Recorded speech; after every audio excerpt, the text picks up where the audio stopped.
Pippin peered out from beneath the shelter of Gandalf's cloak, uncertain whether he was truly awake or still caught in the swift, unending dream that had enveloped him since their desperate ride began. The dark landscape streamed past, a blur of shadows, while the wind roared ceaselessly in his ears. Above, the stars wheeled in their courses. To his right, the great southern mountains loomed like black cutouts against the night sky. He tried drowsily to count the days and stages of their journey, but his memory was foggy and disjointed. There had been that first breakneck gallop without rest. Then at dawn, a glimpse of pale gold light as they reached a silent town and an empty, echoing house upon a hill. No sooner had they taken shelter there than the winged shadow passed over again, and men cowered in terror. Yet Gandalf had murmured quiet reassurances, and Pippin had slept fitfully in a corner, half aware of voices and comings and goings, of Gandalf issuing commands. Then more riding, endless riding through the dark.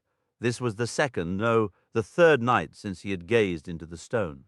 That vile memory jolted him fully awake, and a shiver ran through him. The wind's noise now seemed threaded with whispering threats. Suddenly, a light flared in the sky, a blaze of yellow fire behind dark shapes.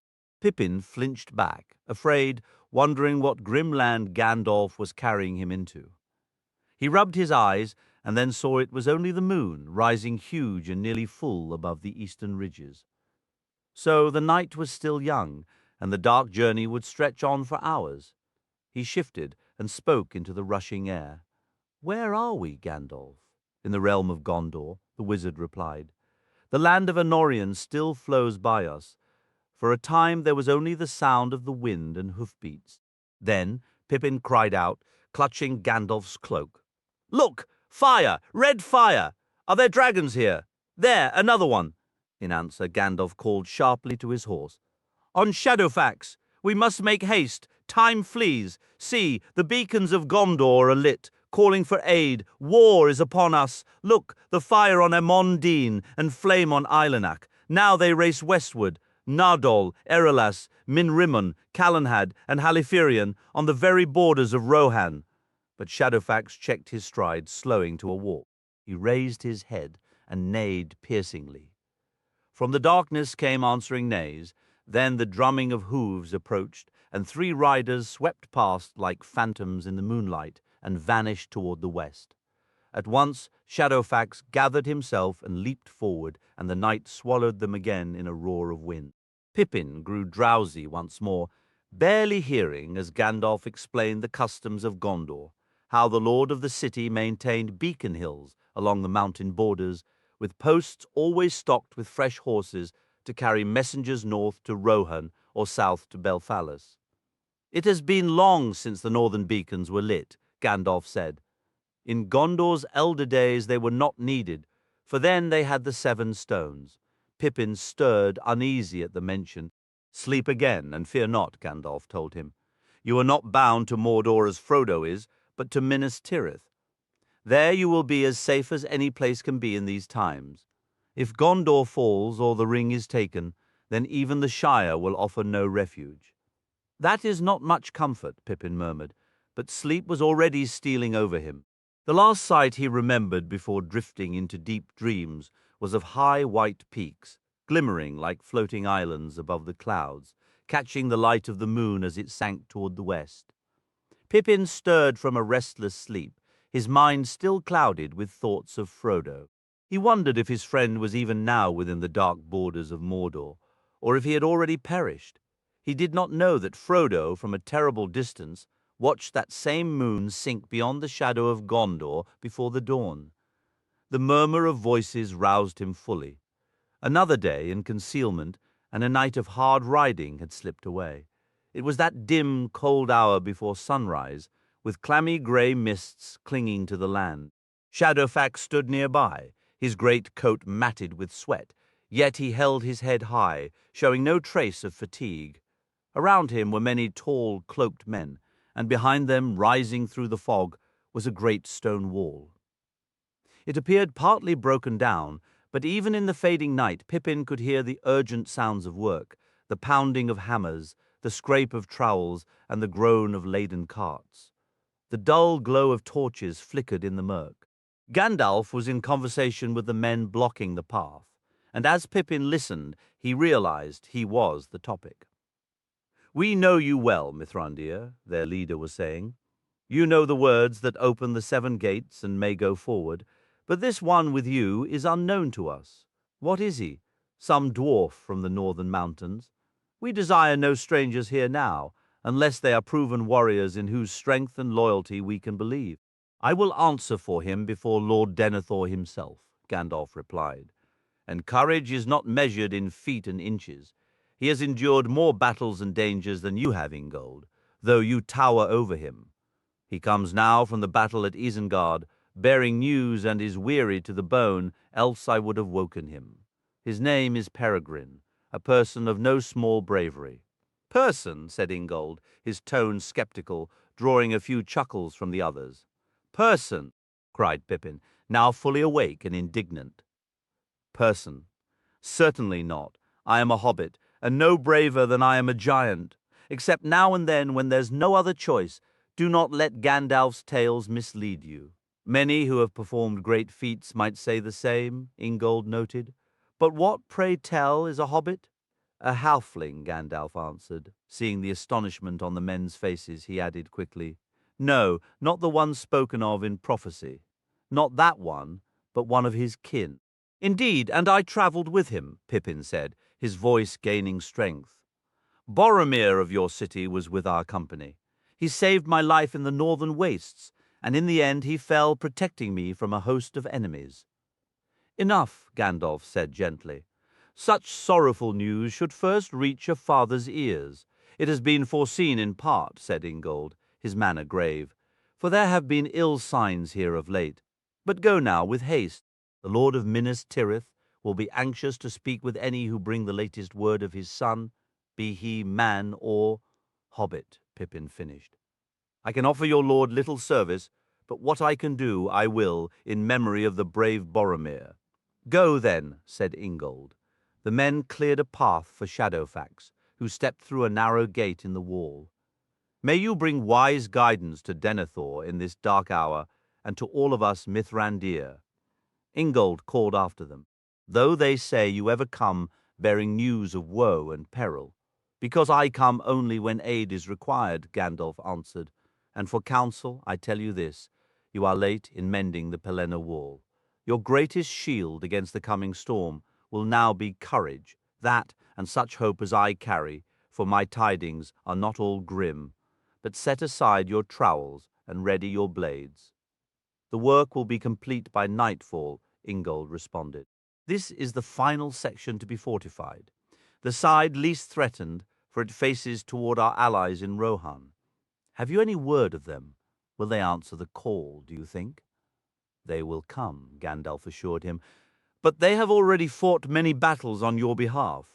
No road leads to safety any longer. Keep watch.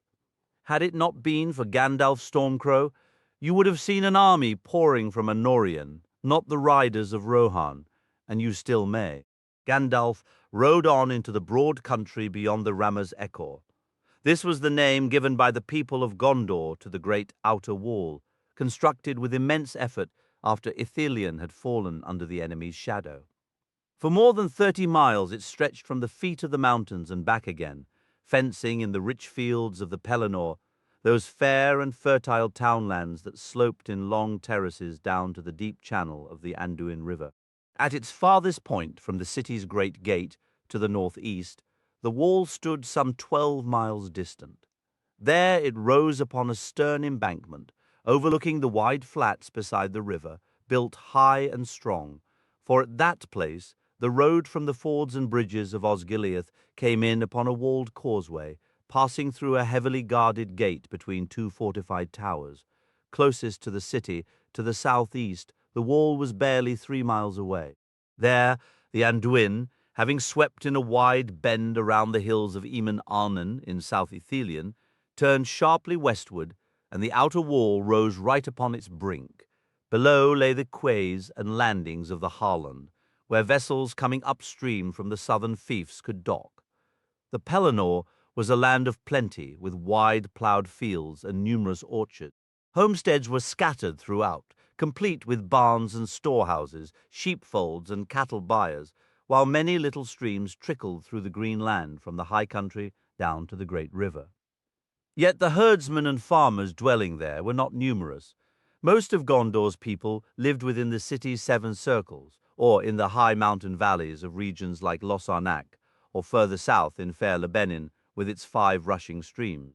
There lived a hardy folk between the mountains and the sea.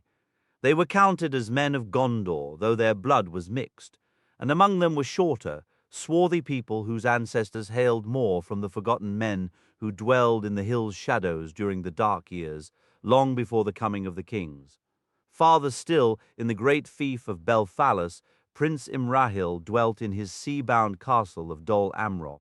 He was of noble lineage, and his people were tall and proud, with eyes the color of a stormy sea. After riding for some time, the light of day began to strengthen in the sky, and Pippin stirred, lifting his gaze. To his left lay a sea of mist, climbing toward a bleak shadow in the east. But to his right, great mountains reared their heads, marching from the west, until they came to a steep and sudden end. As if in the ancient making of the world, the river had burst through a mighty barrier, carving out a vast valley destined to be a land of strife in ages to come. And there, where the white mountains of Ered Nimrais reached their end, he saw, just as Gandalf had foretold, the dark mass of Mount Mindalluin. The deep purple shadows of its high glens were just beginning to whiten with the coming dawn. Upon its outthrust knee stood the guarded city, with its 7 rings of stone, so mighty and ancient, they seemed not built by hands, but carved by giants from the very bones of the earth.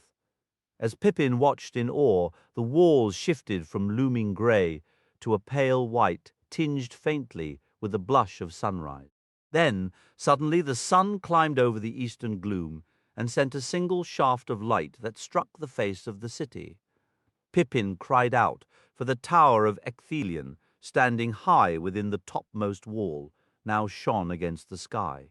It glimmered like a spike of pearl and silver, tall and fair and shapely, its pinnacle glittering as if made of crystal. White banners broke free and fluttered from the battlements in the morning breeze, and from high above came a clear, ringing sound like silver trumpets.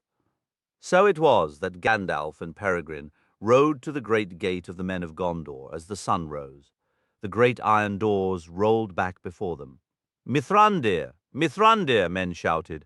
"Now we know the storm is truly near." "It is already upon you," said Gandalf. "I have ridden upon its very wind. Let me pass. I must come to your Lord Denethor while his stewardship endures.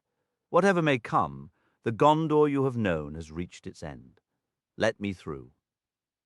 The men fell back at the authority in his voice, ceasing their questions, though their eyes lingered in amazement on the small hobbit seated before him and the magnificent horse that carried them. The people of Minas Tirith rarely used horses within their city walls, seeing them only when ridden by the swift messengers of their lord. Murmurs spread through the crowd. That must be one of the legendary steeds of the king of Rohan.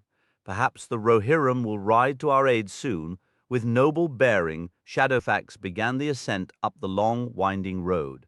The city was constructed upon 7 distinct tiers, each carved into the mountainside and encircled by its own formidable wall, every wall pierced by a gate. These gates were not aligned. The great gate in the outermost wall stood at the easternmost point, but the next gate faced partly southward, and the third partly northward, weaving a path that zigzagged upward across the hill's face. Each time the climbing road crossed the line of the great gate, it passed through a dark, arched tunnel cut into a massive spur of rock. This great stone bastion, shaped by ancient hands and the hill's own primal form, thrust outward from the rear of the broad court behind the gate. Its eastern edge was sharp as a ship's prow, and it rose sheer to the height of the topmost circle, crowned with battlements. From that high place, those in the citadel could peer down, like sailors on some colossal stone vessel, to the gate 700 feet below. The citadel's own entrance also faced east, but was tunneled deep into the rock. From there, a long slope, illuminated by lamps, led up to the seventh and final gate. This was the way to the high court and the place of the fountain, at the foot of the graceful white tower. The tower soared 50 fathoms high, and from its pinnacle the banner of the stewards streamed out 1,000 feet above the plain.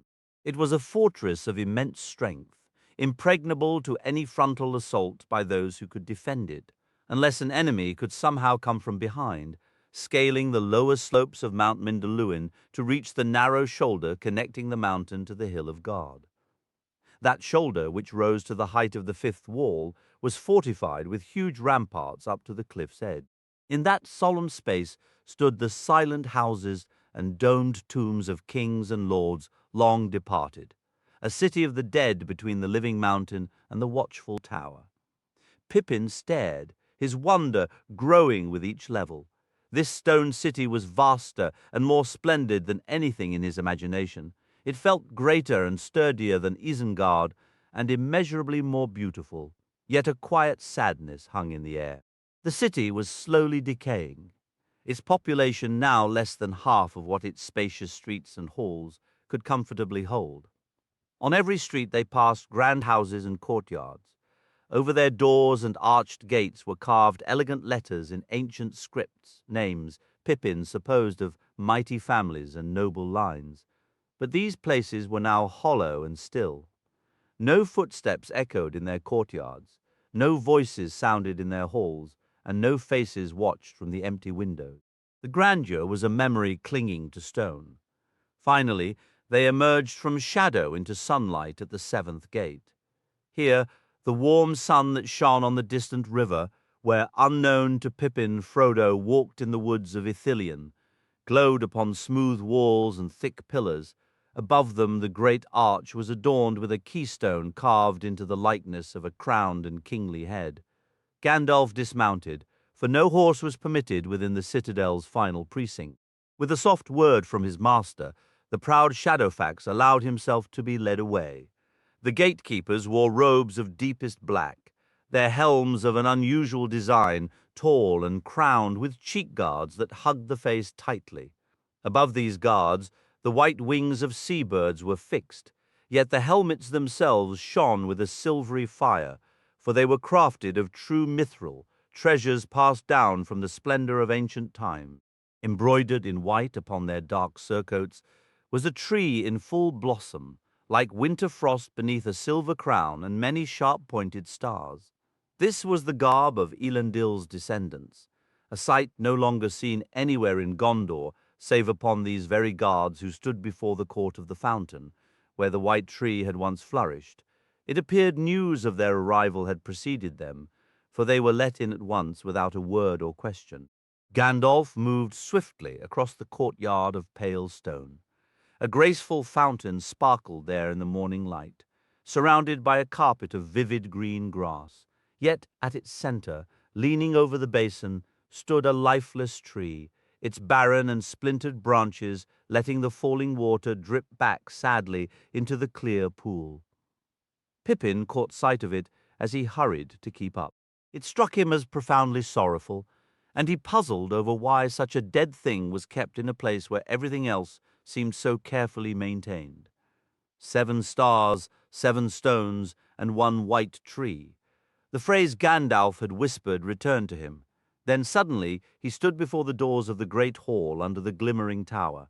Following the wizard past the tall, silent door wardens, he stepped into the cool, echoing dimness of the stone house. They proceeded along a paved corridor, long and deserted, and as they walked, Gandalf spoke in a low voice to Pippin.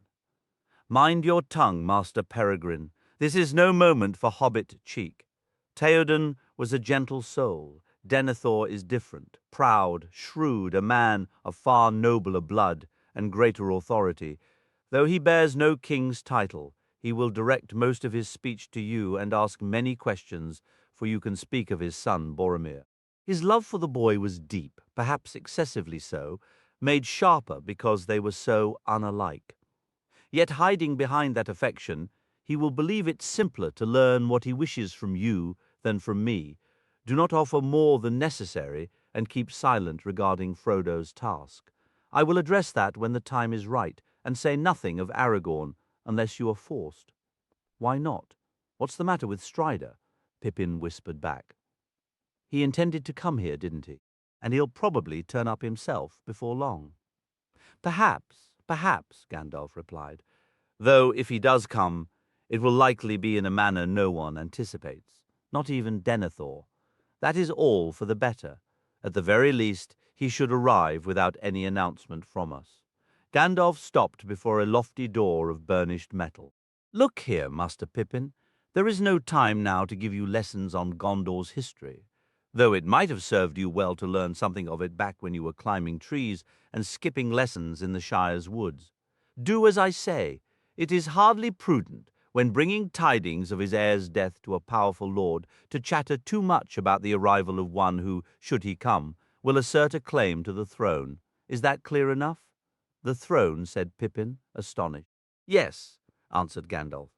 "If you have travelled all these days with your ears shut and your mind dozing, rouse yourself now." He rapped upon the door. It swung open, though no one was visible to have moved it. Pippin gazed into a vast hall. Light streamed from deep-set windows along the broad aisles on either side, beyond the rows of towering pillars that supported the roof. These monoliths of black marble rose to great capitals carved with myriad strange shapes of beasts and leaves, and high above in the shadows the broad vaults gleamed with muted gold inlaid with flowing patterns of many hues. No tapestries, no woven histories, nor any objects of fabric or wood could be seen in that long, solemn space, but between the pillars stood a silent assembly of tall statues carved from cold, unmoving stone. Suddenly, Pippin was struck by the memory of the great stone kings of the Argonath, and a deep reverence came over him as he gazed down that hall of long-departed rulers. At the far end, upon a tiered platform of many steps, stood a lofty throne beneath a marble canopy carved like a crowned helmet. Behind it, set into the wall and studded with jewels, was the image of a blossoming tree. Yet the throne itself was vacant. At the base of the dais, on the lowest and broadest step, rested a plain stone chair, dark and unembellished, and there sat an aged man staring down at his hands. In one hand he held a white staff tipped with gold.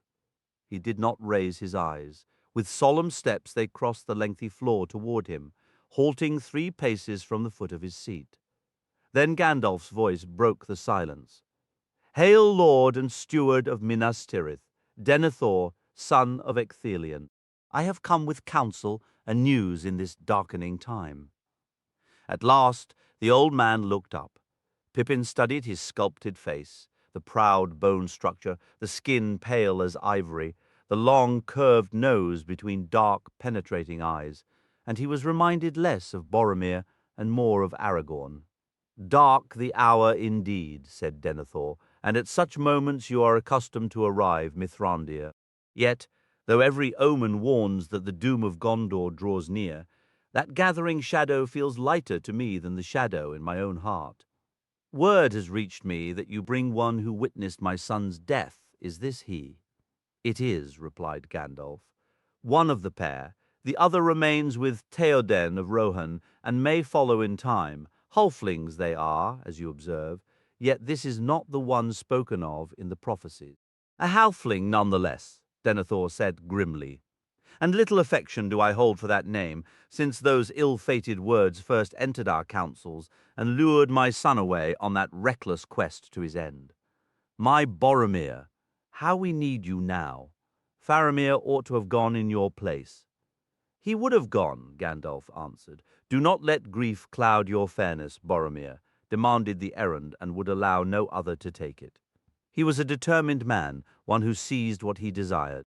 I travelled far beside him, and came to know his mind well. Yet you speak of his death. You had word of it before our arrival?" "I received this," Denethor replied, and setting down his staff, he lifted from his lap the object he had been contemplating. In each hand he raised a half of a great horn, split clean down the middle, a wild ox horn banded with silver. "That is the horn Boromir always carried," Pippin exclaimed.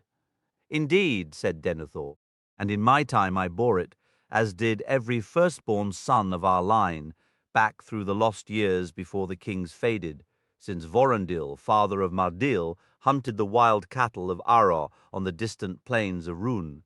I heard it sounding faintly from the northern borders 13 days past, and the river brought it to me, shattered. It will sound no more."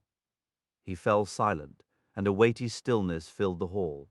Abruptly, he turned his piercing gaze upon Pippin. "What say you to that, halfling?" 13 days," Pippin stammered. "Yes, I believe that would be right. I stood beside him when he blew the horn. But no aid came, only more orcs." "Indeed," said Denethor, studying Pippin's face intently. "You were there. Tell me more. Why did no help arrive, and how did you escape when he did not?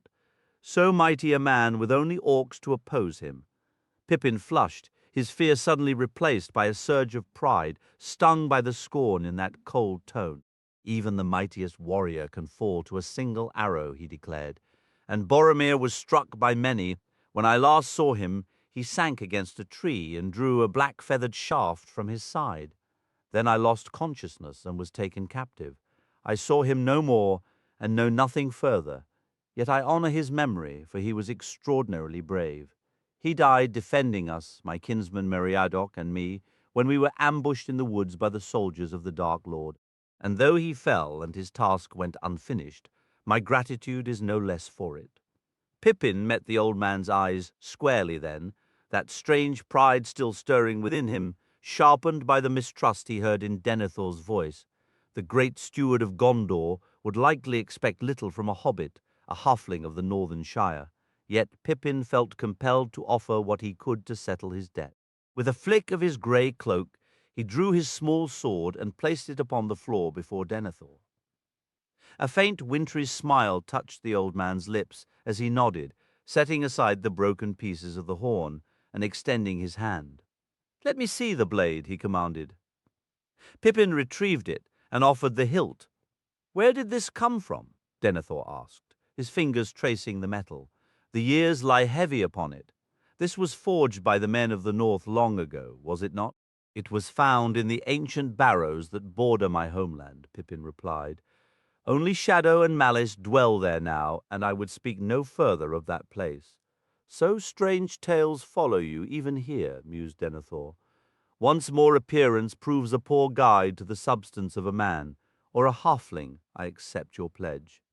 You are not cowed by solemn words, and your manner is courteous, however odd it sounds to southern ears. In the days ahead, we will require all courtesy, from the highest to the smallest. Now swear your oath to me."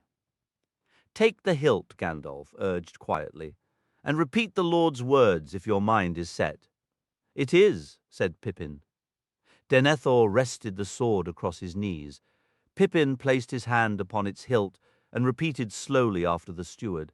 "Here I pledge my faith and service to Gondor and to the Lord and Steward of this realm.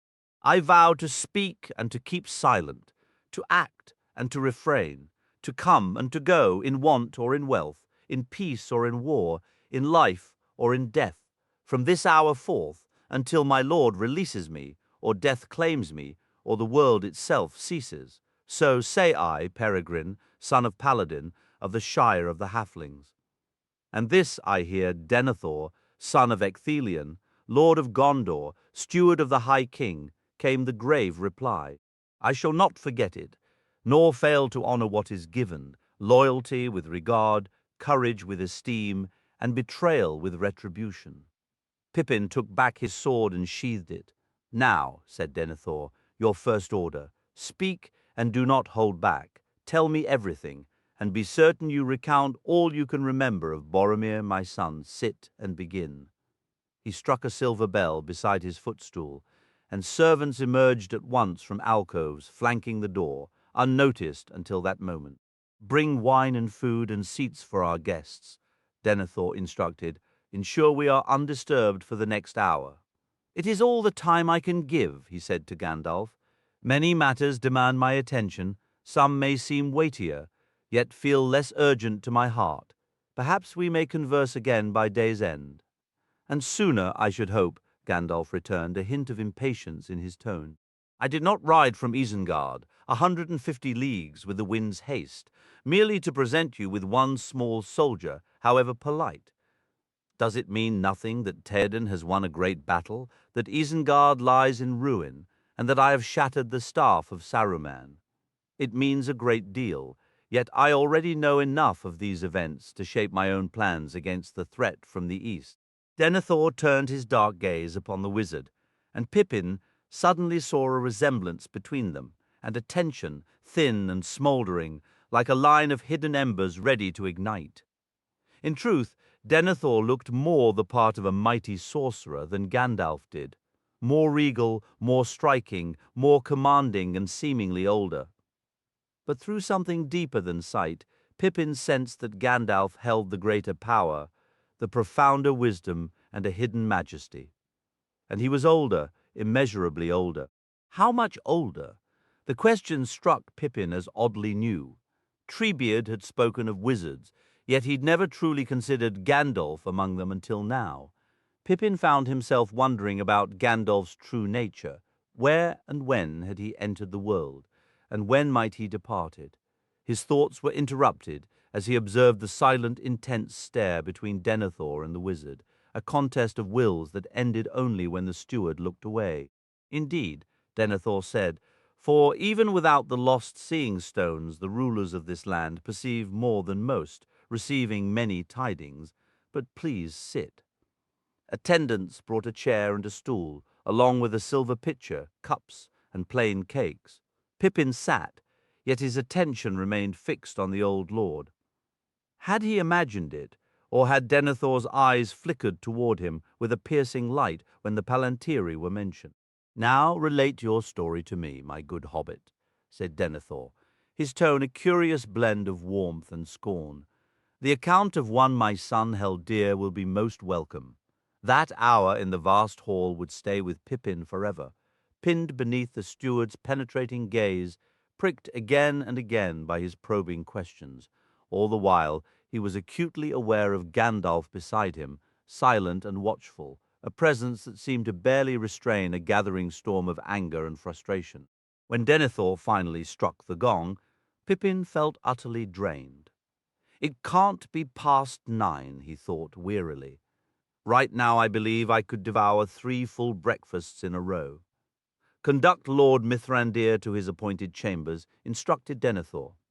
"His companion may stay with him for now, if he wishes.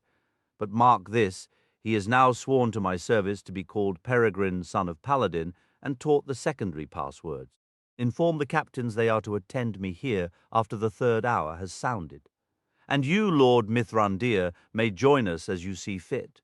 None shall bar your way to me at any hour, save when I take my brief rest. Let your irritation with an old man's stubbornness subside, then return and offer me your counsel." "Stubbornness?" Gandalf replied. "No, my lord. You will cling to life until you are a breath away from death. You even wear your sorrow as a shield. Do you believe I fail to see your design? To spend an hour interrogating the one who knows the least, while I am forced to listen. If you see it, then be satisfied," Denethor retorted. "Foolish pride refuses aid when it is needed, yet you dispense your wisdom only to suit your own plans. The steward of Gondor is not an instrument for others' aims, however noble. For him, no cause in all the world now ranks higher than Gondor's survival. And the rule of Gondor, sir, is mine alone, unless the true king should ever return." "Unless the king should return?" said Gandalf. "Well, Lord Steward, your duty is to preserve a realm against that unlikely day, a hope most have abandoned. In that labour you shall have whatever help you deign to request. But hear this, I claim lordship over no country, neither Gondor nor any other, great or small. My charge is all things of worth that stand in peril.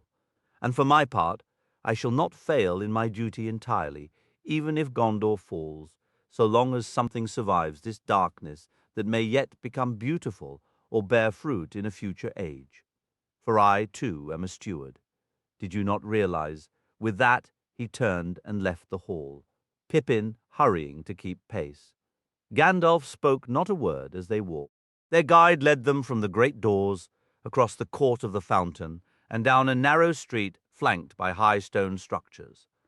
After several turns, they arrived at a house near the citadel's northern wall, close to the rocky spur connecting the city's hill to the mountain. Inside, up a broad carved staircase to the first floor, they were shown to a pleasant, airy chamber with elegant plain hangings of muted gold. The room was simple, with only a small table, 2 chairs, and a bench. Curtained alcoves on either side held neatly made beds, complete with washing basins and pitchers. 3 tall, narrow windows faced north, offering a view over the great sweep of the Anduin River, still veiled in morning mist, toward the distant peaks of the Emyn Muil and the roar of Rhoros. Pippin had to climb onto the bench to peer over the deep stone ledge. Once their guide had departed and closed the door, he turned. "Are you cross with me, Gandalf?" he asked. "I truly did my best." "You certainly did," Gandalf exclaimed, and to Pippin's surprise, he laughed, a bright, cheerful sound. The wizard moved to stand beside him, draping an arm over the hobbit's shoulders as they both gazed out the window. Pippin glanced curiously at the face now near his own. At first glance, he saw only the deep lines of worry and grief etched there, but looking closer, he sensed beneath it all a wellspring of joy so profound it could make an entire realm laugh if ever set free. "Yes, you did your best," Gandalf repeated, his tone softening, "and I sincerely hope you don't find yourself squeezed between 2 such formidable old men again any time soon. Yet the steward of Gondor gleaned more from your words than you might realize, Pippin. You couldn't conceal that Boromir did not lead the fellowship from Moria, nor that someone of great honor was journeying to Minas Tirith, a warrior bearing a legendary sword. In Gondor, tales of the elder days carry much weight. Denethor has pondered the old rhyme and the name Isildur's Bane deeply ever since Boromir left. He is not like other men of this age, Pippin. Whatever the lineage from father to son, by some twist of fate the ancient blood of Númenor runs strong in him, as it does in his younger son Faramir. Yet it did not, curiously, in Boromir, whom he cherished most. Denethor possesses far sight. If he turns his will to it, he can discern much of what stirs in the minds of others, even those who are far away. It is hard to mislead him and perilous to attempt it. Keep that in mind, for you are now sworn to his service. I don't know what inspired you to pledge yourself, whether a thought or a feeling, but it was bravely done. I did not interfere, for a warm-hearted act should not be quenched by cold advice. It moved him, I dare say, and it also suited his pride. At least you now have the freedom to wander Minas Tirith when not on duty. But remember the other side of the coin. You are under his command, and he will not forget it. Stay cautious." Gandalf grew quiet for a moment, then sighed. "Well, there's no use brooding over what tomorrow may bring. If anything, tomorrow is sure to be worse than today, and so, for many days to come, there is little more I can do to change the course now. The board is set, and the pieces are in motion. One piece I am most anxious to find is Faramir, now Denethor's heir. I doubt he is in the city, but I've had no chance to seek news. I must go, Pippin. I must attend this council of lords and learn what I can.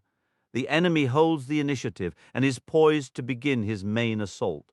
And remember, pawns often see as much of the battle as any other piece. Peregrine, son of Paladin, soldier of Gondor.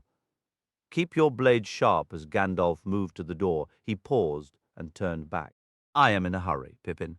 Do me a kindness when you go out. Before you rest, if you're not too tired, seek out Shadowfax and see how he is being stabled. The people here are gentle with animals, for they are good and wise, but their handling of horses is not as skilled as some." With that, Gandalf departed. Just then the clear, sweet note of a bell rang out from a tower of the citadel. It struck 3 times like silver chiming in the air, then fell silent, the 3rd hour after sunrise. After a moment, Pippin left the room, descended the stair, and stepped into the street. The sun shone warm and bright, and the towers and tall houses cast long, sharp shadows toward the west. High against the clear sky, Mount Mindoluin rose like a king in a white crown and cloak of snow. Soldiers moved along the streets of the city, shifting posts with the changing hour. That would be 9 o'clock back in the Shire, Pippin said to the empty air. Just right for a proper breakfast by an open window, with the spring sun shining in. I could do with a meal right now. Do these folk even eat breakfast? Is it already done? And when do they have dinner? And where? Soon he spotted a man dressed in black and white, coming toward him from the heart of the citadel. Feeling a pang of loneliness, Pippin decided to speak when the man drew near, but there was no need. The stranger walked directly up to him. "You are Peregrine the halfling," he asked. "Word is you have pledged service to our lord and to the city. Welcome." He offered his hand, and Pippin shook it.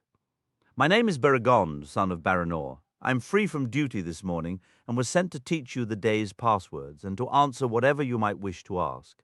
For my part, I would gladly learn from you as well. We have never before seen one of your kind in this land, though rumors have reached us. Little is told of halflings in any tale we know. And you are a friend of Mithrandir. Do you know him well?" "Well," Pippin began, "I've known of him all my life, short as it is, you might say. Lately I've travelled many miles in his company. But he is like a book with more pages than anyone could read, and I've only glimpsed a leaf or two. Still, I suppose I know him as well as any but a handful. Aragorn was the only one among our companions, I believe, who truly understood him." "Aragorn," said Beregond. "Who is he?" "Oh," Pippin stammered. "He was a man who journeyed with us. I think he is in Rohan now." "I have heard you were in Rohan. There is much I would ask about that land as well, for we place what little hope remains in its people. But I forget my task, which was first to answer your questions. What would you like to know, Master Peregrine?" "Well, if I may be so bold," Pippin replied, "a rather urgent matter on my mind at the moment is, well, what about breakfast and all that?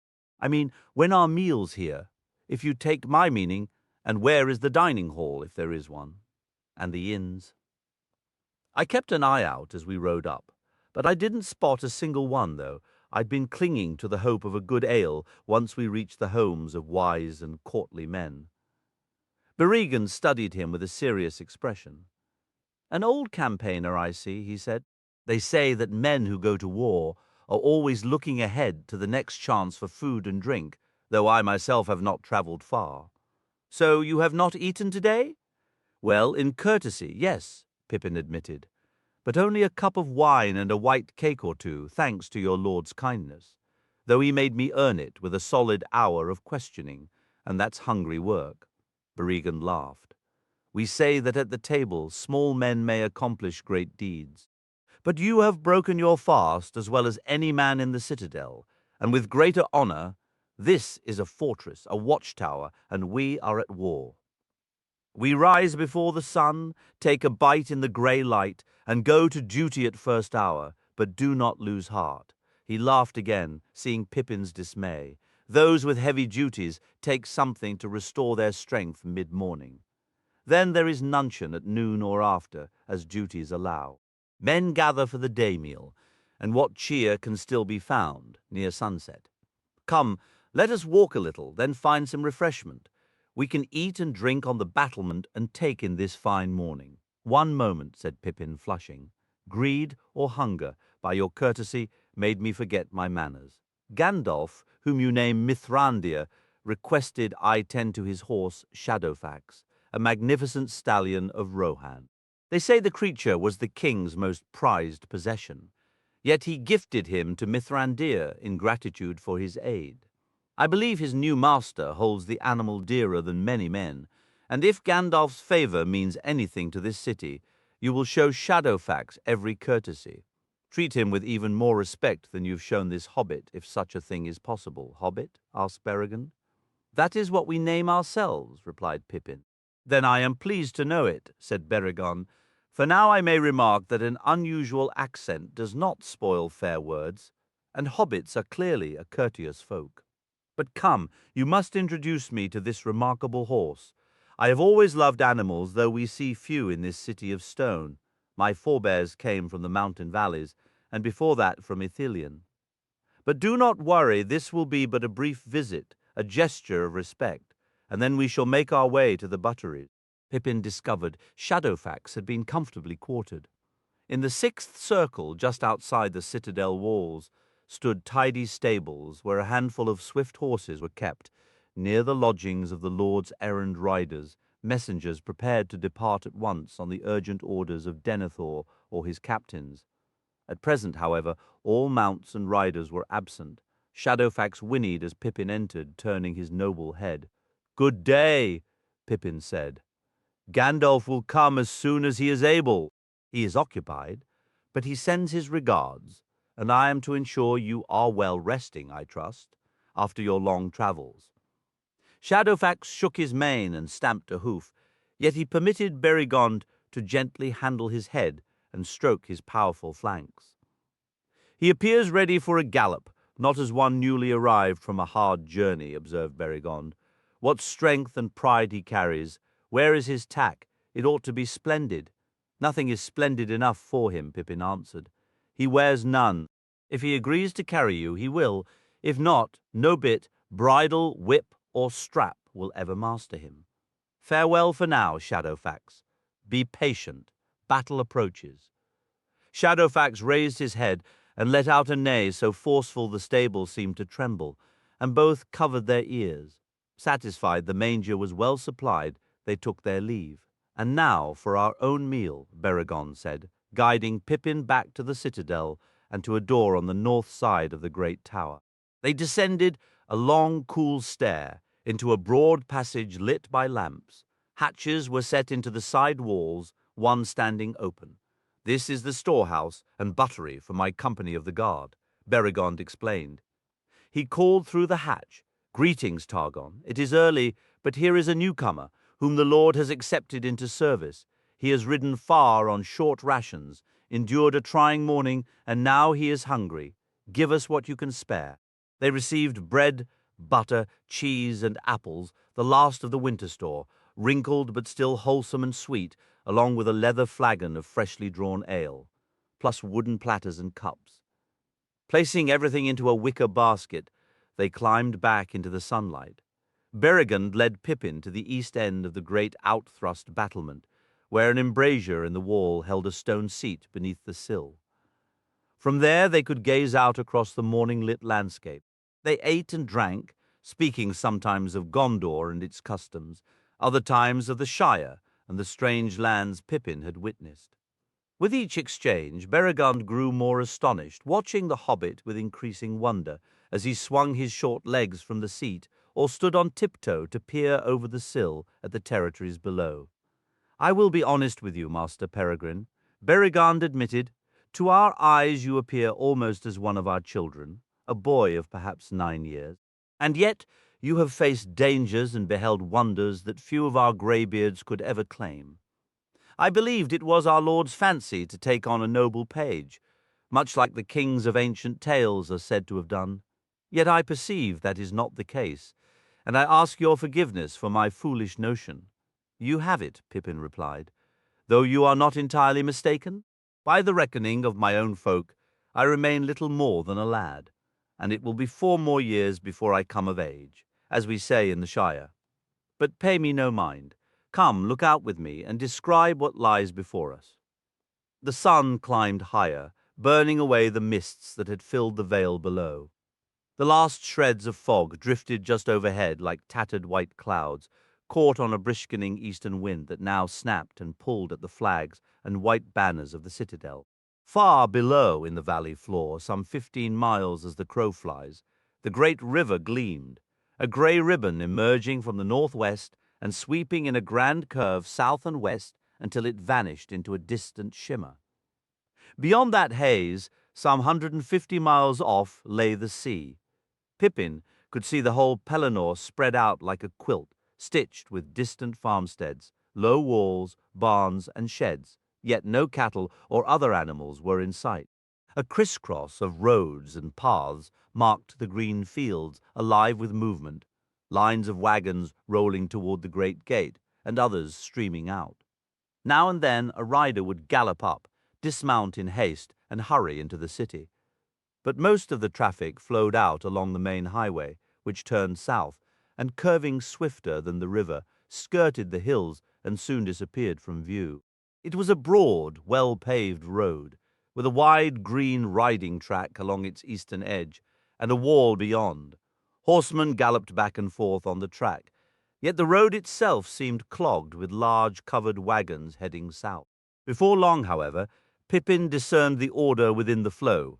The wagons moved in 3 lines, one swift line drawn by horses, another slower, comprised of great wagons with brightly colored coverings, pulled by oxen, and along the western rim of the road many smaller carts hauled by trudging men.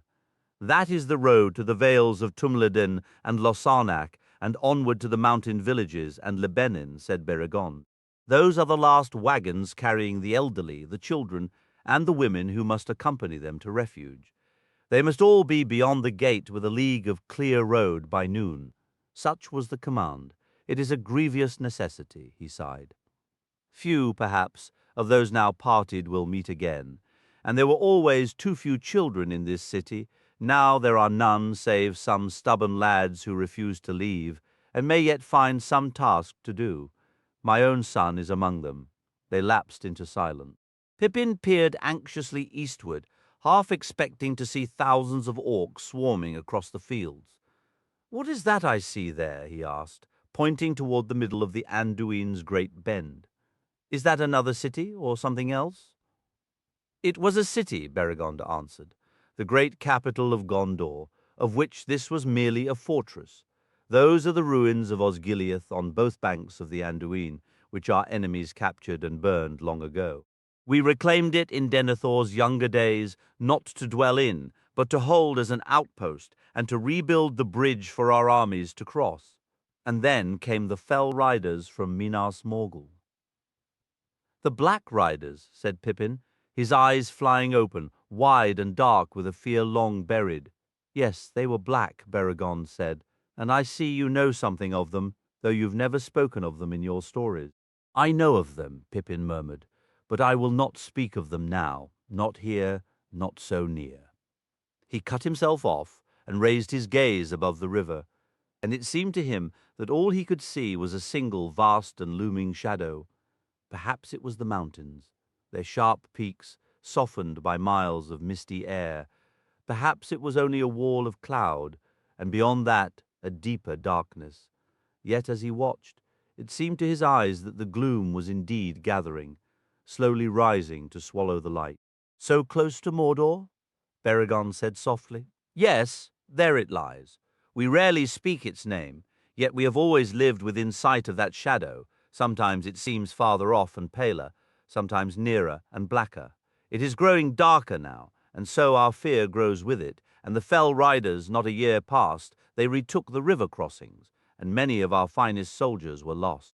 It was Boromir who finally drove the enemy back from these western banks, and we still hold the nearer half of Osgiliath, but only for a time. Now we await a new assault there, perhaps the main blow of the coming war." "When?" asked Pippin. "Can you guess?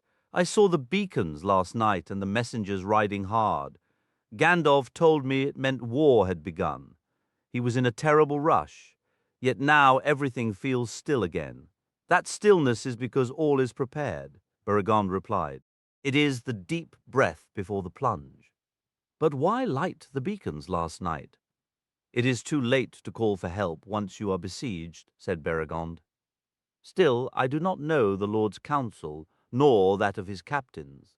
They have many ways of learning news, and Lord Denethor is not like other men. His sight reaches far. Some say that when he sits alone at night in his high chamber in the tower, turning his thought here and there, he can glimpse something of the future, that he even dares to wrestle with the enemy's mind. And so he has aged, worn down before his time. But however that may be, my Lord Faramir is away beyond the river on some dangerous errand, and he may have sent word. If you ask what I believe set the beacons burning, it was tidings that came yesterday evening from Lebanon. A great fleet approaches the mouths of the Anduin, crewed by the corsairs of Umbar from the south. They no longer fear the strength of Gondor, for they have allied with the enemy, and now they strike hard in his cause. This attack will draw away much of the aid we hoped for from Lebanon and Belfallas, where the people are hardy and numerous. All the more do our hopes turn north to Rohan, and all the gladder are we for the news of victory you bring." He paused then, rising to his feet and gazing north, east, and south. "And yet," he added, his tone shifting from grim report to something sharper, almost sardonic, "the events at Isengard ought to warn us that we're caught in a vast net, a grand strategy. This is no mere skirmishing at the fords, no raiding from Ithilien or Honorian. This is a great war, long planned, and we are but one piece on the board, whatever pride may whisper. They say things are moving far in the east, beyond the inland sea, and north in Mirkwood and beyond, and south in Harad. Now every realm will be tested to stand or to fall under the shadow." He turned back to Pippin, his voice steadying once more. "Yet we have this honor, Master Peregrine. We bear the brunt of the Dark Lord's deepest hatred, a hatred that stretches out of the depths of time and over the wide sea. Here the hammer will fall hardest. That is why Mithrandir came here in such haste. For if we fall, who then will stand? Tell me, Master Peregrine, do you see any hope that we shall stand?" Pippin did not answer. He looked at the great walls, the towers, the brave banners, and the sun still high above. Then his eyes returned to the gathering gloom in the east. He thought of the long reach of that shadow of orcs in the woods and mountains, the betrayal at Isengard, birds with evil eyes and black riders even in the lanes of the Shire, and of the winged terror, the Nazgul. A shudder passed through him, and the hope in his heart seemed to wither away. Even in that instant, the sun seemed to hesitate, dimming as if a dark wing had swept before it. From a terrible height, almost beyond the edge of hearing, he thought he perceived a cry, faint, yet soul-chilling, pitiless, and cold. He grew pale and shrank back against the stone. "Did you sense that too?" Beregond asked. "I did," Pippin whispered. "It is the mark of our despair, the shadow of doom itself, a fell rider upon the air." "Indeed, the shadow of doom," Beregond agreed, his voice low. "I fear the fall of Minas Tirith is near. Darkness gathers. It feels as if the very warmth is being drawn from my veins." For a while they sat in silence, heads bowed. Then, abruptly, Pippin lifted his gaze. The sun still shone, the banners still fluttered in the wind. He gave himself a shake. "It has passed," he declared, a new stubbornness in his tone. "No, I will not surrender to despair. Gandalf fell and returned to stand with us. We may yet endure, even if only on one leg, or at the very least remain kneeling but unbroken." "Well spoken," Beregond cried, springing up to pace. "True, all things must end in time, but Gondor's hour is not now. Let a reckless foe pile a hill of the dead before our walls. It will not be the end. Other strongholds remain, and hidden paths lead into the mountains. Hope and memory will survive in some secret valley where the grass stays green." "Still, I wish it were settled, for good or ill," Pippin confessed. "I'm no warrior and hate the very idea of battle, but this waiting on the brink of one I cannot avoid is the worst part. The day already feels endless. I'd be happier if we weren't forced to stand idle watching, unable to strike the first blow. In Rohan, no stroke would have been struck without Gandalf, I reckon." "Ah, there you name the grievance many here feel," said Beregond. "But matters may shift when Faramir returns. He has a boldness many underestimate, for in these times men are reluctant to believe a captain can be both wise in lore and song as he is, and also a man of decisive action in the field. Faramir is such a man, less impulsive than Boromir, yet no less determined. But what, in truth, can he do? We cannot storm the mountains of that dark realm. Our reach is shortened. We cannot strike until an enemy enters it. Then our hand must fall heavily." He struck his sword hilt. Pippin studied him, tall, proud, and noble, like all the men he had met in that country, eyes alight with thoughts of battle. My own hand feels light as a feather, Pippin thought glumly, but he kept it to himself. A pawn, Gandalf called me, perhaps, but on the wrong chessboard altogether. They talked on as the sun climbed until suddenly the noon bells rang through the citadel, stirring its quiet.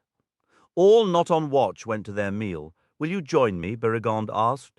"You can share my mess today. I do not know to which company you'll be assigned, or if the Lord will keep you at his own command, but you will be welcome, and it is wise to meet as many men as you can while there is still time."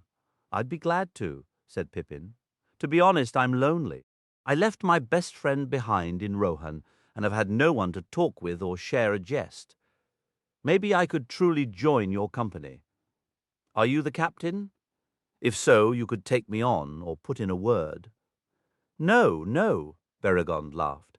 "I am no captain. I hold no office, rank, or lordship, just a plain soldier of the 3rd Company of the Citadel. Yet, Master Peregrine, to be a man of arms in the guard of the Tower of Gondor is counted worthy in this city, and such men are honored in the land." "Then it is far above my station," said Pippin. "Take me back to our room, and if Gandalf isn't there, I'll go wherever you like as your guest." Gandalf was not at the lodging and had sent no word, so Pippin went with Beregond and was introduced to the men of the 3rd Company, finding for the first time that day a small, welcome sense of fellowship amid the looming shadow. It appeared that Beregond received as much esteem from the situation as his visitor did, for Pippin was greeted with genuine warmth. Within the citadel, there had already been considerable discussion regarding Mithrandir's companion and his lengthy private audience with the steward. Whispers spread that a halfling prince had journeyed from the north to pledge loyalty to Gondor, bringing with him an army of 5,000 swords. Another popular rumor suggested that when the riders of Rohan arrived, each would be accompanied by a halfling warrior, small in stature perhaps, but fierce in spirit.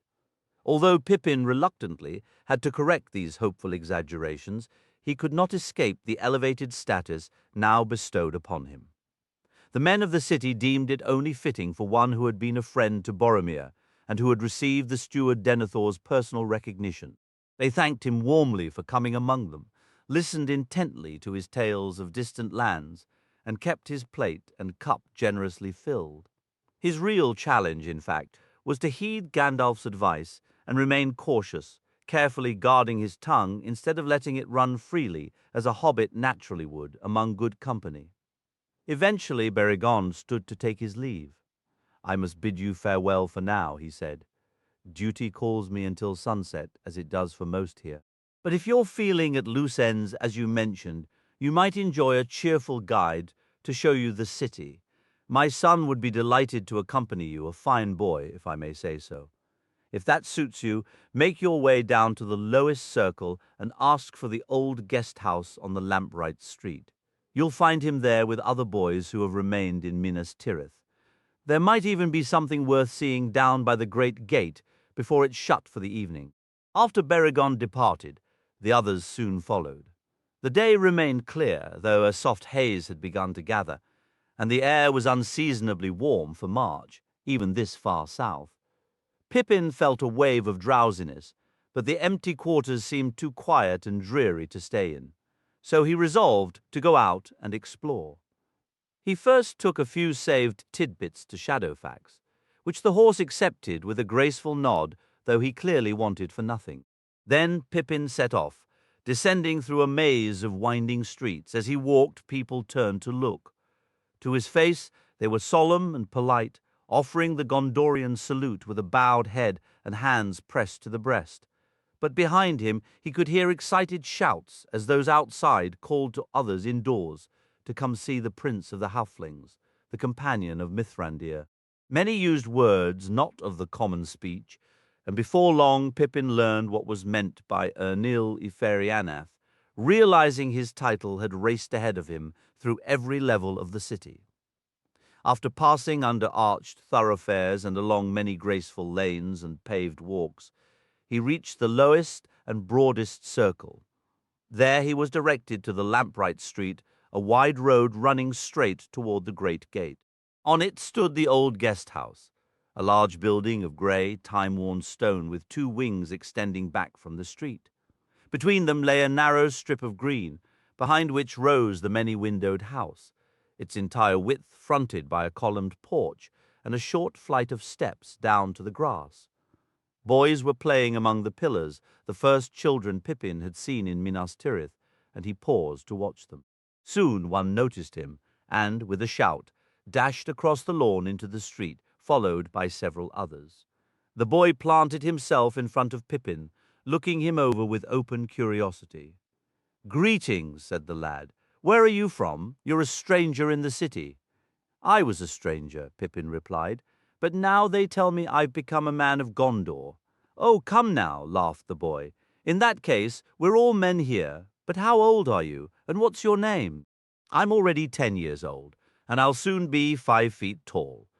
I'm taller than you are, but then my father's a guard, one of the tallest. What does your father do?" "Which question should I answer first?" said Pippin, amused. "My father farms the lands around Whitwell, near Tuckborough in the Shire. I'm nearly 29, so I have you there in years, though I stand just 4 feet tall and don't expect to grow any taller, only perhaps a little wider." "29," the boy exclaimed, whistling low. "Why, you're quite old, as old as my Uncle Aeolus. Still," he added with a hopeful grin, "I bet I could put you on your head, or flat on your back. Maybe you could if I gave you the chance." Pippin laughed. "And maybe I could do the same to you.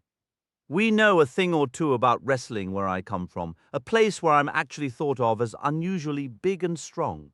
Nobody's ever managed to stand me on my head, I'll tell you that. So if it came down to it, and there was no other way, I might just have to finish you off.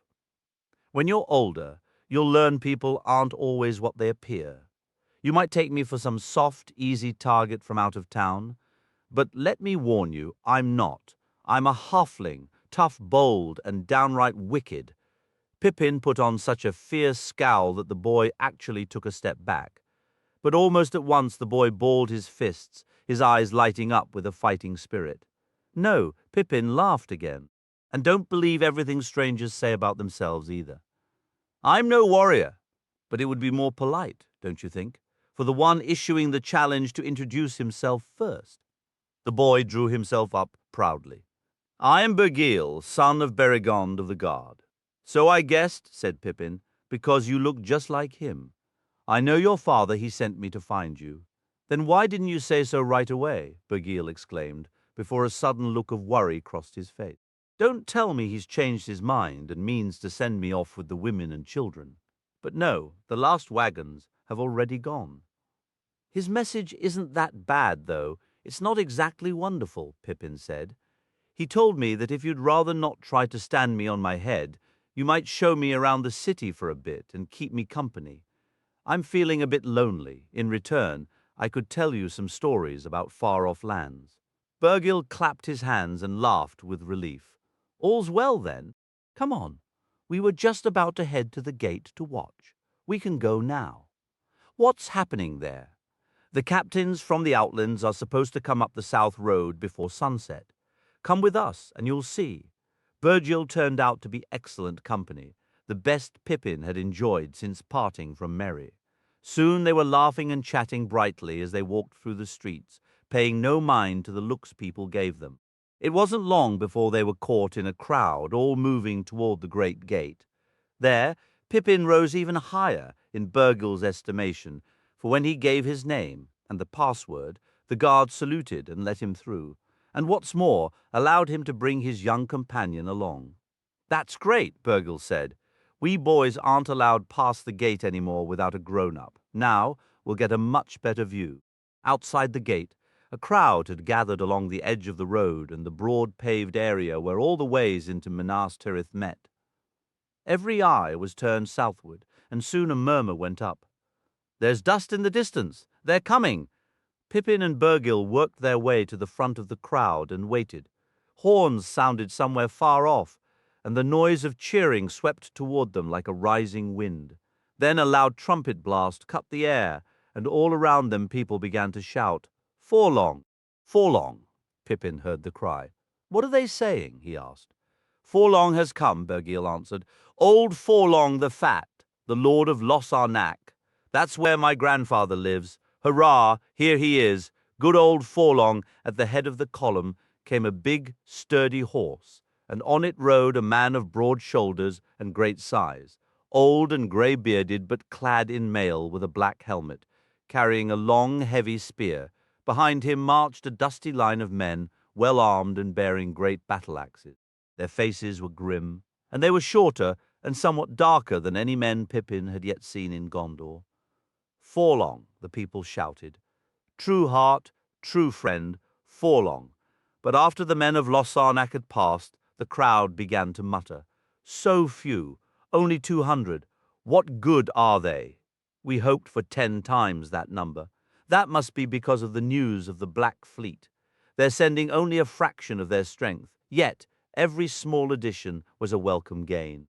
So the companies arrived, greeted with cheers and shouts as they passed through the gate, men from the outlands marching to defend the city of Gondor in its darkest hour.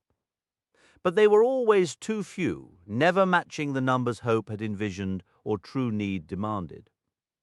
From the Ringlow Valley came the son of their lord Derverin, leading 300 men on foot. Out of the uplands of Morthond, from the great Blackroot Vale, strode tall Duinhir with his sons Duilin and Durufin, and 500 skilled bowmen. From distant Anfalas, the Langstrand, wound a long column of men of many kinds, hunters, herdsmen, villagers, poorly equipped save for the household of their lord Golaskil. A handful of grim hillmen arrived from Lamedon with no captain to lead them. From the Ether came fisher-folk, 100 or so spared from the ships. Herluin the Fair, from the green hills of Pinath Gelin, brought 300 gallant men clad in green. And last and proudest of all came Imrahil, Prince of Dol Amroth, kinsman to the Lord, with gilded banners displaying his token of the ship and the silver swan. A company of knights in full armor rode on grey horses, followed by 700 men-at-arms, tall as lords, grey-eyed and dark-haired, singing as they marched. That was all, less than 3,000 in total. No more would come. Their shouts and the tramp of their boots faded into the city and were gone. The watchers stood silent a while. Dust lingered in the still air, the wind having fallen, and the evening grew heavy. The hour of closing drew near. The red sun had slipped behind Mindoluin. Shadows crept over the city. Pippin looked up and thought the sky had turned ashen, as if a great veil of dust and smoke hung above them, muting the light. Yet in the west the dying sun had ignited the haze, so that now Mindoluin stood black against a burning, ember-flecked glow. "So a fair day ends in wrath," he murmured, forgetting the boy beside him. "So it will," said Bergil. "If I'm not back before the sundown bells, come. Hear the trumpet, the gate is closing." Hand in hand they hurried back into the city, the last to enter before the gate swung shut. As they reached the lamplight street, all the tower bells began to toll solemnly. Lights flickered in many windows, and from the houses and quarters of the soldiers along the walls rose the sound of singing. "Farewell for now," Bergil said. "Give my greetings to my father, and thank him for sending you to keep me company. Come back soon, I beg you. Part of me almost wishes there were no war. We might have shared some merry times. We could have traveled to Lossarnac, to my grandfather's house. It's lovely there in spring when the woods and meadows are full of blossom. But perhaps we'll still go together one day. They'll never overcome our Lord, and my father is very brave. Farewell and return." They parted, and Pippin hastened back toward the citadel. The way felt long. He grew warm and very hungry as night closed in, swift and starless. He was late for the evening meal in the mess, where Beregond welcomed him gladly and sat him down to hear news of his son. After eating, Pippin lingered briefly before taking his leave, for a strange gloom had settled over him, and he longed to see Gandalf again. "Can you find your way?" Beregond asked at the door of the small hall on the citadel's north side, where they had sat. "It's a black night. made blacker still, since orders came to dim all lights within the city, and let none shine from the walls. And I have more news. You'll be summoned to Lord Denethor early tomorrow. I fear you won't be assigned to the third company after all. Still, we may meet again. Farewell, and sleep in peace." His lodging was dark, save for a single lantern on the table. Gandalf was not there. The gloom pressed down on Pippin even more heavily. He scrambled onto the bench, attempting to peer through the window, but the world outside was a void of deepest black. Giving up, he closed the shutter and retreated to his bed.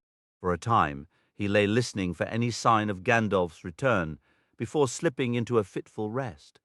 A soft light woke him later, revealing the wizard had come back and was now pacing the main room beyond the alcove's curtain. Candles flickered on a table strewn with parchment scrolls. Pippin heard a weary sigh, followed by a muttered question, "When will Faramir return?" "Hello there," Pippin said, pushing his head past the curtain. "I'd begun to think you'd forgotten me entirely. It's a relief to see you." The day felt endless, yet the night will be far too brief, Gandalf replied. "I've returned here seeking a moment of solitude and quiet. You should sleep in a proper bed while the chance remains. At sunrise, I am to bring you before Lord Denethor once more. No, forget sunrise. It will be when the summons arrives. The darkness is upon us. There will be no dawn." Chapter 2. The Passing of the Grey Company. Gandalf had vanished, the drumming of Shadowfax's hooves swallowed by the night. By the time Merry returned to Aragorn, he carried little, having lost his pack at Parth Galen. All he owned now were a few scavenged items from the ruins of Isengard. Hasufal stood ready. Nearby, Legolas and Gimli waited with their own horse. "So, 4 of our company yet endure," said Aragorn. "We shall ride on together, yet we will not travel alone as I first expected. The king is resolved to depart immediately. Since the coming of that winged terror, he wishes to reach the hills under night's concealment." "And then where?" asked Legolas. "That I cannot yet see," Aragorn answered. "For the king, his path leads to the muster he commanded at Edoras 4 nights hence. There, I believe, he will receive grim news of war, and the riders of Rohan will turn toward Minas Tirith. But for my own part, and for any who will join me, I will," cried Legolas. "And Gimli as well," shouted the dwarf. "As for me," Aragorn continued, "the way ahead is shrouded. I too must go to Minas Tirith. Yet the specific road eludes me. A fate long in the making now draws near." "Do not leave me behind," pleaded Merry. "I haven't been much use so far, but I refuse to be stored away like forgotten luggage, only fetched when everything is finished. I doubt the riders have any desire for my company now, although the king did say I was to sit beside him in his hall some day and tell tales of the Shire." "Indeed," said Aragorn, "and your road is tied to his, I believe, Merry.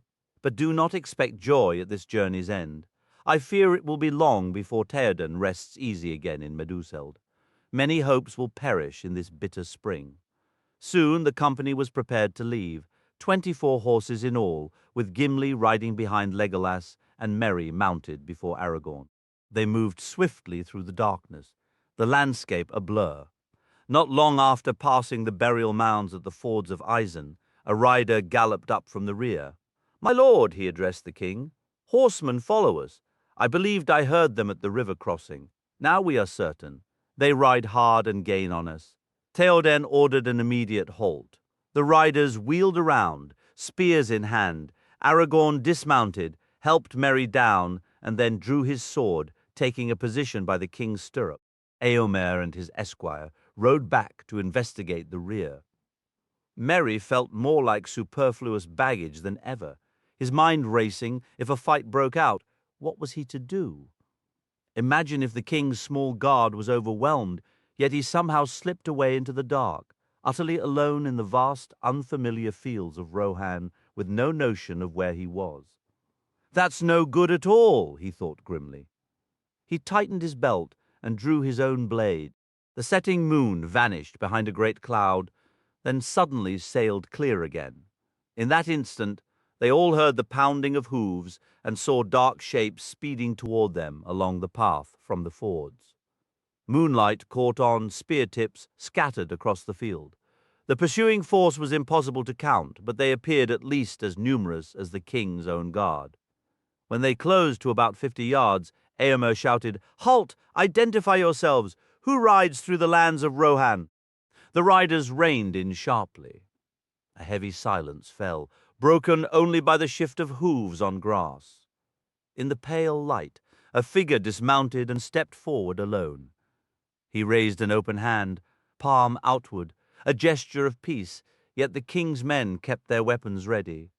The stranger halted 10 paces away, a tall, shadowed form against the night. Then his voice cut clear through the stillness. "Rohan? Did you say Rohan? That is welcome news.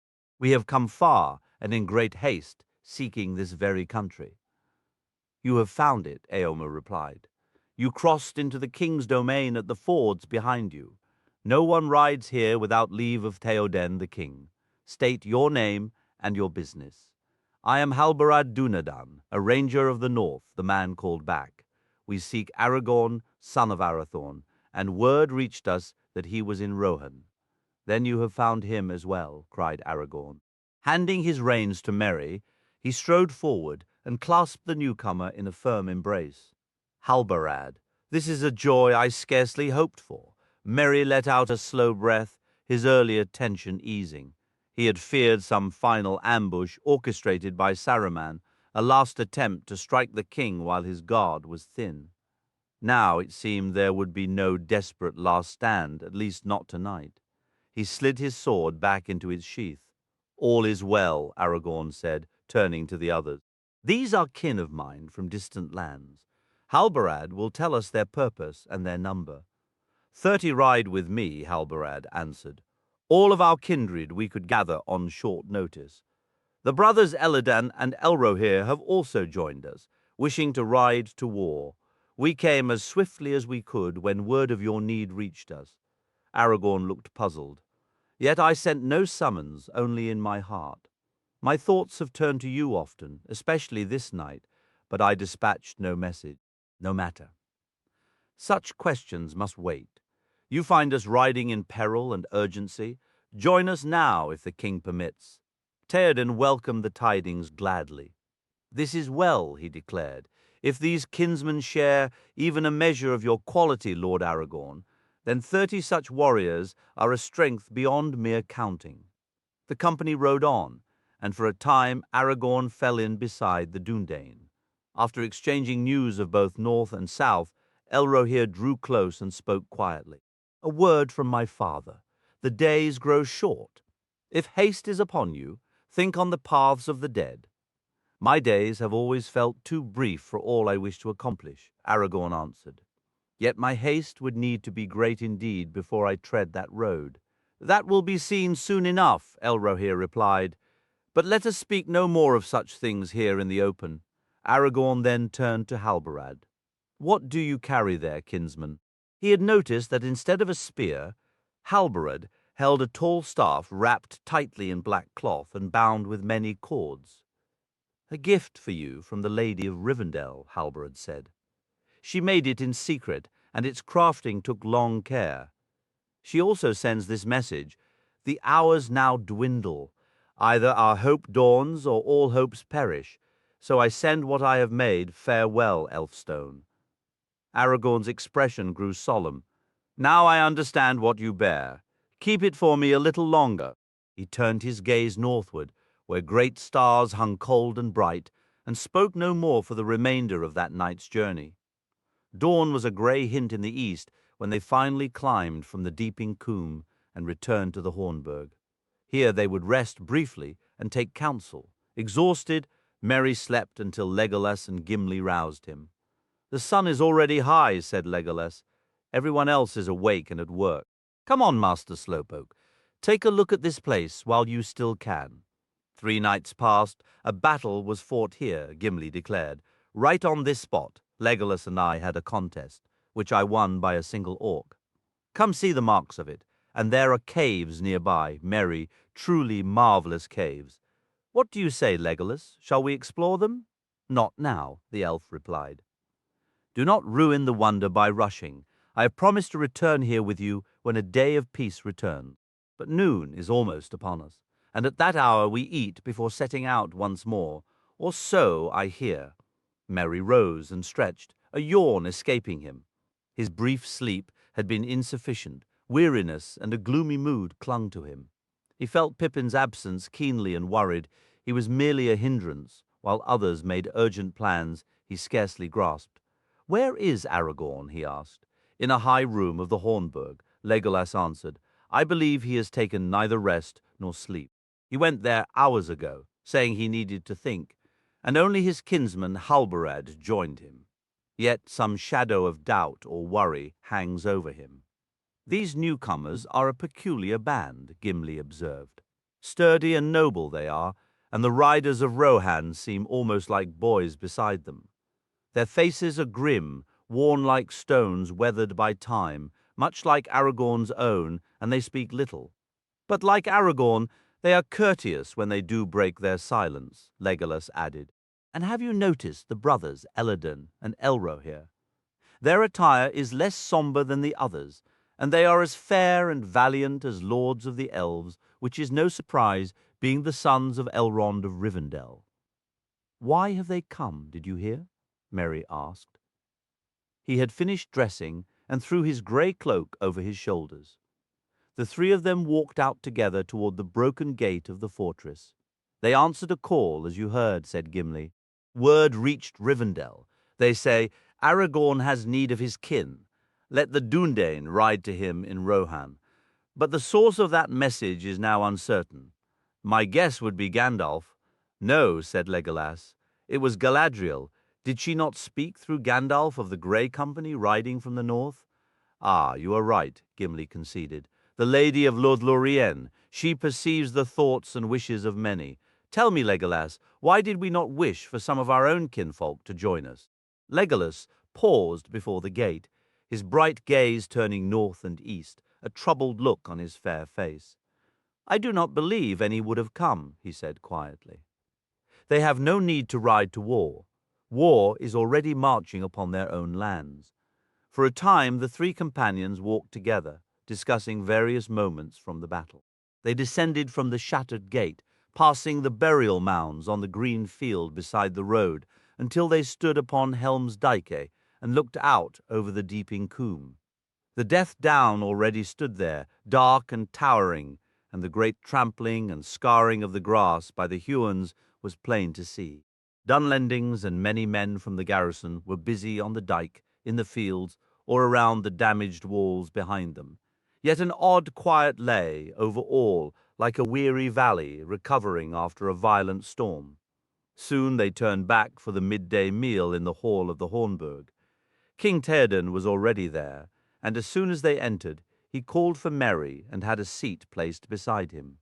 "This is not as I would wish it," said Théoden, "for it is nothing like my fair hall in Edoras, and your friend is gone, who ought to be here as well. It may be long before you and I sit at the high table in Meduseld again. There will be little time for feasting when I return. But come now, eat and drink, and let us talk while we can. And then you shall ride with me, may I truly," said Merry, both surprised and overjoyed. That would be wonderful. He could not recall ever feeling more thankful for a kindness offered in words. "I fear I'm just underfoot," he mumbled.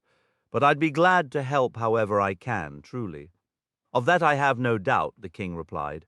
"I've arranged for a sturdy hill pony to carry you. He'll keep pace with the horses on the trails we'll follow, for our path leads from the Burg, along the high passes, not across the open plains. So we may reach Edoras by way of Dunharrow, where the Lady Éowyn expects me. You shall ride as my esquire, if you wish. Éomer, is there any armor here that might suit my young companion?" "We keep no vast armories in this hold, my lord," Éomer answered. "Perhaps a light helmet could be found to fit him, but we have neither mail nor a sword for one of his size."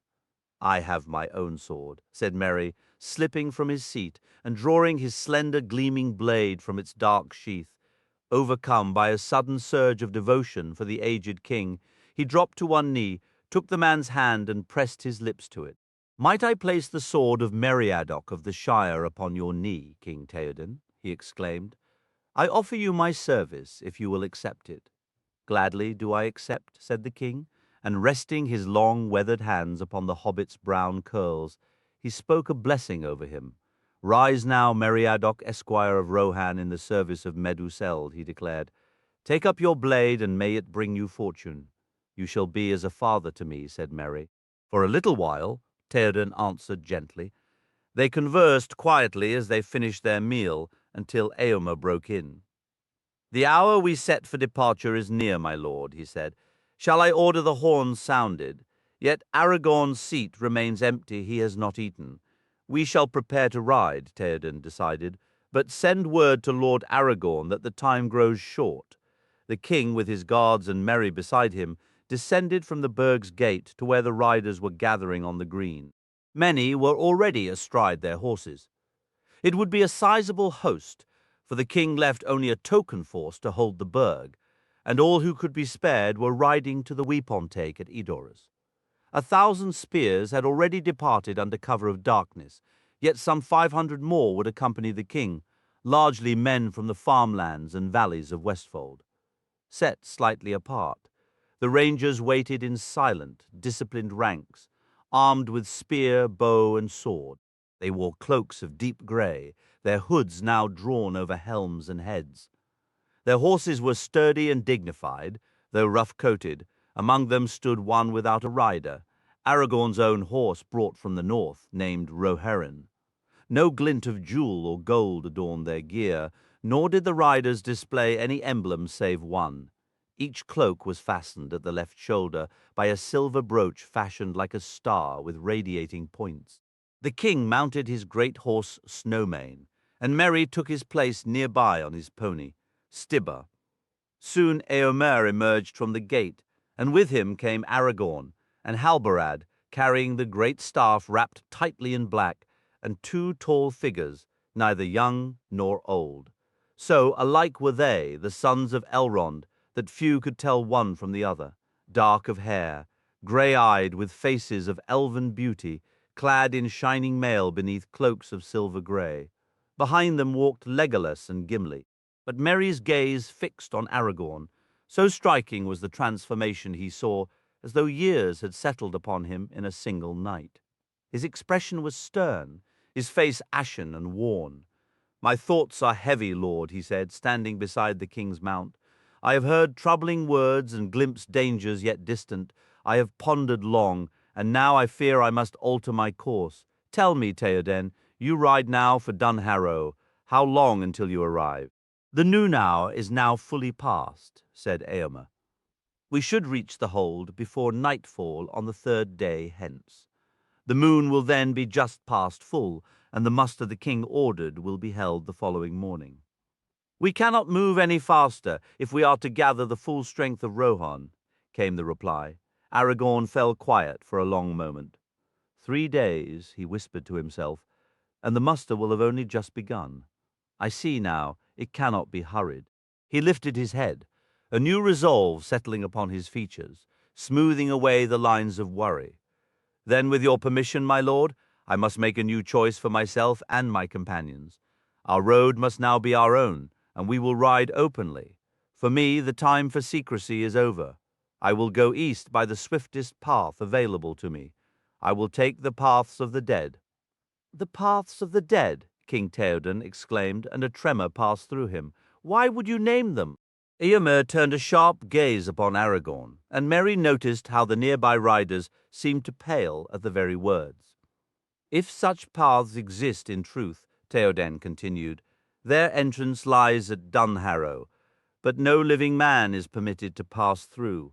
Alas, Aragorn, my friend," said Eomer, his voice heavy, "I had hoped we might ride to war side by side, but if you seek those paths, then we part here, and it is unlikely we shall ever meet again beneath the sun." "That is the road I will take, all the same," Aragorn stated firmly. "Yet I say to you, Eomer, that we may meet again on the battlefield, even should all the armies of Mordor stand between us." "You will follow your own will, Lord Aragorn," said Theoden. It may be your fate to walk roads others dare not. This parting wounds me, and I feel my strength diminished by it. But now I must take the mountain passes and delay no longer. Farewell." "Farewell, my lord," Aragorn replied. "Ride now to great renown. Farewell, Merry. I leave you in good hands, better than we had hoped when we pursued the orcs into Fangorn Forest. Legolas and Gimli, I trust, will still hunt alongside me, but we shall not forget you. Goodbye," said Merry. He could find no other words. He felt terribly small, confused and weighed down by all this grim talk. He missed Pippin's irrepressible cheer more than ever. The riders were prepared, their horses restless. He wished they would just start and have it done with. Théoden spoke a final word to Éomer, who then raised his hand and called out a command. With that, the company set forth. They rode over the great dike and down into the Coombe, then turned sharply eastward onto a path that wound along the foothills for nearly a mile before bending south, vanishing back into the hill. Aragorn rode to the dike and watched until the king's men were small figures far down the valley. He then turned to Halbarad. "There go three whom I love," he said, "and the smallest is not the least. He rides not knowing his destiny, yet even if he knew, he would go on just the same. The folk of the Shire are a small people, yet their worth is great," Halbarad answered. "They know little of our long labors to keep their borders safe, and yet I bear no resentment for it." "And now our fates are woven together," said Aragorn, "and yet here we must part. Come, I must take a little food, and then we too must make haste. Legolas, Gimli, walk with me. I would speak with you as I eat." They returned together to the Hornburg, yet for a time Aragorn merely sat in silence at the table in the hall, the others waiting for him to begin. "Come now," Legolas said at last. "Speak and be comforted. Shake off this shadow. What has happened since we returned to this grim fortress in the grey morning light?" "A struggle somewhat grimmer, for my part, than the battle upon the walls," Aragorn answered. "I have looked into the Orthanc stone, my friends." "You have looked into that accursed wizard's stone," Gimli exclaimed, his face a mix of fear and astonishment. "Did you speak? Did you say anything to him? Even Gandalf feared such a meeting." "You forget to whom you speak," Aragorn said sternly, a flash in his eyes. "Did I not proclaim my lineage openly before the doors of Edoras? What do you fear I might have said to him? Nay, Gimli," he continued, his voice softening, the grimness leaving his face. He looked like a man who had endured many sleepless nights of pain and toil. "No, my companions, I was the rightful master of the stone, and I believed I possessed both the authority and the power to wield it. The right is unquestionable. The strength was sufficient, just barely." He took a long breath. "It was a fierce contest, and the exhaustion lingers. I did not address him, yet in the end I forced the stone to obey my will. That alone will be a heavy burden for him to bear. And he saw me. Yes, Gimli, he perceived me, though not as I appear before you now. If that gives him any advantage, then I have erred, yet I doubt it. To learn that I still live and walk this earth struck at his very core, I believe, for he was unaware until this moment. The spies of Orthancs could not pierce the armor of Théoden, but Sauron has never forgotten Isildur or the sword of Elendil. Now, at the pinnacle of his schemes, the heir of Isildur and the sword are unveiled, for I revealed the reforged blade to him. He is not so powerful that he is beyond fear. Indeed, doubt constantly eats at him. Yet his dominion remains vast," Gimli replied, "and now he will act more swiftly." "A rash move often misses its mark," said Aragorn. "We must force our enemy's hand, not wait for his next strike. Listen, my friends, when I gained control of the stone, I saw many things. A grave danger approaches Gondor from the south, unforeseen, and it will draw significant strength away from the defense of Minas Tirith.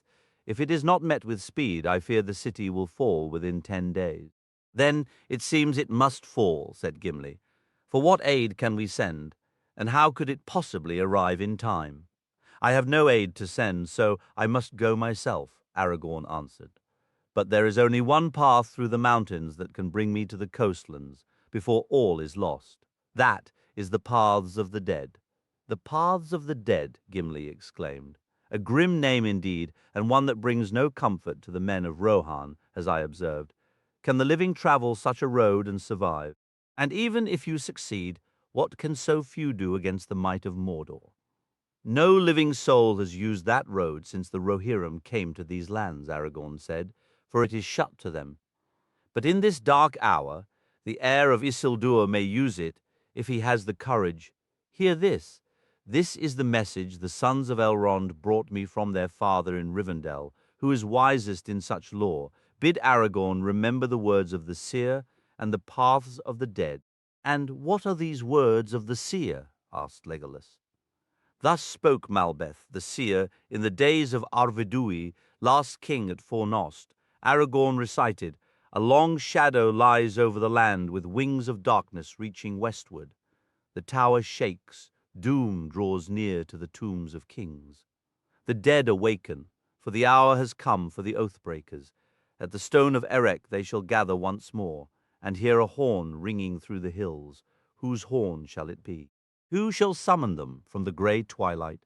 The forgotten folk, the heir of him to whom they swore the oath. From the north shall he come, driven by need. He shall pass through the door to the paths of the dead." "Dark paths, without doubt," said Gimli, "but no darker to me than these verses. If you wish to understand them better, then I ask you to come with me," said Aragorn. "For that is the way I must now go, but I do not go willingly, only necessity compels me. So I would have you come only of your own free choice, for you will face great labor and terror, and perhaps worse. I will go with you even on the paths of the dead, and to whatever end they lead," said Gimli. "I will come as well," said Legolas, "for I do not fear the dead. I only hope these forgotten folk have not forgotten how to fight," Gimli added with a wry grin. "Otherwise I see little reason to disturb their rest. That we will discover if we ever reach Erech," said Aragorn. "But the oath they broke was to fight against Sauron, and so they must fight now if they are to fulfill it at last. At Erech, a black stone still stands upon a hill brought long ago from Numenor by Isildur. Upon this stone the king of the mountains once swore allegiance to Isildur at the founding of Gondor. Yet, when Sauron's power grew anew, Isildur called upon these men to honor their vow, and they refused, for they had served Sauron in the earlier dark time. Isildur then spoke a curse to their king. 'You shall be the last of your line. If the West prevails over your dark lord, you and your people shall find no rest until your oath is fulfilled. This war will span countless years, and you shall be called again before the end.' They fled from his wrath, too fearful to join Sauron's forces, and hid themselves in the mountain cave.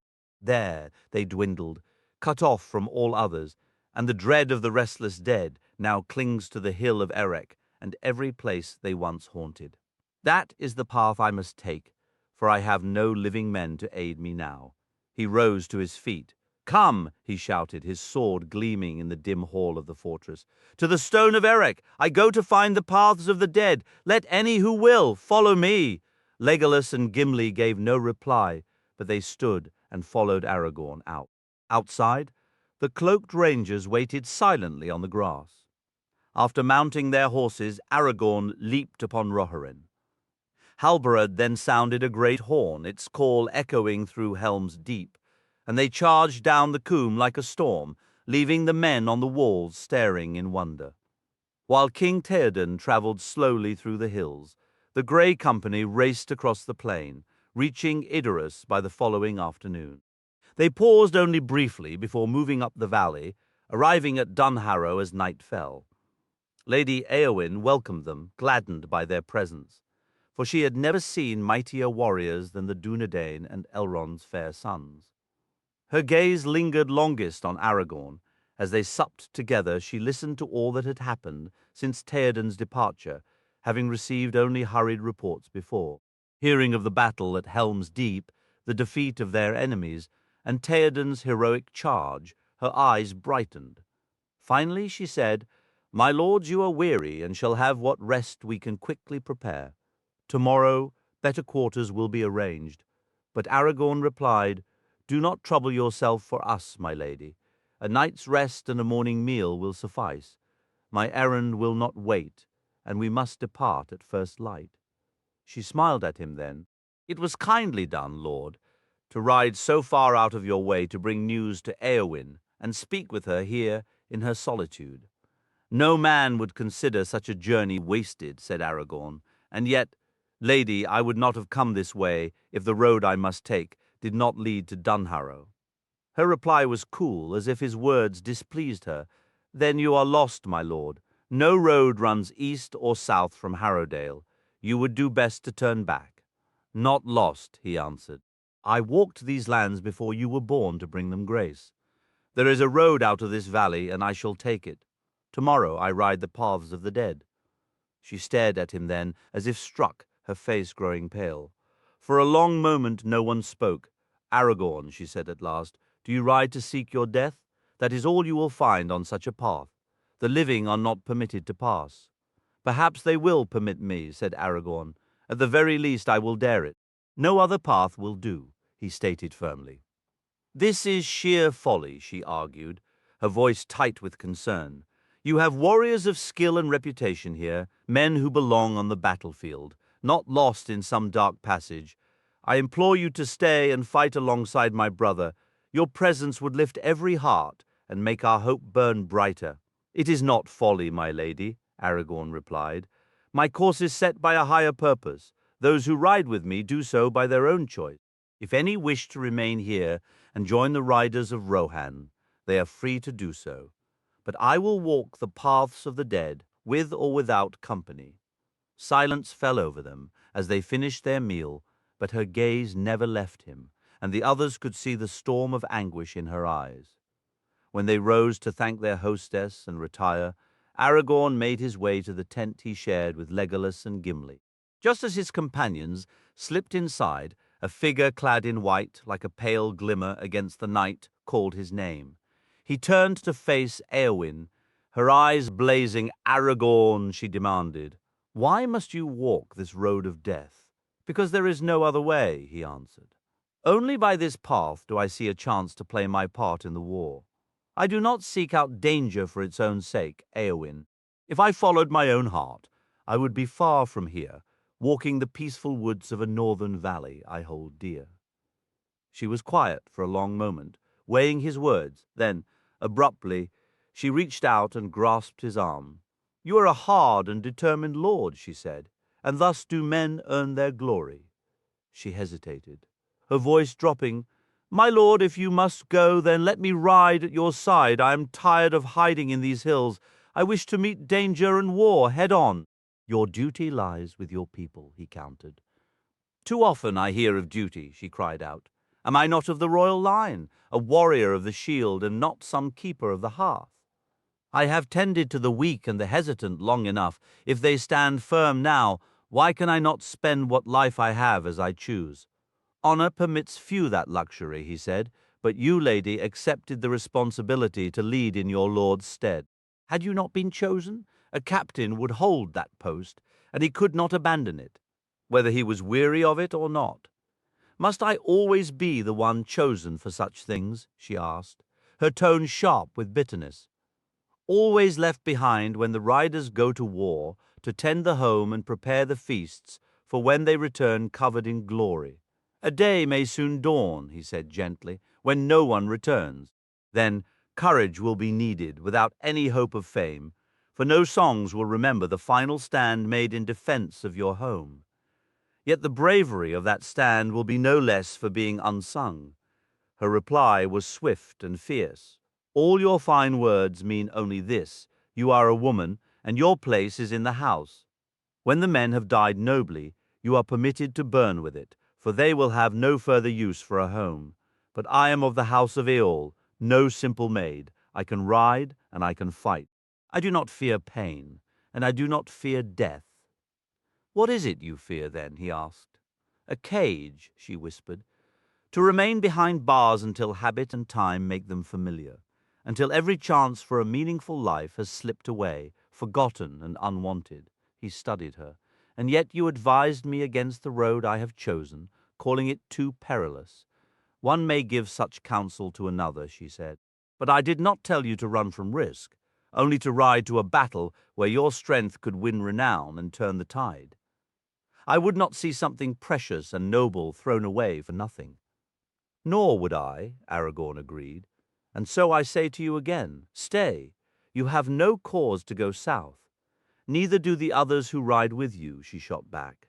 They go only because they cannot bear to be parted from you, because they love you. With that she turned and was swallowed by the darkness. As the first pale light of dawn washed the sky, but before the sun had cleared the eastern peaks, Aragorn prepared to leave.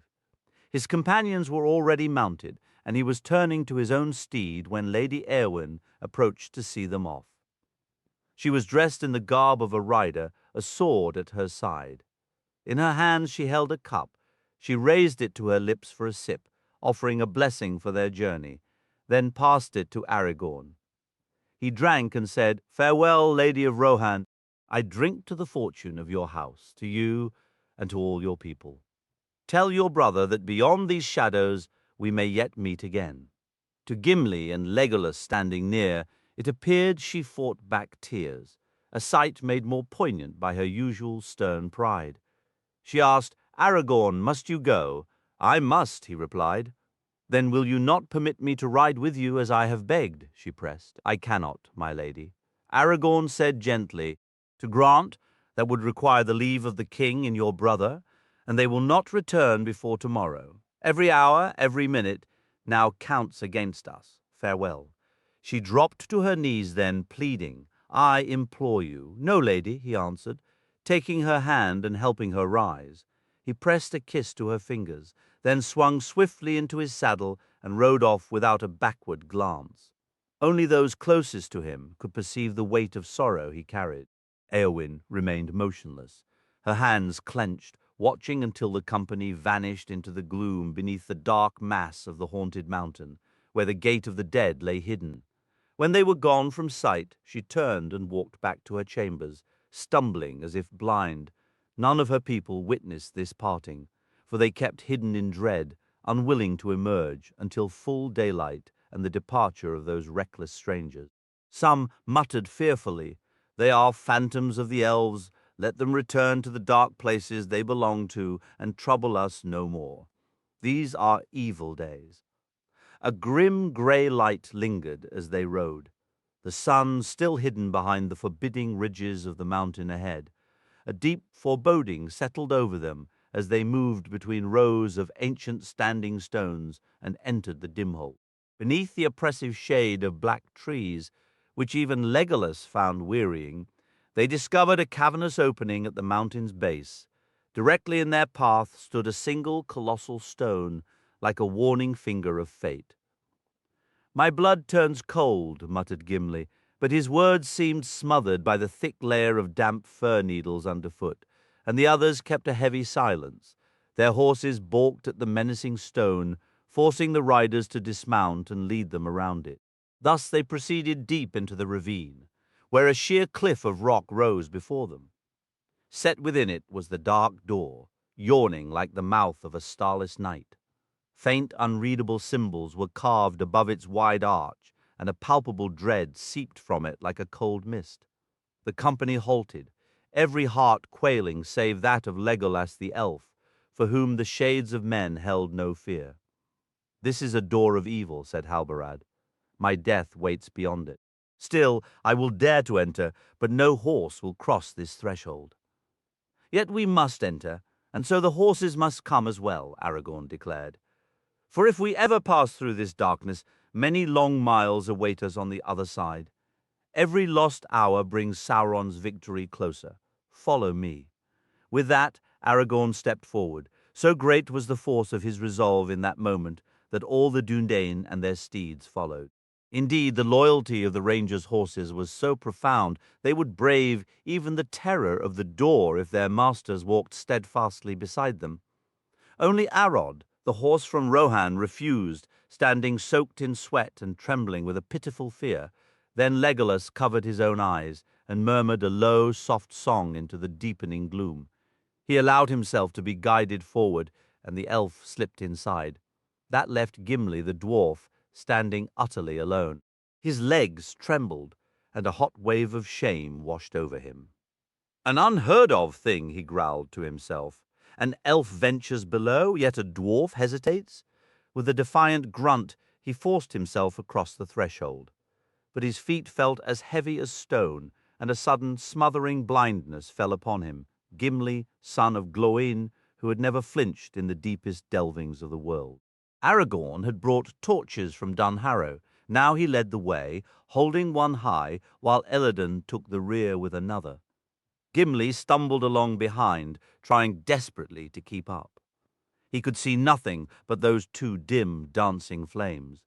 Whenever the company paused, a ceaseless whisper seemed to swirl around him, a murmur of voices speaking in no language he had ever known. Nothing attacked them, nothing barred their path, yet with every step a cold dread settled deeper into the dwarf's heart. He knew, most terribly, there could be no retreat. The paths behind now teemed with an unseen host moving in the dark. Uncounted times slipped by until Gimli beheld a sight he would forever wish to forget. The passage, wide as it was, opened abruptly into a vast empty cavern where walls no longer stood on either side. A weight of terror pressed down so heavily he could scarcely lift his feet. To the left, something glinted dully as Aragorn's torch drew near. Aragorn stopped to investigate. "Has he no fear at all?" the dwarf muttered. In any other cave, Gimli Glóin's son would have been first to sprint toward the gleam of gold. But not here. Let it lie. Despite his dread, he drew closer and saw Aragorn kneeling with Elladan holding both torches aloft. Before them lay the bones of a great warrior. He had been clad in mail, and his armor remained strangely whole, for the air of the cavern was parched as ancient dust. His hauberk was traced with gilt. A belt of gold and garnets encircled his waist, and a helm rich with gold rested upon the bony skull, which lay face down on the stone floor. He had fallen near the far wall, and before him stood a door of stone shut fast. The bones of his fingers were still wedged into its cracks, as if he had clawed at it in a final, frantic despair. A notched and broken sword lay beside him, where he had seemingly hacked at the unyielding rock. Aragorn did not touch the remains, but after a long, silent look, he rose with a sigh. "Here the flowers of Cymbalmene shall never bloom unto the ending of the world," he whispered. "9 mounds and 7 are now green with grass, yet through all the long years he has lain at a door he could not open. Where does it lead? Why did he seek to pass? That none shall ever know, for that is not my quest," he cried suddenly, turning and speaking to the whispering darkness behind them. "Keep your hoards and your secrets buried in the accursed years. We ask only for speed. Let us pass and then come. I summon you to the stone of Erech." No answer came, save for a silence more profound and dreadful than the whispers before it. Then a cold gust swept through, the torches flickered wildly and died, and would not be lit again. Of the time that followed, whether an hour or many, Gimli remembered almost nothing. The others pressed forward, but he lagged ever at the back, hunted by a groping horror that seemed always on the verge of clutching him. A rumor of pursuit, like the shadowy sound of countless feet, echoed in his wake. He stumbled on until he was crawling on the ground like a wounded animal. Certain he could bear no more, he must either find an end and escape, or turn and run madly back into the following fear. Then, abruptly, he heard it, the clear, sharp tinkle of water, a sound as hard and real as a stone dropped into a dark, dreaming pool. Light grew, and behold, the grey company rode through a second towering gateway, and a swift stream rushed out beside them. Beyond it, a road plunged steeply down between cliffs, so sheer and sharp they seemed to cut the sky high above. The chasm was so deep and narrow it turned the world dark, with faint stars already glinting in the strip of sky. Gimli later learned it was only 2 hours before sunset on the day they had left Dunharrow, but in that moment it felt like twilight from another age or a distant world. The riders mounted once more, and Gimli moved his pony to ride beside Legolas. They travelled in single file as a deep blue dusk settled, and a cold dread clung to them. When Legolas turned to speak, the dwarf saw a strange glitter in the elf's keen eyes. Elladan rode at the very rear of the company, yet he was not the last on that descending path. "The dead follow us," Legolas murmured. "I see shapes of men and horses, pale banners like tattered clouds, and a forest of spears like thorns on a foggy night. The dead are here." "Yes, they ride behind. They have been called," Elladan confirmed. Suddenly, as if stepping from a crack in a wall, the company emerged from the ravine. Before them stretched the broad uplands of a great valley, and the stream beside them fell with a cold, clamoring voice over many cascades. "Where in all of Middle-earth have we come?" Gimli asked. Elladan answered, "We have descended from the springs of the Morthond, the long, cold river that finds the sea at last, by the walls of Dol Amroth. Soon you will understand why men name it Blackroot. The vale of the Morthond spread out like a great bay, its waves of land crashing against the southern faces of the mountains. Its slopes were covered in grass, yet all was grey in the fading light, for the sun had gone far below. The lights of homesteads twinkled. This was a rich land, home to many folk. Then Aragorn's voice rang out, clear and commanding without his turning. "Friends, cast aside your weariness. Ride now, ride hard. We must reach the Stone of Eric before this day ends, and the way is still long." So they rode on across the high fields without a backward glance, until they crossed a bridge over the roaring torrent and found a road leading down into the settled lands. As they passed, lights in houses and hamlets were hastily extinguished, doors slammed shut, and people in the fields cried out in terror, scattering like startled deer. The same desperate shout rose again and again in the deepening night. "The King of the Dead! The King of the Dead is upon us!" Alarm bells rang in the distance below, and all folk fled from Aragorn's path. Yet the Grey Company rode with the relentless speed of hunters until their horses stumbled with exhaustion. And so, near midnight, in a darkness as profound as mountain caverns, they came at last to the hill of Eric. A long terror had dwelled upon that hill and the empty fields surrounding it. Upon its crown stood a black stone, perfectly round like a great globe, as tall as a man, though half of it was sunk into the earth. It looked utterly unearthly, as if it had fallen from the heavens, as some indeed believed. Those who remembered the old lore of Westerness said it had been brought from the ruin of Numenor and set here by Isildur when he first landed. None of the local people dared approach it, nor would they live nearby, for they said it was a gathering place for shadow men, who would throng around it in times of fear, whispering. To this stone the company came and halted in the dead of night. Then Elrohir handed Aragorn a silver horn. He blew upon it, and to those standing near it seemed they heard an answer, a faint echo of horns from deep unseen caves. They heard no other sound, yet they were acutely aware of a vast host assembled all around the hill where they stood, and a chill wind like the breath of ghosts swept down from the mountains. Aragorn did not remain on his horse. Instead, he stood beside the ancient stone and called out with a voice that carried through the night, "Why have you come, you who broke your vow?" From the darkness a distant voice replied, "We come to keep our oath and find our rest." "The time has arrived," Aragorn declared. "I ride now for Pelargir on the Anduin, and you will follow. Once this land is freed from Sauron's servants, I will consider your oath fulfilled. Then you shall have your peace and be released forever. I am Elisar, the heir of Isildur to the throne of Gondor." He then signaled to Halbarad, who unfolded the great banner they had carried. It was a field of black, any emblem upon it swallowed by the gloom. A deep silence fell, unbroken by whisper or sigh, for the remainder of that long night. The Grey Company made camp near the stone, but sleep was scarce, surrounded as they were by a palpable dread. At the first cold light of dawn, Aragorn rose and led them onward into a march of terrible haste and exhaustion, a trial few among them could have borne save through the strength of his will. Only the Dúnedain of the north, accompanied by Gimli the dwarf and Legolas the elf, could have withstood such a journey. They moved through Tarlang's Neck into Lamedon, with a host of shadows at their back and a cloak of fear ahead, not halting until they reached Callambel by the river Cyril as the sun sank like a wound in the sky behind the distant Pinath Gelin. The town and its fords were empty. Its people fled to the hills at rumors of the spectral king's approach.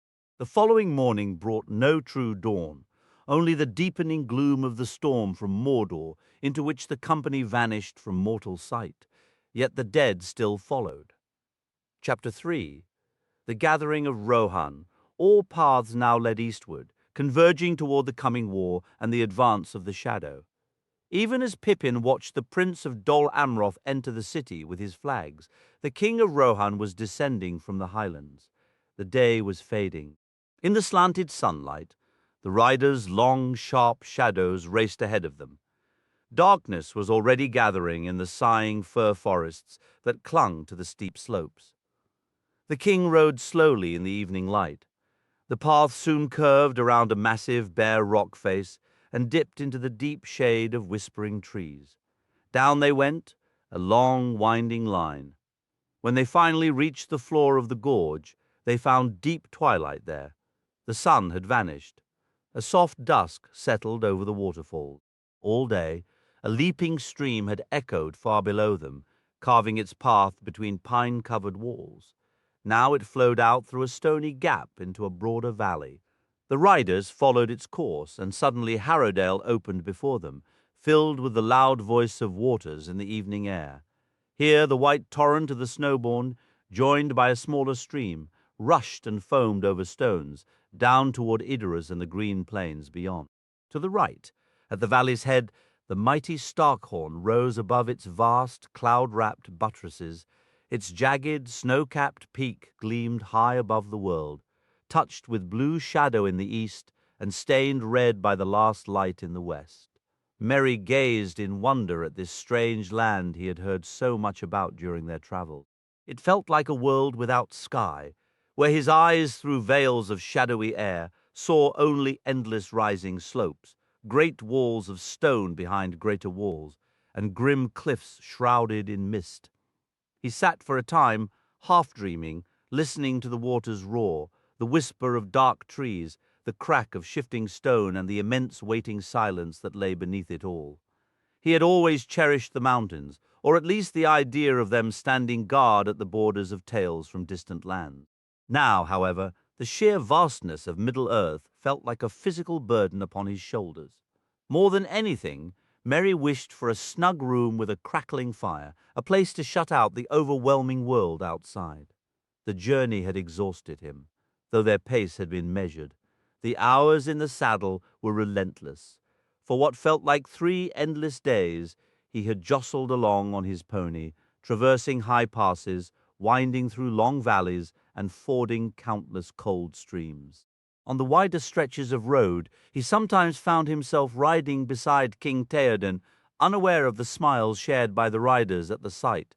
The small hobbit on his shaggy grey pony, alongside the Lord of Rohan on his majestic white stallion. In those moments, Merry would speak of the Shire and its simple affairs, or listen as the king recounted legends of the Mark and its heroes of old. Yet for much of the ride, especially on this final long day, Merry kept to himself just behind the king, silent, straining to decipher the slow, resonant speech of the riders behind him. The language teased him with familiar words, spoken with a depth and strength unknown in the Shire, but their meanings slipped away like water through his fingers. Occasionally, a rider would burst into a stirring song that made Merry's heart soar, even though he understood none of the words. A profound loneliness had settled upon him, deepening now as the day failed. His thoughts turned to Pippin, lost somewhere in this strange land, and to the fate of Aragorn, Legolas, and Gimli. Then a cold dread touched his heart as he remembered Frodo and Sam. "I'm forgetting them," he chided himself, guilt sharp in his chest. "They are the reason for all of this, and I came to help, yet they must be hundreds of miles from here now, if they even live." A shiver ran through him. Harrowdale, at last. Eomer announced. "Our road is nearly done." The company halted. The path ahead fell away steeply from the narrow gorge. Through a gap like a tall window, Merry caught a glimpse of the great valley below, shrouded in evening gloom. A single small light flickered like a star beside the distant river. "This path ends, perhaps," said Théoden, "but my road stretches far yet. The moon was full last night at dawn. I ride for Edoras and the gathering of my people." Eomer spoke softly. "Lord, if you would heed my counsel, you would return hereafter and remain until the war is decided, for good or ill." Théoden smiled, but his eyes were firm. "No, my son, for I will call you that. Do not echo Wormtongue's cautious whispers in my old ears." He straightened in his saddle, looking back at the long line of his men fading into the dusk. "It feels a lifetime since I rode west, yet I will not rely on a staff again. If the war is lost, what safety is there in hiding? And if it is won, what sorrow is there in falling while my strength yet remains? But we will speak no more of this. Tonight we rest in the hold of Dunharrow. We have one evening of peace left to us. Let us ride on." They descended into the valley as dusk deepened into night. Here the river Snowbourne ran close to the western walls, and soon the path brought them to a shallow ford where water chuckled loudly over stones. The crossing was guarded. As the king approached, many men emerged from the shadows of the rocks, and upon recognizing him, their voices rose in joyful cries, "Théoden King, the king of the Mark returns." A long call on a horn echoed through the valley, answered by others from afar. Lights sprang to life across the river. Then, suddenly, a great chorus of trumpets erupted from high above, as if from a hidden chamber in the mountains, their notes merging into one mighty voice that rolled and thundered against the stone walls. Thus, victorious from the west, the king of the Mark came home to Dunharrow under the silent gaze of the White Mountains. At the ford, he discovered the gathered strength of his people awaiting him. Captains had ridden out to greet him as soon as word of his approach arrived, bearing messages from Gandalf. Dunher, the chieftain of Harrowdale, led the welcoming party. "3 dawns passed, my lord," he reported. "Shadowfax arrived in Edoras, like a wind from the west. Gandalf brought news of your victory, which gladdened all our hearts. Yet he also carried your command to hasten the gathering of the riders. That was when the winged shadow appeared." "The winged shadow?" Théoden questioned. "We witnessed such a thing, but that was in the deep night before Gandalf departed from us." "Perhaps the same, Lord," Dunher replied. "Or another like it, a flying darkness shaped like some monstrous bird. It passed over Edoras that very morning, and every man was shaken with dread. It stooped low over Meduseld, nearly brushing the gable, and a cry went out that froze our blood. It was then Gandalf advised us not to muster in the open fields, but to meet you here, within the shelter of this valley under the mountains. He also instructed us to light no more fires or lanterns than were absolutely necessary. We have obeyed, for Gandalf spoke with a commanding authority. We trust these arrangements meet with your approval. No sign of these evil things has been seen here in Harrowdale." "You have done well," said Théoden. "I shall ride now to the hold. Before I take my rest, I will meet with the marshals and captains. Send them to me as soon as they are able." The road turned eastward, cutting directly across the valley, which narrowed here to scarcely more than half a mile. All about lay flats and meadows of coarse grass, grey and fading in the deepening twilight. Ahead, on the valley's far side, Merry discerned a stern rocky wall, a final spur of the great Starkhorn, split long ago by the river. Across every level space, a great host of men was assembled. Many crowded the roadside, calling out joyful greetings to the king and the riders from the west. Beyond them, stretching into the distance, were orderly rows of tents and booths, lines of picketed horses, vast stores of arms, and stacked spears that bristled like a forest of young saplings. Now the entire assembly was sinking into shadow, and though a chill wind blew down from the heights, no lanterns shone and no campfires were lit. Heavily cloaked watchmen paced their rounds. Merry tried to estimate the number of riders. In the gathering gloom, an exact count was impossible, but it appeared to him a formidable army, many thousands strong. As he peered into the dimness, the king's company drew near the looming cliff on the valley's eastern side. Abruptly, the path began to ascend. Merry looked up, astonished. He was traveling on a road unlike any he had ever beheld, a mighty work of ancient hands, crafted in years now lost to song. It wound upward, coiling like a serpent, carved directly into the sheer face of the rock. Steep as any staircase, it looped back and forth in its relentless climb. Horses could walk this path, and wagons could be laboriously hauled, but no enemy could assault it from below, save one who came on wings, if it were defended from the heights above. At every turn of the road stood great carved stones, shaped into the likeness of men. They were huge, clumsy-limbed figures, squatting cross-legged with stumpy arms folded upon broad bellies. The wear of countless years had eroded the features of some, leaving only the dark hollows of eyes that stared mournfully at passers-by. The riders paid them little heed, calling them the Pukkel men, and feeling neither fear nor awe from their presence. Yet Merry gazed at them with a mix of wonder and a strange, almost pitying sadness as they loomed in the dusk. After a time, he glanced back and saw he had already climbed hundreds of feet above the valley floor. Far below, he could just make out a winding line of riders crossing the ford and proceeding along the road toward the camp that had been prepared. Only the king and his guard were ascending to the hold finally. The king's riders reached a sheer cliff edge. The path they climbed narrowed into a trench, carved through solid rock, then ascended a brief incline before opening onto a vast, windswept plateau. The people of the Firienfeld named this place, a high mountain meadow of grass and heather, suspended far above the deep-carved riverbed of the Snowbourne and cradled in the arms of towering peaks. To the south loomed the Starkhorn, and to the north the jagged ridge of Irensaga. Between them, directly ahead, rose the grim, dark face of the Dwimmerberg, the haunted mountain, emerging from steep slopes thick with gloomy pine trees. Splitting the high field in two, marched a double line of rough-hewn standing stones, which faded into the gathering dusk and was swallowed by the forest. Anyone bold enough to travel that road would quickly find themselves in the black Dimholt, beneath the Dwimmerberg, confronted by the threatening single pillar and the gaping shadow of a forbidden door. This was sombre Dunharrow, crafted by hands so ancient their very names were forgotten, erased from all song and story.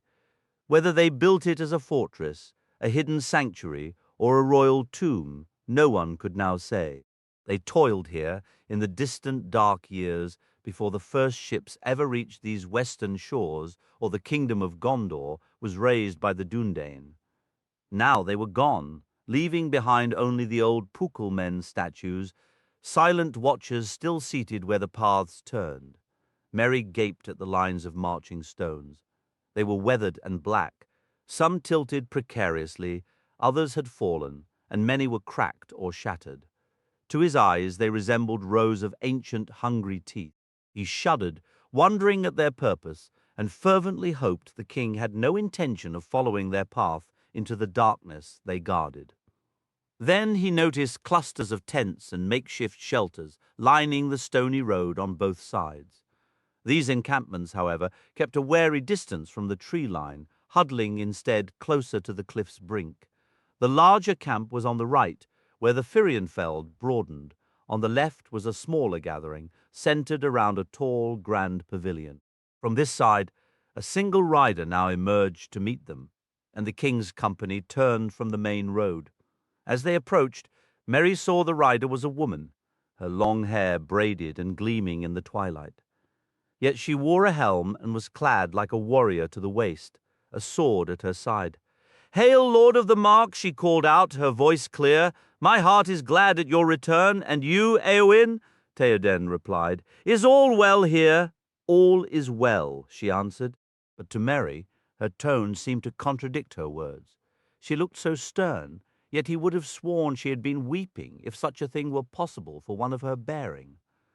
All is well. The journey was weary for our people, torn so suddenly from their homes. There were bitter words, for it has been an age since war last drove us from our green fields. But there has been no violence.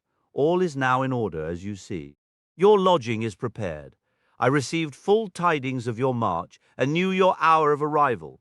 So Aragorn has come then, said Eomer, a spark of hope in his voice. Does he remain here? No, he is gone, Éowyn said, turning her face away to gaze at the mountains dark against the eastern and southern sky. It was a dismissive gesture, almost as if the very name annoyed her. Where did he go? Éomer pressed. I do not know, she answered flatly.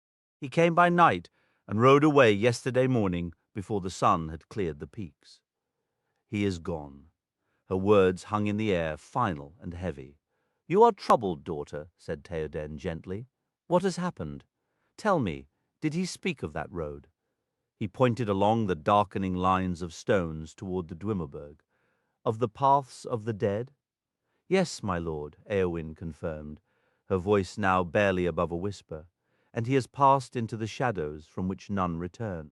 I could not sway him. He is gone. Then our paths are sundered, Éomer said, his earlier hope deflating into grim acceptance. He is lost to us. We must ride on without him, and our hope grows thin. In silence they moved slowly through the short heather and upland grass until they reached the king's great tent. There Merry discovered that all had been made ready for their comfort, and he was relieved to find that he too had not been overlooked. A small tent had been set up for him near the king's quarters, and there he remained by himself, watching as men moved back and forth, entering to speak with the king and share their counsel. Evening deepened, and the faint outlines of the western peaks were topped with stars, though the east lay shrouded and empty. The standing stones along the path gradually melted into the dusk, yet beyond them, darker than the gathering night, loomed the immense hunched silhouette of the Dwimmerberg. The paths of the dead, he whispered. What can it all signify? Everyone has left me now. Each has gone toward some grim fate. Gandalf and Pippin to battle in the east, Sam and Frodo toward Mordor, and Strider, Legolas, and Gimli to those very paths. My own time will come soon enough, I imagine. I wonder what they are discussing in there, and what the king intends to do. Where he leads, I must follow. Amid these somber reflections, he abruptly realized he was quite hungry, and he rose to see if anyone else in this unusual camp felt the same. Just then, a trumpet call rang out, and a man approached the king's esquire, summoning him to attend the king at his meal. Inside the pavilion, a curtained space lay adorned with embroidered hangings and spread with furs. There, at a modest table, sat Théoden with Éomer and Éowyn and Dunher, the lord of Harrowdale. Merry took his place beside the king's seat and served him, until the old man, emerging from deep thought, turned and offered a kind smile. "Come, Master Meriadoc," he said, "you shall not stand. Sit here beside me while I remain in my own lands and lift my spirits with your stories." A place was made for the Hobbit at the king's left, though no one asked for a tale. In truth, there was little conversation, and they ate and drank mostly in silence, until Merry finally gathered his nerve to voice the question that troubled him. "My lord, twice now I have heard mention of the paths of the dead," he began. "What are they? And where has Strider, I mean Lord Aragorn, where has he gone?" The king let out a weary sigh, but no one replied at first. Finally Éomer spoke. "We do not know, and it weighs on our hearts," he admitted. "But as for the paths of the dead, you have already trod their first steps." "No, I mean no ill by it. The road we climbed leads to the door there in the Dimholt. Yet what lies beyond, no living man can say. No man knows," Théoden added, though ancient lore, seldom recalled today, offers a glimpse. If the old tales passed down in the House of Eorl hold truth, then the door beneath Rimmerberg opens onto a hidden passage that winds under the mountain to some lost end. But none have dared to seek its secrets since Boldor, son of Brego, crossed the threshold and was never seen again. He made a reckless vow as he drank from the horn at the feast. Brego held to bless newly built Meduseld, and he never came to the high seat that was his birthright. It is said that dead men from the dark years guard the path and allow no living soul to reach their hidden halls. Yet sometimes they themselves are glimpsed slipping out like shadows and moving down the stony road. Then the folk of Harrowdale bolt their doors, cover their windows, and live in fear. But the dead emerge only rarely, and in times of great unrest and approaching death. Yet there is talk in Harrowdale. Éowyn said softly that on moonless nights not long ago a great company in strange gear passed by. None knew where they came from, but they went up the stony road and disappeared into the hill, as if keeping some dark appointment. Then why? Merry pressed, his voice edged with a frustration he hadn't meant to show, after all. Weren't they all just waiting around while others marched toward doom? Why would Aragorn choose to go that way? Can you think of any reason for his actions? She asked. Unless he shared his thoughts with you as a confidant. Éomer replied, No one alive today can guess his intent. He seemed so different from the man I first met in the king's hall. Éowyn said, her voice low. More severe, aged beyond his years. I felt he was touched by fate, as if summoned by those who are gone. Perhaps he was called, Théoden said gravely. My own heart warns I may not look upon him again, yet he carries himself as a king, one marked for a profound fate. And let this comfort you, daughter, since you seek solace for this grieving guest.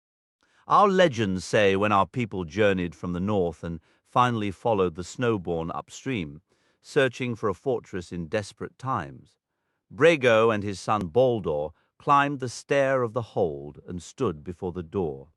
Upon the threshold sat an ancient figure, so old his years could not be counted. Once he must have been tall and regal, but he was now withered like weather-worn stone. They took him for a statue, for he did not stir or speak until they moved to step past him and enter. Then a voice emerged from him as if from the earth itself, and to their astonishment it spoke in our tongue. The way is shut. They stopped and stared, realizing he still lived, though his eyes did not see them. The way is shut, the voice repeated. It was made by those who are dead, and the dead keep it until the time comes. The way is shut, and when will that time be? Baldur asked. But he received no answer, for the old man perished in that very moment, collapsing forward. No further knowledge of the ancient mountain dwellers have our people ever gained. Yet perhaps the foretold hour has now arrived, and Aragorn may find passage. But how is any man to know if that hour has come except by daring the door itself? Éomer argued. And that is a path I would not take, even if all the armies of Mordor barred my way, and I had no other shelter. It is a bitter pity that such a grim fate should seize so valiant a heart in our time of peril. Are there not horrors enough roaming the open lands without courting them beneath the earth? War is upon us. He fell silent, for just then a commotion arose outside, a man's voice shouting Théoden's name, followed by the guard's challenge. Soon after, the captain of the guard drew the curtain aside. A man is here, my lord, he announced. A messenger from Gondor. He demands an immediate audience. Bring him in, Théoden commanded. A tall man entered, and Merry stifled a gasp. For an instant he believed Boromir had returned from the dead. Then he saw it was not so. This man was a stranger, though he bore a striking resemblance to Boromir, as if they were kin, proud, tall, with keen grey eyes. He was dressed as a rider, a dark green cloak over a shirt of fine chainmail. A small silver star was fixed on the brow of his helmet.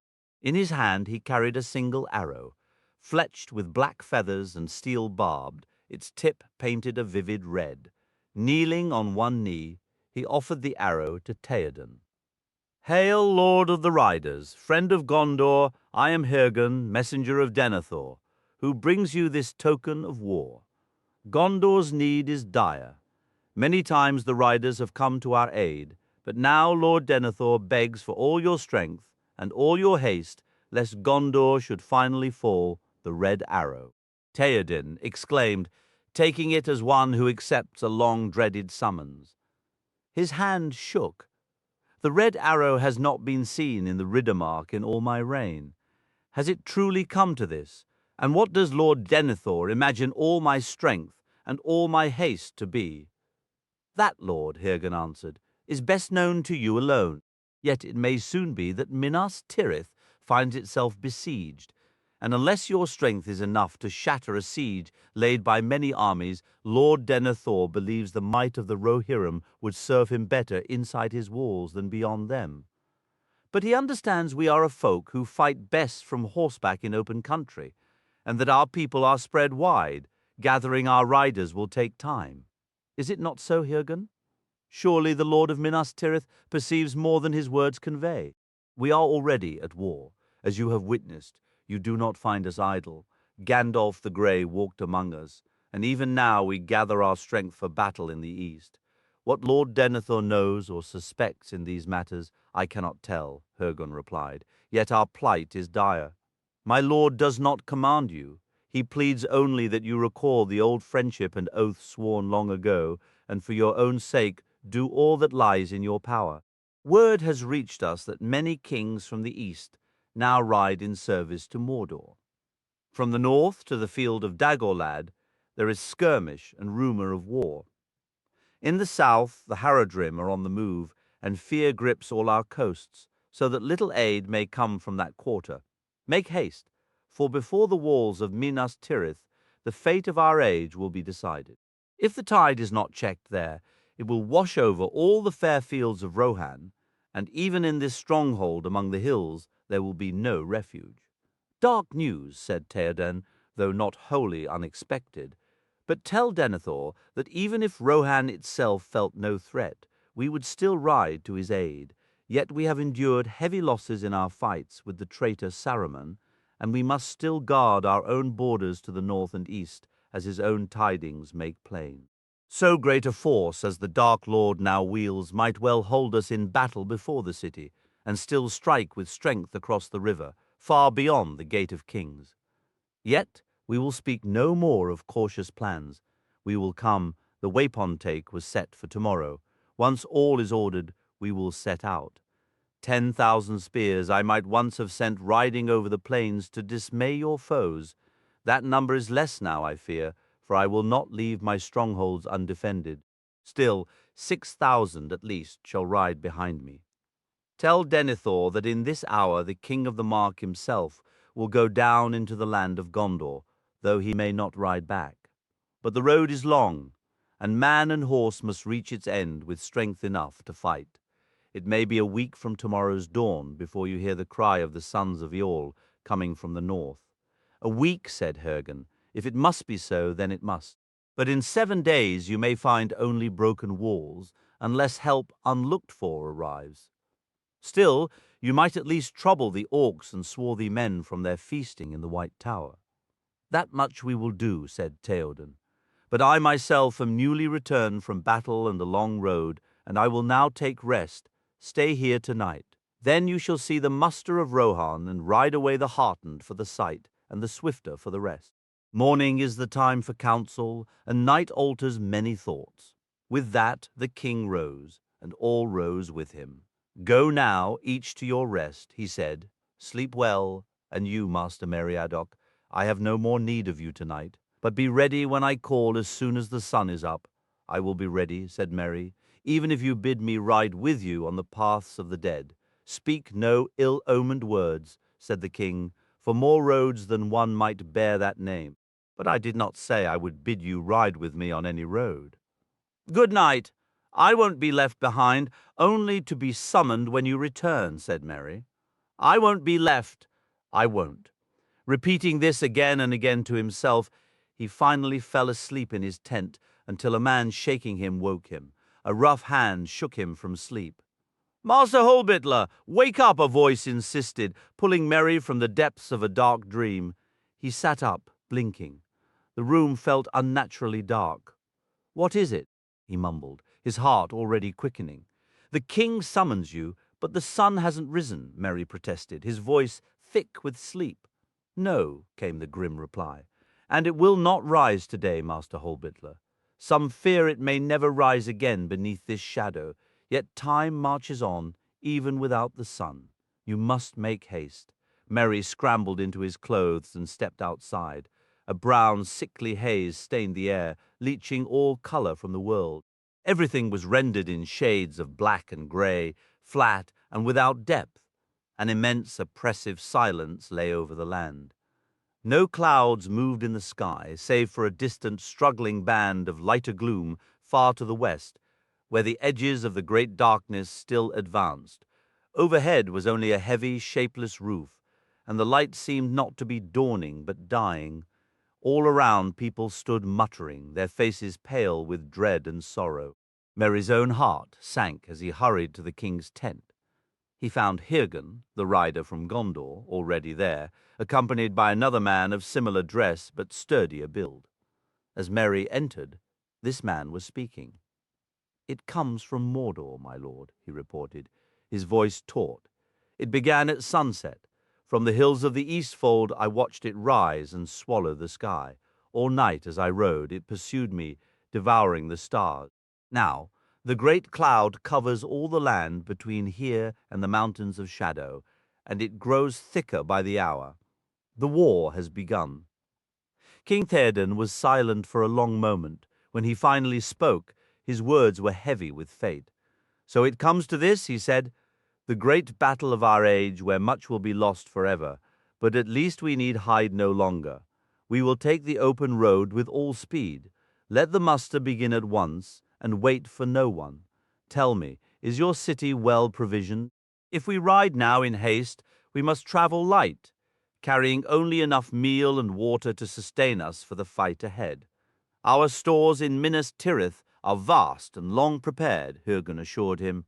"Ride now with all the speed and lightness you can muster."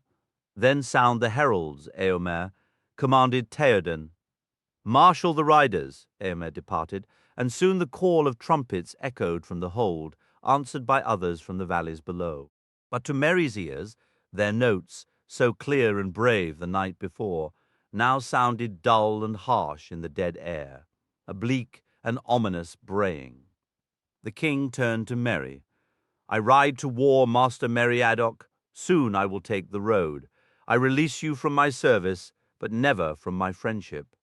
You will remain here. If you wish, you may serve the Lady Éowyn, who will rule my people in my absence." Merry's words tumbled out in a stammer.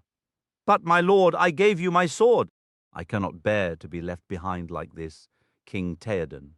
All my friends have gone to this battle. I would be ashamed to stay." Theoden's expression was gentle but firm. "We ride upon tall, swift horses. Brave as your heart is, you cannot ride such steeds." "Then tie me to the back of one. Let me cling to a stirrup," Merry pleaded, a desperate determination hardening his voice. "It is a long way to run, but run I shall if I must, even if I wear my feet to the bone and arrive weeks after the fighting is done." A faint smile touched Theoden's lips. "I would sooner carry you with me on Snowmane than see that. But you shall ride with me as far as Edoras, to see the golden hall of Meduseld, for that is my path. Your pony Stibber can bear you that far.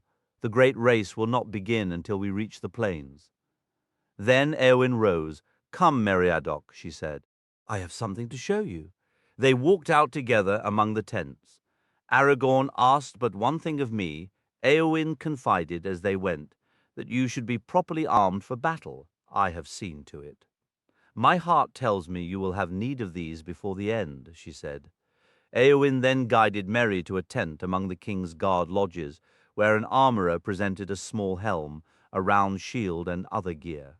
"We have no mail to fit you," she explained, "nor time to forge a proper hauberk. But here is a sturdy leather jerkin, a belt, and a knife. You already carry a sword." Merry bowed his thanks. The lady held up the shield which bore the device of the white horse, much like the one given to Gimli. "Take these things and bear them into good fortune," she said. "Farewell, Master Meriadoc, yet perhaps you and I will meet again." And so, beneath a gathering gloom, the king of the Mark prepared to lead his riders eastward. Hearts were heavy. and many quailed in the shadow of what lay ahead. But they were a stern and loyal people, devoted to their lord. Little weeping was heard, even in the hold where the exiles from Edoras, women, children, and the elderly, were sheltered. Doom hung over them all, yet they faced it in silence. 2 swift hours passed, and the king sat upon his white horse, glimmering in the half-light. Proud and tall he seemed, his hair flowing white beneath his high helm, and many took heart, seeing him unbent and unafraid. On the wide flats beside the rushing river, nearly 5,500 fully armed riders were marshalled in companies, with many hundreds more men leading spare, lightly burdened horses. A single trumpet sounded. The king raised his hand, and silently the host of the mark began to move. 12 of the king's household men, riders of renown, went first. The king followed with Eomer at his right. He had bid a grievous farewell to Éowyn in the hold above, but now he turned his mind to the road ahead. Behind him, Merry rode on Stibber among the errand riders of Gondor, followed by 12 more of the king's household. They passed down the long ranks of waiting men, faces stern and unmoved, but near the end of the line one rider looked up, his keen glance falling on the hobbit. Merry, returning the look, saw a young man, slighter in height and build than the others. He caught the glint of clear grey eyes and suddenly shivered, for it was the face of one without hope, who goes in search of death. On they went down the grey road beside the stone-filled rush of the Snowbourne, through the hamlets of Underharrow and Upbourne, where the sad faces of women watched from dark doorways. And so, without horn, harp, or song, the great ride into the east began, a ride that would fill the songs of Rohan for many long years after. From dark Dunharrow in the dim morning, with Thane and Captain, rode Thengel's son, to Edoras he came. The ancient halls of the Mark Wardens shrouded in mist, golden timbers were mantled in gloom. Farewell he bade to his free people, hearth and high seat, and the hallowed places where long he had feasted ere the light faded. Forth rode the king, fear behind him, fate before him. Fealty he kept, oaths he had taken, all fulfilled. Forth rode Theoden. 5 nights and days east and onward rode the Eorlingas through Folday and Fenmarch and the Firianwood. 6,000 spears to Sunlending, to Mundburg the mighty under Maindoluin, the Sea King's city in the South Kingdom. Foe beleaguered, fire encircled, doom drove them on. Darkness took them, horse and horseman, hoofbeats afar sank into silence. So the songs tell us. It was in deepening gloom that the king came to Edoras, though the hour was only noon. He halted but a short while, strengthening his host with 60 riders who had come late to the Waypon-take. After a brief meal, he made ready to depart again and bid his esquire a kind farewell. But Merry, with a stubbornness born of dread, begged one last time not to be left behind. "This is no road for a pony like Stibber, as I have already explained," said Theoden. "And in the great fight we anticipate upon the fields of Gondor, what part could you play, Master Meriadoc? Even as my sworn sword Thane. Your spirit is larger than your frame, yet war is a harsh master." "Who can say what part any might play?" Merry replied. "Yet, my lord, why name me your sword Thane if not to stand beside you when the sword is drawn? I would not have the tales sing only that I was ever left behind when the horn sounded." "I named you for your protection," Theoden answered, "and so that you would obey my command. No rider of the mark can carry you as extra weight. Were this battle at my very gates, perhaps the minstrels would take note, but it is 100 leagues and more to Mundburg, where Denethor holds rule. I will speak no further on it." Merry gave a sorrowful bow and turned away, his eyes wandering over the gathering riders. The companies were nearly ready to depart. Men checked girths and saddles, speaking softly to their steeds, while others glanced with unease at the brooding sky. Quietly, a rider approached and spoke into the hobbit's ear. "Where there's a will, a path appears, or so our saying goes," he whispered. "I have found this to be true." Merry looked up and recognized the young rider he had seen at dawn. "You wish to go where the Lord of the Mark goes. I see it plain in your face." "I do," said Merry. "Then you shall ride with me," said the rider. "I will carry you before me, hidden beneath my cloak, until we are well away, and this gloom grows deeper. Such steadfast will ought not to be refused. Speak of this to no one, but come now." "My thanks to you," said Merry. "Thank you, sir, though I do not know your name." "Do you not?" the rider said softly. "Then you may call me Dernhelm." And so it happened that when the king rode forth, Meriadoc the Hobbit was seated before Dernhelm, and the great grey horse Windfola bore the added weight lightly, for Dernhelm was slender and less heavy than many men, though strong and finely made. They rode on into the gathering shadow. That night they made camp where the willow thickets grew thick, where the snow-born river met the Entwash, 12 leagues east of Edoras. Then onward they pressed, through the fold and across the fenmark. To their right, ancient oak woods climbed the hillsides beneath the dark slopes of Haliphirion, by the borders of Gondor. To their left, mists clung to the wide marshes fed by the many streams of the Entwash. As they rode, troubling whispers of war in the north reached them. Solitary riders, weary and urgent, brought word of enemies striking the eastern bounds, of orc legions on the move in the wold of Rohan. "Ride on, press forward," cried Eomer. "It is too late to turn aside. The fens must guard our flank. Speed is all we have now. Ride on." Thus King Theoden left his own land behind. Mile by mile the long road unspooled, and the beacon hills filed past, Calenhad, Minrimmon, Erelaz, Nardol, but their fires were dead. All the lands lay grey and silent, and ever the shadow deepened ahead of them, and in every heart hope dwindled. Chapter 4. The Siege of Gondor. Pippin was awakened by Gandalf. Candles burned in their room, for only a dull half-light filtered through the windows. The air felt thick, as before a storm. "What hour is it?" Pippin asked, yawning. "Past the second hour," said Gandalf. "Time to rise and make yourself tidy. You are called to the lord of the city to learn what is required of you now. Will there be breakfast?" "Indeed not. I have seen to it. This is all you will have until midday. Provisions are given out by command now." Pippin looked sadly at the small loaf, and what seemed to him a very meagre portion of butter set beside a cup of watery milk.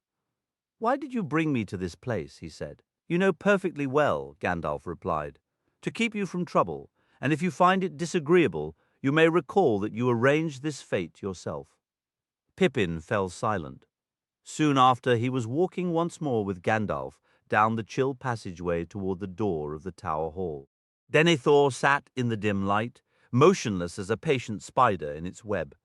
He gestured for Gandalf to sit, leaving Pippin standing unnoticed until the steward finally turned his gaze upon him. "Master Peregrine, I trust yesterday was to your satisfaction. Our fare here is leaner than a hobbit might prefer, I imagine." Pippin felt a creeping unease, as if every word and deed since his arrival were laid bare before this lord. He remained silent. "What service would you offer?" Denethor pressed. "I had hoped, sir, you would assign my duties." "Those I will determine once I see what you are capable of," Denethor replied. "Keeping you close may reveal that fastest. My chamber esquire has joined the outer garrison. You will take his place. Attend me, run errands, and speak with me when war and counsel allow. Tell me, can you sing?" "I can," said Pippin hesitantly. "Well enough among my own folk, but our songs aren't made for grand halls or dark hours. We sing of wind and rain, or of laughter, food, and drink, nothing very solemn. And why should such songs be unwelcome here?" Denethor's tone softened, almost wistful. "Those who dwell long under a shadow might find solace in echoes from a land untouched by it. It reminds us that not all light is lost, even if our watch goes unthanked." Pippin's heart sank further.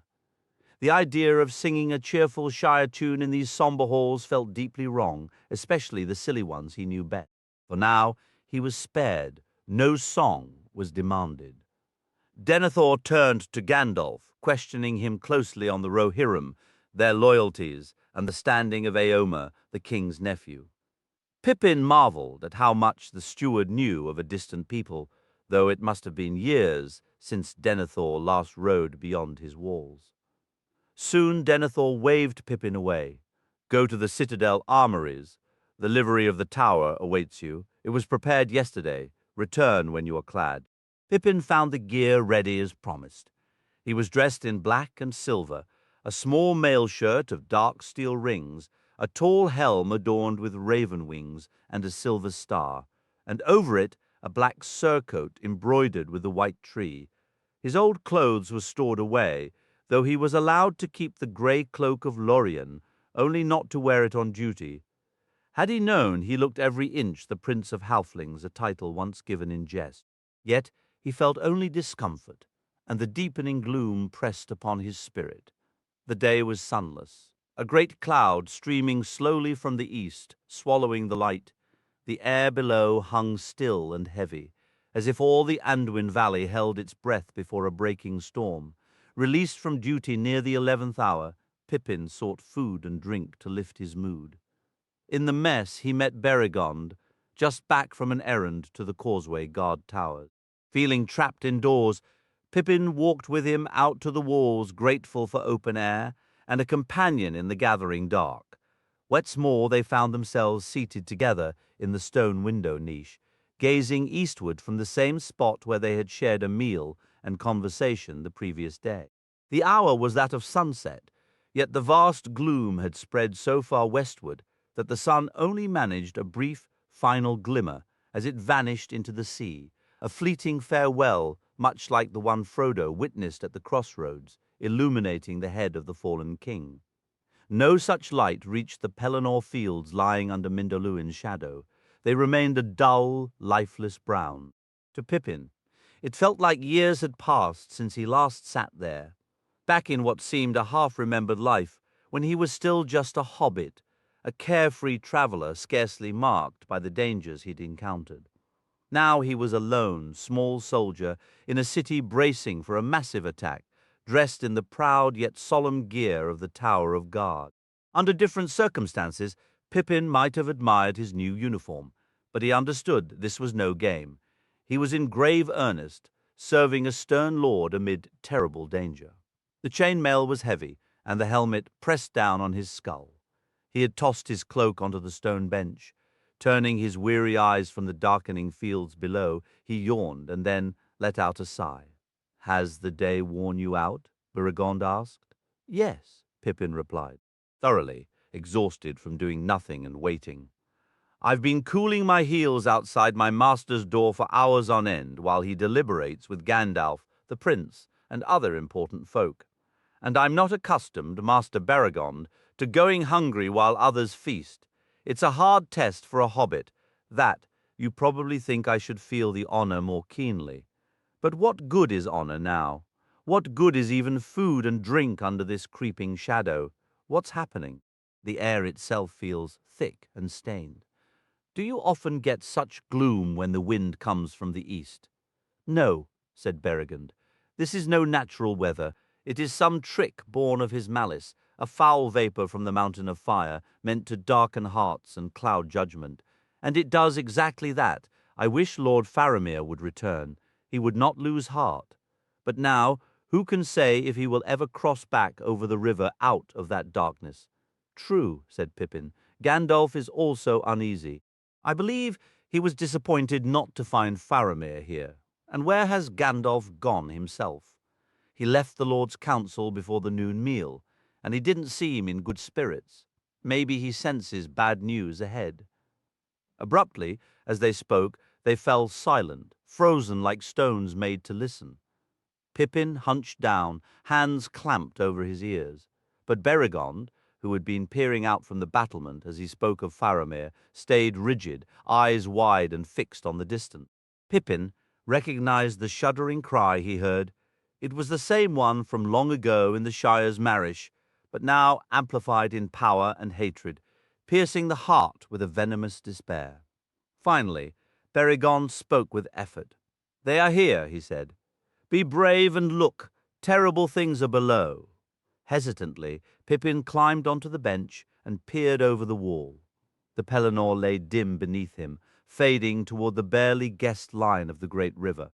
But now, Sweeping swiftly across it like shadows of an ill-timed night, he saw in the lower air 5 bird-like shapes, horrible as carrion birds yet larger than eagles, cruel as death itself.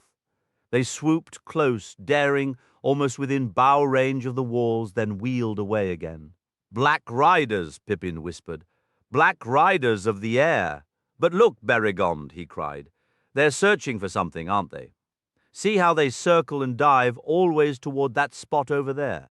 Can you make out something moving on the ground? Small, dark shapes. Yes, men on horses, 4 or 5. Ah, I can't bear it. Gandalf, Gandalf, save us." The terrible shriek rose and fell again, and he stumbled back from the wall, his breath coming in ragged gasps like a cornered beast. Through that chilling cry, faint and distant, he heard the clear, winding call of a trumpet from below, ending on a long, defiant high note. "Faramir! Lord Faramir! That is his signal!" shouted Beregond. What courage! But how can he possibly reach the gate if these vile creatures have more than terror at their command? Wait, they're holding their course. They might make it. No, the horses have gone wild with fear. Look, the riders are thrown. They're running on foot now. Wait, one is still mounted, but he's turning back for the others. That must be the captain. He has command over both beast and man. Oh no, one of those foul shadows is diving straight for him. Help! Will no one ride out? Faramir. With that, Beregond turned and sprinted away into the deepening gloom. Ashamed of his own frozen fear, while a guard of the citadel thought first of his beloved captain, Pippin forced himself up and peered over the wall. Just then he caught a glimmer of white and silver speeding from the north, like a fallen star racing across the shadowed fields. It moved with the swiftness of an arrow, growing larger as it came, converging rapidly with the desperate flight of the 4 men toward the gate. To Pippin, it seemed a pale radiance spread around it, pushing back the heavy gloom. As it drew nearer, he thought he heard, echoing as if from the very stones, a mighty voice calling out. "Gandalf!" he cried. "Gandalf! He always appears when the night is blackest. Onward ride on, White Rider. Gandalf!" he shouted, caught up like a spectator at a desperate race, cheering for a contestant far beyond needing his cries. But now the dark, swooping shapes became aware of the newcomer. One wheeled toward him, and Pippin saw Gandalf raise his hand. A piercing shaft of white light shot upward from it. The Nazgul let out a long, wavering cry and veered sharply away. Seeing this, the other 4 shadows faltered, then rose in swift, climbing spirals and fled eastward, melting into the brooding cloud. Over the Pelennor, the darkness seemed to lift, if only for a moment. Pippin watched as the rider and the White Rider met and halted, waiting for the men on foot. Soldiers now rushed out from the city to meet them, and soon the whole party passed from view beneath the outer walls, entering the gate. Sensing they would come straight to the tower and the steward, Pippin hurried to the entrance of the citadel, where he joined a crowd of others who had witnessed the chase and rescue from the high walls. Soon, a growing clamor rose from the streets of the lower circles, with cheers and shouts of Faramir and Mithrandir ringing out. Before long, Pippin saw the light of torches and, followed by a pressing throng of people, 2 horsemen riding slowly, one in white, though his light seemed dimmed, pale in the twilight, as if his inner fire was banked or hidden. The other was dark-clad, his head bowed low. They dismounted, and as stable hands led away Shadowfax and the other horse, the 2 figures walked toward the sentinel at the gate. Gandalf strode steadily, his grey cloak thrown back, a smouldering light still in his eyes. The other, clad all in forest green, walked slowly, his step unsteady like that of a man weary unto death or bearing a wound. Pippin pushed forward as they passed under the lamp in the gate arch. When the light fell on Faramir's pale face, Pippin's breath caught. It was the face of a man who had been assaulted by a great terror or agony, yet had mastered it and now stood in a hard-won calm. Proud and solemn, he paused to speak to the guard, and Pippin, gazing at him, was struck by how much he resembled his brother Boromir, a man Pippin had liked immediately, admiring his lordly yet kind bearing. But for Faramir, Pippin felt a sudden, strange stirring in his heart, an emotion he had not known before. Here was a man who carried an air of true nobility, akin to what Aragorn sometimes revealed, though perhaps less lofty and far less remote and mysterious. He seemed like one of the great kings of men born into a diminished age, yet graced with the ancient wisdom and profound sorrow of the elder race.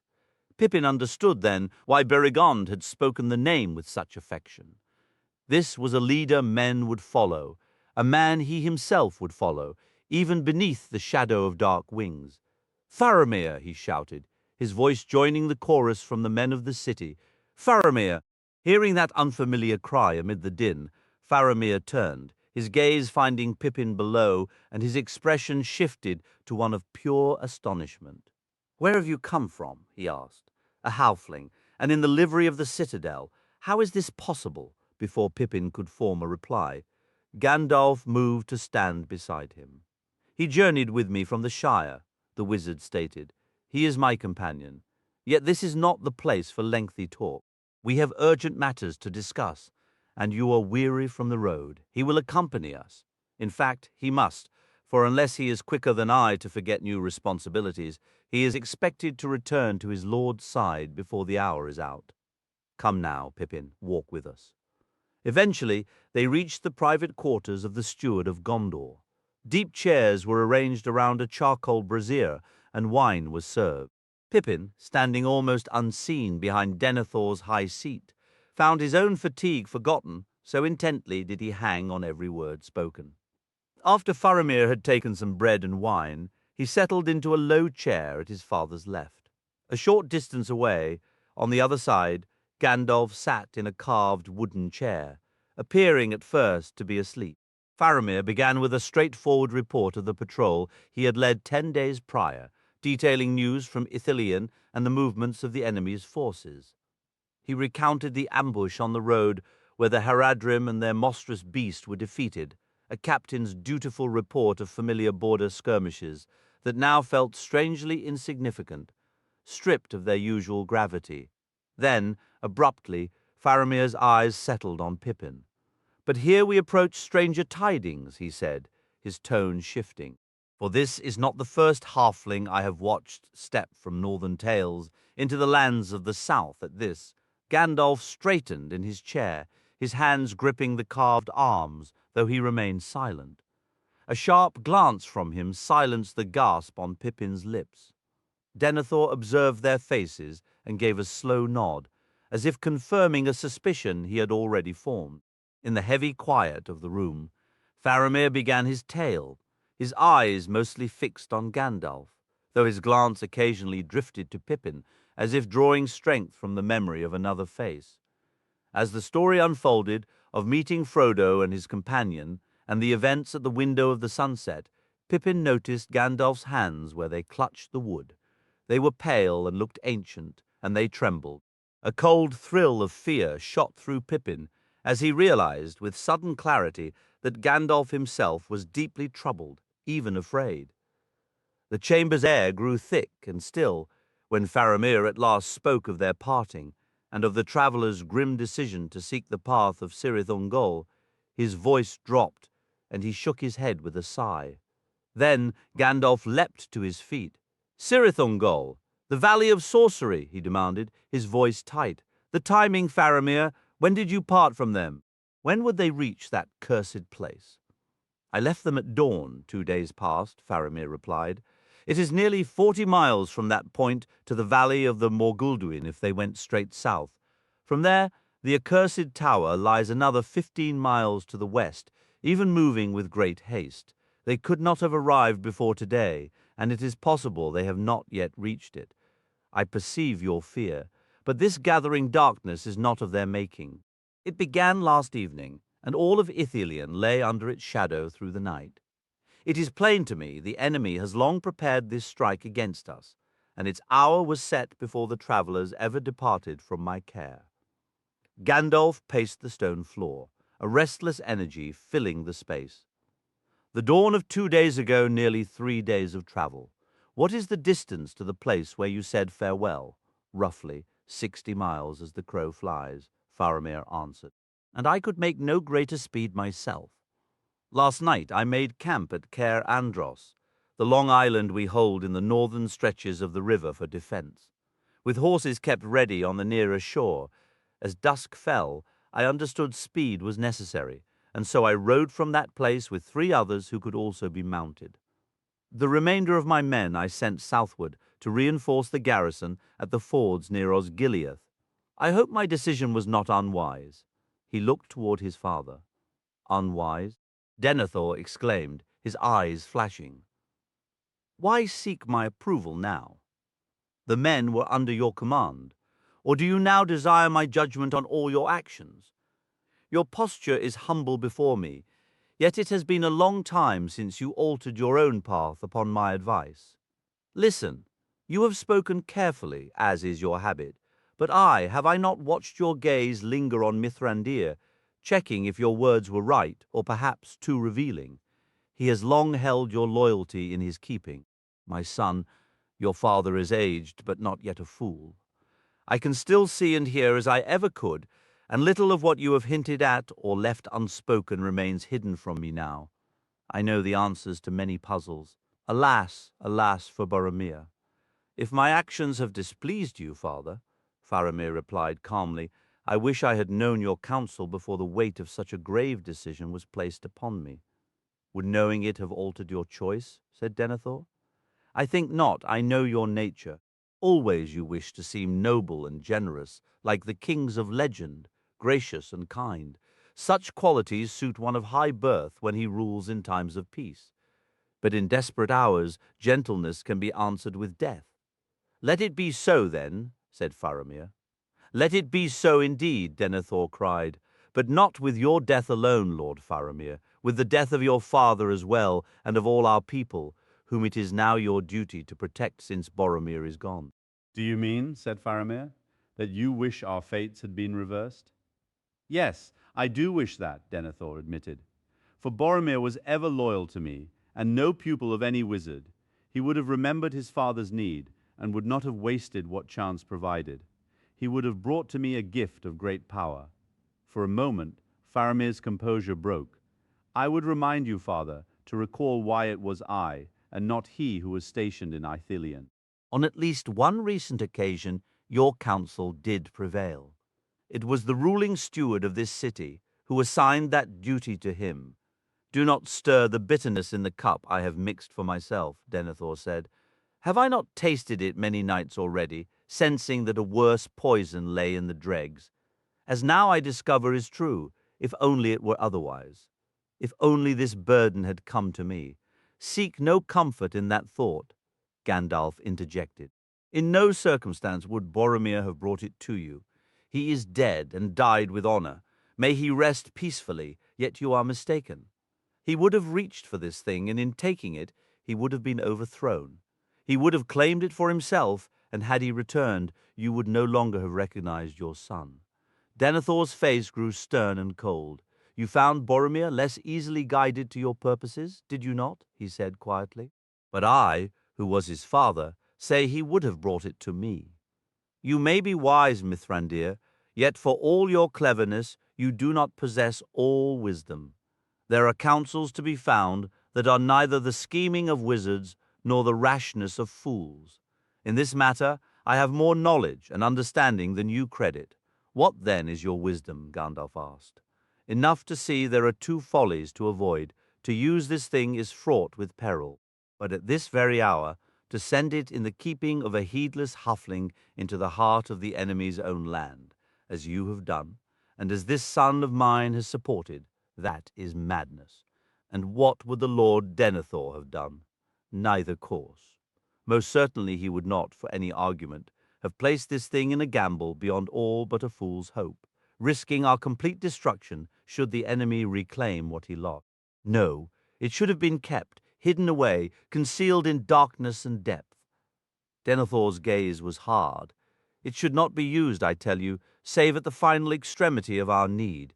Yet it should be placed beyond his reach, unless by a victory so complete that what followed would no longer be our concern, for we would be gone from this world. You think, as is your habit, my lord, only of Gondor, Grandalf replied. But there are other peoples and other lives at stake, and there is still time left to us. For my part, I pity even those who serve him in bondage. And to whom shall those other peoples turn for aid if Gondor is overthrown? Denethor countered. If that object were now within the deepest vaults of this tower, we would not tremble in this gathering gloom, fearing the worst. Our plans would be made with clear minds. If you believe I would fail such a test, then you do not know me. Yet I do not trust you with it, said Gandalf, his voice low. Had I trusted you, I might have sent it here to your care and spared us all great pain. Hearing your words now, my trust diminishes. I would not place it with you any more than with Boromir. Hold your anger. I do not trust myself in this matter. I refused it even as a gift freely offered. You are strong, Denethor, and in many things still master of yourself. Yet had you taken it, it would have broken you. Even buried beneath the roots of Mindolluin, as the darkness deepens and worse things draw near, it would have consumed your mind.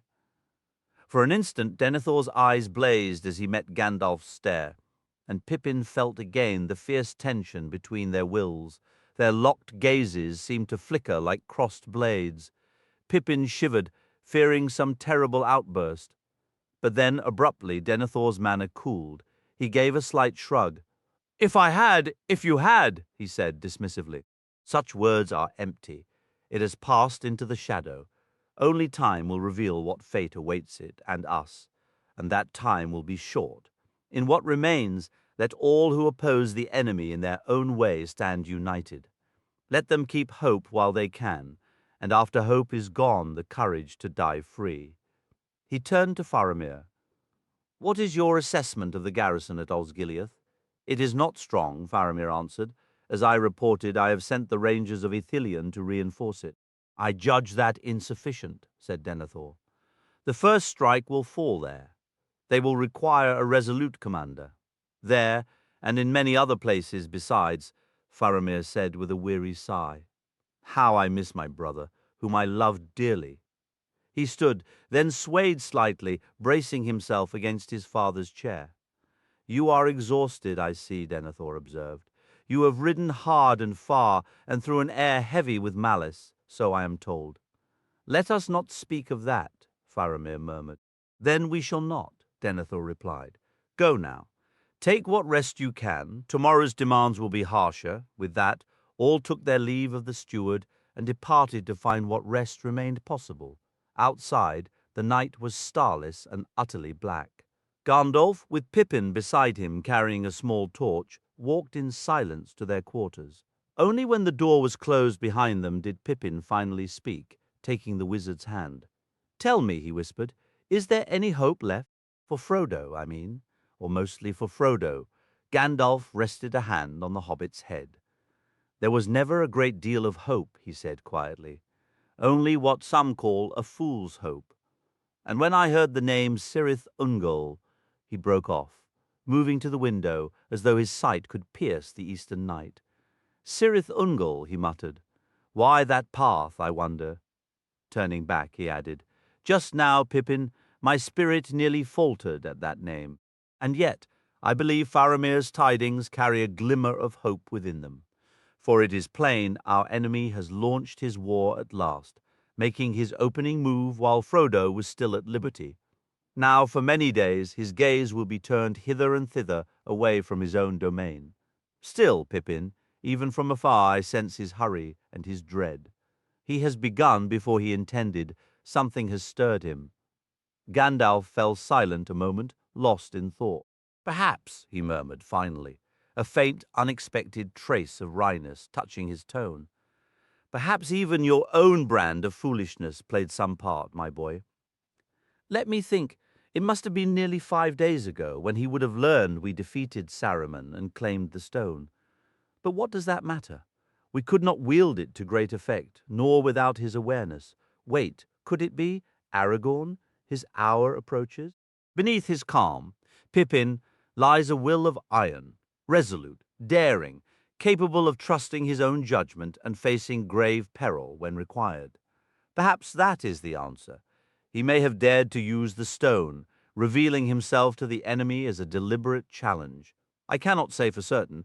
We will have no answers until the riders of Rohan arrive, if they are not already too late. Dark times are upon us. Let us rest while we can. But, Pippin began. But what? Gandalf replied. I will permit only one, but tonight. Gollum, said Pippin. How in the world can they travel with him, much less follow his lead? And I saw that Faramir disliked the path he was showing them as much as you do. What is the danger there? I have no answer now, Gandalf said. Yet in my heart I always felt Frodo and Gollum would cross paths before the end, for better or worse. But I will not speak of Cirith Ungol tonight. Treachery is what I fear, treachery from that wretched being. Yet it must be. Remember, even a traitor can betray his own plans and accidentally bring about some good. Such things can happen on rare occasions. Good night. The following day dawned with a murky, brownish gloom. The spirits of the people, briefly lifted by Faramir's return, sank once more. The winged shadows did not reappear that day, yet now and then a faint, chilling cry would drift high above the city. Those who heard it froze, gripped by a sudden dread, while the more fearful trembled or wept. And now Faramir was gone again. They grant him no peace, some whispered. The steward pushes his son too hard. Now he must shoulder the duty of two, his own and that of the brother who will never come back. Constantly, eyes turned northward, voices murmuring, Where are the riders of Rohan? In truth, Faramir did not leave by choice. But the lord of the city commanded his council, and on that day he was in no temper to heed counsel. The council had been called at dawn. All captains agreed their strength was too meagre to mount any offensive, given the threat from the south, unless perhaps the riders of Rohan arrived. For now they must hold the walls and wait still, said Denethor. We should not lightly give up the outer defenses. The Ramars built with such effort. The enemy will pay a heavy price to cross the river. He cannot bring a force large enough to assault the city either north at Caer Andros, due to the marshes, or south toward Lebanon, where the river's width demands many boats. His main thrust will be at Osgiliath, as it was when Boromir once barred his way. That was only a test, Faramir responded. Today we might make the enemy pay tenfold for the crossing and still regret the cost, for he can afford to lose an army far better than we can afford to lose a single company.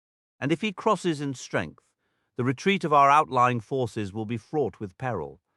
And what of Caer Andros? Asked the prince. It too must be held if Osgiliath is defended. Let us not overlook the threat on our flank. The Rohirrim may come, or they may not, but Faramir has reported great forces gathering ever nearer the Black Gate. More than one host may march from it, aiming for more than one crossing. In war, much must be risked, Denethor stated. Caer Andros is garrisoned. We can spare no more men for so distant a post.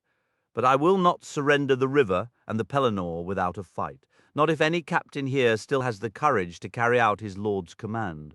All fell silent until at last Faramir spoke. I do not defy your will, sire. Since you are deprived of Boromir, I will go and do what I can in his place if you order it. I do, said Denethor. Then farewell, Faramir answered. But if I return, think more kindly of me. That, Denethor replied, will depend entirely on how you return. Gandalf spoke his final words to Faramir before the captain rode east. Do not cast your life aside in haste or despair, the wizard urged. Your city will have need of you for purposes beyond battle. Your father holds love for you in his heart, Faramir, and that love will return to him before the end. Go now with care. Thus Lord Faramir departed once more, leading away every willing soldier who could be spared from the defense. Upon the walls, guards peered into the gloom toward the ruined city, wondering what might be unfolding there, for the darkness revealed nothing. Others, as was their habit, looked north and measured the long leagues to King Theoden in Rohan. Will he come? They whispered. Does he still honor our ancient bond? Gandalf answered them. He will come, even if his aid arrives too late. But consider this. The Red Arrow could not have reached Edoras more than 2 days past, and the road from that hall is terribly long. Night had fallen again when a rider came in haste from the fords. He brought word that a great host had marched from Minas Morgul and was already nearing Osgiliath. Regiments from the south had joined them, tall, cruel Haradrim. "And we have learned," the messenger added, his voice trembling, "that the Black Captain himself commands them once more. The terror of his presence flows ahead of him, crossing the river like a foul wind." With those grim tidings, the third day since Pippin's arrival in Minas Tirith drew to a close. Few sought rest that night, for little hope remained that even Faramir could long hold the river crossings. The following day, though the darkness deepened no further, it pressed more heavily upon every heart, and a great dread settled over the city. Ill news returned swiftly. The enemy had forced a passage across the Anduin. Faramir was falling back toward the Pelennor wall, rallying his men at the causeway forts, though he was outnumbered 10-1. "If he manages to retreat across the Pelennor at all," reported the messenger, "his foes will be at his heels. They paid a price for the crossing, yet less than we had prayed. Their plans were laid with cunning. It is now clear they have long been building rafts and barges in secret, in great numbers, within East Osgiliath. They swarmed over like insects. But it is the Black Captain who breaks our spirit. Few can stand firm even at the rumor of his approach. His own servants cower before him, and they would kill themselves if he commanded it." "Then I am of more use there than here," said Gandalf, and he rode away at once, his faint glow soon vanishing into the gloom. All that night Pippin stood alone and sleepless upon the wall, staring eastward. The bells that marked the day's beginning had just sounded, a hollow mockery in the unbroken dark, when far off he saw fires ignite in the dim region where the Pelennor walls stood. Watchmen shouted the alarm, and every man in the city took up arms. Now, again and again, a red flash would pierce the air, followed by slow, heavy booms that rumbled through the stillness. "They have taken the wall," men cried. "They are blasting gaps in it. They are coming." "Where is Faramir?" shouted Beregond in anguish. "Do not say he has fallen." The first real tidings came with Gandalf. In the mid-morning he returned with a small escort of horsemen, guarding a line of wagons. These were laden with wounded, all who could be saved from the wreckage of the causeway forts. Immediately he went to Denethor. The steward now sat in a high chamber above the hall of the White Tower, Pippin at his side. Through the dim windows facing north, south, and east, he fixed his shadowed eyes as if to pierce the doom closing in on all sides. Most often he gazed north, pausing at times to listen, as though by some forgotten art he might hear the distant thunder of hoofbeats upon the plains. "Has Faramir come?" he asked.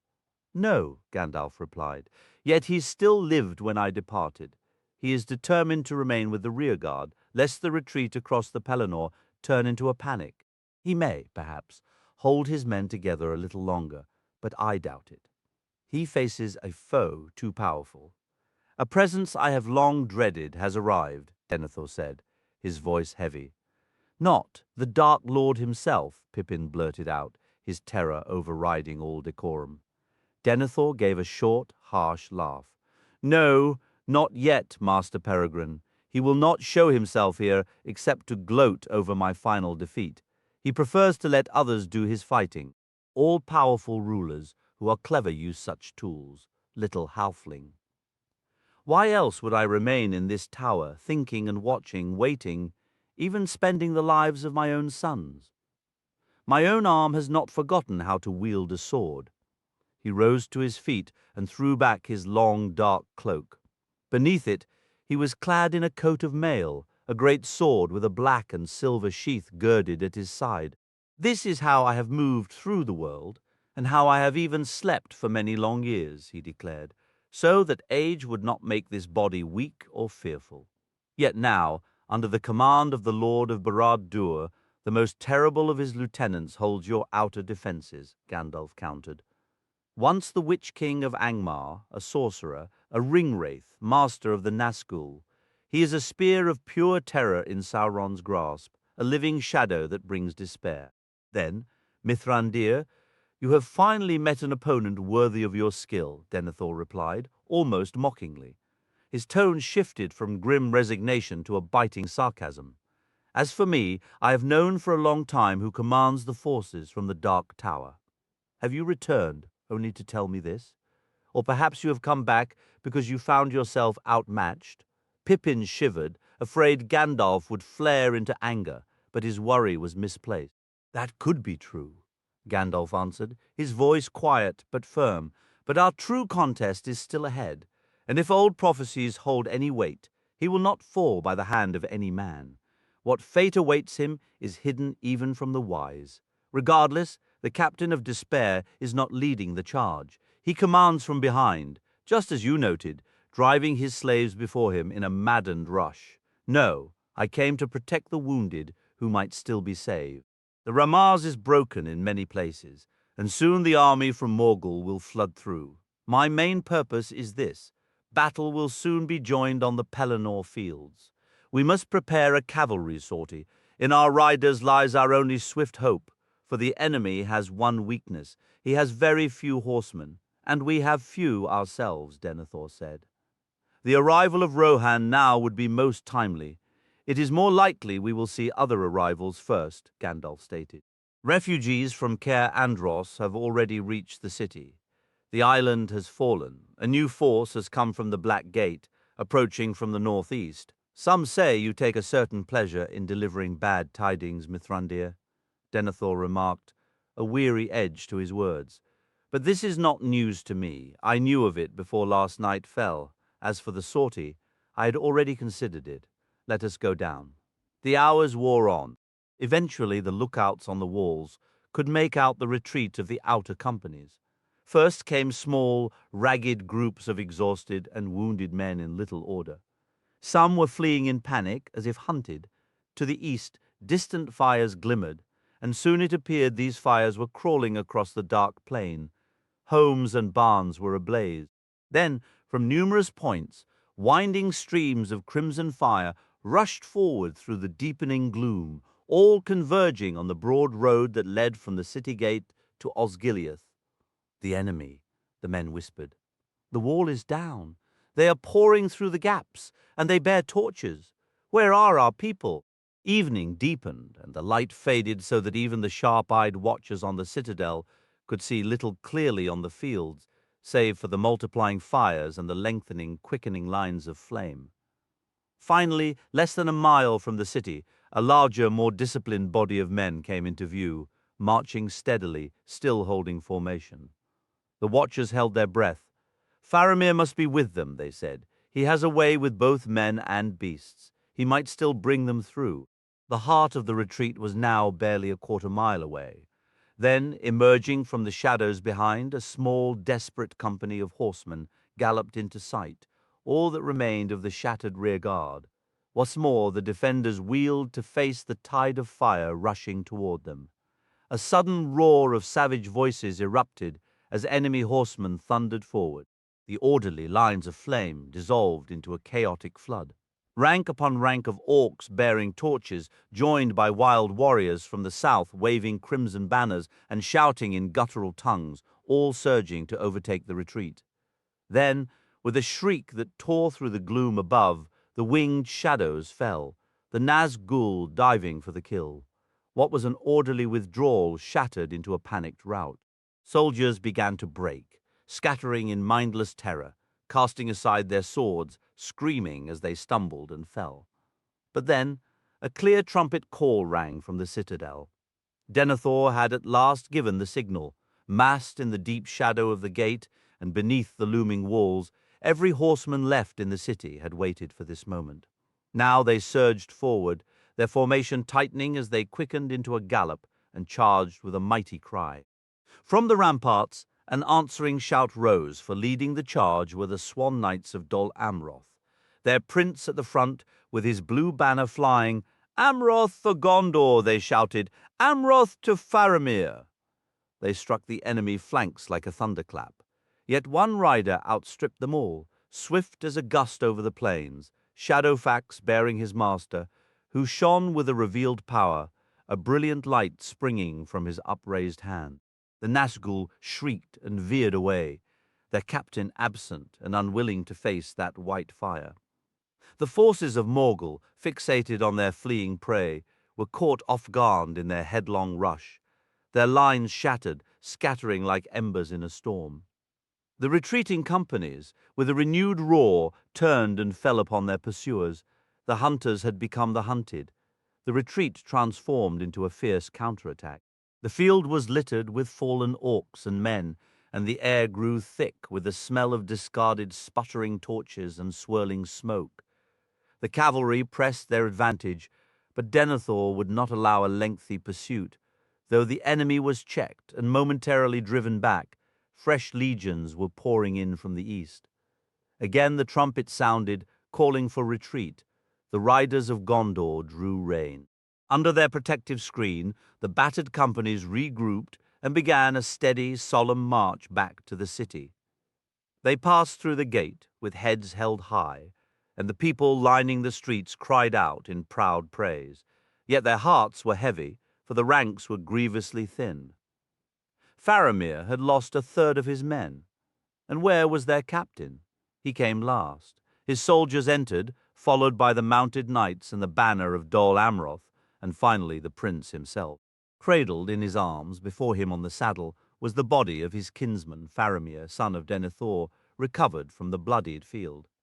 Faramir, Faramir, the people wept, but he gave no answer. They bore him up the winding road to the citadel and his father. In the chaos of the charge, just as the Nazgul had swerved from the White Riders' assault, a deadly arrow had flown from the enemy lines. Faramir, locked in combat with a mounted champion of Harad, had fallen. Only the timely charge of Dol Amroth had saved him from the red southern blades that would have cut him down where he lay. Prince Imrahil brought Faramir to the White Tower, saying, "Your son has returned, Lord, after great valor," and he recounted all he had witnessed. Denethor rose, gazed upon his son's face, and was silent. He ordered a bed prepared in the chamber, and for all to leave after Faramir was laid upon it. Then the steward climbed alone to the secret room beneath the tower's pinnacle. Many looking up saw a pallid light flicker from the narrow windows before it flashed once and vanished. When Denethor descended, he went to sit beside his son, speaking not a word. His own face was ashen, more like death than the one lying before him, and so the city was finally besieged, encircled by a ring of foes. The great wall of the Ramas was breached, and all the lands of the Pelennor were abandoned to the enemy. The final report from beyond the walls arrived with a handful of guardsmen who raced down the northern road just before the great gate was sealed. Ingold, the same captain who had welcomed Gandalf and Pippin under a hopeful sunrise less than a week prior, led this battered remnant of the outpost guard. His news was grim. "There is no sign of the Rohirrim," he declared, his voice heavy. "Rohan will not reach us in time. Even if they ride now, it will be too late. The new force we heard rumors of has arrived first, crossing the river by way of Andros.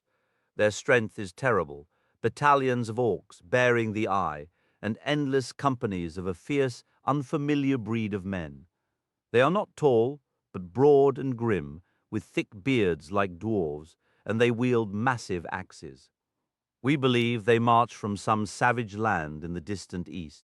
They have seized the northward road, and many have already poured into Anorien. The way for the Rohirrim is closed." With that, the gate was shut. Through the long night, the watchmen on the walls listened to the dread sounds of the enemy roaming the plains, the crackle of burning fields and orchards, the distant shouts and the grim work of those who hewed down any man found outside the walls, whether living or dead.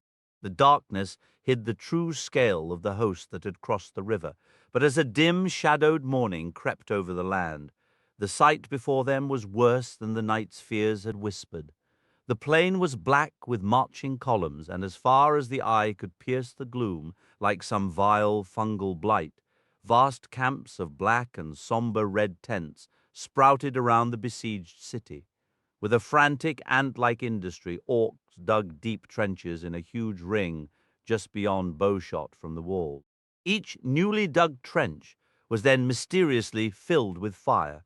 No one could see how it was lit or fed, whether by craft or dark sorcery. All day the work continued, unimpeded by the helpless defenders on the walls. As each section of trench was finished, heavy wagons rolled forward, and yet more companies of the enemy swiftly assembled great missile-hurling engines behind this protective earthwork. The city's own wall catapults were neither large enough to reach so far, nor to disrupt the relentless labor. At first, some men scoffed, unafraid of such devices.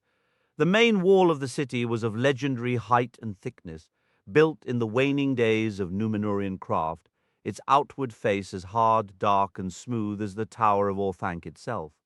It seemed unconquerable by steel or flame, unbreakable save by an earthquake that might tear the very ground from beneath it. No, they said, with brittle confidence, not even the Nameless One himself could enter here while we still draw breath. But others muttered in reply, "While we still live? For how long? He wields a weapon that has toppled strongholds since the dawn of time, hunger. Our roads are cut. Rohan will not come." Yet the enemy engines did not waste their shot on the indomitable wall. This was no assault led by some common brigand or orc chieftain. It was directed by a calculating power and a mind of pure malice. As soon as the great catapults were wound tight, their ropes and winches creaking amid savage yells, they began to hurl their missiles in a high, terrifying arc over the battlements to crash down within the first circle of the city. Many of these projectiles burst into flame as they fell by some secret and wicked art. A great danger of fire sprang up behind the wall, demanding every spare hand to fight the blazes that erupted in a dozen places. Then, amid these larger casts, a different, more horrifying hail began to fall. It tumbled into the streets and lanes behind the gate, small round shot that did not burn. When men ran to see what this new assault might be, their cries turned to shouts of anguish and despair. For the enemy was flinging into the city the severed heads of all those who had fallen fighting at Osgiliath, on the rummers or in the fields, a grisly rain of lost comrades and shattered hope. The sight was a grim one.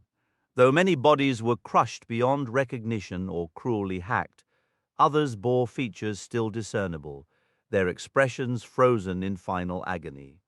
Each was marked with the foul symbol of the lidless eye. Dishonored and defiled as they were, a man might yet glimpse the face of one he once knew, a soldier who had marched proudly, a farmer from the fields, or a rider who had come from the green hill vales for a festival. In vain defenders shook their fists at the pitiless enemy swarming beyond the gate. The foe paid no heed to curses, understanding nothing of the speech of Western men. Their cries were harsh like beasts and scavenger birds. Soon, few in Minas Tirith retained the heart to stand and defy the hosts of Mordor. The Lord of the Dark Tower wielded a weapon swifter than hunger, dread, and despair. The Nazgûl returned, and as their Dark Lord's strength grew, so too did their voices, which uttered only his will and malice, now saturated with a palpable evil. They circled ceaselessly above the city, like vultures awaiting their fill of doomed flesh. Remaining out of sight and range, they were a constant presence, their piercing shrieks rending the air, becoming more unbearable with each new cry. Eventually, even the stoutest hearts would fling themselves to the ground as the hidden terror passed overhead, or stand frozen, weapons dropping from nerveless hands as a blackness clouded their minds. All thought of war fled, replaced only by the urge to hide, to crawl, and to die. Throughout this bleak day, Faramir lay upon his bed in a chamber of the White Tower, lost in a desperate fever. Some said he was dying, and soon the word passed along the walls and through the streets. His father sat beside him, silent and watchful, paying no further heed to the city's defense. Pippin had known dark hours, even in the clutches of the Uruk-hai, but none so bleak as this. It was his duty to wait upon the Lord, and wait he did, seemingly forgotten, standing by the door of the shadowed room and wrestling with his own fear. As he watched, Denethor appeared to age before his eyes, as if some proud, stern part of him had shattered. Grief and remorse had wrought this change. Pippin saw tears upon that once stern face, a sight more unbearable than any wrath. "Do not weep, lord," he stammered. "He may yet recover. Have you asked for Gandalf?" "Offer me no comfort from wizards," Denethor snapped. "The fool's hope has perished. The enemy has discovered it, and now his power swells. He perceives our very thoughts, and all our actions lead to ruin. I sent my son forth unthanked and unblessed into needless peril, and here he lies with poison in his veins. No, whatever may now befall in this war, my line ends here. Even the house of the stewards has failed. Common folk shall rule the last remnant of the kings of men, skulking in the hills until they are all hunted down." Men came to the door, calling for the lord of the city. "I will not come down," he declared. "I remain with my son. He might yet speak before the end draws near. Follow whom you will, even the grey fool, though his hope has failed. Here I stay." Thus command of the city's final defense fell to Gandalf. Wherever he walked, men's hearts lifted, and the memory of the winged shadows faded. Tirelessly, he moved from the citadel to the gate, and along the walls from north to south. With him went the Prince of Dol Amroth in his gleaming mail, he and his knights carrying themselves as true lords in whom the blood of Númenor ran pure. Those who saw them whispered, "Perhaps the old tales hold truth. There is elvish blood in that folk, for the people of Nimrodel dwelt in that land long ago." Then, amid the deepening gloom, one might sing a few staves of the Lay of Nimrodel or other songs of the Anduin Vale from vanished years, a fleeting echo of beauty in the gathering dark. Yet, even after their departure, the gloom descended once more upon the defenders, their spirits chilling, the courage of Gondor crumbling to dust. Thus they drifted from a bleak twilight of dread into the consuming blackness of a hopeless night. Unkept flames devoured the first circle of the city, and the garrison upon the outer ramparts found themselves isolated, severed from any path of retreat in numerous places. Of those loyal few who held their posts, most had already withdrawn behind the second gate. Far to the rear of the conflict, the river had been swiftly spanned, and throughout the day a relentless tide of enemy forces and engines of war had flowed across. Now, in the deepest hour of the night, the final assault began. The advance guard wound through the fiery trenches along the many twisted paths left open between them. They came on, heedless of their mounting losses as they drew near, still clustered and driven like cattle within range of the archers upon the wall. Yet too few defenders remained there now to inflict serious harm, though the firelight offered clear targets for bowmen of the legendary skill Gondor once possessed. Seeing the city's resolve was broken, the hidden captain unleashed his full might. From the darkness, the great siege towers, constructed in Osgiliath, began their slow, grinding advance. Messengers arrived once more at the chamber in the White Tower. Pippin, seeing their desperation, admitted them. Denethor slowly turned his gaze from Faramir's face and regarded them in silence. "The first circle burns, my lord," they reported. "What is your command? You remain the lord and steward.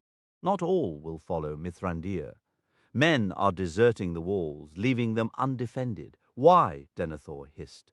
"Why do these cowards flee? Better to burn now than later. For burn we surely shall return to your bonfire. As for me, I go now to my pyre, no tomb for Denethor and Faramir, no tomb, no slow preserved slumber in death. We shall burn like the pagan kings of old, from an age before any ship sailed from the west. The west has forsaken us. Go, return and burn." The messengers offered no bow, no reply. They simply turned and fled. Denethor rose, releasing Faramir's fevered hand which he had clutched. "He burns already," he murmured with profound sorrow. "The very house of his spirit is turning to ash." Then, moving softly to Pippin, he looked down upon him. "Farewell, Peregrine, son of Paladin.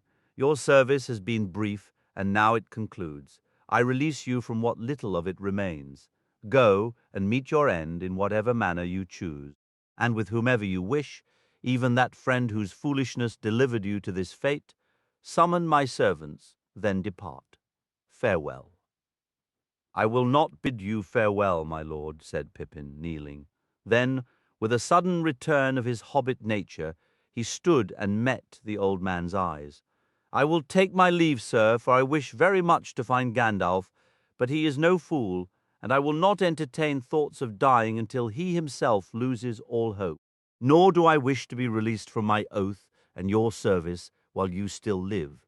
And if the enemy finally reaches the citadel, I hope to stand here beside you and perhaps prove worthy of the arms you gave me." "Do as you will, Master Halfling," said Denethor, "but my own life is shattered. Send for my servants." He turned back to Faramir. Pippin left and called for them. 6 household men arrived, strong and fair, yet they trembled at the summons. In a calm, quiet voice, Denethor instructed them to place warm coverlets upon Faramir's bed and lift it. They obeyed, carrying the bed from the chamber. They moved with deliberate slowness to disturb the fevered man as little as possible, and Denethor, now leaning heavily on a staff, followed. Pippin came last. They processed from the White Tower as in a funeral march out into the darkness where the belly of the looming clouds glowed with dull, flickering red. Softly they crossed the great courtyard, halting at Denethor's command beside the ancient withered tree. A profound silence enveloped them, broken only by the distant murmur of conflict rising from the city far below. The mournful drip of water from lifeless branches into a shadowed pool echoed in the stillness. They moved onward, passing through the citadel gate where a sentinel watched them with a mixture of astonishment and dread. Turning to the west, they eventually reached a door set within the rear wall of the sixth circle. This was the Fen Holland, the closed door, which remained sealed except during funeral processions. Only the lord of the city, or those bearing the token of the tombs who tended the silent houses, were permitted to use that path. Beyond it, a winding road descended in countless curves to the narrow land lying in the deep shadow of Mindoluin's cliff, where the mansions of the departed kings and their stewards stood. A porter, his eyes wide with apprehension, emerged from a small house beside the way, carrying a lantern. At the Lord's command, he unlocked the door, and it swung open without a sound. Taking the lantern from his trembling hand, they passed through. The climbing road was dark, ancient walls, and many pillared balusters looming out of the swaying lantern beam like silent watchers. Their slow footsteps echoed as they walked down, until finally they arrived at the silent street, Rath Dinan, a place of pale domes, empty halls, and statues of men long dead. Entering the house of the stewards, they set down their burden. Pippin stared about uneasily within the wide vaulted chamber. It seemed draped in the great shadows cast by the small lantern upon its shrouded walls. Dimly, he could make out many rows of marble tables, each bearing a sleeping form with hands folded and head pillowed upon stone. One table nearby, however, stood broad and bare. At a sign from Denethor, they laid Faramir upon it, and his father lay down beside him. They covered them both with a single cloth, and stood with bowed heads like mourners at a deathbed. Then Denethor spoke, his voice low and resolute. "Here we will wait. Do not summon the embalmers. Bring us wood that burns quickly, and stack it all about us and beneath. Pour oil upon it. When I give the command, thrust in a torch. Do this, and speak to me no more. Farewell." "By your leave, Lord," Pippin said, before turning and fleeing in terror from the deathly house. Poor Faramir, he thought, his heart pounding. He likely needs a healer's craft more than a mourner's tears. Where can Gandalf be?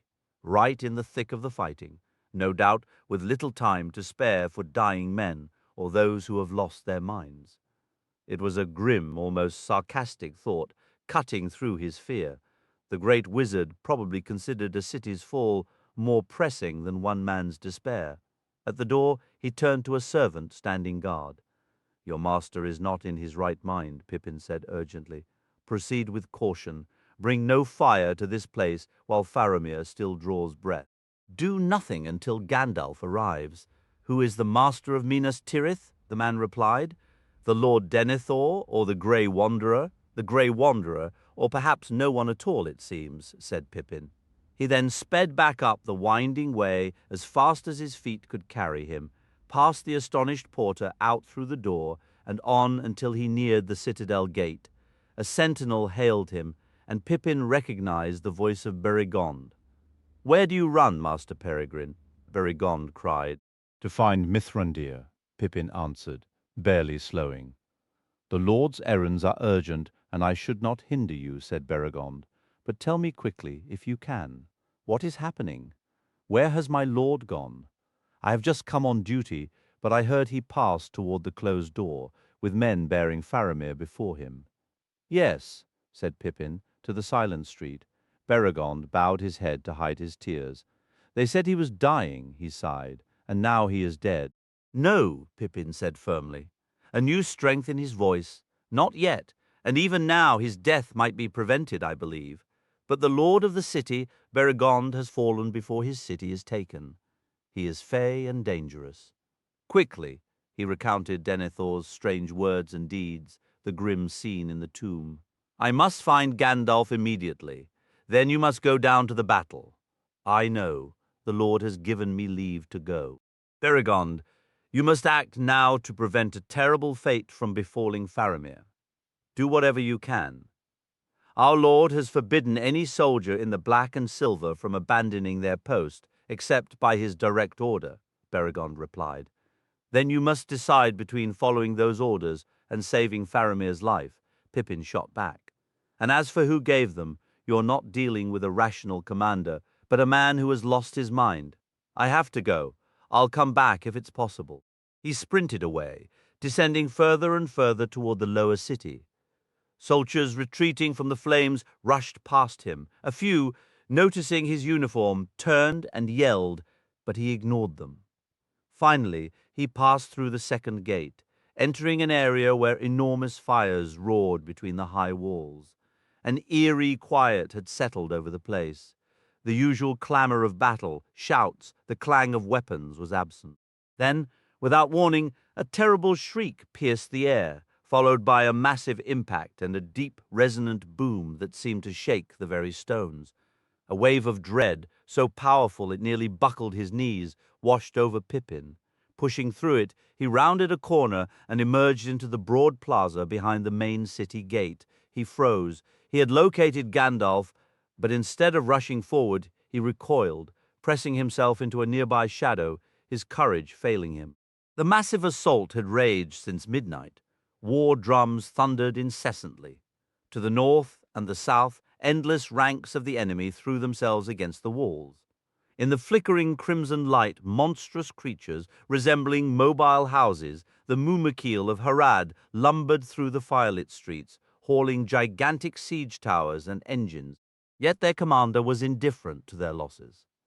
This was merely a feint, a test of the defenders' strength to occupy Gondor's forces across a wide front. His true focus, his crushing blow, was reserved for the gate itself. Though it was immensely strong, forged from iron and steel and protected by unyielding stone towers, it remained the linchpin, the most vulnerable point in the otherwise insurmountable wall. The drumbeats grew more frantic. Flames surged higher.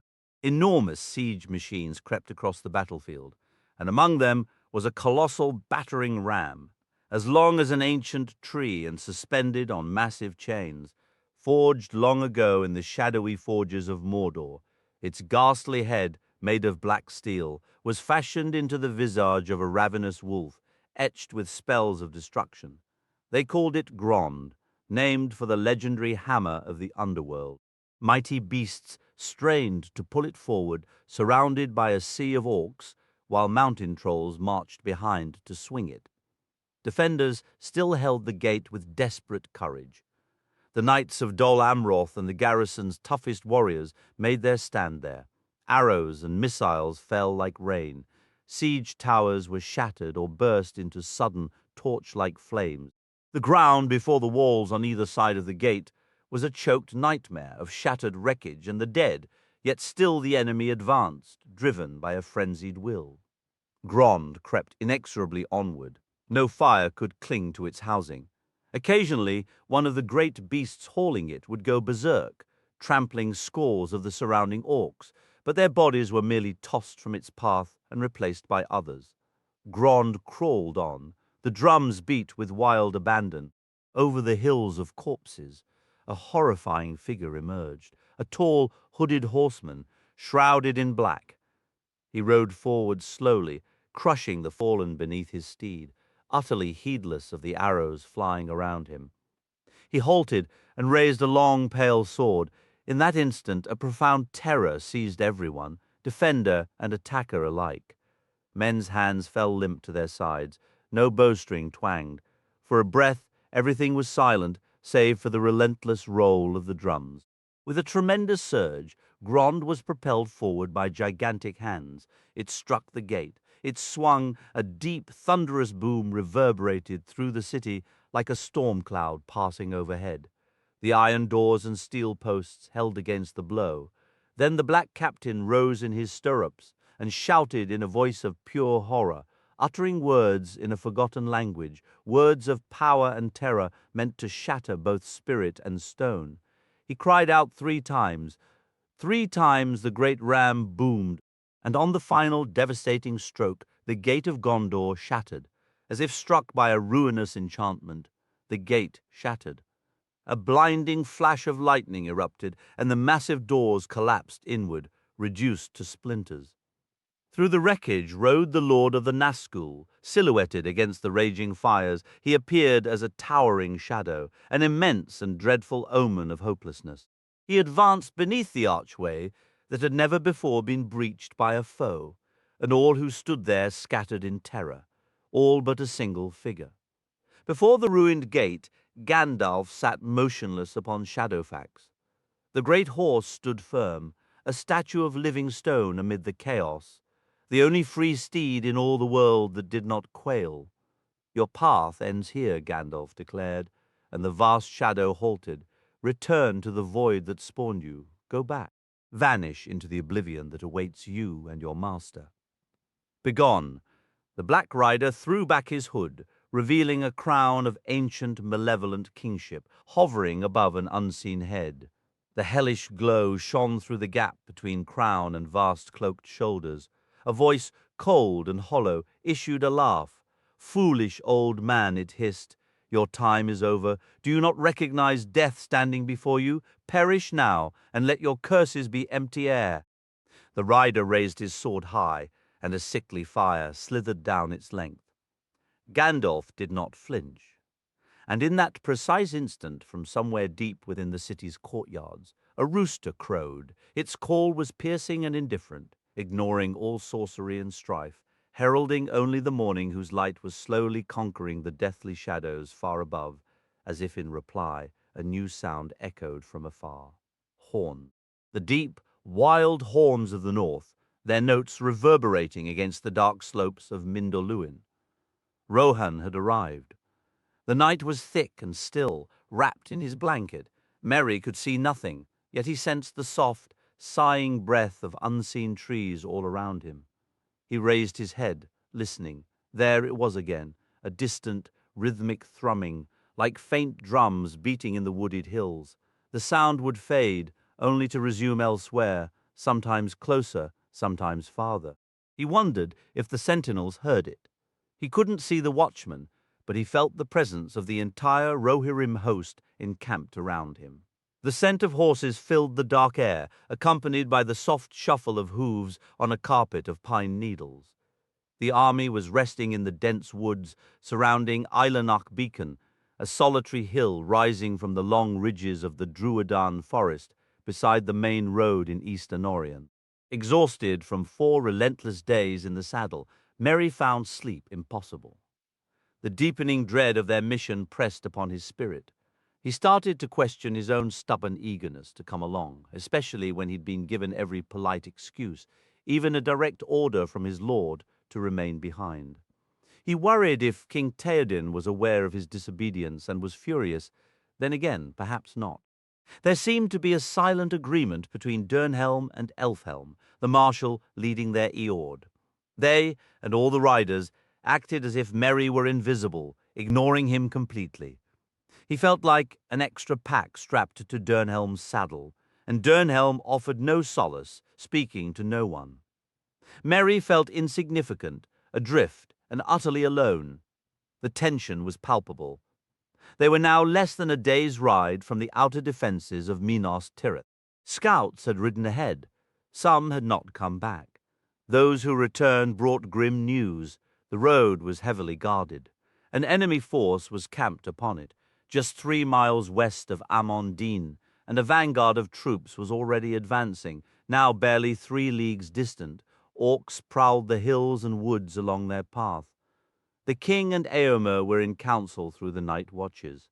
Merry longed for someone to talk to and thought of Pippin, but that only made his heart ache more. Poor Pippin, trapped within that immense city of stone, likely just as lonely and afraid. Merry longed to be a tall rider like Éomer, someone who could sound a horn and charge off to the rescue. Instead, he sat listening to the drums, which had started again and seemed closer now. In the gloom he saw dim, shrouded lanterns moving through the trees and heard hushed voices. Men nearby stirred in the darkness. A tall figure loomed and tripped over him, cursing the roots. Merry recognized Marshal Elfhelm's voice. "I'm not a root, sir," Merry said, "nor a sack, but a rather bruised hobbit. The least you could do is tell me what's happening."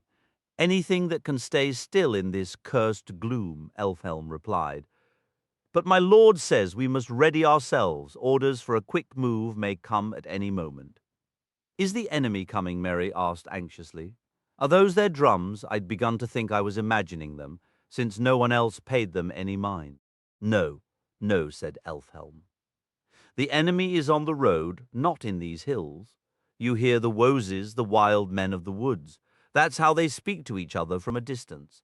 They still dwell in Druadan Forest, remnants of an older world, living secret and few, as wary and wild as the beasts. They do not go to war with Gondor or Rohan, but the darkness and the coming of the orcs trouble them. They fear the dark years are returning, which seems all too likely. Be thankful they aren't hunting us. They use poisoned arrows, they say, and their woodcraft is beyond compare. Yet they have offered their services to King Théoden. Even now one of their chieftains is being taken to him. You see the lanterns yonder?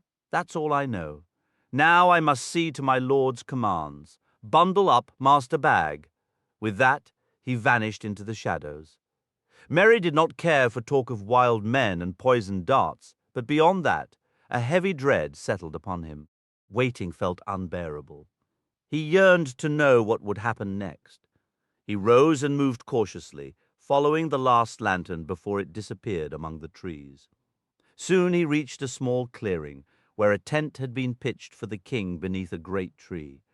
A large hooded lantern hung from a branch, casting a pale ring of light below. There sat Théoden and Éomer, and before them on the ground crouched a strange squat figure, gnarled like old stone, with a scanty beard straggling over his lumpy chin like dry moss. He was short-legged, thick-armed, and clad only in grass about his waist. Merry felt he had seen such a being before, and suddenly he recalled the Púcal men of Dunharrow. It was as if one of those ancient statues had come to life, or perhaps this was a true descendant from the models shaped by forgotten craftsmen long ago. Merry crept closer as a silence fell. Then the wild man began to speak, seemingly in answer to a question. His voice was deep and rough, yet to Merry's surprise, he used the common speech, though haltingly mixed with uncouth words. "No, father of horsemen," he said, "we fight not, we hunt, kill Gorgoon in woods, hate orc folk. You hate Gorgoon too. We help as we can. Wild men have long ears, long eyes, know all paths. We live here before stone houses, before tall men come up out of water. But we need aid in battle," said Éomer. "How will you and your folk help us?" "We bring news," replied the wild man. "We look out from hills. We climb high mountain and look down. Stone City is shut. Fire burns outside, now inside too. You wish to go there? Then you must be quick. But Gorgoon and men from far away, he waved a gnarled arm eastward. Sit on horse road, very many more than horsemen. How can you know this? Eomer pressed. The old man's flat face and dark eyes revealed nothing, but his voice turned sullen. Wild men are wild, free but not children, he answered. Gan, the great headman, spoke. He counts many things, the stars in the sky, the leaves on the trees, the men moving in the shadows. Your force numbers 5,000. The enemy has more. A great battle is coming. Who will prevail? And many more of them are marching around the walls of the stone city. His words are painfully accurate, King Theoden replied. Our scouts report trenches and stakes blocking the road. We cannot clear them with a sudden charge. Yet speed is everything, Eomer insisted. Mundburg burns. Let Gan finish, the wild man said firmly. He knows more than one road. He will lead you where there are no pits, where no Gorgoon walk, only wild men and the creatures of the wood. Long ago, when the Stonehouse folk were strong, they carved many paths through the hills like hunters cutting meat. Wild men believed they ate stone for strength. They traveled with great wagons from Druadan to Rimmon. They travel no longer. The road is forgotten, but not by wild men. Behind grass and trees it still runs over the hills, behind Rimmon down to Dean, and back at last to the horseman's road. Wild men will show you. Then you will kill the Gorgoon and push back the darkness with bright steel, and wild men can return to sleep in the deep woods. Eomer and the king conferred quietly in their own tongue. Finally, Theoden turned back. We accept your offer. If we leave enemies behind us, what does it matter? Should the stone city fall, there will be no return for us. If it stands, the orc host itself will be trapped. Be faithful, gone, and you will have rich reward and the lasting friendship of the mark. Dead men are no friends to the living, and give no gifts, the wild man answered. But if you live after the darkness passes, then leave wild men alone in the woods. Hunt us no longer like animals. Gan will not lead you into a trap. He will walk himself with the father of horsemen. If he leads you wrong, you may kill him. So be it, said Theoden. How long to bypass the enemy and regain the road? Asked Eomer. We must go at walking pace with your guidance, and I expect the way is narrow. Wild men walk swiftly, said Gan. The way is wide enough for 4 horses in the Stonewain Valley, he gestured south, but narrow at the start and the end. A wild man could walk from here to Dean between sunrise and noon. Then we must allow at least 7 hours for the vanguard, Eomer calculated, but plan for 10 hours for the entire host. The unexpected may delay us. If our column stretches too long, it will take time to reform when we emerge. What hour is it now? Who can tell? Theoden said. All is night. It is dark, but not all night, Garn corrected. When the sun climbs, we feel her, even when she is hidden. Already she rises over the eastern mountains. The day is opening in the fields of the sky. Then we must depart at once, said Eomer.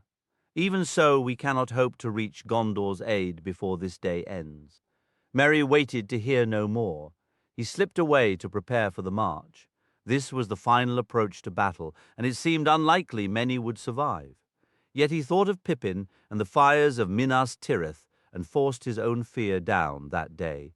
Their passage went smoothly. No sign or sound of the lying-in-wait enemy reached them. The wild men had set a screen of watchful hunters, so that no orc or spy might learn of their movement through the hills. The light grew ever more dim as they neared the besieged city, the riders passing in long lines like shadows of men and horses. Each company was led by a wild woodsman, but old Gain himself walked beside the king. The start had been slower than hoped.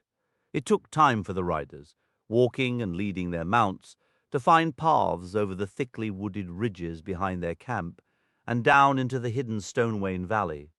The afternoon was fading when the vanguard reached the broad grey thickets that sprawled across the eastern flank of Amon Dîn. concealing a deep break in the line of hills stretching from Nardol to Dean. Long ago, a forgotten cart road had descended through this gap, connecting back to the main highway from the city through Anorion. Now, for generations, the forest had reclaimed its own, and the road was lost, shattered and swallowed under the leaves of forgotten years. These thickets offered the riders their final chance for concealment before emerging into open war.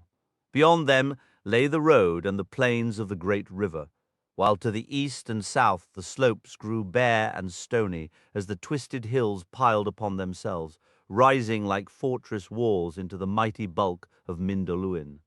The lead company halted, and as the columns behind filed up from the trough of the Stonewain Valley, they dispersed to make camp beneath the ancient grey trees. The king called his captains to council. Eomer proposed sending scouts to observe the road, but old Gan shook his head. "No use for horsemen," he grunted. "The wild men have seen all there is to see in this foul air. They will come soon and speak to me here." As the captains gathered, other Pukul shapes, so like Gan that Merry struggled to tell them apart, crept warily from the trees. They spoke to Gan in a guttural tongue. After a moment, Gan turned to the king. "Wild men say many things," he began. "First, be watchful. Many men still in camp beyond Din, an hour's walk that way." He gestured west toward the dark beacon. "But none to see between here and the stone folks' new walls. Much busy work there. Walls stand no more. The Gorgun knock them down with earth thunder and with clubs of black iron." A low, gurgling chuckle escaped him. "They are careless and do not look about. They think their friends watch all the roads." "Good news indeed," Eomer exclaimed, a grim smile touching his lips. "Even in this shadow a spark of hope returns. Our enemy's own cunning often trips him up. This cursed gloom has been our cloak, and now in his lust to shatter Gondor stone from stone, his orcs have removed my deepest worry. That outer wall could have held against us for a long while. Now we may sweep right through if we can but reach it." "Once more I give you thanks, Gon Burigan of the woods," said Theoden. "May good fortune follow you for your tidings and your guidance. Kill Gorgun. Kill orc folk. No other words please the wild men," Garn replied bluntly. "Drive away the bad air and the darkness with bright iron. To do these very deeds we have ridden far," the king answered, "and we shall strive to accomplish them. What we will achieve, however, only the dawn will reveal." Garn squatted, touching the earth with his horny brow in farewell. He rose as if to leave, but then froze, head lifted like a forest creature testing a new scent. A light kindled in his eyes. "The wind is changing," he cried, and in a blink he and his companions had melted into the deepening shadows, never to be seen again by any rider of the mark. Not long after, the faint drumbeats throbbed once more far to the east. Yet no heart in the host feared treachery from the wild men, however strange and rough they seemed. "We need no further guides," said Elfhelm. "There are riders among us who have journeyed to Mundburg in peaceful times. I am one. When we gain the road, it will bend south, and 7 leagues will still lie between us and the wall of the townlands. For most of that stretch, thick grass flanks the road on either side. On that ground, the errand riders of Gondor were always reckoned to make their best speed. We can move quickly and without drawing much attention. Then, since we must expect grim deeds and the need of all our strength," Eomer replied, "I advise that we rest now and depart under cover of night. Let us time our march so that we reach the fields at first light tomorrow, or whenever our lord gives the signal." The king agreed, and the captains went to their duties. Before long, however, Elfhelm came back. "The scouts report nothing beyond the Grey Wood, my lord," he said. "Save for 2 men, both are dead and their horses with them." "Well," asked Eomer, "what of it?" "This, lord, they were messengers from Gondor. One may have been Hirgun. His hand still clutched the red arrow, though his head had been struck from his shoulders, and there is more. By the signs, they were fleeing west when they fell. As I see it, they returned to find the enemy already upon the outwall, or attacking it. That would have been 2 nights past. if they took fresh horses from the posts, as is their custom. They could not reach the city and turned back. Alas, said Theoden, then Denethor has had no word of our ride and will despair of our arrival. Need suffers no delay, yet late is better than never, Eomer answered, and perhaps in these hours the old saying will prove truer than it ever has before, since men first spoke with their mouths. Night fell. On either side of the road, the host of Rohan moved in silence. Now the road curved around the feet of Mindalluin and turned south. Far ahead, a red glow burned beneath the black sky, and the great mountain slope stood dark against it. They were nearing the rammers of the Pelennor, but dawn had not yet come. The king rode at the heart of the leading company, his household men around him. Elfhelm's Eord followed, and now Merry noticed that Dernhelm had quietly left his place and was edging forward through the gloom until he rode just behind the king's guard. A halt came. Merry heard low voices speaking up ahead. Outriders who had ventured almost to the wall had returned and now approached the king. "There are great fires, lord," said one. "The city is ringed with flame, and the field is thick with foes, but most seem drawn off to the assault. As near as we could tell, few remain on the outwall, and they are heedless, lost in destruction. Do you recall the wild man's words?" "Lord," said another. "I dwell on the open wold in peaceful times. My name is Widfara, and to me too the air carries tidings. Already the wind is shifting. A breath comes out of the south, a scent of the sea, faint though it is. The morning will bring new things. Above the smoke, dawn will be breaking when you pass the wall. If you speak truly, Widfara, may you live beyond this day in years of blessing," Theoden declared. He turned to the men of his household nearby, and now spoke in a clear voice, so that many riders of the first Eord could hear. "The hour is at hand. Riders of the mark, sons of Eorl. Foes and fire lie before you, and your homes far behind. Yet though you fight on foreign ground, the glory you reap there will be yours forever. You have taken oaths, now fulfill them all, to lord, to land, and to the bond of friendship." Spears rang against shields. "Eomer, my son, you shall lead the first Eord," said Theoden, "and it will ride behind the king's banner at the center. Elfhelm, take your company to the right once we pass the wall. Grimbold shall lead his men to the left. Let the other companies behind follow these three leaders as they find opportunity. Strike wherever the enemy masses. We can make no further plans, for we do not yet know how things stand upon the field. Now ride forth and fear no darkness." The leading company rode off as fast as they could, for the night was still deep and black, whatever change Widfara might sense in the wind. Merry rode behind Dernhelm, clinging with his left hand, while with his right he tried to work his sword loose in its scabbard. Meriadoc felt the grim truth of the king's earlier words settle upon him like a physical weight. In the chaos of a charge, what could he do? He would be little more than a burden to a rider, clinging desperately to his seat and praying not to be trampled beneath thundering hooves. They covered the distance to the site of the outer walls swiftly, too swiftly for Merry's comfort. A brief, sharp skirmish erupted as they encountered the scattered orcs laboring there, who were quickly cut down or scattered. The king halted his company before the ruined northern gate of the Rammers. The first Eord formed up around him, a solid mass of horse and steel. Dernhelm remained near the king, while Elfhelm's riders were positioned off to the right. Grimbold's men peeled away toward a larger breach in the wall further east. Peering from behind Dernhelm, Merry saw a distant, massive conflagration many miles to the south. Closer, a vast crescent of siege fires burned, the nearest less than 3 miles away. The dark plain revealed little else. There was no hint of dawn in the sky, nor any stirring of a wind foul or fair. In silence, the host of Rohan began its advance into the fields of Gondor, flowing through the broken defenses like a relentless tide through a shattered dike. The Black Captain's focus remained entirely fixed upon the stricken city, his confidence unshaken by any warning of this new threat. King Theoden led his men on a curving path eastward. placing them between the lines of siege fires and the open fields. They rode unchallenged, the king giving no signal until at last he halted once more. Minas Tirith was now terrifyingly close. The very air tasted of smoke and death. The horses stamped and fretted, but Théoden sat motionless upon Snow Main, gazing at the city's torment as if stricken by a profound and personal anguish. He seemed to diminish, bowed by age and horror. A crushing sense of despair settled over Merry. His heart felt leaden.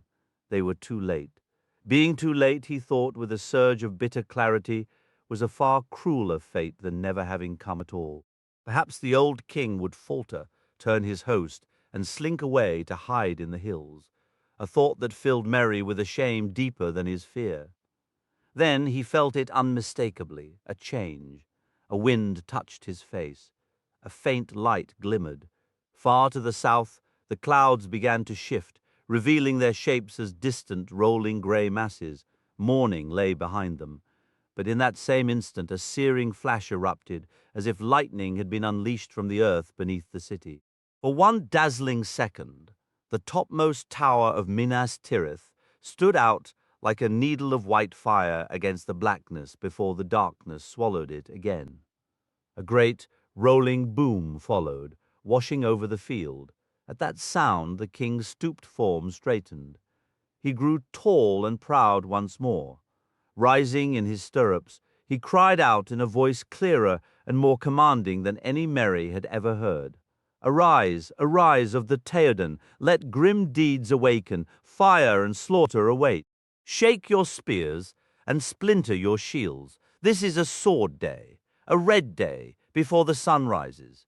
Ride now, ride to Gondor." Seizing a great war horn from Guthlaf, his banner-bearer, he blew a blast so mighty the horn shattered. Immediately, every horn in the host lifted in answer, their music rising like a storm across the plain and thunder in the mountains. "Ride now, ride to Gondor!" With a sudden cry to Snowmane, the king sprang forward. Behind him, his banner, a white horse upon green, streamed in the wind, but he outpaced it. After him thundered the knights of his house, yet he remained ever ahead. Éomer rode with them, the white tail on his helm flying, and the front rank of the first Aord roared like a foaming wave crashing upon a shore. But Théoden could not be overtaken. He appeared otherworldly, as if the fierce spirit of his ancestors now blazed like fresh fire in his blood. Mounted upon Snowmane, he was lifted like a deity of ancient legend, akin to Arome the Great amid the primordial wars of the Valar. His golden shield was unveiled, and behold, it gleamed like a mirror of the sun itself, causing the very grass to shimmer with emerald light around his steed's white hooves. For morning had broken, morning with a wind from the sea. The gloom scattered, and the legions of Mordor howled in dismay. Terror seized them. They broke and fled and perished beneath the thundering hooves of vengeance. Then the entire host of Rohan burst into song, singing even as they fought, their hearts alight with the fierce joy of battle. The sound of their singing, both beautiful and dreadful, swept across the field and reached even the walls of the city. Yet the assault upon Gondor was not led by some common orc captain or mere brigand. The darkness was lifting too soon, ahead of his master's appointed hour. Fortune had, for the moment, turned against him.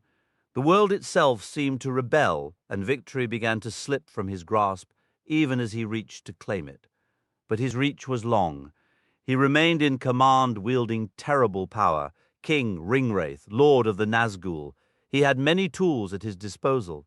He withdrew from the gate and disappeared.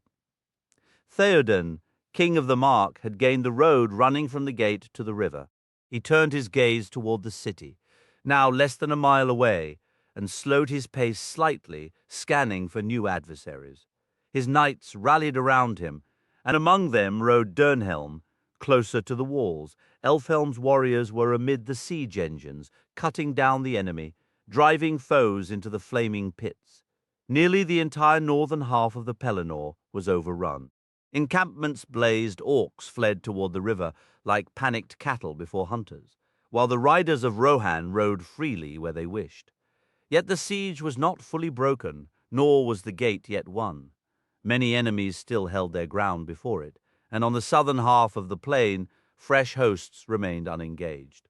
South of the road lay the main strength of the Haradrim, their cavalry massed around the standard of their chieftain.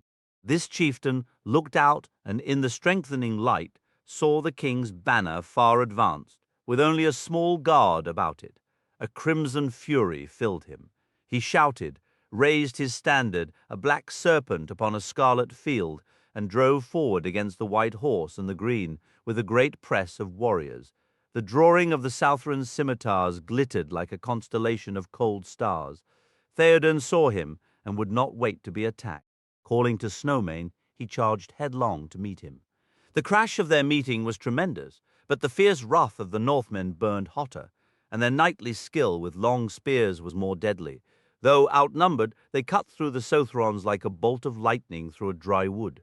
Straight through the press rode Theoden, son of Thengel, his spear shattered as he cast down their chieftain. Then his sword flashed out. He spurred toward the standard, hewing down both staff and bearer, and the black serpent banner fell. All surviving horsemen of the Haradrim wheeled and fled far across the plain. But behold, in the midst of the king's triumph, his golden shield suddenly dimmed. The new dawn was blotted from the sky. Darkness fell around him. Horses reared, screaming. Men were thrown from their saddles, groveling on the earth. To me, cried Theoden. Rise, Eorlingers, fear no darkness. Yet Snowmane, mad with terror, rose up, pawing at the empty air. Then, with a terrible scream, crashed down upon his side. A black dart had pierced him. The king fell beneath his mount. A great shadow descended like a falling storm cloud, and lo, it was a winged creature, if a bird, then greater than any other, naked and without feather or quill. Its vast wings were like webs of leather stretched between horned fingers, and a foul stench rolled from it. Perhaps it was a relic of a far older age, a thing whose kin had lingered in forgotten, moon-chilled peaks long after their time had passed, breeding this final, ill-omened clutch in some dreadful eyrie. The Dark Lord had claimed it, fed it on vile meats until it outgrew all other winged things, and granted it to his chief servant as a mount. Down it swept, its fingered wings folding with a rasp, and with a harsh, croaking cry it settled upon Snowmane's body, claws digging deep, its long bare neck bent low. Upon it sat a vast, black-mantled shape, crowned in steel, yet between helm and robe nothing was visible save a baleful glint of eyes, the Lord of the Nazgul. He had taken to the air once more, calling his steed before the night faded, and now he returned, bringing ruin, turning hope to despair and victory into death. In his grip was a great black mace. Yet Theoden was not wholly abandoned. His knights lay slain around him, or else, overcome by the panic of their horses, had been carried far across the field. One alone remained, young Dernhelm, loyal beyond terror, who wept for the lord he had loved as a father. Through the charge Merry had been carried safely behind him, but when the shadow came, Windfola had reared in terror, throwing them both before bolting across the plain. Now Merry crawled on hands and knees like a stunned animal, a horror upon him, so great he was blind and sick. King's man, his heart cried out. You swore to stay by him. You said you would be as a father to me. But his will lay frozen, his body trembling. He dared not open his eyes or lift his head. Then from the blackness clouding his mind, he seemed to hear Dernhelm speak, yet the voice sounded strange, echoing some other, half-remembered tone. Begone, foul spectre, Lord of Carrion, let the dead rest in peace, a cold voice answered. Come not between the Nazgul and his prey. He will not slay you in turn. He will bear you away to the houses of lamentation, beyond all darkness, where your flesh shall be devoured and your shriveled mind laid bare before the lidless eye. A sword hissed from its sheath. Do as you will, but I will hinder you if I can. Hinder me, you fool, no living man may hinder me. Then Merry heard, in that dreadful hour, the strangest sound of all. It seemed Dernhelm laughed, and the clear voice rang like steel. "But no living man am I. You look upon a woman. I am Eowyn, daughter of Eomund. You stand between me and my lord and kin. Begone, if you are not deathless. For whether you are living or dark undead, I will smite you if you touch him." The winged beast shrieked at her, but the ringwraith gave no reply, falling silent as if gripped by sudden doubt. Pure astonishment, for a moment, mastered Merry's fear. He opened his eyes, and the darkness lifted from them. A few paces away crouched the great creature, darkness clinging about it, and above loomed the Nazgul lord like a shadow of utter despair. A little to the left, facing them, stood the one he had called Dernhelm. But the helm that hid her had fallen away, and her bright hair, freed, shone with pale gold upon her shoulders. Her eyes, grey as a winter sea, were hard and fierce, yet tears traced her cheeks. A sword was in her hand, and she raised her shield against the horror of her enemy's gaze. It was Éowyn, and also Dernhelm. Into Merry's mind flashed the memory of the face he had seen at the ride from Dunharrow, the face of one who goes seeking death without hope. Pity and awe filled his heart, and suddenly the slow-kindled courage of his people awoke. He clenched his hand. She should not die, so fair, so desperate. At the very least, she should not die alone and unaided. Their enemy's gaze was not turned toward him, yet he hardly dared move, fearing lest those deadly eyes should fall upon him. Slowly, he began to crawl away, but the black captain, his malice fixed upon the woman before him, paid him no more mind than a worm in the dirt. With a foul gust from its hideous wings, the great beast leaped once more into the air and fell swiftly upon Éowyn, shrieking, striking with beak and claw. Yet she did not flinch, a maiden of the Rohirrim, a king's daughter, slender as a blade of steel, fair and terrible. With a skilled and deadly stroke, she clove the outstretched neck asunder, and the severed head fell like a stone. She sprang back as the vast shape crashed down, wings crumpled upon the earth, and with its fall the shadow lifted. A light fell about her, and her hair shone in the rising sun. Out of the wreck rose the Black Rider, tall and threatening, looming above her. With a cry of hatred that stung the ears like venom, he brought down his mace. Her shield shattered into pieces, and her arm broke. She stumbled to her knees. He bent over her like a storm cloud, eyes glittering, and raised his weapon for the kill. But suddenly he too stumbled forward with a bitter cry of pain, his stroke driving harmlessly into the ground. From behind, Merry's sword had found its mark, shearing through the black mantle and piercing the sinew behind the mighty knee. "Éowyn, Éowyn!" cried Merry, struggling up with her last strength as the great shoulders bowed before her. She drove her sword between crown and mantle. The blade broke into sparkling shards.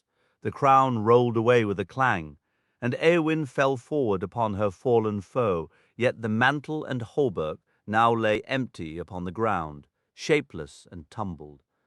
A thin cry went up into the shuddering air, fading to a shrill wail that passed with the wind, a voice bodiless and lost, never to be heard again in that age of the world.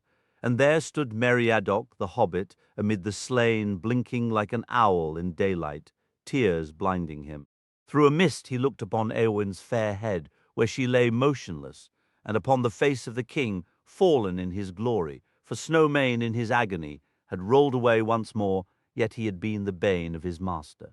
Merry stooped and lifted the king's hand to kiss it, and behold, Théoden opened his eyes clear and calm, and spoke in a quiet though laboured voice. "Farewell, Master Halfling," he said. "My body is broken. I go to my fathers, and even in their mighty company I shall not now be ashamed. I felled the black serpent, a grim morning, a glad day, and a golden sunset. Merry could not speak, but wept anew. Forgive me, Lord," he said at last, "if I broke your command, and yet have done no more in your service than to weep at our parting." The old king smiled. "Do not grieve. It is forgiven. A great heart will not be denied. Live now in blessedness, and when you sit in peace with your pipe, think of me. For never shall I sit with you in Meduseld as I promised, or listen to your tales of herbs?"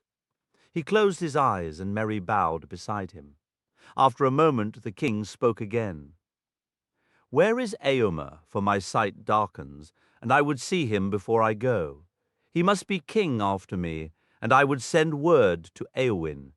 She would not have me leave her, and now I shall not see her again, dearer to me than a daughter." "Lord, Lord," Merry began, his voice breaking. "She is," but at that moment a great clamour arose. All around them horns and trumpets were blowing. Merry looked around.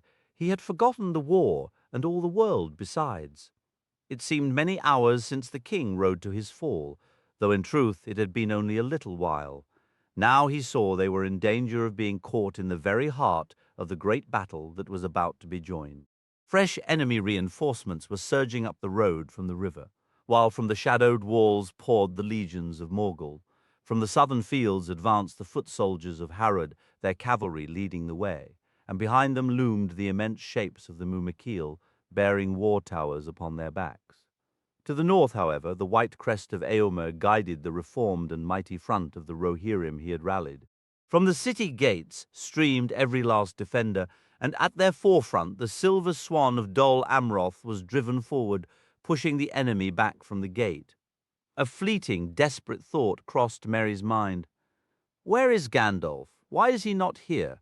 Could he not have saved the king and Eowyn? But then Eomer arrived in haste, accompanied by the surviving knights of the king's household who had regained control of their mount. They stared in awe at the carcass of the monstrous beast lying before them, their horses refusing to approach. Eomer dismounted swiftly, and a wave of grief and shock overcame him as he reached the king's side and stood in silent tribute. One of the knights then took up the king's banner from the lifeless hand of Guthlaf, the standard-bearer, raising it high. Slowly, King Theoden opened his eyes. Seeing the banner, he gestured for it to be given to Eomer. "Hail, King of the Mark," he whispered. "Ride now to victory. Bid Eowyn farewell for me." And with that he passed, unaware that Eowyn lay so near. Those gathered around wept openly, their cries of Theoden King, filling the air. But Eomer spoke to them, his voice strained. "Do not mourn too deeply. Mighty was the fallen, and fitting was his end. When his burial mound is raised, then shall the women weep. War now demands us." Yet even as he said this, his own tears fell. "Let his knights remain here," he commanded, "and carry his body from this field with honor, so the battle does not trample it. Yes, and all these other loyal men of the king who lie here as well." He looked upon the slain, silently recalling each name.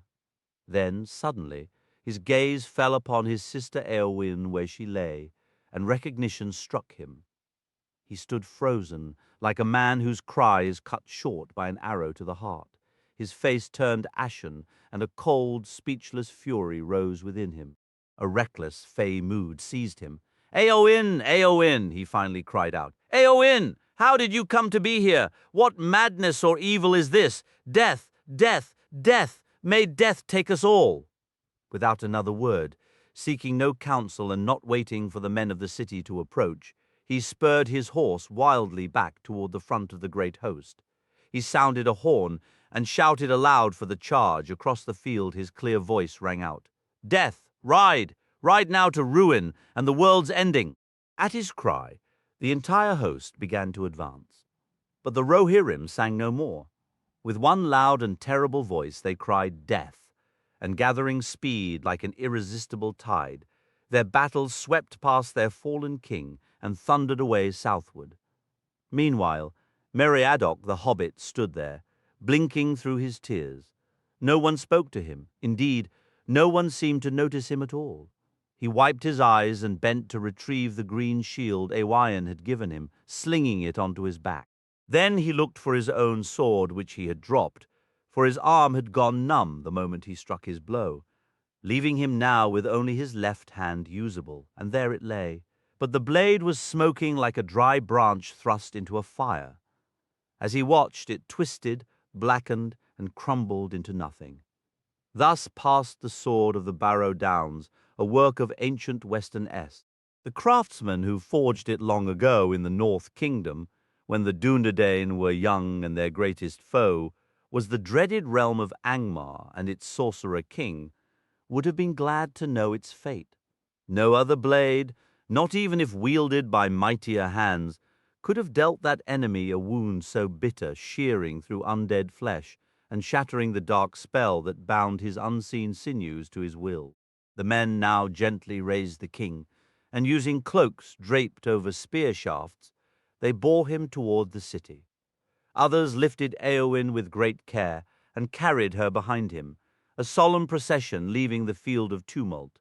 Yet the men of the king's own guard could not be retrieved from the field just then, for 7 of the king's knights had fallen, and Déowyn, their captain, lay among them. They were set apart from their foes and the slain beast, with spears planted around them. Later, when the fighting had moved on, men returned to build a fire and burn the carcass of the monster. For Snowmane, however, they dug a grave and raised a stone, carved in the languages of Gondor and the Mark. Faithful servant, yet master's bane, Lightfoot's foal, swift Snowmane. Grass grew green and long upon Snowmane's howe, but the earth where the beast was burned remained ever black and bare. Now Merry walked slowly beside the bearers, his mind numb to the battle still raging. Weariness and pain filled him, and his limbs shook as if with a chill. A great rain swept in from the sea, as though all the world wept for Théoden and Éowyn, dousing the fires in the city with a curtain of grey tears. Through that mist he saw the vanguard of Gondor's men approaching. Imrahil, prince of Dol Amroth, rode forward and reined in before them. "What burden do you carry, men of Rohan?" he called. "Théoden king," they replied. "He is slain. But Éomer king now rides in the battle, he with the white crest streaming in the wind." The prince dismounted and knelt by the bier in honor of the king and his mighty charge. He wept openly. Rising, his gaze fell upon Éowyn, and he stared in astonishment. "Can this be a woman?" he exclaimed. "Have the women of the Rohirrim ridden to war in our desperate hour?" "Only one," they answered. "She is the Lady Éowyn, sister of Éomer. We knew nothing of her coming until now, and we grieve for it deeply." The prince, struck by her beauty despite her pallor, bent closer and touched her hand. "Men of Rohan," he cried, "have you no healers among you? She is hurt perhaps unto death, yet I believe she still lives." He held the polished vambrace on his arm before her lips, and a faint mist, barely visible, clouded the metal. "Speed is needed now," he said, and sent a rider galloping back to the city for aid.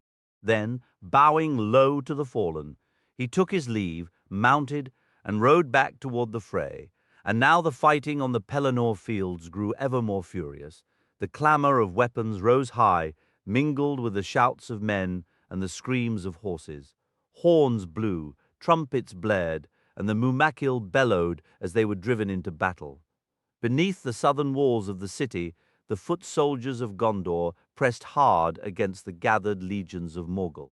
Meanwhile, the cavalry rode east to Éomer's aid. Húrin, the tall warden of the keys, and the lord of Lossarnach and Hurluin of the Green Hills, and fair Prince Imrahil with his knights around him. Their help came not a moment too soon for the Rohirrim, for fortune had turned against Éomer, and his own fury had led him into peril. The terrible force of his charge had shattered the enemy's front lines, and wedges of his riders had cut deep through the ranks of the Sothrons, scattering their cavalry and trampling their infantry. But wherever the Mumakil appeared, the horses would not advance, shying and swerving aside. The great beasts stood like unassailable towers, and the Haradrim rallied around them. Though the Rohirrim at their onset were outnumbered 3-1 by the Haradrim alone, their position grew still more dire when fresh strength poured onto the field from Osgiliath. These forces had been gathered for the sack of the city and the ruin of Gondor, awaiting their captain's call. That captain was now destroyed. Yet Gothmog, lieutenant of Morgul, hurled them into the fight. Easterlings with axes, Variads of Khand, Sothrons in scarlet, and from far Harad, black men like half-trolls with white eyes and red tongues. As the morning wore on, the tide of battle began to shift ominously against the defenders of Gondor. While some of the enemy forces pressed hard upon the rear of the Rohirrim, others swung wide to the west, striving to cut off any chance of reinforcement from the city. Just as hope seemed to falter under this renewed assault, a new cry arose from within the walls of Minas Tirith. The sky had cleared, a fierce wind driving the rain clouds northward to reveal a brilliant sun. In that sharp light, the watchmen on the ramparts gazed south, down the long, straight reach of the Anduin River, and beheld a sight that drained the last courage from their hearts. Against the river's glittering surface, they saw a great fleet driving upriver on the wind. Heavy dromons and deep-bellied ships with countless oars, their black sails swollen. A shout of pure dread went up, the corsairs of Umbar. The cry spread like a plague. The corsairs are here. Then Belfalas must be taken, and the Ether overrun, and Lebanon is lost. This is the final blow. Panic seized the city. Without clear command, men ran to ring the alarm bells and sound retreat on their trumpets, their voices crying, "Fall back to the walls, return to the city before we are all destroyed." But the same wind that sped the black ships onward snatched their desperate shouts away, rendering them unheard. The Rohirrim, however, needed no such alarm. Eomer, now less than a mile from the Harlond, was caught between the press of his initial foes and fresh enemies closing in from behind, cutting him off from Imrahil's knights. When he looked to the river and saw those dark sails, the hope in his heart turned to ashes, and the wind he had earlier praised now felt like a curse. Emboldened by the sight, the hosts of Mordor roared with fresh fury and surged forward. Yet in that moment, Eomer's spirit hardened and his mind cleared. He sounded his horns, rallying every man who could reach him to his banner upon a green hillock where the white horse streamed defiantly in the gale.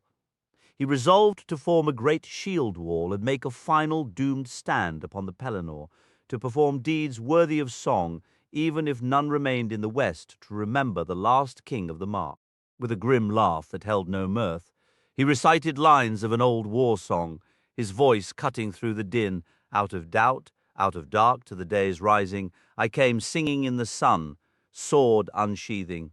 To hope's end I rode, and to heart's breaking, now for wrath, now for ruin, and a red nightfall. But as he spoke these words, a strange shift occurred within him. The grim recitation became a genuine, defiant laugh. The sheer love of battle awoke in him once more. He was unharmed. He was young. He was a king leading a fierce people. In a gesture of magnificent folly, he laughed at despair itself and raised his sword toward the approaching fleet. Then wonder replaced defiance, and a joy so profound it was dizzying swept over him. He cast his sword glittering into the sunlight and sang out as he caught it again. Every eye followed his gaze to the lead ship. There, a great standard unfurled in the wind as the vessel turned toward the Harland. Upon it bloomed the white tree of Gondor, encircled by 7 stars and surmounted by a lofty crown, the ancient symbols of Elendil, unseen for countless years. The stars seemed to flame, crafted of brilliant gems by Arwen Evenstar, and the crown shone with the light of mithril and gold. Thus Aragorn, son of Arathorn, Elisar, Isildur's heir, came out of the paths of the dead, carried on a sea wind to the kingdom of his fathers.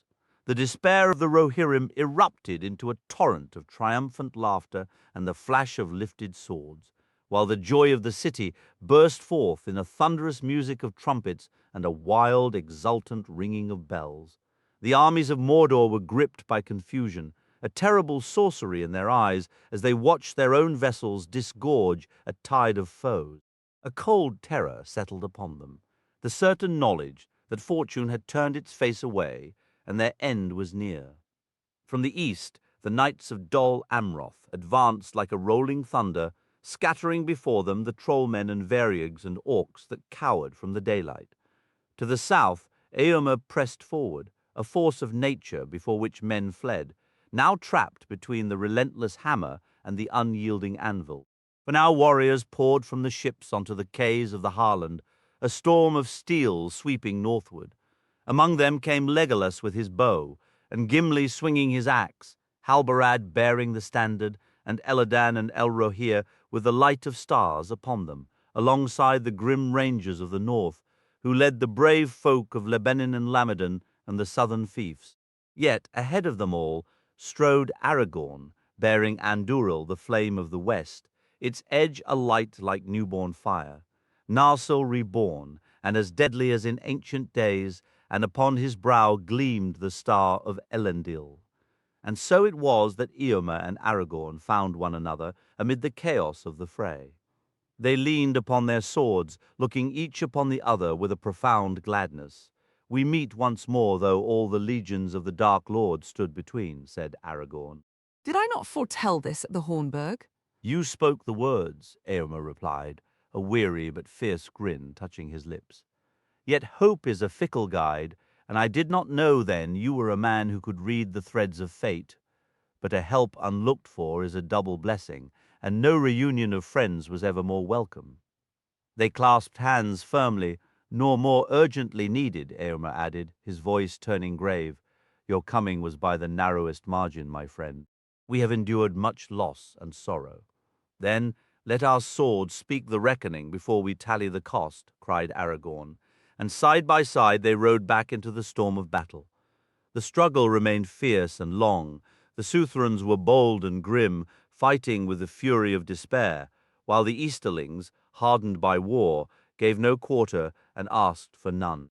Across that torn land, by smouldering farmstead and ruined barn, upon every hillock and under every broken wall, the enemy rallied and fought as the days slowly bled away.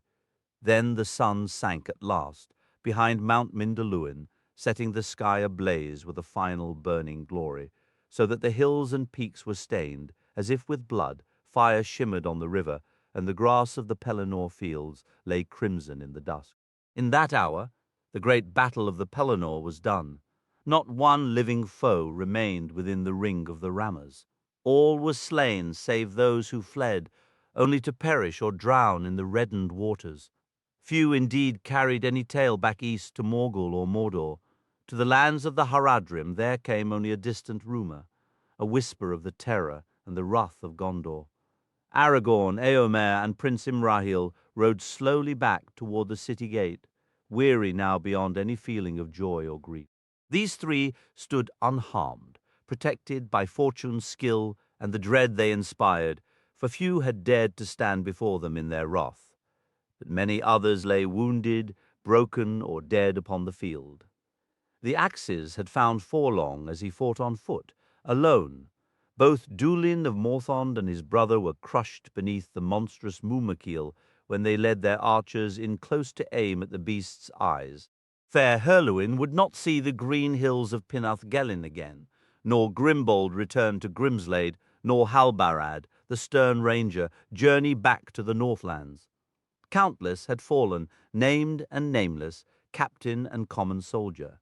For it was a battle of great tides, whose full story no tale can ever completely hold.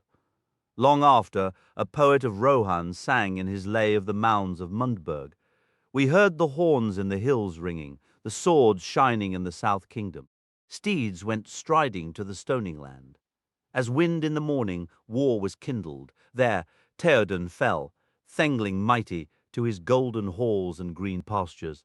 In the northern fields, never returning, high lord of the host, Harding and Guthlaf, Dunher and Deorwini, the valiant Grimbold, Herefara and Herebrand, Horn and Fastred, all met their end in a distant land. They rest now beneath the earth at the mounds of Mundburg, lying with their sworn companions, the noble lords of Gondor.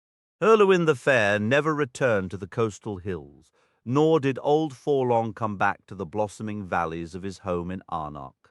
The tall bowmen, Derufin and Duilin, did not see again the dark waters and deep pools of Morthond lying in the mountain's shadow.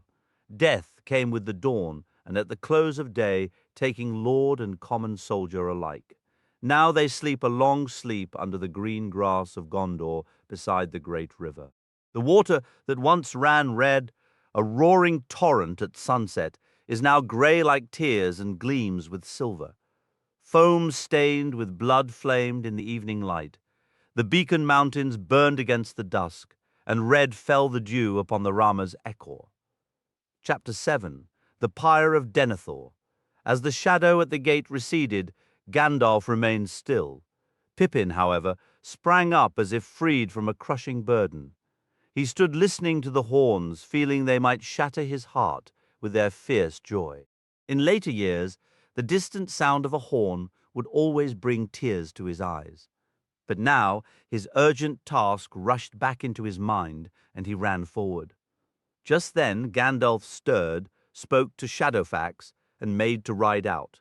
"Gandalf! Gandalf!" Pippin cried, and the great horse halted. "What are you doing here?" Gandalf asked. "Is it not the law that those in the black and silver livery remain in the citadel unless their lord permits otherwise?" "He did permit it," Pippin said. "He sent me away, but I am terrified. Something awful is happening up there. The Lord has lost his reason, I believe. I fear he means to kill himself, and Faramir with him. Can you not intervene?" Gandalf gazed through the broken gate, already hearing the gathering clamor of battle on the fields. He clenched his fist. "I must go," he stated. "The Black Rider is loose and will bring destruction upon us still. I have no time." "But Faramir," Pippin shouted. "He lives, and they will burn him alive if no one stops them." "Burn him alive?" Gandalf exclaimed. "What madness is this? Speak quickly." "Denethor has gone to the tombs," Pippin explained, words tumbling out. "He has taken Faramir. He says we are all to burn and will not wait. They are to build a pyre and burn him upon it. And Faramir, too. He has sent men for wood and oil, I told Beregond. But I fear he will not dare abandon his post. He stands guard. What could he do alone?" Pippin reached up, clutching Gandalf's knee with trembling hands. "Can you not save Faramir?" "Perhaps I can," Gandalf replied. "But if I do, others may perish for it. Yet I must go, for no other aid can reach him now. But evil and grief will spring from this. Even in our strongest hold, the enemy finds a way to strike. Such is the force of his will at work here." Having decided, he moved with speed. Lifting Pippin and setting him before the saddle, he turned Shadowfax with a word. They raced up the steep streets of Minas Tirith, as the din of war swelled behind them. Everywhere, men shook off despair and dread, snatching up weapons and calling to one another, "Rohan has come." Captains shouted orders, companies formed, and many were already marching toward the gate. They encountered Prince Imrahil, who called out, "Where now, Mithrandir?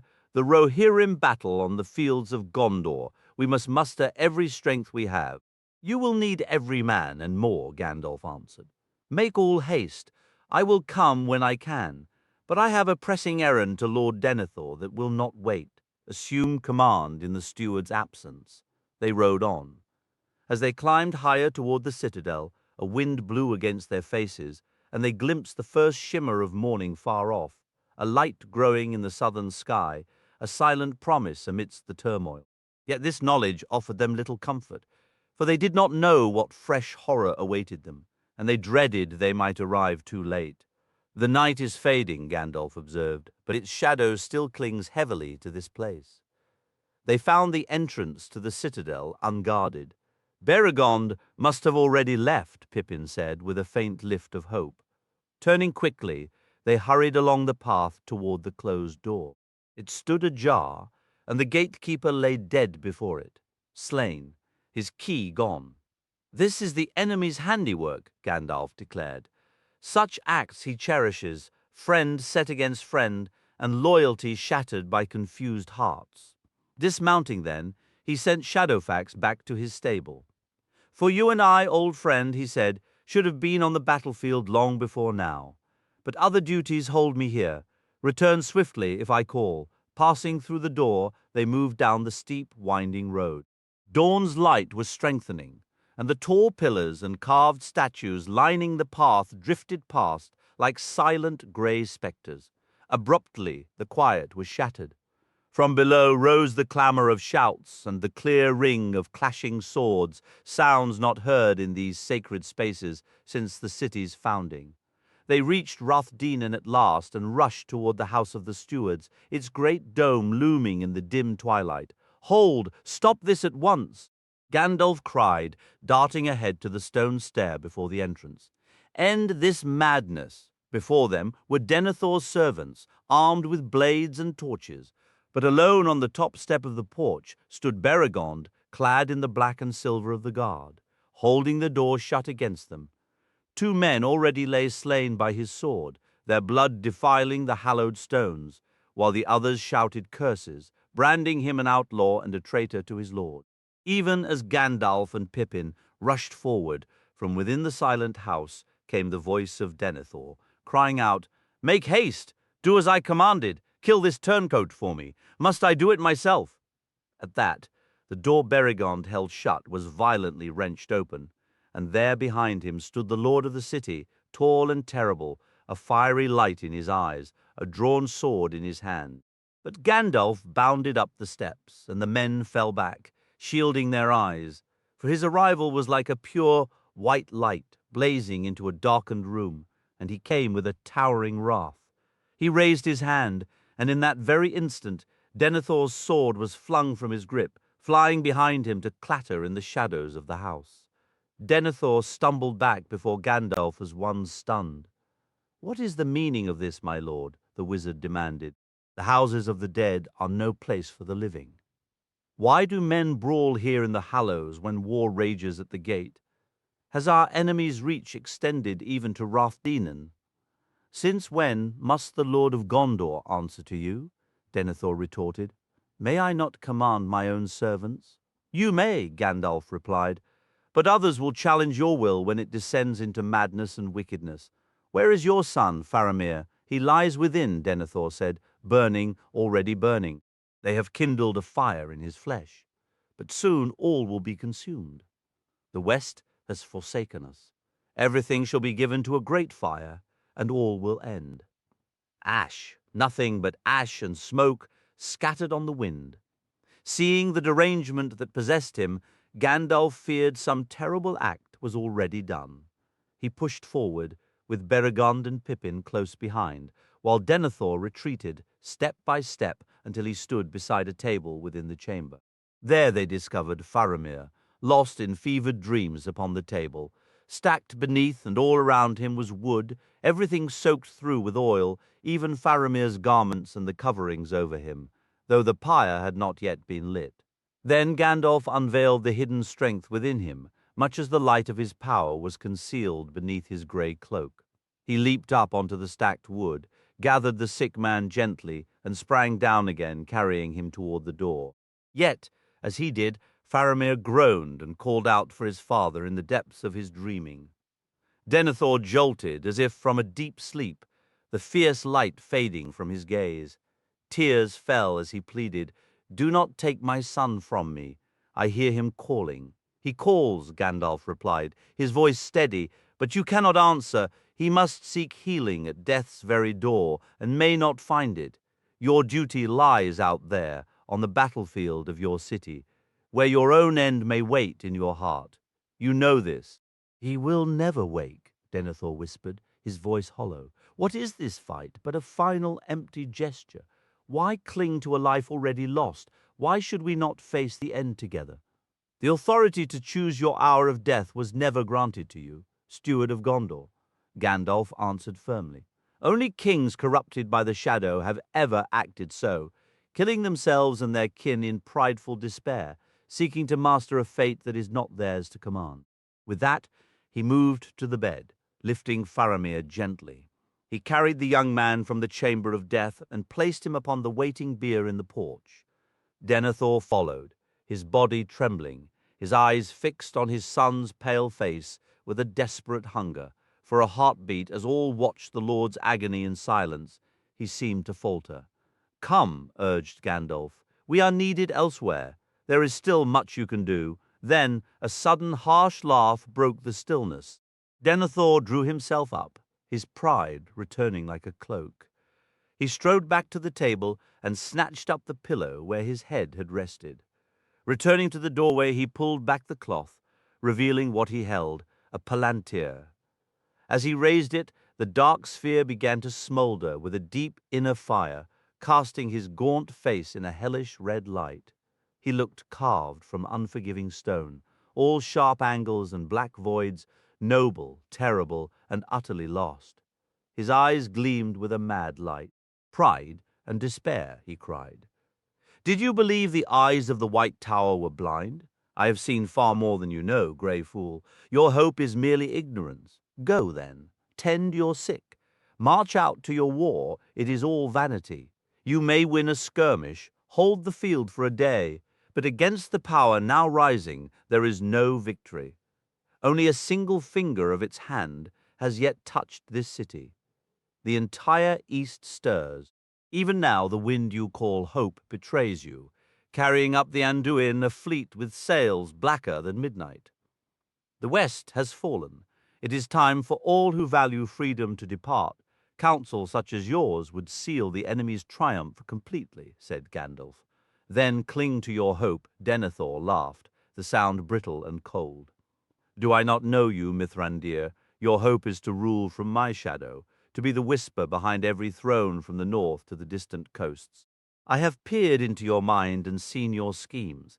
Did you not command this halfling to keep your secrets? Did you not bring him here to be a spy within my own walls? And yet in our talk I have learned the names and aims of all your little fellowship. So, with your left hand you would use me as a shield against Mordor for a time, and with your right you would raise up this ranger from the north to take my place." His voice rose to a shout. "But I say to you, Gandalf Mithrandir, I will not be your pawn. I am the steward of the house of Anarion. I will not step aside to become the senile caretaker for some upstart from a forgotten line. Even if his claim were proven, he is still only of Isildur's blood. I will not bow to the last son of a threadbare house that lost its dignity ages ago. What is it you desire?" Gandalf asked, his tone weary. "If your will could command the world—" "I would have the world as it was," Denethor answered, his voice dropping to a raw whisper.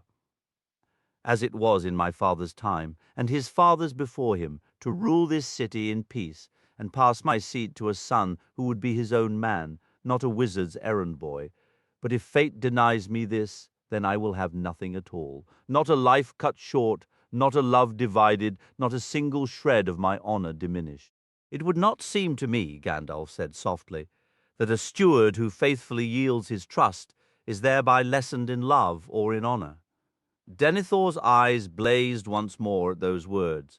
Clutching the seeing stone beneath his arm, he drew a knife and moved toward the funeral bier. But Beregond leaped forward, placing himself as a shield before Faramir.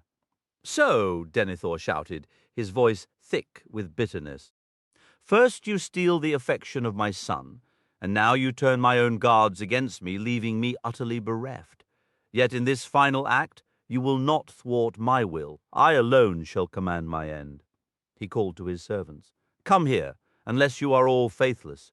Two men hurried up the steps to him.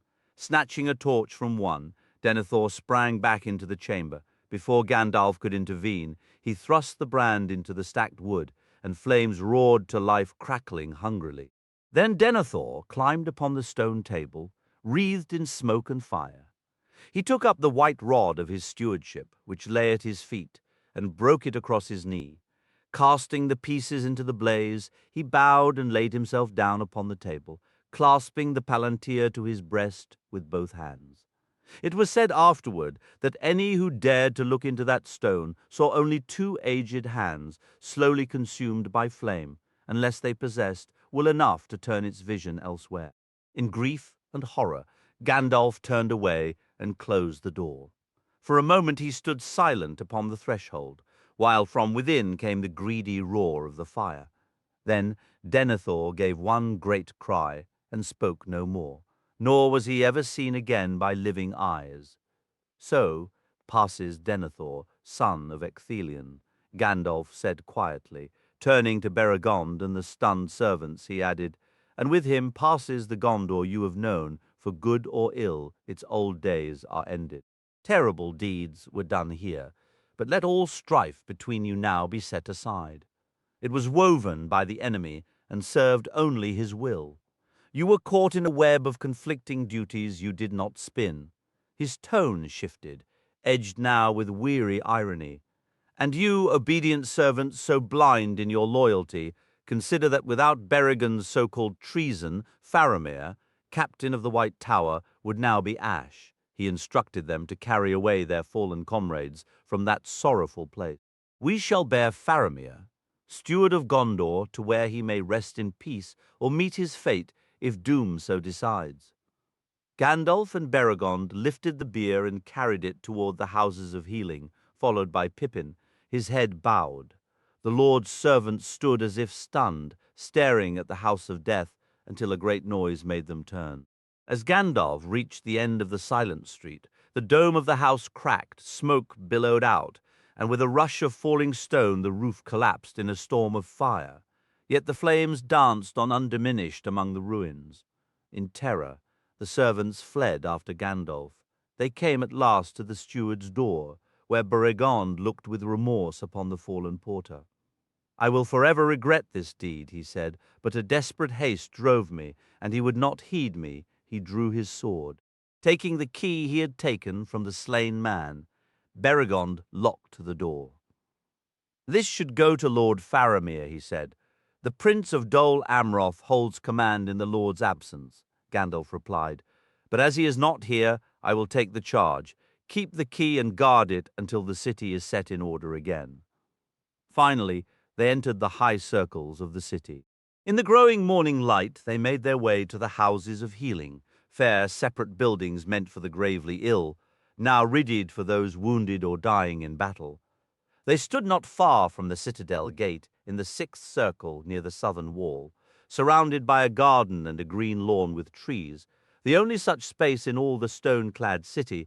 Within the houses of healing resided the handful of women allowed to stay in Minas Tirith, their skills in medicine and care deemed vital.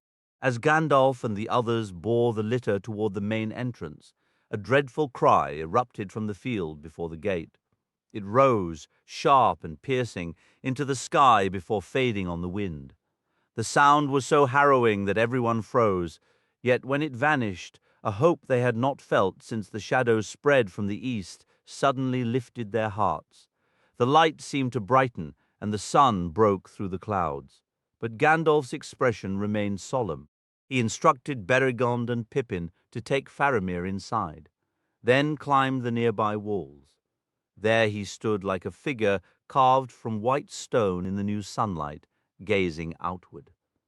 With the sight granted to him, he perceived all that had occurred.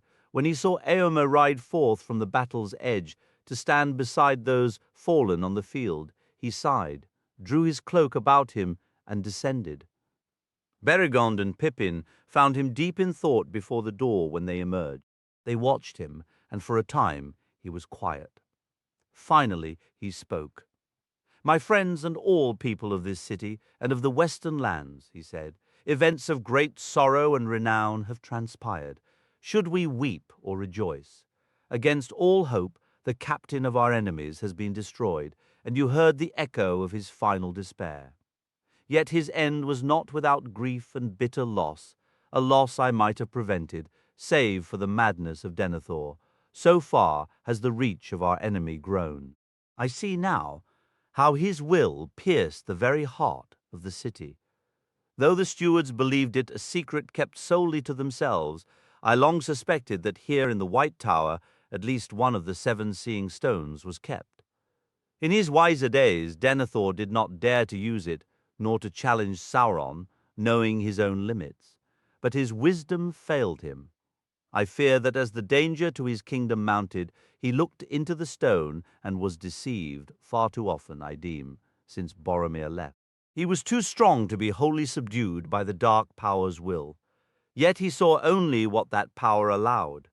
The knowledge he gained doubtless served him at times, but the visions of Mordor's immense strength fed the despair in his heart until it overthrew his mind. Now I understand what seemed so strange, Pippin said, shuddering at the memory.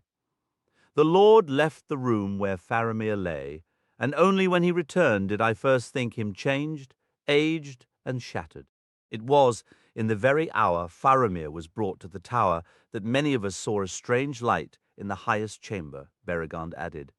But we had seen that light before, and rumour long held in the city that the Lord would sometimes wrestle in thought with his enemy. Alas, then I have guessed rightly, Gandalf replied. Thus the will of Sauron entered Minas Tirith, and thus I have been detained here. And here I must remain a while longer, for other duties will soon fall to me beyond Faramir's care. Now I must go down to meet those who approach. I have witnessed upon the field a sight that grieves my heart deeply, and greater sorrow may yet follow. Come with me, Pippin. But you, Beregond, must return to the citadel and report what has happened to the captain of the guard. It will be his duty, I fear, to relieve you from your post. Yet tell him that, if I may advise, you should be sent to the houses of healing to guard and serve your captain, remaining at his side when he wakes, if that day ever comes, for by your hand he was saved from the fire. Go now. I will be back before long. With those words he turned and walked with Pippin down toward the lower levels of the city. As they hurried along, a damp grey rain began to fall, carried on a rising wind. The scattered fires hissed and sank into embers, and a thick, dark smoke began to gather ahead of them. Chapter 8. The Houses of Healing. A haze of exhaustion and unshed tears blurred Merry's vision as they approached the shattered gate of Minas Tirith. The terrible wreckage surrounding him barely registered. The air was thick with the smells of smoke, ash, and death. War machines lay scorched or thrown into fiery pits. Among them were the bodies of the fallen and the great carcasses of the monstrous beasts from the south, some half consumed by flame, others shattered by siege stones or pierced through the eyes by the bold archers of Morthond. The passing shower had lifted, and the sun broke weakly through the clouds, yet the lower city remained shrouded in a heavy, smouldering haze. Men were already at work, clearing paths through the dreadful debris of the fight. From the gate emerged a solemn procession bearing litters. With great care they placed Éowyn upon soft cushions, but the body of the king they draped in a magnificent cloth of gold. Torches were held aloft around him, their flames pale and trembling in the daylight breeze. Thus did King Théoden and Lady Éowyn enter the city of Gondor. All who witnessed it stood bareheaded and bowed in reverence as they passed through the scorched and smoky ruin of the outer circle, beginning their slow ascent up the stone-paved streets. To Merry, the climb felt endless, a senseless trek through a nightmare from which he could not wake. Dragging on toward some vague and dreadful conclusion his mind refused to grasp. One by one the torchlights ahead flickered and vanished, and he walked in deepening shadow. A grim thought seized him. This is a passage into a tomb. Here we will remain forever. Then, abruptly, a warm and living voice cut through the gloom. Merry, thank heavens I've found you. He lifted his head, and the fog before his eyes thinned slightly. It was Pippin. They stood face to face in a cramped alley, utterly alone. Merry rubbed his eyes. Where is the king? He asked hoarsely, and Éowyn, his legs buckled, and he sank onto a stone doorstep, weeping once more. They have gone up to the citadel, Pippin said gently. I believe you walked in your sleep and took a wrong turn. When Gandalf saw you were missing, he sent me to search. Poor old Merry, I am so relieved to see you. But you are spent. I won't trouble you with questions. Only tell me, are you injured? Are you wounded? No, Merry murmured. At least I think not. But my right arm is useless, Pippin. It has been since I struck that blow. My sword it burned away to nothing like a dry twig. Pippin's expression grew troubled. You must come with me, and quickly, he urged. I wish I could carry you. You cannot walk another step. They never should have let you walk at all, but you must understand. So many terrible things have happened here that one weary hobbit from the battlefield is easily missed. Being missed isn't always a bad thing, Merry said faintly, a flicker of dark humor in his tone. I was missed just now by— No, I cannot speak of it. Help me, Pippin. Everything is going dark again, and my arm feels like ice." "Lean on me, Merry, my lad," Pippin said. "Come on now, one foot after the other. It isn't far. Are you taking me to be buried?" Merry asked. "No, of course not," Pippin replied, forcing a cheerful note into his voice, though his heart ached with worry. "No, we are going to the houses of healing." They left the narrow lane that wound between tall houses and the outer wall of the fourth circle, returning to the main road that climbed toward the citadel. They inched forward, Merry stumbling and muttering as if in a fevered dream. "I'll never get him there," Pippin thought desperately. "Is there no one to help? I cannot abandon him here." To his astonishment, a boy came running up from behind. As he passed, Pippin recognized Bergil, son of Beauregond. "Hello, Bergil," he called out. "Where are you off to? It's good to see you again, and in one piece." "I am on an errand for the healers," Bergil answered. "I cannot remain here," Pippin insisted. "Please don't go," he said to Bergil, "but tell those above that I have an injured hobbit with me, a Parian, remember, from the battle. I doubt he can walk that distance. If Mithrandir is present, he will want this news." As Bergil hurried off, Pippin decided it was best to wait. He helped Merry settle gently onto the sun-warmed stones of the street, then sat beside him, cradling his friend's head.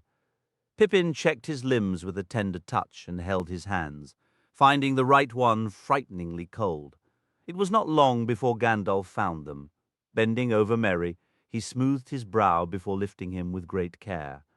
"He deserved an honored entry into this city," Gandalf murmured. "He has justified my faith completely. Had Elrond refused me, neither of you would have begun this journey, and the sorrows of this day would have been far darker." He sighed heavily. "And now another life rests in my care, even as the battle's outcome remains uncertain." Soon Faramir, Éowyn, and Meriadoc were resting in the houses of healing, receiving the finest care available. Though much ancient wisdom had faded over the years, the healers of Gondor still possessed considerable skill in treating wounds and the common illnesses of mortal men east of the sea, all except the affliction of age, for which they had no remedy. Indeed, the lifespan of the people of Gondor had dwindled nearly to that of other men, and those who lived vigorously beyond a century were rare, except in lineages of purer descent. Yet now their knowledge was tested, for many suffered from a sickness that would not yield, a sickness they named the Black Shadow, for it came from the Nazgul. Those afflicted sank slowly into a deepening dream, then into silence and a fatal cold, until they perished. To the healers, it seemed, the Halfling and the Lady of Rohan bore this shadow most heavily. At times, as the morning passed, they would murmur in their troubled sleep, and the watchers listened closely, hoping for some clue to aid them. But soon they began to descend into darkness, and as the afternoon waned, a grey pallor settled upon their faces. Faramir, however, burned with an unrelenting fever. Gandalf moved anxiously from one bedside to another, hearing every report the watchers could give. The day wore on, with the great battle beyond the walls, bringing shifting rumors and uncertain news. Yet Gandalf stayed, watching and waiting, until the red sunset filled the sky and its light through the windows fell upon the ashen faces of the sick. For a moment, those standing by thought they saw a soft, healthy flush return to their features in the glow, but it was a cruel illusion. Then Ioreth, the eldest of the women serving in the house, looked upon Faramir's fair face and wept, for he was beloved by all. "Alas, if he should die," she cried, "if only there were kings in Gondor again, as in the tales of old. For the old law says, the hands of the king are the hands of a healer." "That is how the true king would be known." Gandalf, standing nearby, replied, "Your words may be long remembered, Ioreth. There is hope in them. Perhaps a king has indeed returned to Gondor, had the strange tidings reaching the city not reached your ears." "I have been too occupied with one task and another to mind all the shouting in the streets," she answered. "My only hope is that those murderous fiends do not come here to disturb my patience." With that, Gandalf departed swiftly. Outside, the fiery sunset was fading, The smouldering hills grew dim, and an ashen twilight crept across the field. As the sun dipped below the horizon, Aragorn, Eomer, and Prince Imrahil approached the city with their commanders and knights. Halting before the gate, Aragorn gazed at the crimson sky. "Look at that sunset burning like a final flame," he said. "It feels like an omen, an ending for many things, and a shift in the world's very currents. Yet this city has been held in trust by the stewards for generations. If I were to walk in now, uninvited, it might spark doubt and division, and we cannot afford that while this war still rages. I will not enter, nor will I press any claim, until we see whether our cause or Mordor's will triumph. My tents will be raised here on the field, and here I will wait for the lord of the city to welcome me." Eomer replied, "But you have already unfurled the banner of the kings and shown the heirlooms of Elendil's line. Would you let anyone question that?" "No," Aragorn answered, "yet the moment feels premature. My only desire for conflict is with our enemy and his minions, not with the people of Gondor." Prince Imrahil then offered his counsel. "Your caution is wise, Lord, if I may speak as one kin to Lord Denethor. He is proud and strong-willed, but age weighs on him, and his spirit has been troubled since his son fell. Still, I would not see you waiting like a supplicant outside the gate." "Not a supplicant," Aragorn corrected with a faint smile. "Call me a captain of the Rangers, more accustomed to wild trails than stone cities." He ordered his banner rolled and removed the Star of the North Kingdom, handing it to the sons of Elrond for safekeeping. Then Imrahil and Eomer took their leave, passing through the city's bustling streets and climbing to the citadel. They entered the hall of the tower in search of the steward, but found his seat empty. Instead, before the dais lay King Theoden of the Mark upon a stately bed, surrounded by 12 torches and 12 guards, knights of both Rohan and Gondor. The bed's hangings were green and white, but over the king was spread a magnificent cloth of gold drawn up to his chest. Upon it rested his unsheathed sword, with his shield at his feet. The torchlight glimmered in his white hair like sunlight on fountain spray, yet his face appeared fair and youthful, touched by a profound peace beyond any mortal youth. For a time they stood in silence beside him. Imrahil finally asked, "Where is the steward? And where is Mithrandir?" One of the guards answered, "The steward of Gondor is in the houses of healing." Eomer then inquired, his voice tight, "And where is my sister, the Lady Eowyn? Should she not rest beside the king with equal honor? Where have they taken her?" Imrahil looked at him, surprised. "But the Lady Eowyn was still alive when they brought her here. Did you not know?" A sudden, unexpected hope surged in Eomer's heart, followed so swiftly by renewed dread that he could not speak. He turned and hurried from the hall, with the prince close behind.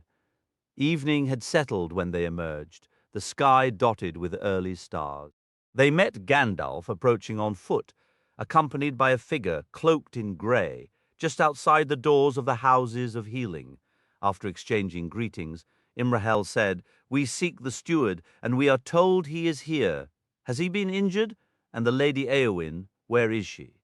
Gandalf replied, "She is inside, not dead, but hovering near death.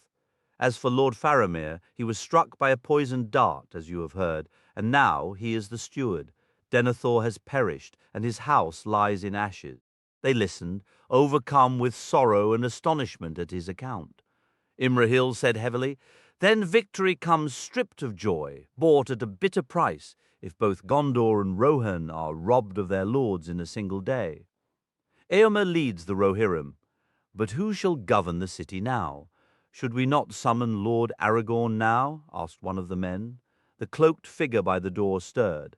"He is already here," a voice replied. As he moved into the lantern's glow, they saw it was Aragorn himself, clad in the grey cloak of Lothlorien over his mail shirt, the only jewel upon him the green stone given by Lady Galadriel. "I came because Gandalf asked it of me," Aragorn stated. "Yet for now I remain only the captain of the Dunedain from the north. The stewardship of the city rests with Prince Imrahil of Dol Amroth until Faramir recovers. My advice is that Gandalf should guide our counsels in the days ahead, especially in matters concerning the enemy. This plan met with their swift agreement. Gandalf then urged them forward. We linger too long at the threshold. The hour is desperate. Let us go inside. For in Aragorn's arrival lies the sole hope for those who suffer within the houses of healing. As Ioreth, the wise woman of this city, has said, the hands of the king are the hands of a healer. By this sign shall the true king be revealed. Aragorn led the way, the others filing in behind him. At the entrance stood 2 guards wearing the tower's livery. One was tall, but the other was hardly taller than a young boy. This smaller guard gave a shout of delight upon seeing them. "Strider, it is you! I knew it had to be you on those black ships. I said as much, but everyone kept yelling about corsairs and paid me no mind. However did you manage it?" Aragorn laughed warmly and clasped the hobbit's hand. A happy meeting indeed, but tales of journeys must wait for a quieter hour. Prince Imrahil remarked to Eomer with a hint of dry amusement, "Is this how we address our kings, though perhaps he will choose to wear his crown under a different title?" Overhearing this, Aragorn turned. "Indeed, for in the ancient tongue I am called Elisar, the Elfstone, and Envinyatar, the Renewer," he said, touching the green jewel upon his breast. "Yet, if a royal house is ever founded, let it bear the name Strider. In the high speech it will not sound so humble. I will be Telcontar, and so shall all my heirs." With that they moved further into the house. As they walked toward the chambers where the ill were kept, Gandalf recounted the brave deeds of Éowyn and Meriadoc. "I watched long by their sides," he explained. "In their fevered dreams they spoke many things before falling into this deep shadow. Some visions are granted even to my sight from afar." Aragorn went first to Faramir's bedside, then to Lady Éowyn's, and lastly to Merry's. After studying their faces and wounds, he sighed heavily. "Here I must use every gift of power and knowledge I possess," he said. "How I wish Elrond were present. He is the eldest of our kindred, and his strength in healing is far greater." Seeing his sorrow and fatigue, Éomer spoke up. "Surely you must rest first, or at least take some food." "No," Aragorn replied firmly. "For these 3, and for Faramir most urgently, time slips away. We cannot delay." He then called for Eoreth. "Does this house keep a supply of healing herbs?" "We do, my lord," she answered, "though likely not enough for all who will need them, and where we might find more, I cannot say. Everything is in disorder, fires, raids, few lads to run errands, all the roads closed. Why? It feels an age since any trader from Lossarnac has reached the market. But we make do with what we have, as I'm certain your lordship understands." "I will see that for myself," said Aragorn, "but time for talk is short. Tell me, do you have Athelas?" "I am not sure, lord," she replied, flustered. "At least, not by that name. I can ask the herb master. He knows all the old terms." "It is also called Kingsfoil," Aragorn said. "The country folk use that name nowadays." "Oh, that!" exclaimed Ioreth. "Well, if you'd said so from the start, I could have told you straight away." "No, we've none of it here. I'm certain of that." "I've never heard that Kingsfoil held any special power, and I've often remarked to my sisters, when we found it growing in the forest, what a curious name, I would say. If I were a queen, I'd want far brighter flowers in my garden. Yet it does give off a pleasant scent when crushed, doesn't it? Or perhaps clean is a better word, fresh and wholesome." "Wholesome indeed," Aragorn replied. "Now, good woman, if you care for Lord Faramir, hurry and fetch me Kingsfoil. Search every corner of the city for a single leaf, and if none can be found," Gandalf added, "I will ride to Lossarnach with Ioreth behind me, and she will guide me to the woods, though not to consult her sisters. Shadowfax will teach her the true meaning of speed." Once Ioreth had rushed away, Aragorn asked the other women to prepare hot water. He took Faramir's hand and placed his other palm upon the sick man's forehead, damp with sweat. Faramir lay still, scarcely breathing. "His strength is almost gone," Aragorn said to Gandalf. "Yet this decline does not come from the wound itself. Look, It is healing cleanly. Had he been struck by a weapon of the Nazgul, as you feared, he would not have lasted the night. This was a Southron arrow, I suspect. Who removed it? Was it kept? I drew it out and tended the wound, Imrahil answered. But I did not keep the arrow. There was too much else to do. It was a common Southron shaft, as I recall. Still, I believe some shadow from above had touched him, for otherwise his fever and weakness made no sense. The injury was neither deep nor mortal. How do you interpret this? Fatigue, sorrow for his father's harshness, a wound, and above all the black breath, said Aragorn. His will is strong, for he had already drawn near to the shadow before riding to defend the walls. That darkness must have settled upon him slowly, even as he fought to hold his post. If only I had reached him sooner. Just then the herb-master entered. My lord, you inquired for Kingsfoil, as country folk call it, or Athelas in the higher speech, or among those familiar with the lore of the West.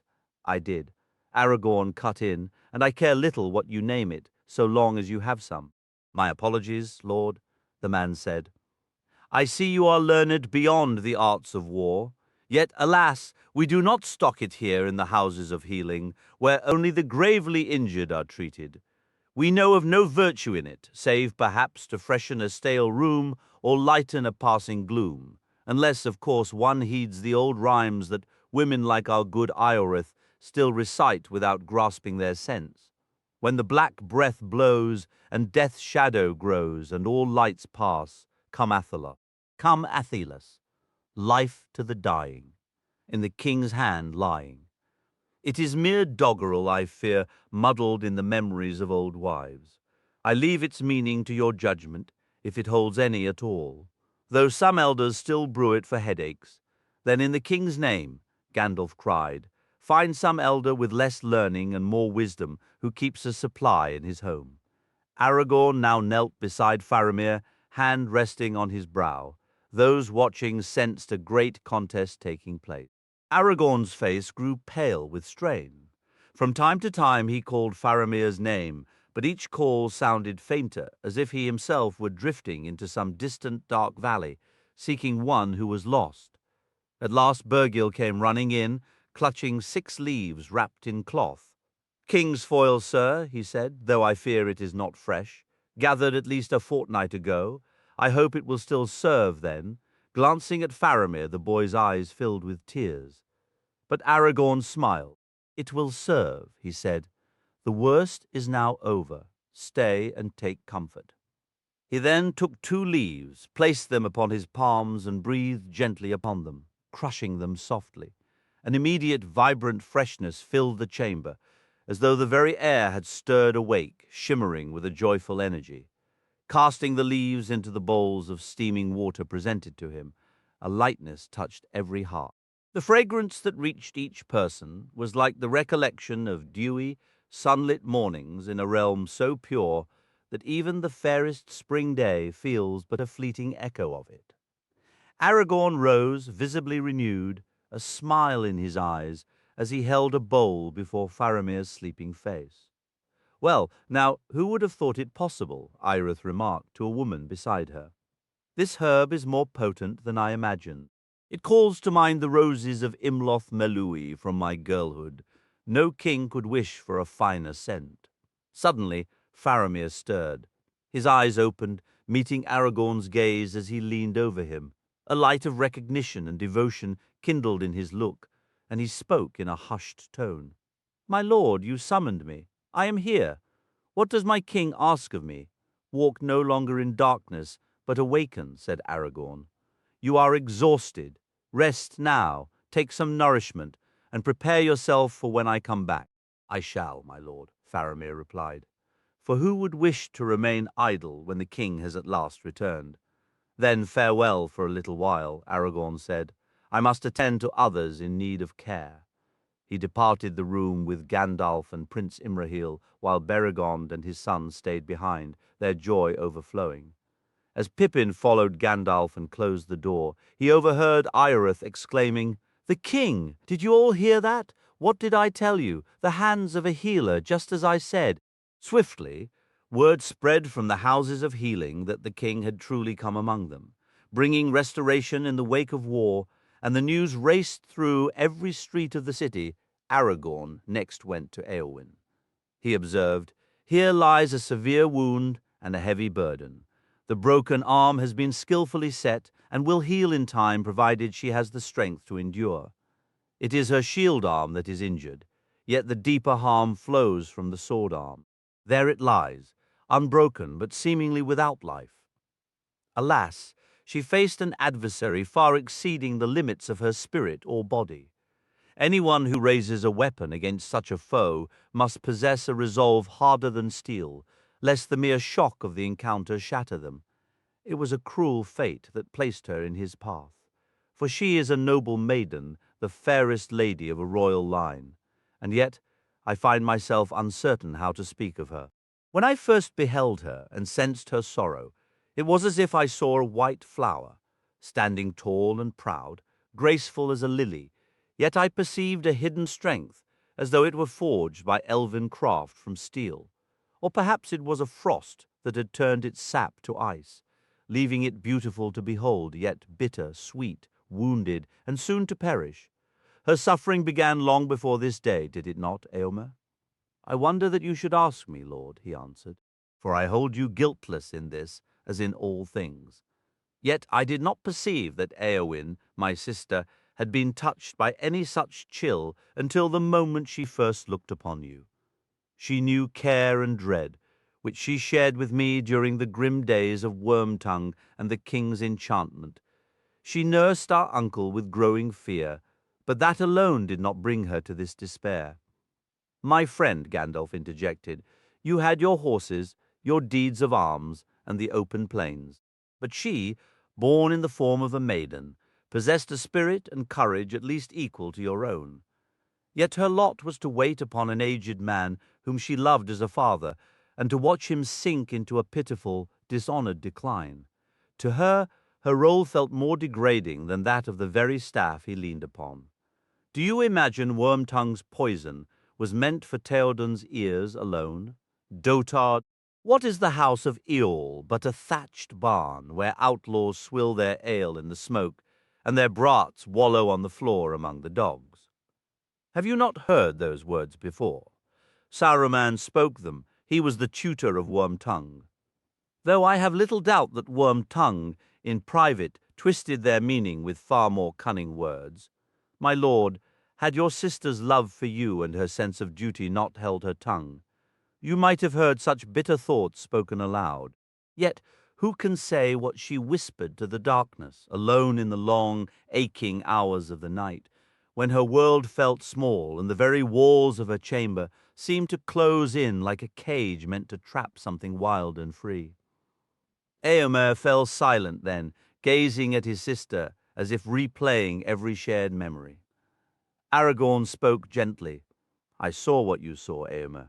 Few sorrows cut deeper into a man's heart than to witness the unreturned love of a lady so fair and courageous. Pity and grief have been my companions since I left her in despair at Dunharrow and took the paths of the dead. No fear on that road haunted me more than the fear of what might become of her. Yet know this, she loves you more truly than she loves me. You she knows and cherishes. In me she loves only an idea, a vision of glory, of distant lands far from the plains of Rohan. I may have the skill to heal her body and call her back from the shadows. But to what will she awaken? Hope or forgetfulness, or a despair that could still claim her life, unless some healing I cannot provide reaches her. Her deeds have earned her a place among the most honored queens of legend. Aragorn leaned close, studying her face, pale as a lily, cold as winter frost, and still as carved stone. He bent and kissed her brow, whispering, Éowyn, daughter of Éomund, awake. Your foe has fallen. She did not move at first, but then her breathing deepened, her chest rising and falling beneath the linen sheet. Once more, Aragorn crushed 2 leaves of Athelas into steaming water, bathing her brow and her cold, lifeless arm upon the coverlet.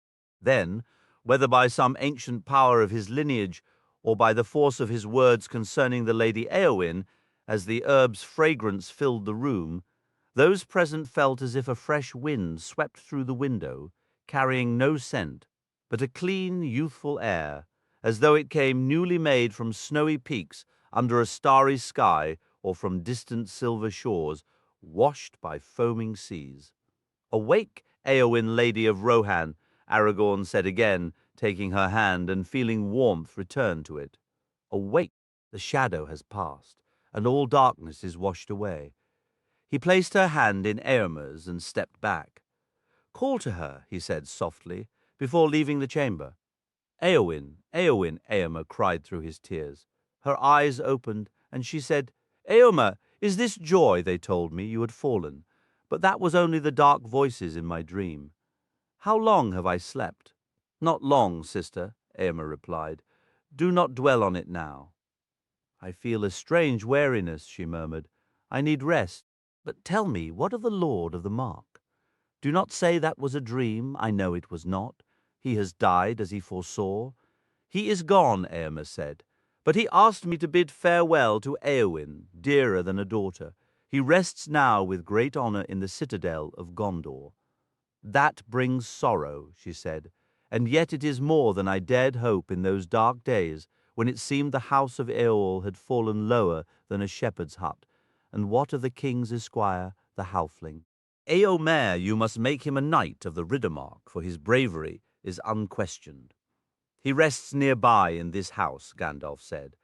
"Éomer will remain here a while, but speak no more of war or grief until your strength is fully restored. It was a great joy to see her awake once more, restored to health and hope, such a brave lady." "To health?" Éowyn replied. "Perhaps, at least while there remains an empty saddle of some fallen warrior I might fill, and while there are still deeds to be done. But to hope, I cannot say." Gandalf and Pippin entered Merry's chamber and found Aragorn standing beside the bed. "Poor Merry!" Pippin cried, rushing forward, for his friend seemed paler, a shadow upon his face as if years of sorrow weighed upon him. A sudden dread gripped Pippin that Merry might not recover. "Do not fear," said Aragorn. "I arrived in time and have called him back.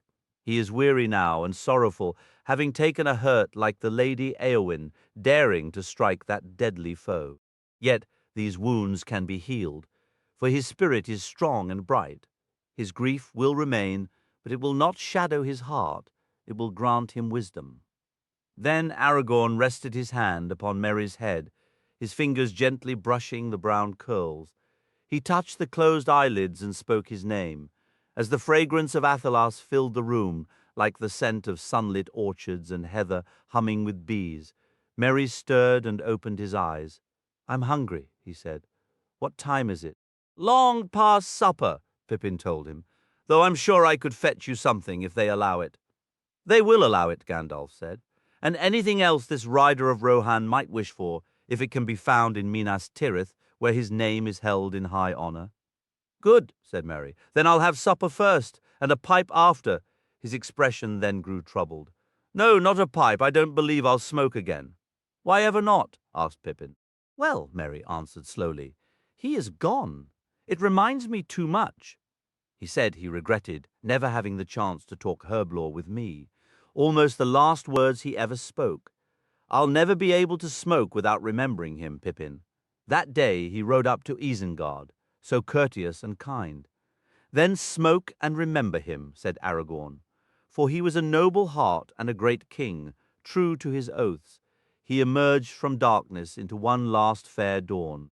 Though your service to him was brief, let it be a glad and honorable memory all your days." Merry managed a smile.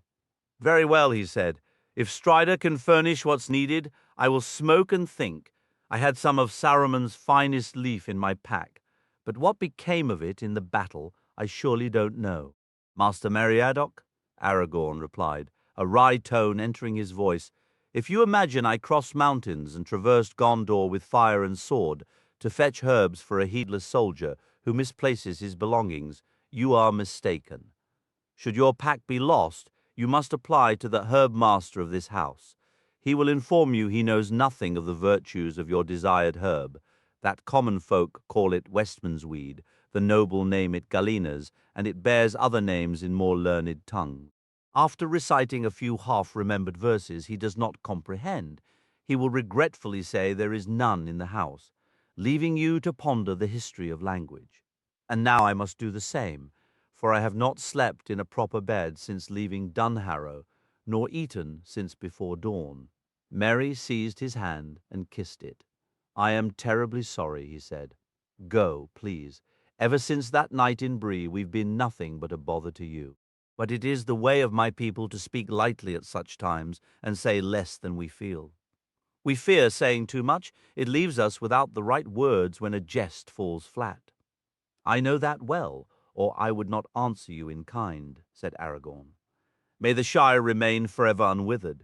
He kissed Merry and departed, Gandalf beside him. Pippin stayed behind. Was there ever anyone like him, he murmured, except Gandalf, of course. I rather think they must be related. My dear fellow, your pack is resting right beside your bed, and you were carrying it when we first met.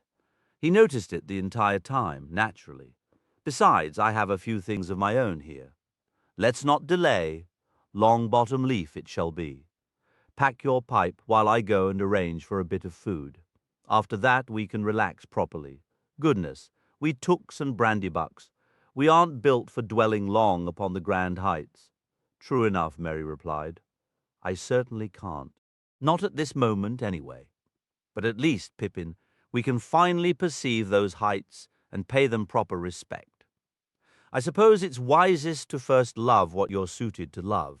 Everyone must begin somewhere and have their roots, and the soil of the Shire runs deep. Yet there exist things deeper still and higher. Not a single gardener could tend his plot in what he calls peace without them, whether he's aware of them or not. I'm thankful to know of them, even a little. But I'm not sure why I'm going on like this. Where is that pipe weed? And fetch my pipe from my pack, will you, assuming it survived intact. Meanwhile, Aragorn and Gandalf sought out the warden of the Houses of Healing. They advised him that both Faramir and Éowyn ought to stay under careful watch for many days yet. Lady Éowyn, Aragorn cautioned, will likely desire to rise and leave soon, but she must not be allowed to by any means you can manage until at least 10 days have gone by. Regarding Faramir, Gandalf added, he will need to learn of his father's death before long. However, the complete story of Denethor's final madness should be kept from him until he is fully recovered and has responsibilities to occupy him. Ensure that Beregond and the halfling who witnessed it do not speak to him of these matters yet. And what of the other halfling, Meriadoc, who is in my care? Inquired the warden. He will probably be well enough to get up tomorrow for a short time, answered Aragorn.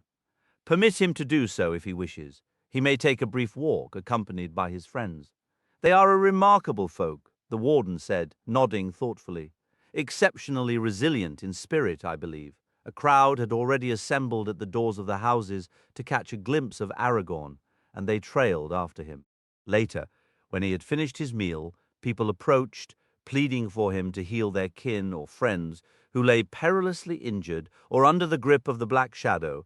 Aragorn rose and went out, summoning the sons of Elrond, and together they worked tirelessly deep into the night.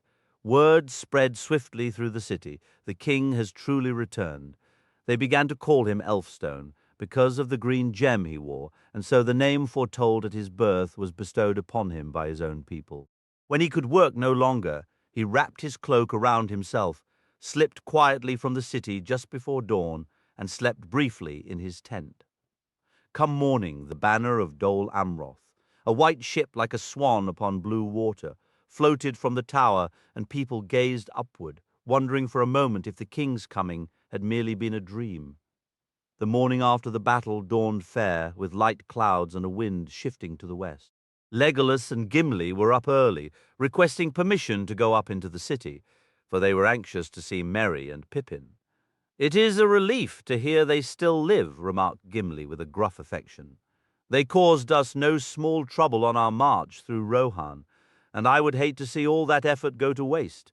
Together the elf and the dwarf passed into Minas Tirith. Those who saw them marveled at the unusual companionship, For Legolas possessed a beauty surpassing that of men, and sang a clear elven song as he walked in the morning light, while Gimli strode beside him, thoughtfully stroking his beard and scrutinizing his surroundings. "There's some decent stonework here," he observed, eyeing the walls critically, "but also some that is rather poor, and the street planning could be improved. Once Aragorn claims his throne, I shall offer him the services of the stone wrights from the mountain. We'll make this a city worthy of pride." "What it needs," Legolas said lightly, his tone shifting to a playful sarcasm, "is more gardens. All this splendid gloomy stone could use a few thousand well-placed trees and flower beds. Honestly, Gimli, you and your people see a wall and think masterpiece, while I see a place desperately in need of some ivy." The city felt lifeless, with too little that grew or brought joy. Should Aragorn reclaim his throne, the folk of the woodland will gift him singing birds and trees that endure. They were brought at last to Prince Imrahil. Legolas studied him and offered a deep bow, perceiving clearly the elven lineage in his bearing. "Greetings, my lord," he said. "Long have the people of Nimrodel been absent from the woods of Lorien, yet it is plain that not all departed from Amroth's haven to cross the western sea." "So our land's traditions tell," replied the prince. "Yet for years beyond reckoning, none of the fair folk have walked among us. I wonder to see one here now in this hour of grief and conflict. What brings you?" "I journeyed from Imladris as one of the 9 companions with Mithrandir," answered Legolas. "And with this dwarf, my friend, I rode beside Lord Aragorn. We seek our companions, Meriadoc and Peregrine, who we are told are under your protection. You will find them in the houses of healing. I shall escort you there myself," said Imrahil. "Your guidance would be a kindness, lord," said Legolas, "but a single attendant to show the way will suffice. For Aragorn bids me give you this message. He chooses not to re-enter the city at this hour. Yet the captains must counsel immediately. He asks that you and Eomer of Rohan come to his tents at your earliest convenience. Mithrandir awaits you there." "We shall come," Imrahil affirmed, and they parted with mutual respect. "He is a noble lord and a mighty captain of men," Legolas remarked afterward. "If Gondor still breeds such men in these fading years, how magnificent its glory must have been in its dawn. And likely the finest stonework is the oldest shaped in those first foundations," Gimli mused. "It is ever the way with the works men begin, a spring frost, a summer blight, and their early promise goes unfulfilled.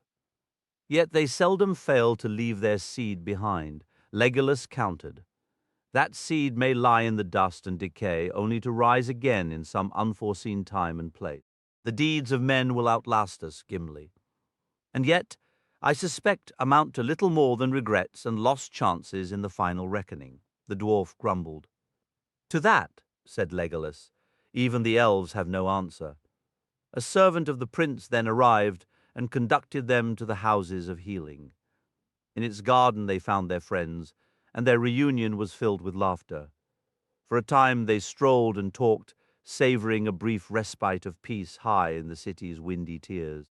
When Merry grew tired, they settled upon a wall, the green lawn of the houses at their backs. To the south, the river Anduin glittered in the sunlight, flowing out of sight even for Legolas into the broad plains and verdant mists of Lebanon and South Ithilien. Legolas grew quiet as the others conversed, his gaze fixed southward against the sun. Then he saw them, white seabirds driving up the river on steady wings. "Look," he cried, "gulls, they venture far from the coast. They are a marvel to me, and a sorrow to my spirit. In all my years I never encountered them until we reached Peлагir. There I heard their cries above as we rode to the battle at the docks, and I stood transfixed, the war forgotten, for their mournful voices spoke only of the sea. The sea, I have never laid eyes upon it, yet a profound longing for it sleeps in the heart of every one of my kin, a longing dangerous to awaken. Alas for the gulls! No more shall I find contentment beneath beech or elm." "Do not speak so," said Gimli. "Middle-earth holds wonders beyond counting yet to be seen, and great labors to be done. But if all the fair folk sail to the havens, it will be a poorer world for those fated to remain." "Poor and bleak indeed," Merry exclaimed. "You must not go to the havens, Legolas. There will always be folk great and small, and even a few wise dwarves like Gimli, who have need of you. At least I hope so, though I sense somehow that the darkest hour of this war is still ahead of us." "How I wish this were all finished, and finished well," Pippin exclaimed. "Don't be so downcast. The sun is shining, and we have this day, maybe two, together at last. I am longing to hear all your tales. Come now, Gimli. You and Legolas have alluded to your strange travels with Strider a good 10 times since breakfast. Yet you've told me nothing of substance." "The sun may shine here," Gimli muttered, "but there are memories of that road I have no desire to drag out into the light. Had I known what lay ahead, I believe not even for the strongest friendship would I have taken those paths." "The paths of the dead," said Pippin. "I heard Aragorn speak of it, and I've been wondering ever since. Won't you tell us?" "Not if I can help it," said Gimli. "On that road I was humbled. Gimli, son of Gloin, who thought himself tougher than any man and hardier beneath stone than any elf. I proved to be neither. I was kept to that terrible path solely by Aragorn's will, and by love for him as well," Legolas added gently. "For all who come to know him grow to love him in their own way, even the stern shield maiden of the riders. It was in the cold hour before dawn on the day before you arrived, Merry, that we departed Dunharrow. Such a dread lay upon everyone that none would watch us go, save the Lady Eowyn, who now lies wounded in the houses below. That parting was filled with sorrow, and it pained me to see it. Ah, my heart was too full of its own fear." Gimli grumbled, "No, I will not speak of that journey." He fell silent, but Pippin and Merry were so keen for news that at last Legolas relented. "I will tell you enough to settle your minds, for I did not feel the horror, nor did I fear the shades of men, powerless and frail as I judged them to be." He spoke then of the haunted road beneath the mountains, the dark gathering at Erech, and the great ride from there, 90 leagues and 3, to Pelagia upon the Anduin. 4 days and nights, and on into a 5th we rode from the Black Stone, he said. And see, in the very gloom of Mordor my hope kindled, for in that darkness the shadow host appeared to grow stronger and more dreadful to behold. Some I saw riding, some marching, yet all moving with the same relentless speed. Silent they were, but a cold light burned in their eyes. On the highlands of Lamidon they overtook our horses and swirled about us. They would have streamed past had Aragorn not commanded them to halt. At his word they fell back. Even the ghosts of men heed his will, I thought. Perhaps they will still serve his purpose. We rode through one day of pallid light, and then came the day without dawn, and still we rode on. We crossed the rivers Cyril and Ringlow, and on the 3rd day we reached Linhir above the mouths of the Gilrain. There the men of Lamidon were battling fierce folk from Umbar and Harad, who had sailed up the river. But both defenders and attackers abandoned the fight and fled at our approach, crying out that the king of the dead was upon them. Only Angbor, lord of Lamidon, had the courage to stand his ground. Aragorn told him to gather his people and follow behind, if they dared, once the grey host had passed. "The heir of Isildur will have need of you at Pelagia," he said. So we crossed the Gilrain, scattering the allies of Mordor before us in rout, and then we rested briefly. But soon Aragorn rose, saying, "Look, Minas Tirith is already under siege. I fear it will fall before we can bring aid." So we mounted again before the night was old, and rode on with all the speed our horses could muster across the plains of Lebanon. Legolas paused and sighed, turning his gaze southward. Softly he sang. "Silver flow the streams from Selos to Erué, in the green fields of Lebanon. Tall grows the grass there. In the wind from the sea the white lilies sway, and the golden bells are shaken of Malos and Alfirin, in the green fields of Lebanon, in the wind from the sea. Green are those fields in the songs of my people," he said, a wistful, almost sarcastic edge entering his voice. But to our eyes then, they were just dark grey wastes in the emptiness ahead of us, a landscape as bleak as our spirits before the dawn finally broke. Across the broad countryside we rode without care for the trampled grass and wildflowers, chasing our enemies through a full day and into the night until we finally reached the banks of the great river. In my heart, I felt we were nearing the sea, for the water stretched wide and dark, and the cries of countless seabirds filled the air along the shore. Ah, the mournful sound of those gulls! Had the lady not warned me to be wary of them? Now their call is etched in my memory forever. For my part, I paid them no mind, Gimli declared. We had found true battle at last. There at Pelagia waited the bulk of the Umbar fleet, 50 great warships and more smaller vessels than I could number. Many foes we chased had made the harbor ahead of us, spreading their panic.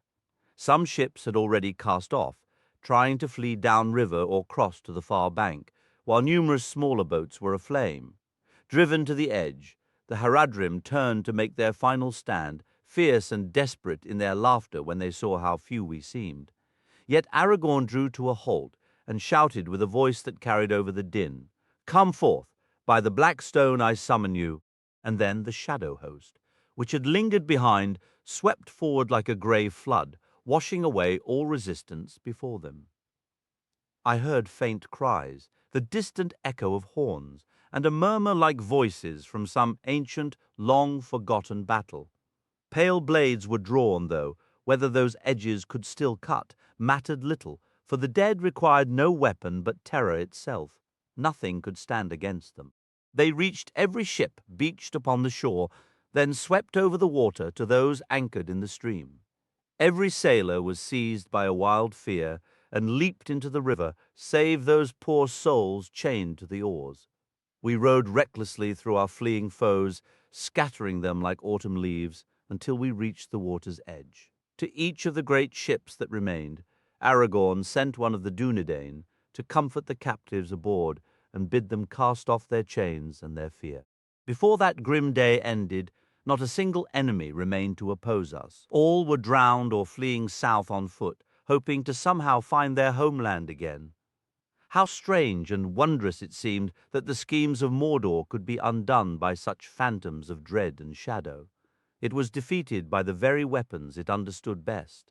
Strange indeed, Legolas replied. In that moment I looked upon Aragorn and considered how mighty and fearsome a lord he might have become had he claimed the ring for himself and wielded his will in full strength. It is not without cause that Mordor fears him, yet his spirit is nobler than Sauron can comprehend. Is he not descended from the line of Lúthien? That lineage shall never fade, though the years stretch beyond reckoning. Such foresight lies beyond the sight of dwarves, said Gimli. But mighty he was that day. Behold, the entire Black Fleet fell into his hands. He chose the greatest ship as his own and boarded her. Then he had a great blast of trumpets, taken from the enemy, sounded across the water, and the shadow host withdrew to the shore. There they stood in silence, barely visible save for a red glint in their eyes that caught the light of the burning ships. Aragorn raised his voice and called out to the dead, "Hear now the words of Isildur's heir, your oath is fulfilled. Return now, and trouble the living valleys no more. Depart, and be at peace." At that, the king of the dead stepped forward before his host, broke his spear, and cast it down. He bowed low, turned away, and swiftly the whole grey army withdrew, vanishing like a mist scattered by a sudden wind. To me, it felt as though I had awakened from a dream. That night we rested while others worked. Many captives were freed, and slaves who had once been folk of Gondor, taken in raids, were released. Soon, a great host gathered from Lebanon and the Ether and Angbor of Lamedon arrived with every horseman he could rally. With the dread of the dead lifted, the people of the south rallied to our aid, eager to behold the heir of Isildur, for news of that title had spread like wildfire through the shadows. This brings us nearly to the close of our account. Through that evening and night, a great many vessels were readied and crewed. By morning, our fleet embarked. It feels an age ago, though it was only the morning of the day before yesterday. the 6th since we departed Dunharrow. Yet a pressing fear drove Aragorn, a gnawing anxiety that time was slipping through our fingers. The distance from Pelagia to the Harland landings is 40 leagues and 2, he declared. Yet we must reach the Harland by tomorrow, or all is lost. Now free men took up the oars, labouring with stout hearts. Our progress up the great river was slow, for we fought the current, and though the flow is gentler in the southern stretches, we had no favouring wind. My spirit would have sunk, despite our triumph at the havens, had not Legolas suddenly laughed. "Chin up, son of Durin," he cried, "for as the saying goes, hope is often born when all seems forsaken." What hope he glimpsed on the horizon, he would not say. Nightfall only deepened the gloom, and our hearts burned with urgency, for to the north a red glare stained the clouds. "Minas Tirith burns," Aragorn said grimly, yet at the stroke of midnight, hope was kindled anew. Mariners from the Ether, with salt in their veins, peered southward and spoke of a shift in the air, a fresh wind rising from the sea. Long before dawn, sails were raised on the masted ships. Our speed increased until daybreak whitened the foam at our bows. And so, as you know, we arrived in the 3rd hour of morning, with a fair wind and an unveiled sun, unfurling the great standard for battle. It was a day and an hour of greatness. Whatever fate may follow, whatever comes after, great deeds lose none of their worth, said Legolas. The riding of the paths of the dead was a mighty act, and mighty it shall remain, even if no one in Gondor remains to sing of it in future days. That may well come to pass, Gimli replied, for the faces of Aragorn and Gandalf are solemn. I wonder much what counsel they take in the tents below. For my part, like Merry, I wish our victory meant the war was ended. Yet, whatever remains to be done, I hope to play a part in it, for the honour of the folk of the Lonely Mountain. And I for the folk of the Great Wood, said Legolas, and for the love of the Lord of the White Tree. The companions grew quiet then, sitting together in that high place, each occupied with private thoughts as the captains deliberated. After Prince Imrahil took his leave of Legolas and Gimli, he sent for Éomer at once.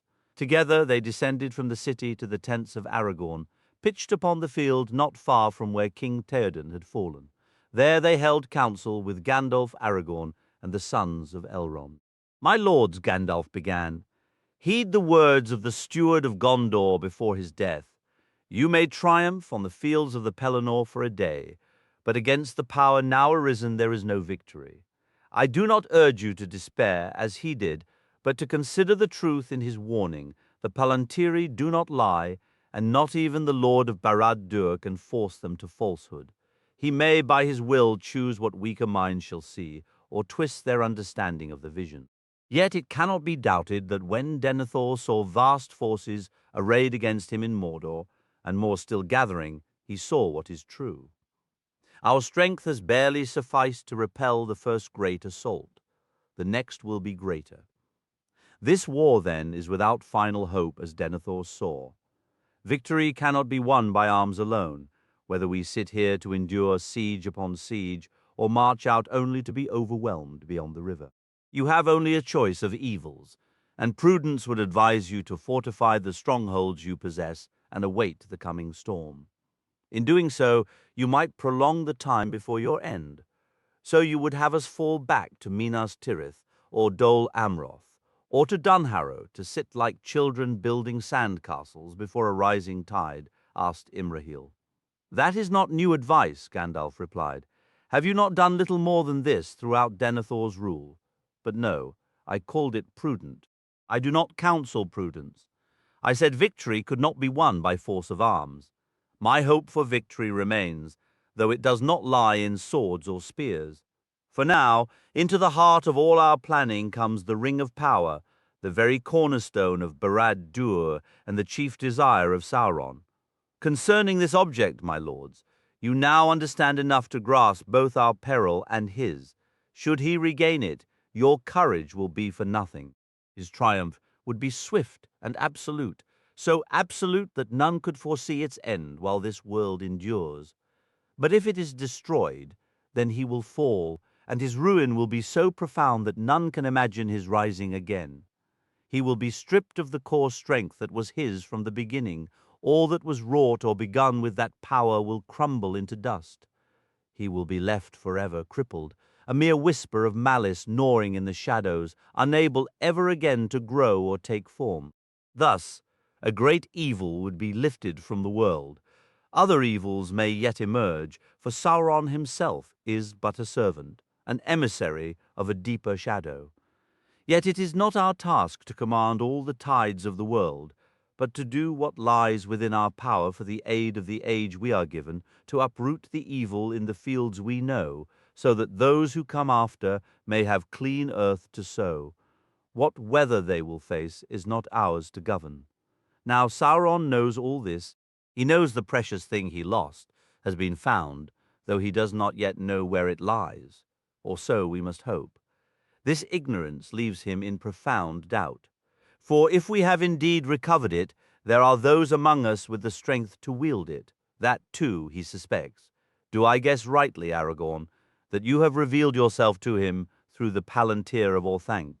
I did so before I rode from the Hornburg, Aragorn answered.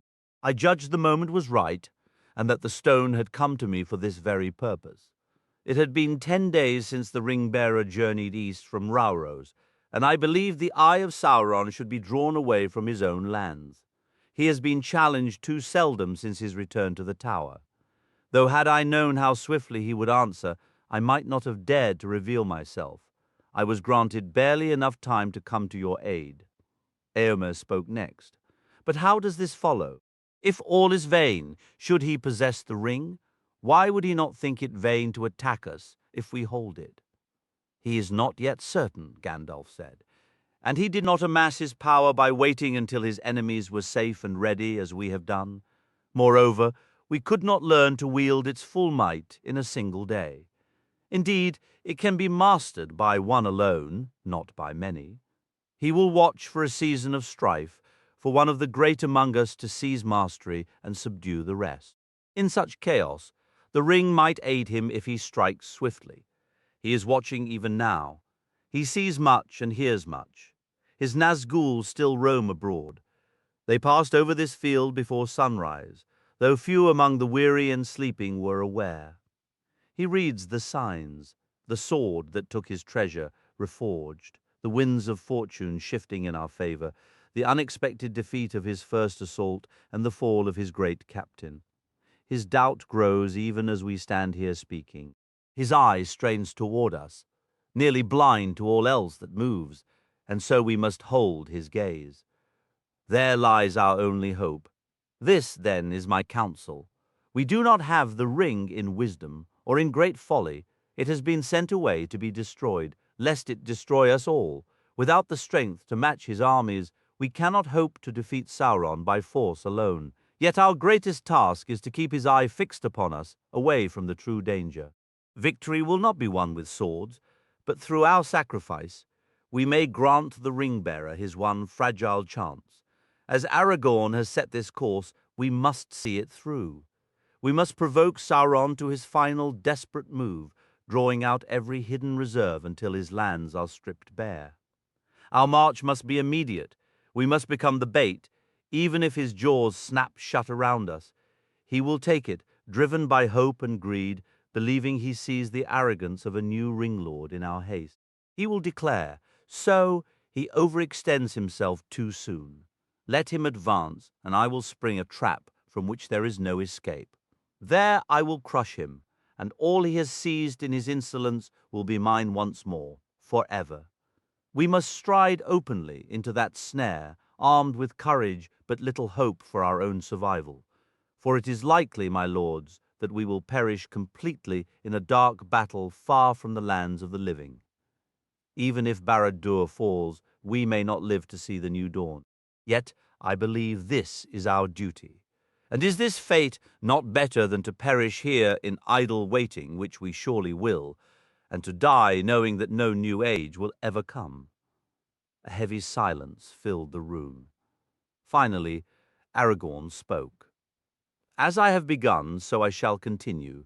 We stand now at the very edge, where hope and despair are nearly indistinguishable.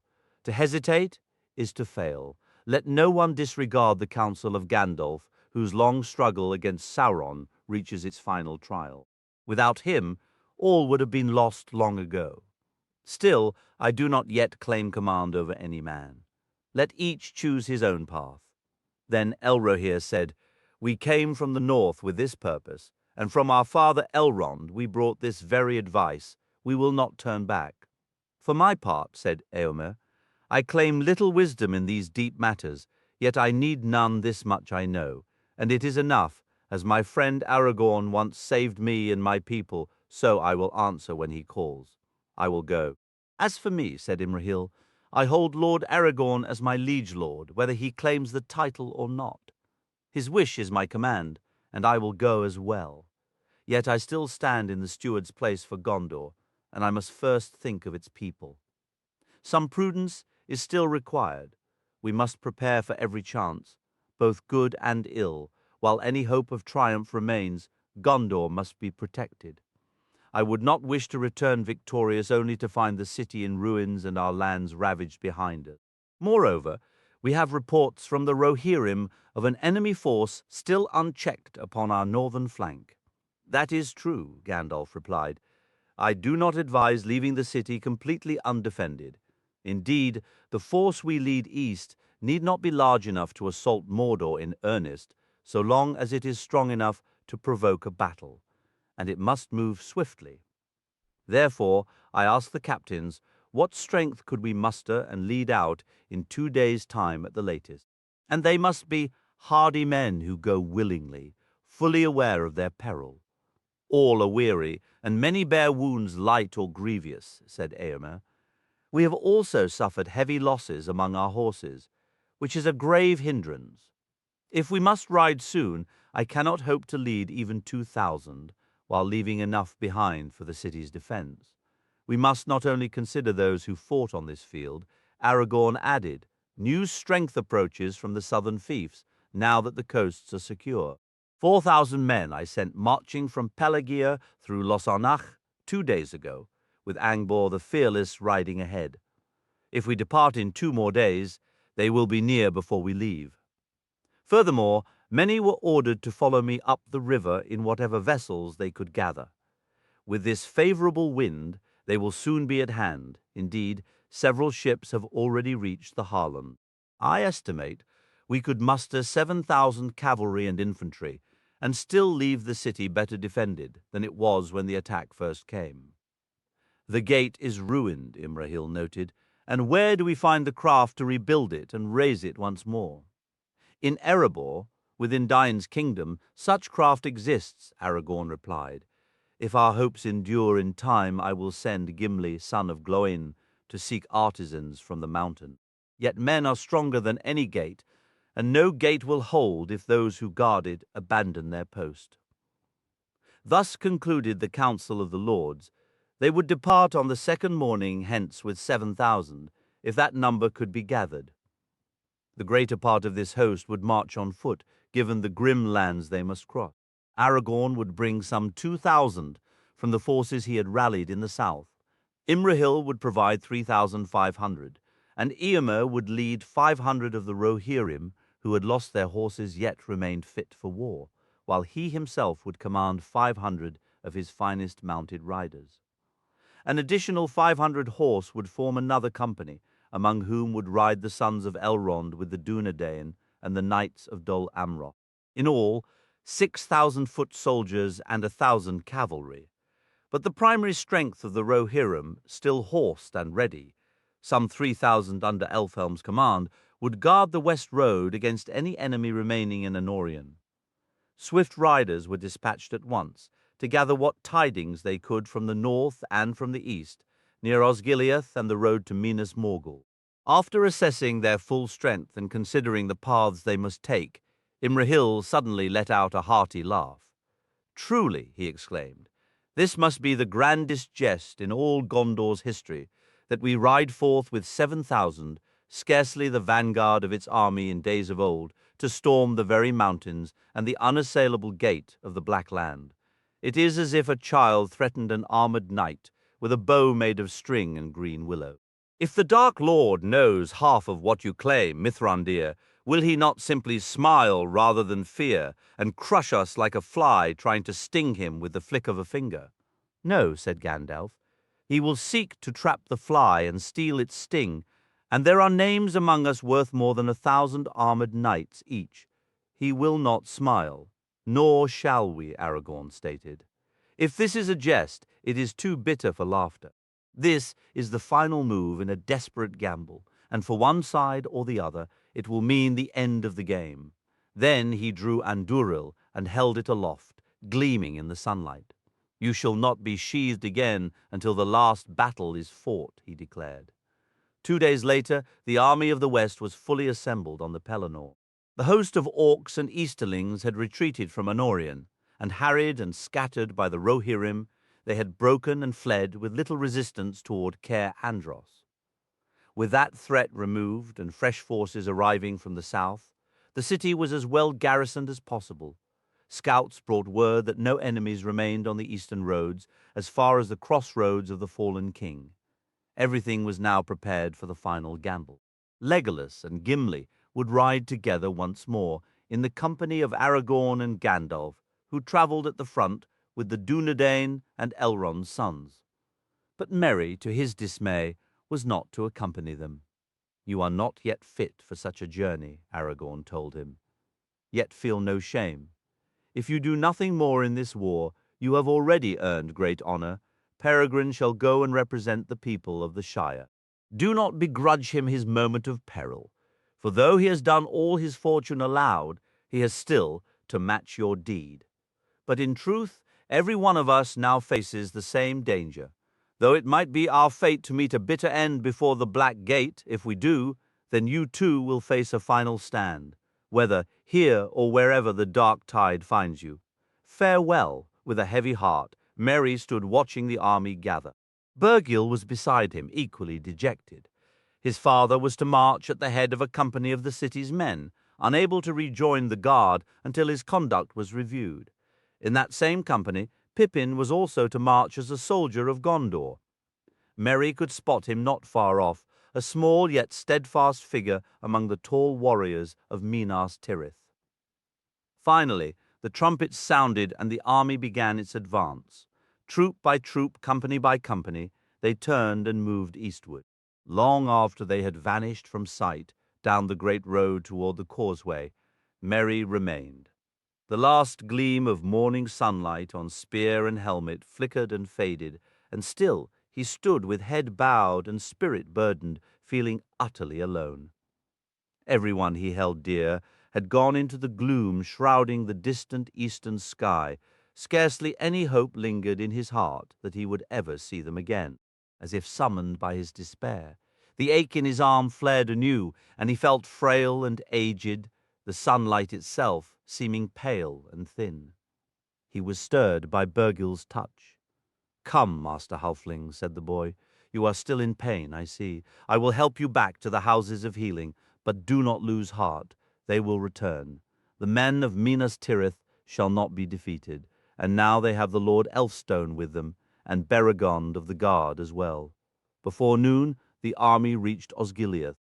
There, every available laborer and artisan was hard at work. Some reinforced the ferries and makeshift bridges that the enemy had built and partly wrecked in their retreat. Others collected supplies and salvaged gear, while still more, on the eastern bank of the river, were hastily constructing defensive barriers. The vanguard moved onward through the ruins of ancient Gondor, across the broad river, and up the long, straight road that in brighter times had stretched from the fair Tower of the Sun to the lofty Tower of the Moon, now Minas Morgul, lying in its accursed valley. 5 miles beyond Osgiliath they halted, concluding their first day's march. Yet the cavalry pressed ahead, and by evening they reached the crossroads and the great circle of trees, where an eerie silence prevailed. They had seen no sign of the enemy, heard no cry or call. No arrow had flown from rock or thicket along the way. Yet with every step they felt the land's watchfulness intensify. Tree and stone, blade and leaf, all seemed to listen. The darkness had lifted, and far to the west the sunset touched the vale of Anduin, the white mountain peaks glowing in the blue air, but a shadow and a dread clung to the mountains of shadow. Then Aragorn stationed trumpeters at each of the 4 roads entering the ring of trees, and they sounded a mighty fanfare, while heralds proclaimed, "The lords of Gondor have returned, and all this land that is theirs they reclaim." The grotesque orc head mounted on the carved statue was torn down and shattered, and the old king's head was restored to its place. Still adorned with white and golden flowers, men worked diligently to scrub away all the foul markings that orcs had scrawled upon the stone. In their councils, some had advised that Minas Morgul should be assaulted first, and if taken, razed completely. And perhaps Imrahil had suggested the road leading from there to the high pass will offer an easier path to attack the Dark Lord than his northern gate.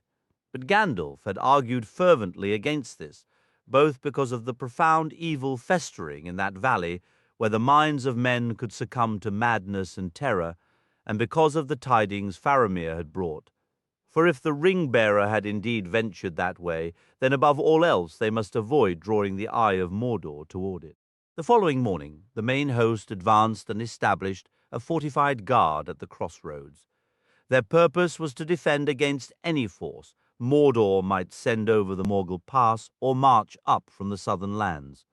For this duty, they selected archers familiar with the secret paths of Ithilien, men who could vanish into the woods and broken slopes surrounding the junction. Gandalf and Aragorn, however, rode ahead with the vanguard to the very mouth of the Morgul Vale, gazing upon the city of Minas Morgul. It stood dark and utterly still. The orcs and other foul things that had infested it were slain, and the Nazgûl were now abroad. Yet the valley's air remained thick with dread and malice. They shattered the bridge and set fire to the foul fields before turning away. On the 3rd day from Minas Tirith, the army began its march north along the road. It was 100 miles from the crossroads to the Black Gate, and what might await them on that road, none could say. They advanced with open caution, mounted scouts ahead on the road and others on foot along the flanks, particularly to the east where dark thickets and a broken landscape of rocky gullies and crags gave way to the long, grim slopes of the mountains of shadow. The world's weather stayed fair, the wind steady from the west, yet nothing could lift the gloom clinging to those peaks. At times behind them, great smokes would rise and hang in the upper airs. Periodically, Gandalf would have the trumpets sounded, and the heralds would shout, "The lords of Gondor have come. Leave this land or submit." But Prince Imrahil counselled, "Do not say the lords of Gondor, say King Elessar, for it is true, though he has not yet taken the throne, and that name will give the enemy more to ponder." Thereafter, thrice daily, the heralds proclaimed the coming of King Elessar. No answer ever came. They marched in a tense, hollow peace.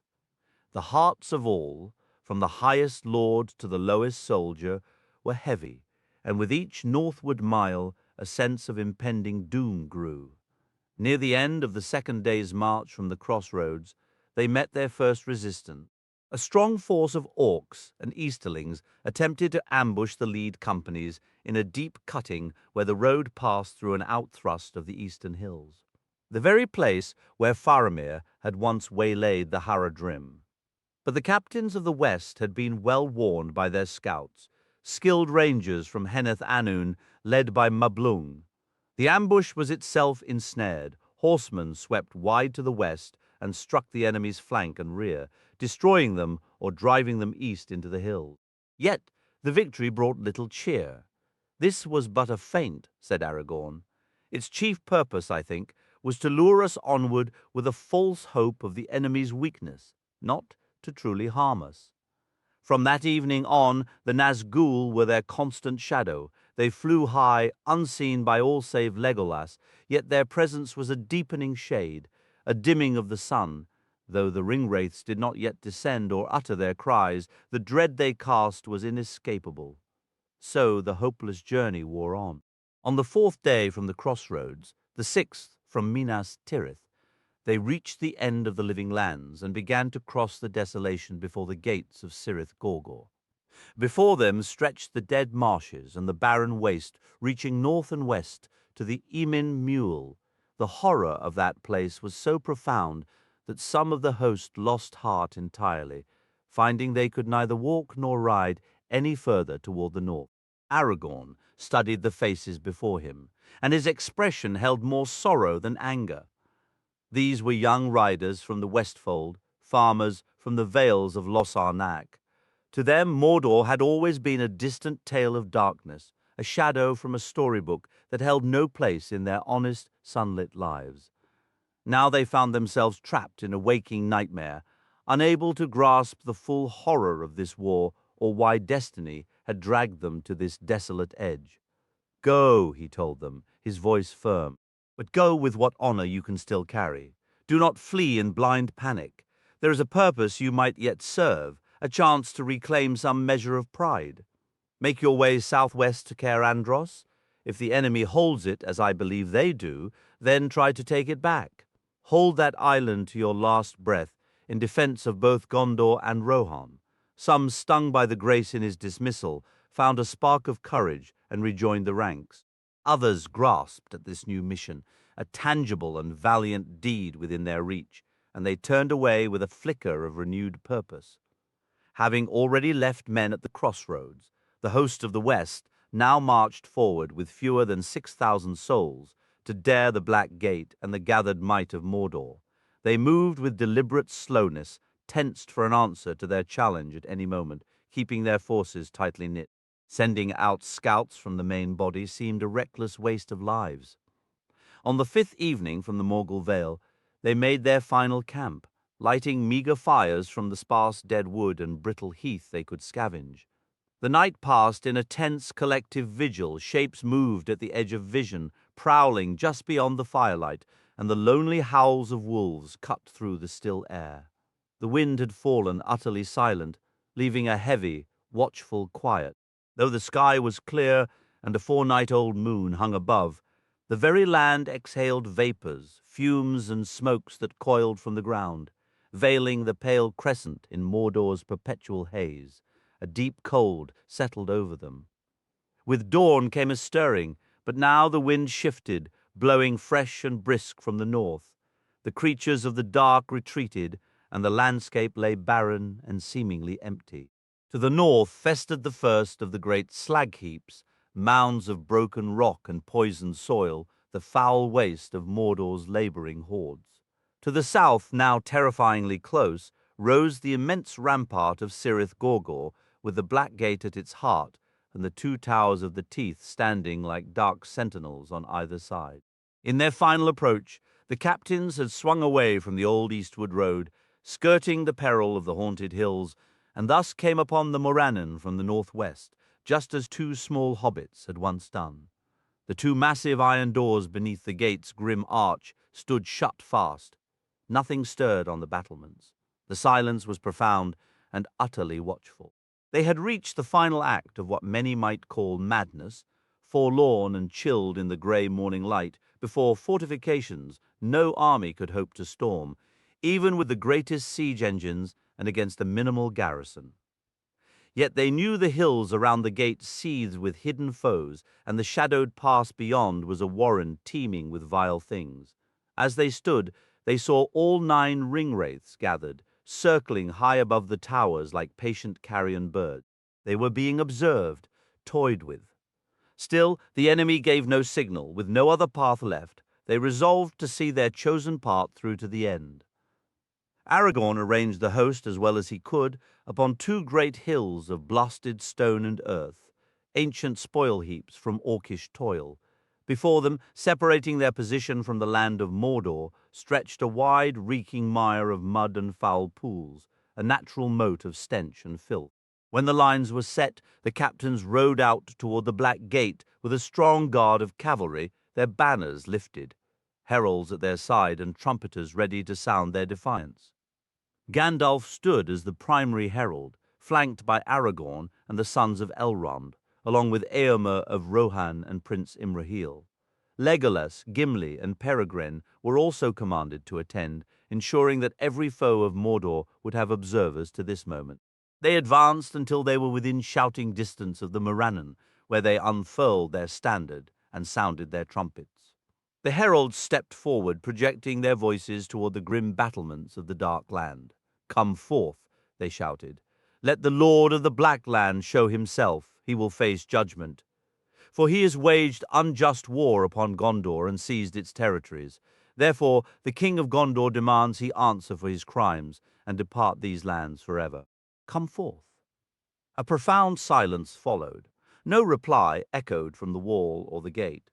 Yet Sauron had prepared his schemes, intending to toy cruelly with these intruders before delivering a fatal blow.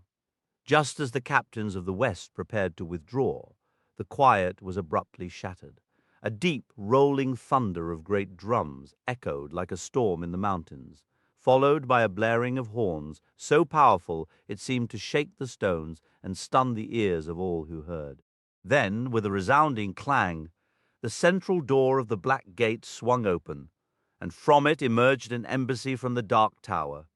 Leading them rode a tall and sinister figure upon a monstrous black steed, if it could be called a horse, for the beast was enormous and ghastly, its face a terrifying mask more akin to a skull than a living head, with flames flickering in its eye sockets and nostrils. The rider was clad entirely in black, with a tall black helm upon his head. This was no ring-wraith, but a living man. He served as the lieutenant of the Tower of Barad-dûr, his own name lost even to memory, for he had forsaken it long ago. "I am the mouth of Sauron," he declared. "Tales say he was a renegade, descended from the Black Númenóreans, who settled in Middle-earth during Sauron's earlier reign and grew enamored with wicked lore, offering him their worship.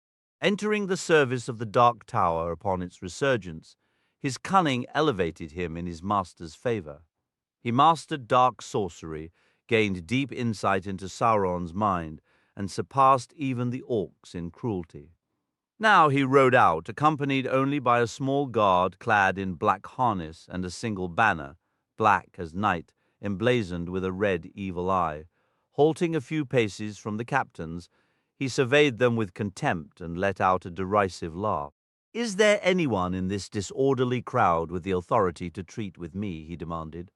"Or even the wit to understand me? Certainly not you," he mocked, turning his scorn toward Aragorn. "It takes more than a shard of elvish glass or a motley rabble to make a king. Why, any common brigand from the hills could muster a finer troop." Aragorn offered no verbal reply, but his gaze locked onto the messengers, and for a tense moment the two wills clashed. Though Aragorn did not move a hand toward his weapon, the lieutenant faltered and shrank back as if threatened by a blow. "I am an ambassador and herald, and may not be attacked," he cried out. "Where such laws are observed," Gandalf replied. "It is also customary for ambassadors to temper their insolence. But no one has threatened you. You have nothing to fear from us until your errand is complete. Unless your master has found some new wisdom, you and all his servants will soon be in grave danger." "Ah," said the messenger, "so you are the spokesman, old Greybeard? We have heard of you now and then, of your wanderings, forever hatching plots and mischief from a safe distance. But this time you have overreached, Master Gandalf. You will learn what befalls one who lays his foolish webs before the feet of the great Sauron. I carry tokens I was ordered to show you to, you especially, should you dare to come." He gestured to one of his guards, who stepped forward carrying a bundle wrapped in black cloth. The messenger set the other items aside, and to the astonishment and dread of all the captains, he first raised the short sword Sam had borne, then a grey cloak fastened with an elven brooch, and finally the mithril mail coat Frodo had worn beneath his ragged clothes. A shadow seemed to fall across their vision. In that hushed moment, the very world felt frozen. Their hearts turned to stone, and their final hope extinguished. Pippin, standing behind Prince Imrahil, lunged forward with a stricken cry. "Be still!" Gandalf commanded sharply, pushing him back, but the messenger only laughed. "So yet another of these little imps is among you," he sneered. "What purpose you find in them escapes me, but to dispatch them as spies into Mordor surpasses even your usual foolishness."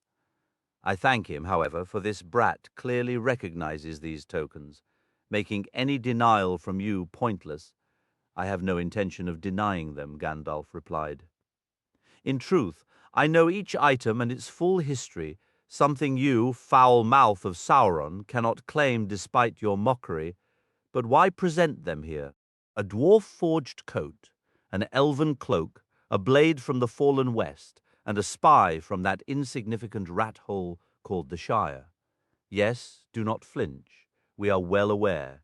These are the marks of a conspiracy. Perhaps the one who carried these things was a creature whose loss would not trouble you, or perhaps it was otherwise someone dear to your heart. If so, take what swift counsel your diminished wits can manage. For Sauron has no love for spies, and what fate awaits this prisoner now rests upon your choice. No one answered, but he saw their faces pale with terror, the horror plain in their eyes, and he laughed once more, pleased with his cruel sport. Excellent, he said. He was dear to you, I perceive, or was his mission one you desperately wished to succeed? It has failed. Now he will face years of slow torment, crafted by the arts of the great tower, as prolonged and agonizing as we can devise. He will never be freed, unless perhaps when he is utterly broken and altered, so that he might be sent back to you, a testament to your failure. This is certain, unless you accept my lord's terms. Name the terms, said Gandalf, his voice steady, though those near him saw the deep anguish in his face. He appeared suddenly aged and withered, as if finally crushed by defeat. They feared he would yield. These are the terms, the messenger declared, smiling as his gaze swept over them. The rabble of Gondor and its misguided allies will withdraw immediately beyond the Anduin, first swearing oaths never again to raise arms against Sauron the Great, openly or in secret. All lands east of the Anduin shall belong to Sauron alone for all time. Lands west of the river, as far as the Misty Mountains and the Gap of Rohan, will be tributary to Mordor. The men there shall bear no weapons, but may govern their own local affairs. However, they will aid in rebuilding Isengard, which was so wantonly destroyed, and it shall belong to Sauron, where his lieutenant will reside, not Saruman, but one far more trustworthy. Studying the messenger's eyes, they understood his meaning. He himself would be that lieutenant, gathering all that remained of the West under his dominion, to rule as their tyrant with them as his slave. Yet Gandalf responded, "This is a great deal to demand for the return of one captive, that your master should receive in exchange what he would otherwise need many wars to win. Has the field of Gondor shattered his faith in battle, that he resorts to haggling? And if we truly value this prisoner so highly, what assurance do we have that Sauron, the base master of treachery, will honor his word? Where is the prisoner? Bring him forth and deliver him to us, and then we will consider these demands." To Gandalf, watching intently as if dueling a lethal opponent, it seemed for a fleeting breath that the messenger was caught unprepared. Yet quickly he laughed again. "Do not bandy words in your insolence with the mouth of Sauron," he shouted. "You seek assurance. Sauron offers none. To earn his mercy, you must first obey his command. These are his conditions. Accept them or refuse." "These we will accept," Gandalf declared, his voice cutting through the gloom. He threw back his cloak, and a brilliant white light blazed forth, piercing the shadows like a blade. As he raised his hand, the foul envoy shrank back, and Gandalf stepped forward, taking from him the offered items, the tunic, the mantle, and the sword. "We take these in remembrance of our companion," he proclaimed, "but your conditions we cast aside completely. Begone, for your message is delivered, and your own end draws near. We did not journey here to barter words with Sauron, the treacherous and damned, nor shall we parley with his servant. Away with you." Then the laughter of Mordor's messenger died in his throat. His features contorted with shock and fury, resembling a wild animal crouched over its kill, suddenly struck across the snout. Rage consumed him. He snarled, spittle flying, and guttural, incoherent sounds of wrath choked his voice. Yet, when he met the grim stares of the captains and their lethal gaze, His anger was swallowed by dread. With a piercing shriek, he whirled around, vaulted onto his steed, and he and his retinue fled wildly back toward the Black Gate. As they raced, his soldiers blew their horns, a prearranged signal, and even before they reached the entrance, Sauron's trap was sprung. Drums thundered and fires erupted. The massive gates of the Black Gate swung open, and from them poured a vast host, swift as floodwaters when a dam is breached. The captains mounted swiftly and retreated, while from Mordor's army rose a taunting, jeering cry. Dust choked the air as from the nearby shadows of the Ash Mountains beyond the farther tower, an army of Easterlings marched forth, having waited for this signal. From the hills on either side of the Morannon, countless orcs streamed down. The men of the west were encircled, and soon, all around the grey hills where they stood, forces many times their number would surround them in a rising tide of foes. Sauron had snatched the offered bait in a trap of iron. Little time remained for Aragorn to arrange his defence. Upon one hill he stood with Gandalf, where the fair yet desperate banner of the White Tree and Stars was raised. Upon the nearby hill stood the banners of Rohan and Dol Amroth, the White Horse and the Silver Swan. Around each hill a defensive ring was formed, bristling with spears and swords. But at the forefront, facing Mordor where the first vicious assault would fall, stood the sons of Elrond to the left with the rangers of the north around them, and to the right Prince Imrahil with the tall fair men of Dol Amroth and chosen warriors of the Citadel Guard. The wind howled, trumpets sounded, and arrows hissed, but the sun, climbing toward the south, was shrouded in the foul smokes of Mordor. Through a menacing haze it glowed, distant and sullen red, as if it were the closing of the day, or perhaps the final twilight of the world. And from the gathering gloom the Nazgul came, their voices cold, crying words of death, and in that moment all hope seemed extinguished. Pippin had bent low, overwhelmed with horror, when he heard Gandalf refuse the terms and seemingly condemn Frodo to torment. Yet he had steadied himself, and now he stood beside Beregond in the front line of Gondor with Imrahil's men. It seemed to him a fitting thing to meet a swift end and be free of life's bitter tale, now that all lay in ruin. "I wish Merry were here," he heard himself whisper, and swift thoughts raced through his mind as he watched the enemy surge forward. Well, now I understand Lord Denethor a little better in his despair. Merry and I might have died side by side, and since die we must, why not together? But as he is far from here, I hope he finds a gentler passing. For now I must see this through. He drew his sword and looked upon it, the intertwined patterns of red and gold gleaming. The flowing script of Westernesse shone like fire along the blade. This was forged for such an hour as this, he thought, a strange calm settling over him as the shadow advanced. If only I could strike down that vile messenger with my blade, then I might nearly match the deeds of old Merry. Well, before this ends, I will strike some of this monstrous brood. How I long to see clear sunlight and green grass once more. Even as these thoughts filled his mind, the first wave of the attack slammed into their lines. The orcs, slowed by the treacherous marshes before the hills, halted and loosed a rain of arrows upon the defenders. But through their ranks came striding a great host of hill trolls from Gorgoroth, roaring like wild beasts. They stood taller and broader than men, clad in what seemed a tight mesh of horn-like scales, or perhaps that was their own grotesque skin. They carried massive, black round shields and swung heavy hammers with their gnarled hands. With reckless fury, they plunged into the pools and waded through, bellowing as they advanced.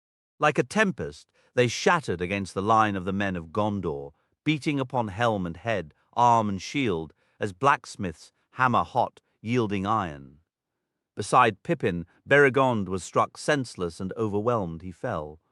The great troll chief who had felled him leaned down. A clutching claw outstretched for these foul creatures sought to bite the throats of those they threw down. Then Pippin thrust upward, and the inscribed blade of Westernesse pierced the troll's hide, driving deep into its vitals. Black blood gushed forth. The creature toppled forward like a falling boulder, crushing those beneath it. Darkness, a foul stench, and a crushing pain overwhelmed Pippin, and his mind spiraled into a great void. So it ends, as I supposed it would. His fading thought whispered, and it laughed a little within him before it fled, seeming almost cheerful to cast off at last all doubt, worry, and fear. And as it winged away into oblivion, he heard voices crying, as if from some distant world far above, "The eagles are coming! The eagles are coming!" For one last moment Pippin's consciousness lingered. "Bilbo," it murmured. But no, that was in his tale, long, long ago. This is my story, and now it is finished. Farewell. And his thought flew far away, and his eyes saw no more. Sam pulled himself up from the ground, aching in every limb. For a heartbeat he was disoriented, and then the full weight of misery and despair crashed back upon him. He was in the profound dark outside the undergate of the Orc stronghold. Its bronze doors were sealed shut. He must have been knocked senseless when he threw himself against them, but how long he had lain there he could not tell. Earlier he had been burning with desperate fury. Now he was shivering, cold to the bone. He crept to the doors and pressed his ear against the metal. Deep within, he could faintly hear the clamor of Orc voices, but soon they faded or moved beyond hearing, and silence returned. His head throbbed, and phantom lights flickered in the darkness before his eyes. But he fought to steady himself and think. One thing was clear. He had no hope of entering the Orc hold by this gate. He might wait there for days before it opened, and he could not wait. Time was slipping away, desperately precious. He no longer held any doubt about his duty. He must rescue his master or die in the attempt. Dying is more probable and certainly a good deal easier, he muttered grimly to himself as he sheathed Sting and turned from the bronze doors. Slowly he felt his way back along the tunnel in the dark, not daring to use the elven light. As he went, he tried to piece together everything that had happened since he and Frodo had left the crossroads. He wondered what hour it was. Somewhere between one day and the next, he guessed, yet he had utterly lost count of the days themselves. He was in a realm of shadow, where the days of the world seemed forgotten, and where all who entered were forgotten too. He wondered aloud if their friends ever thought of them, and what might be happening to everyone so far away. His hand gestured vaguely into the air, though he was actually facing south as he returned to the tunnel's entrance, not west, far away, in the world beyond. It was nearing noon on the 14th of March by Shire reckoning. At that very moment, Aragorn was commanding the dark fleet from Pelargir. Merry rode with the horsemen of Rohan through the Stonewain Valley, and in Minas Tirith fires climbed as Pippin witnessed the despair overtaking Denethor's mind. Yet through all their own troubles and dread, the thoughts of these friends kept turning to Frodo and Sam. They were remembered, but they were beyond any reach of help, and no well-wishing could yet bring aid to Samwise, son of Hamfast. He was completely alone. He finally reached the stone door of the Orc passage, and still finding no latch or bolt to open it, he climbed over as he had before, landing softly on the ground. Moving with stealth, he approached the opening of the tunnel, where tattered remnants of the great web still fluttered in the chill breeze. The air felt cold to Sam after the foul darkness behind him, yet it revived his spirits. He edged out cautiously. An ominous quiet lay over everything. The light was no brighter than the gloom of a stormy dusk. The immense vapors rising from Mordor and flowing westward hung low overhead, a churning mass of cloud and smoke now lit from beneath by a dull, angry red glow. Sam lifted his gaze toward the Orc Tower, and suddenly, from its narrow windows, lights glared out like small red eyes. He questioned whether they were some kind of signal. His fear of the Orcs, pushed aside earlier by rage and desperation, now flooded back. Seeing no other choice, he knew he must go on and attempt to find the tower's main entrance. But his knees felt weak, and he noticed he was trembling. Dragging his eyes down from the tower and the peaks of the cleft ahead, he forced his reluctant feet to move. Slowly, listening intently and peering into the thick shadows among the rocks beside the path, he retraced his steps. He passed the spot where Frodo had fallen, where the foul scent of the creature still hung in the air, and then continued upward until he stood once more in the narrow cleft where he had put on the ring and watched Shagrat's troop go by. There he stopped and sat down. For the moment he could push himself no farther. He felt that if he went beyond the crest of the pass and took a single step down into Mordor itself, that step would be final. He could never return. Without any clear plan, he drew out the ring and slipped it on again. Immediately he felt the immense weight of it, and more powerfully and urgently than ever, he sensed the malice of the Eye of Mordor, searching, striving to pierce the very shadows it had created for its own defense, which now troubled it with unrest and doubt. As before, Sam found his hearing grew sharp, while the world before his eyes seemed thin and blurred. The rocky walls of the path looked pale, as if seen through a mist, yet from a distance he could hear the creature Shelob bubbling in her agony. Then, harsh and clear and seeming terribly close, he heard cries and the clang of metal. He leaped to his feet and pressed himself against the wall beside the road. He was grateful for the ring, for it seemed another band of orcs was on the march, or so he first believed. Suddenly, he realized his hearing had tricked him. The orc cries were coming from the tower, whose highest spur was now directly above him on the left side of the cleft. Sam shuddered and tried to will himself to move. Some devilry was plainly underway. Perhaps, despite all orders, the orcs' innate cruelty had taken over, and they were tormenting Frodo or even savagely hacking him to pieces. He listened, and as he did, a faint gleam of hope kindled within him. The evidence was unmistakable. A violent struggle was underway within the tower. The orcs had clearly turned on each other, with Shagrat and Gorbag now locked in a brutal conflict. This sliver of possibility, however faint, ignited a spark within Sam. A desperate chance had emerged. His devotion to Frodo surged, pushing aside all fear, and he shouted into the gloom, "I'm coming, Mr. Frodo!" He sprinted toward the ascending trail and crossed over it.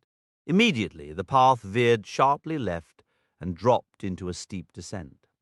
Sam had now entered Mordor, acting on a deep, unspoken instinct for danger, though he told himself he simply needed a clearer view.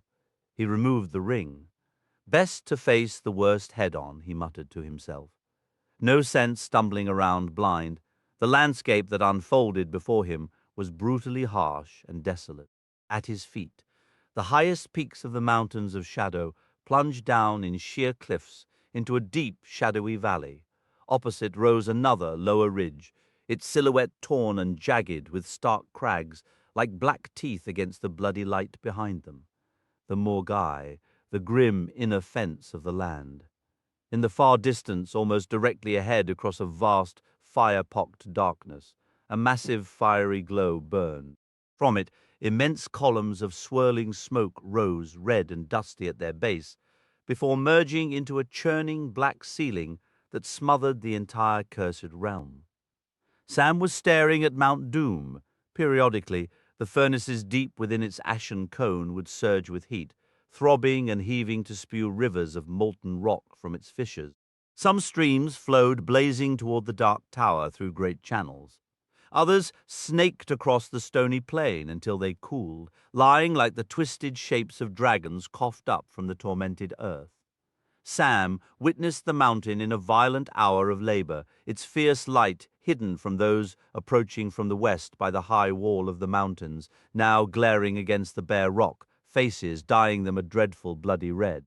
In that ghastly illumination, Sam stood horrified, for to his left he now saw the full formidable bulk of the tower of Cirith Ungol. The horn-like shape he'd seen from the other side was merely its highest pinnacle. Its eastern front rose in three massive tiers from a ledge far down the mountain wall. Its back was set against a great cliff, from which it projected in tapering, pointed bastions, one above the other, their cunning masonry facing northeast and southeast. Around the lowest tier, 200 feet below Sam, a battlemented wall enclosed a narrow courtyard. Its gate, on the nearer southeastern side, opened onto a broad road. This road's outer edge ran along the lip of a precipice before turning south and winding down into the gloom to meet the path from the Morgul Pass. From there it travelled through a sharp cleft in the Morgai, out into the valley of Gorgoroth and on toward the Dark Tower. The narrow upper path where Sam stood descended swiftly by stairs and steep cuts to join this main road right under the tower's scowling gate. As he studied it, a sudden, shocking realization struck Sam. This fortress had not been built to keep enemies out of Mordor, but to keep them trapped within. It was a relic from Gondor's past, an eastern outpost of the defences of Ithilien, constructed after the last alliance when the men of the West kept watch on Sauron's evil land, where his creatures still lurked. But here, as with the Towers of the Teeth, vigilance had ultimately failed. Treachery had delivered the tower to the Lord of the Ringwraiths, and for long years it had been held by evil. Since his return, Sauron had found it useful. With few true servants but many slaves of fear, its primary function remained, as ever, to prevent any escape from Mordor. The sheer, cynical purpose of the place settled on Sam like a physical weight, a stark monument to despair designed to crush the very hope he was trying to hold on to. Even if an enemy dared to slip into that land unseen, it stood as a final, ever-watchful sentinel against any who might slip past the watchfulness of Morgul and Shelob. Sam understood all too well how futile it would be to try and sneak beneath those many-eyed ramparts and get past the vigilant gate. And even if he managed that, he wouldn't get far on the heavily guarded road beyond. Not even the deepest black shadows, untouched by the red glow, would hide him for long from the night-seeing orcs.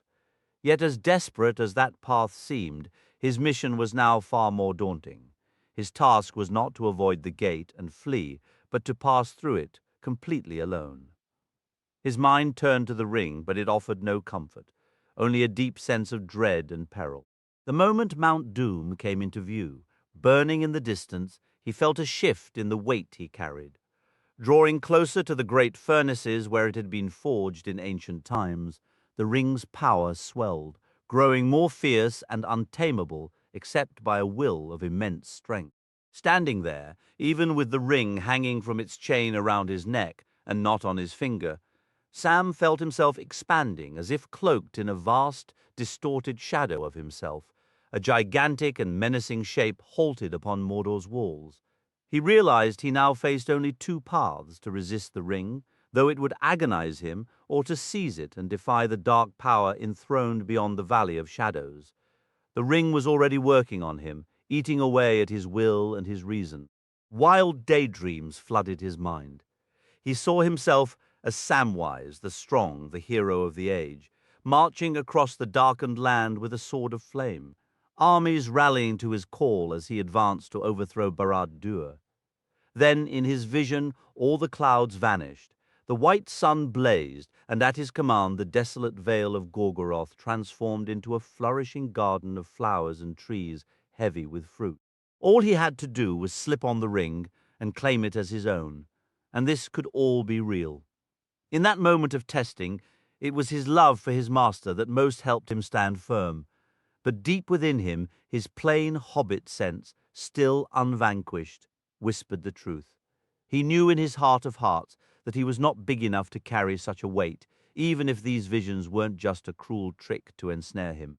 A single small garden, tended by a free gardener, was all he needed and deserved, not some garden bloated into a kingdom, his own two hands to work with, not the hands of others to command. Besides, he muttered to himself, all these ideas are just a trap. He'd see me and crush me before I could even let out a yell. He'd spot me right away if I put the ring on now here in Mordor. Well, all I can say is, things look about as promising as a frost in springtime. Just when being invisible would come in mighty handy. I can't use the thing, and if I do manage to go any farther, it'll be nothing but a millstone around my neck every step of the way. So what's the plan? He wasn't truly uncertain. He knew he had to go down to that gate and could delay no longer. with a resigned shrug of his shoulders, as if casting off a clinging shadow and dismissing those phantom thoughts. He began a slow descent.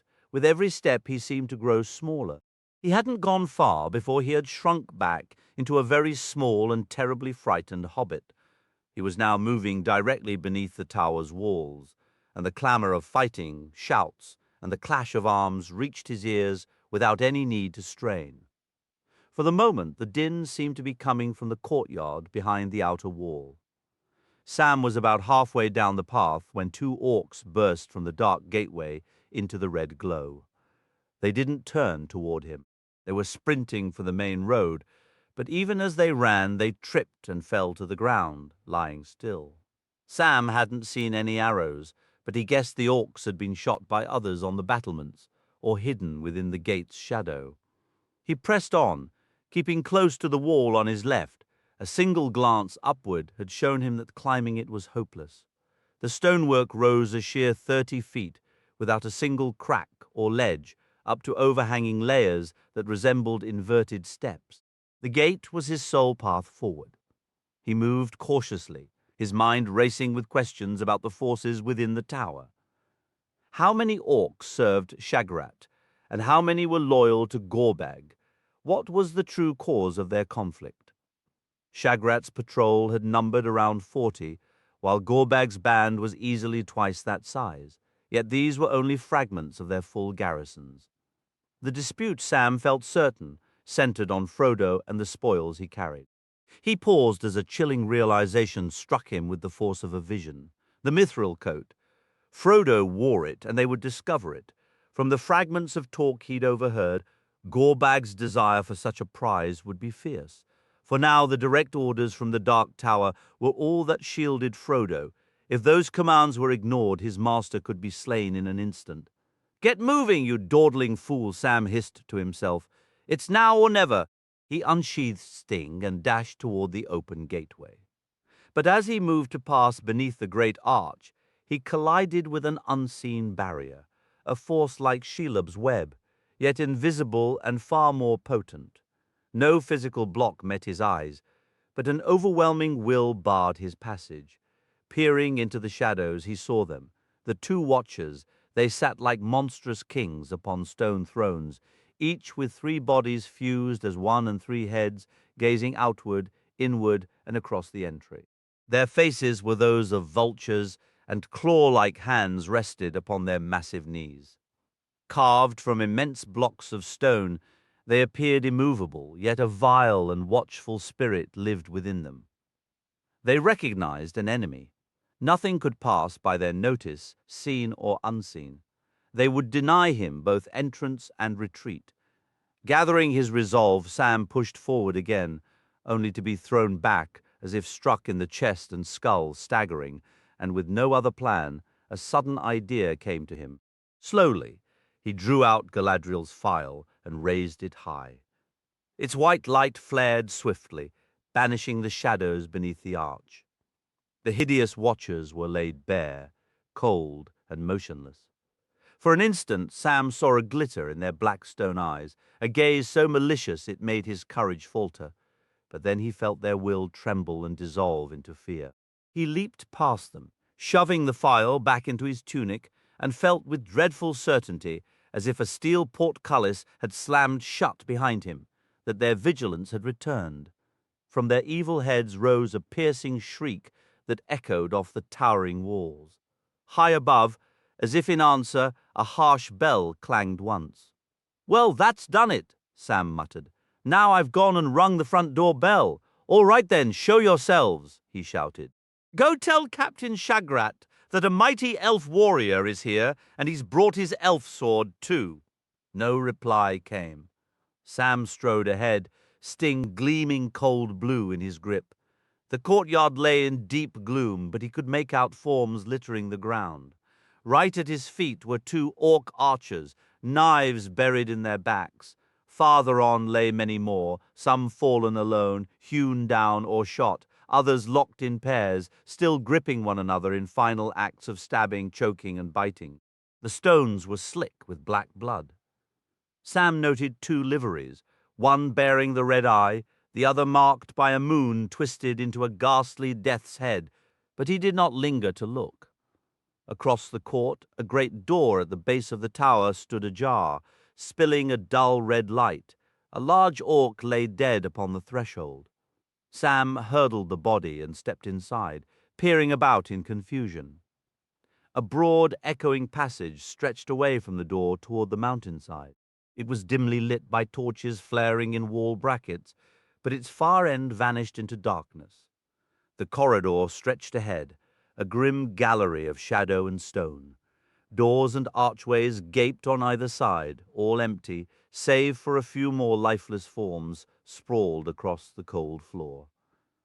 Sam remembered the captain's talk. If Frodo was here, alive or not, he would be high up, in a chamber at the very peak of the turret. Finding the way could take a day. Probably near the back, Sam whispered to himself, the sound swallowed by the stillness. This whole foul place seems to climb backward. Best to follow these torches. He moved forward, but each step grew heavier, a leaden dread settling in his chest. The silence was absolute, broken only by the unnerving slap of his own feet on the stone, which echoed like mocking applause. The sightless bodies, the oppressive emptiness, the damp walls that in the torchlight seemed to weep a dark rust, all of it pressed in on him. Worse was the fear of what might leap from any darkened doorway, and behind it all, the patient, watchful evil he felt still guarding the gate. Facing a fight, even against odds, would have been a relief compared to this creeping horror. He clenched his jaw, forcing his thoughts to Frodo, bound, suffering, or worse, somewhere in this pit. He had to go on. He was nearly at the passage's end, where a great arched door loomed in the deeper dark. The inner gate, he guessed when a terrible choking scream ripped down from the heights above. He froze. Then came the sound of running, a frantic clatter descending a stairway somewhere overhead. His own will seemed sluggish, but his hand moved of its own accord, fumbling for the chain around his neck and closing over the ring. He did not slip it on. As his fingers tightened around it, an orc burst into view, leaping from a black opening to his right and charging straight toward him. It was barely 20 feet away when it lifted its head and saw him. Sam heard its ragged gasp, saw the wild glare in its reddened eyes. The creature skidded to a halt, utterly aghast. It did not see a small, terrified hobbit trying to keep a sword steady. What it saw was a vast, silent figure shrouded in grey, looming against the flickering light. In one hand was a sword whose gleam was agony. The other was clutched to its chest, hiding some shapeless threat of raw power and ruin. The orc crouched for a single heartbeat, then let out a piercing shriek of pure terror, whirled around and fled back the way it had come.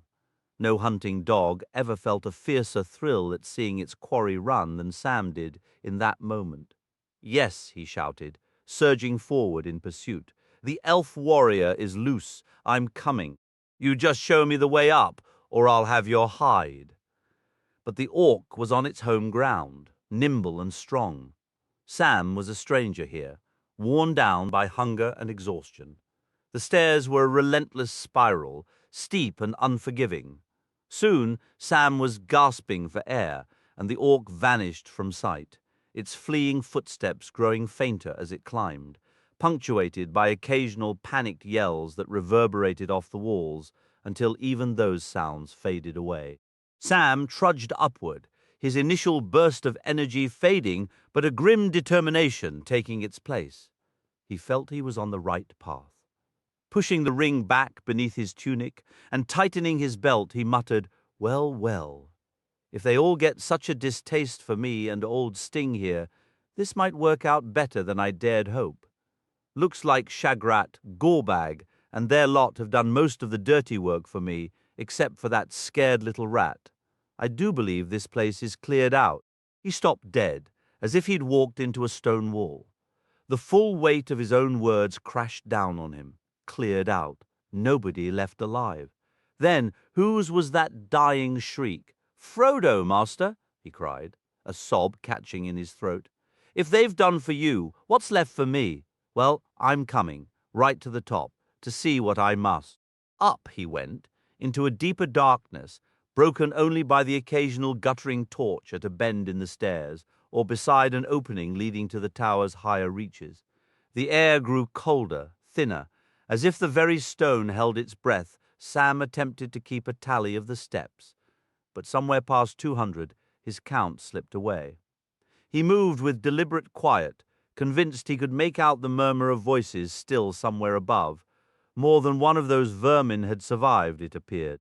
Just as he felt his lungs could draw no more air, and his legs refused to bend again, the stairs abruptly ended. He froze. The voices were now distinct and close. Sam cautiously looked around. He had ascended all the way to the open roof of the tower's third and highest level, a flat space some 20 yards wide, edged by a low wall. Here, the stairwell was capped by a small domed structure set in the center of the roof, with low doorways facing east and west. To the east, Sam could see the immense shadowed plain of Mordor stretching below, and the fiery mountain glowing in the far distance. A renewed violence churned in its depths, and the rivers of flame burned so intensely that their crimson light, even from many miles away, washed the tower top in a hellish glare. The view west was obstructed by the massive base of the great turret that rose at the rear of this upper courtyard, its horn-like pinnacle spearing high above the surrounding hills. A sliver of light glimmered from a narrow window. Its doorway stood less than 10 yards from Sam. It was open but dark, and from just inside that shadow, the voices were coming. At first, Sam didn't focus on the words. He took a step out the eastward door to scan his surroundings. He immediately saw that the most brutal fighting had occurred here. The entire court was clogged with dead orcs, along with their severed heads and scattered limbs.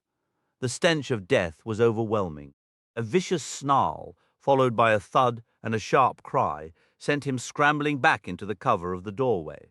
An orc voice rose in rage, and Sam recognized it instantly, harsh, brutal, and cold. It was Shagrat, the captain of the tower. "You refuse to go again? Is that it? Curse you, Snaga, you wretched grub. If you believe I'm so wounded you can safely defy me, you are gravely mistaken. Get over here, and I'll pop your eyes from your skull, just as I did to Radbug moments ago. And when fresh troops arrive, I'll settle your account. I'll feed you to Shelob myself. They won't be coming, at least not before you're dead."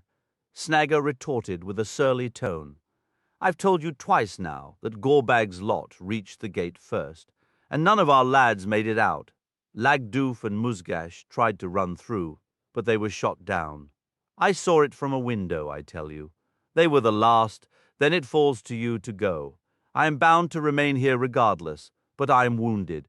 May the Black Pits claim that treacherous filth Gorbag." Shagrat's voice dissolved into a stream of vile oaths and curses. "I gave worse than I received, but the dung heap stabbed me before I finished choking the life from him. You must go, or I will devour you alive. Word must reach Lugburs, or we will both be destined for the pits. Yes, you included. Hiding here will not save you. I am not setting foot on those stairs again." Snagger growled. "Captain or not, no? Keep your hand away from your blade, or I'll plant an arrow in your belly. You won't hold your captain's rank for long once they learn of this disaster. I fought for this tower against those stinking Morgul rats, but look at the fine mess you two precious captains have created, brawling over the loot." "You have said enough," Shagrat snarled. "I followed my orders. It was Gorbag who began it, trying to steal that fine shirt." "Ah, but you provoked him with your high and mighty airs, and he showed more sense than you in any case. He warned you more than once that the most dangerous of these spies was still at large, and you wouldn't listen. You still won't listen.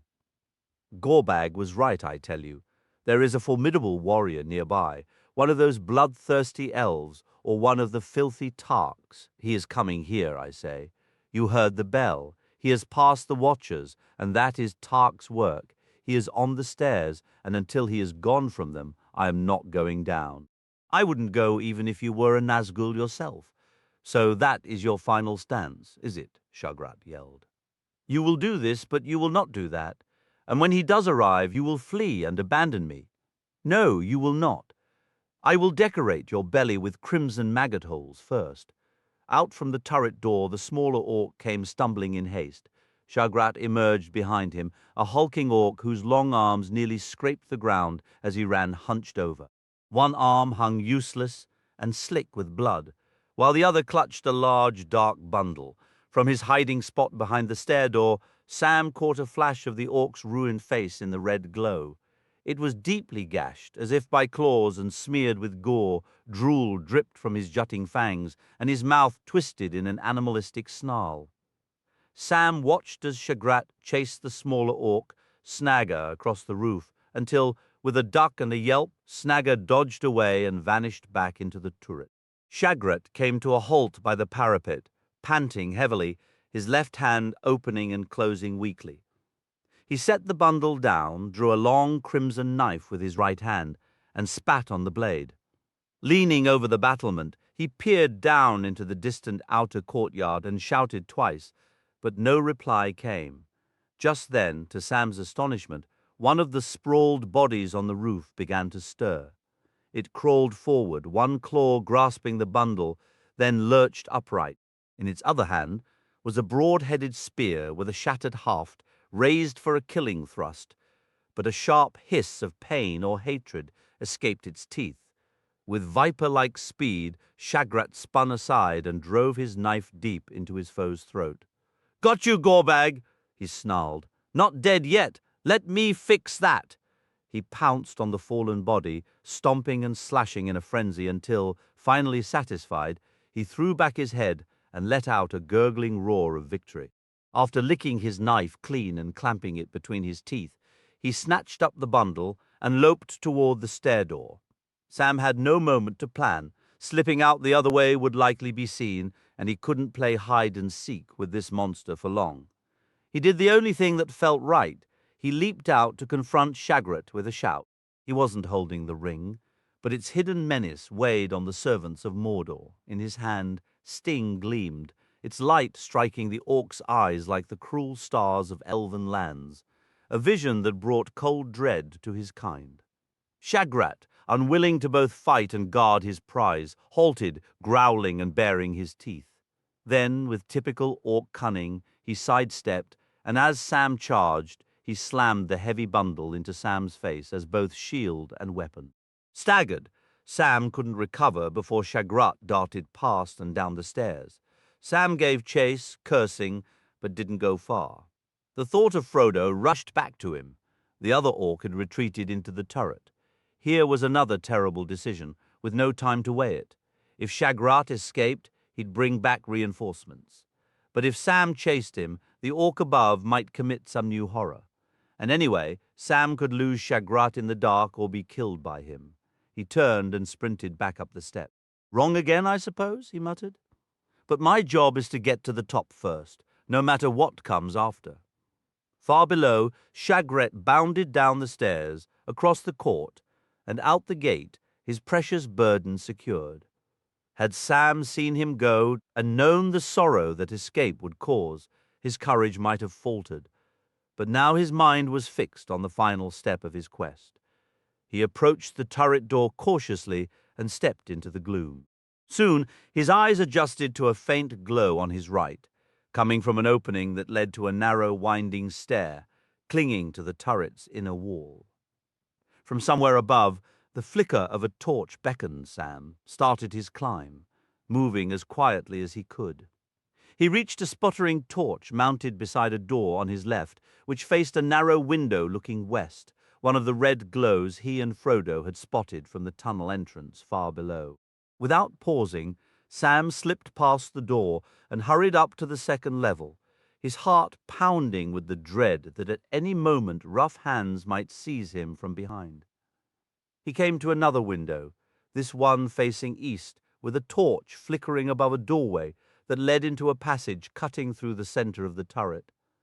The door stood open, the corridor ahead dark except for the torch's weak gleam and the bloody light seeping in from the window. But here the stairs ended, climbing no farther.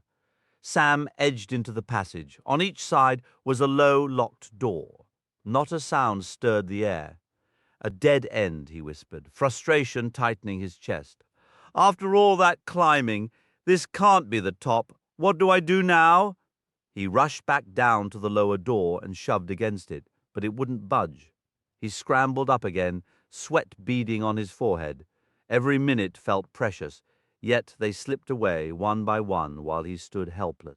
In that moment, he no longer feared Shagrat or Snaga or any orc ever born. All he wanted was his master, one glimpse of Frodo's face, one touch of his hand. Exhausted and utterly defeated, he sank onto a step just below the passage floor and dropped his head into his hands. The silence was terrible, thick and smothering. The torch, already low when he arrived, gave a final sputter and died, leaving darkness to wash over him like a rising tide. And then, softly, surprising even himself, there at the hopeless end of his long road, moved by something in his heart he couldn't name, Sam began to sing. His voice trembled, thin and frail in the cold tower air, the sound of a weary lost hobbit. Nothing like the clear songs of the elves. At first he hummed old Shire tunes from childhood, bits of Mr. Bilbo's rhymes floating into his mind, like sudden glimpses of home. Then, unexpectedly, a new strength welled up inside him. His voice grew steadier, and words of his own came unbidden, fitting the simple melody. In western lands beneath the sun, the flowers may rise in spring, the trees may bud, the waters run, the merry finches sing. Or there maybe 'tis cloudless night, and swaying beeches bear the elven stars as jewels white, amid their branching hair. Though here at journey's end I lie in darkness, buried deep, beyond all towers strong and high, beyond all mountains steep, above all shadows rides the sun, and stars for ever dwell, I will not say the day is done, nor bid the stars farewell. He began the line, beyond all towers strong and high once more, then cut off abruptly. Had he heard a faint reply? He listened, straining. Not a voice, but something else, footsteps drawing nearer. Above, in the passage, a door opened with a soft creak of hinges. Sam crouched low, listening. The door shut with a muffled thud, and a snarling orc voice cut through the quiet. "Hey, you up there, you filthy rat! Stop that whining, or I'll come shut you up myself. Hear me?" Silence followed. "Fine," the orc. Snaga growled. "I'm coming to check on you anyway. Let's see what you're doing." The hinges groaned again. Peering around the corner of the passage opening, Sam saw a flicker of light from an open doorway and the dim shape of an orc stepping out, carrying a ladder. Suddenly Sam understood the highest room was reached through a trapdoor in the passage ceiling. Snaga shoved the ladder upward, steadied it, and climbed out of sight. Sam heard a bolt slide back. Then the ugly voice spoke once more. "Lie still, or you'll regret it. You haven't got long left in peace, I'd wager. But if you don't want the fun to start right now, keep your mouth shut. Understand?" A sharp crack echoed through the air. "That's a reminder for you." The sound ignited a fire in Sam's chest, a fury that propelled him forward. He shot up, sprinted, and scaled the ladder with feline speed. His head emerged into a vast circular room. A crimson lamp dangled from the ceiling, and a high, narrow window was a dark slit in the western wall. A figure lay crumpled by the wall beneath it, but a hulking orc was straddled over it, whip raised for another strike. The blow never landed. With a shout, Sam vaulted onto the floor, sting flashing. The orc spun, but Sam was faster, his blade slicing the creature's whip hand clean from its arm. Howling in a mix of agony and terror, the desperate orc lowered its head and charged. Sam's next swing missed its mark, throwing him off balance. He tumbled backward, grabbing at the orc as it stumbled over him. Before he could rise, he heard a sharp cry and a heavy thud. The orc, in its blind rush, had tripped over the ladder's opening and plummeted through the trapdoor. Sam wasted no more thought on it. He rushed to the huddled shape on the floor. It was Frodo. He was naked, lying in a faint upon a pile of foul rags, one arm thrown up as if to shield his head, An angry, livid welt from the whip scored his side. "Frodo, Mr. Frodo, my dear." Sam cried, his vision blurring with tears. "It's Sam, I've come." He cradled his master, lifting him gently and holding him close. Frodo's eyes fluttered open. "Is this still a dream?" he whispered. But the other dreams were monstrous. "You're wide awake, master," said Sam. "This is real. It's me. I'm here. I can scarcely believe it," Frodo said, clinging to him. "There was an orc with a whip, and then it became Sam. Then I wasn't dreaming when I heard singing from below and tried to call out." "Was that you?" "It was, Mr. Frodo. I'd nearly lost all hope. I couldn't find you." "Well, you have found me now, Sam. Dear Sam," Frodo murmured, and he sank back into Sam's arms, closing his eyes like a child, comforted after a nightmare. For a moment, Sam felt he could stay like that forever, wrapped in a perfect, silent joy. But the feeling was a luxury they couldn't afford. Finding his master was only the first step. Saving him was the task ahead. He pressed a kiss to Frodo's forehead. "Come now, wake up, Mr. Frodo," he said, forcing a cheer into his voice like he used to when pulling open the curtains on a sunny morning back at Bag End. Frodo sighed and pushed himself upright. "Where are we? How did I come to be here?" "No time for the whole tale until we're somewhere safer, Mr. Frodo," Sam replied. "But you're at the very top of that tower we saw from way down by the tunnel, before the orcs took you. I can't say how long ago that was. More than a day, I'd reckon." "Only a day?" Frodo said. "It felt like weeks. You must tell me everything when you can." Something struck me, didn't it? I fell into blackness and foul dreams, and then I woke to find waking was worse. Orcs were everywhere. I believe they had just forced some vile, burning drink down my throat. My head cleared, but I ached all over. They took everything from me. Then 2 huge brutes came. They questioned me until I thought I'd lose my mind, looming over me, gloating, running their fingers over their knives. I'll never forget their claws and their eyes. "You won't forget if you keep talking of them, Mr. Frodo," Sam said. "And if we've no wish to meet them again, we'd best be moving. Can you walk?" "Yes, I can walk," Frodo answered, rising slowly. "I am not wounded, Sam, only terribly tired, and I've a pain here." He touched the back of his neck above his left shoulder. As he stood, the red lamplight fell on him, and to Sam he seemed almost clothed in a mantle of flame, his skin glowing scarlet. He took 2 paces across the floor. "That's better," he said, a faint spirit returning to his voice. "I didn't dare move when I was left alone, or whenever a guard came in, not until all the yelling and fighting started. The 2 big brutes, I think they quarreled over me and my belongings. I just lay here terrified. A profound silence fell, and somehow that felt even worse. They must have fought amongst themselves, it seems," Sam observed. "There were easily 200 of those foul beings in this cavern. A tall order for Sam Gamgee, you might say. But they've done the grim work for us. That's a stroke of luck, though. It's not a tale to sing about until we're far from this place. What now? You can't go traipsing through the Black Land wearing nothing but your skin, Mr. Frodo." "Everything is gone, Sam," Frodo whispered. "Everything I carried. Do you grasp it? All of it." He sank to the floor once more, his head bowed as the full weight of their loss crashed down upon him, a wave of despair washing everything else away. "The quest is over, Sam. Even if we leave this pit, there is no escape for us. Only the elves can flee, away far from Middle-earth across the vast sea. If even that expanse is enough to hold back the shadow." "Not all is lost, Mr. Frodo, and it isn't over. Not by a long shot. I took it, sir, and I hope you'll forgive me. I've kept it safe. It's hanging round my neck right now, and a dreadful weight it is, too." Sam's hand went to the chain. "But I expect you'll be needing it back." Now that the moment was here, Sam found himself strangely unwilling to hand over the burden and place it once more upon his master. "You have it?" Frodo gasped, his eyes widening. "Here with you, Sam. You are truly wonderful." Then, with a swift and unsettling shift, his voice turned sharp.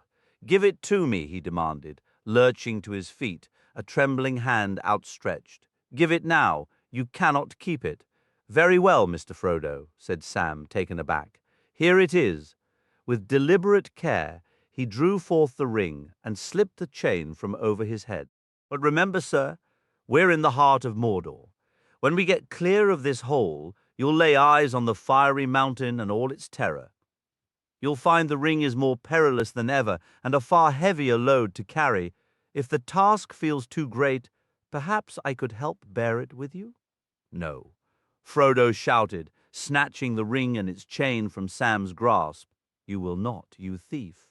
He stood panting, staring at Sam with eyes wide with a terrible mix of fear and hostility. Then, clutching the ring tightly in his fist, he froze aghast. It was as if a fog lifted from his mind. He raised a hand to his throbbing temple. The ghastly illusion had felt utterly real to him, his senses still dulled from his injury and the lingering dread. For a moment Sam had transformed before him back into a vile orc, a greedy, slobbering creature clawing for his prize. But the vision faded. There was Sam, kneeling before him, his face contorted with a pain as sharp as a blade to the heart, tears streaming down his cheeks. "Oh, Sam!" Frodo cried out. "What have I said? What have I done? Forgive me. After all your loyalty, it is the ring's hideous power. I wish it had remained lost forever. But pay my words, no mind, Sam. This burden is mine to bear, to the very end. That cannot be changed. You must not stand between me and this fate. It's all right, mister." "Frodo," said Sam, wiping his eyes with his sleeve. "I understand, but I can still be of use, can't I? I have to get you out of here right now, you see. But first you'll need proper clothes and gear, and then some food. The clothes will be the simplest part. Since we're in Mordor, we'd best look the part. We've little choice in the matter. I'm afraid it'll have to be orc gear for you, sir, and for me as well. If we're to travel together, we ought to match here. Put this around you." Sam unfastened his own travel-stained cloak and draped it over Frodo's shoulders. Then he slid his pack from his back and set it down. He drew Sting from its sheath. The blade showed only the faintest glimmer. "I'd nearly forgotten this, Mr. Frodo," he said. "So you see, they didn't get everything. You entrusted Sting to me, if you recall, and the lady's gift. I have them both still, but let me keep them a while longer. I need to go and scout for what we require. You wait here. Move about a little and get the stiffness from your legs. I won't be long, and I won't have to go far." "Be careful, Sam," Frodo urged. "And hurry, there may yet be orcs hiding here, lying in wait." "I'll have to take that chance," Sam replied. Sam descended through the trap-door, his head popping back up. A moment later, he tossed a long knife onto the floor. "Might come in handy," he said. "He's dead, the one who whipped you. Seems he broke his neck rushing around. Now, Mr. Frodo, pull that ladder up if you can manage it, and don't lower it again until you hear me give the password. I'll call out Elbereth. That's an elvish word. No orc would ever speak it." Frodo sat trembling, a whirlwind of terrible fears spinning through his thoughts. After a time, he rose, wrapped the grey elven cloak tightly around himself, and began to pace back and forth to distract his mind, examining every shadowy corner of his cell. It wasn't actually long, though fear stretched each minute before Sam's hushed voice floated up from below. "Elbereth, Elbereth." Frodo lowered the slender ladder. Sam climbed up, breathing heavily, a large bundle balanced on his head. He dropped it with a solid thud. "Quick now, Mr. Frodo," he urged. "Took me a bit of searching to find anything small enough for folk our size. We'll have to make it work, but we must hurry. I haven't run into anything living, and I haven't seen a thing. But I'm uneasy, feels like this place is being watched.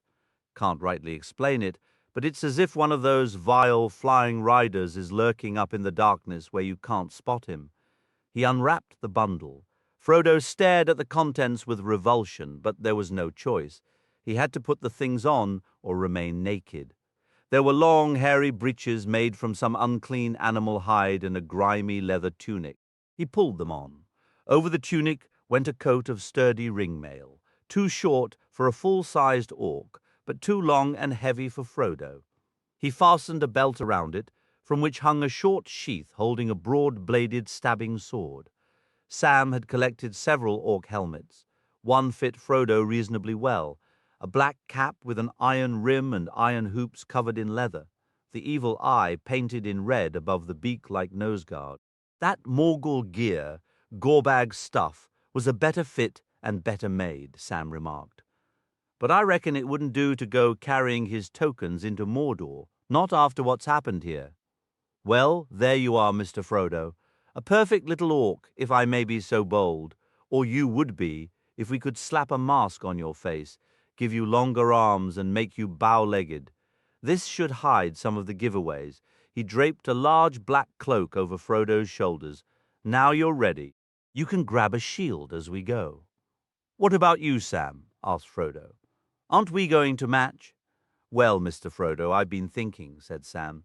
I'd better not leave any of my own gear behind, and we can't just destroy it.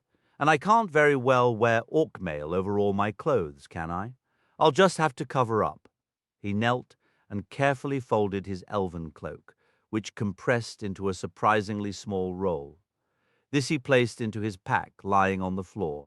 Standing up, he slung the pack behind his back, put an orc helm on his head, and threw another black cloak around his shoulders.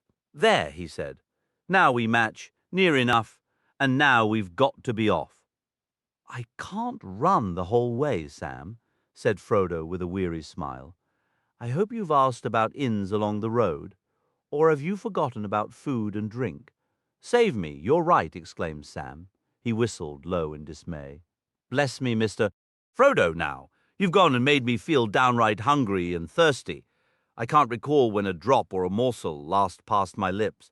I was so fixed on finding you, I clean forgot. But let me think.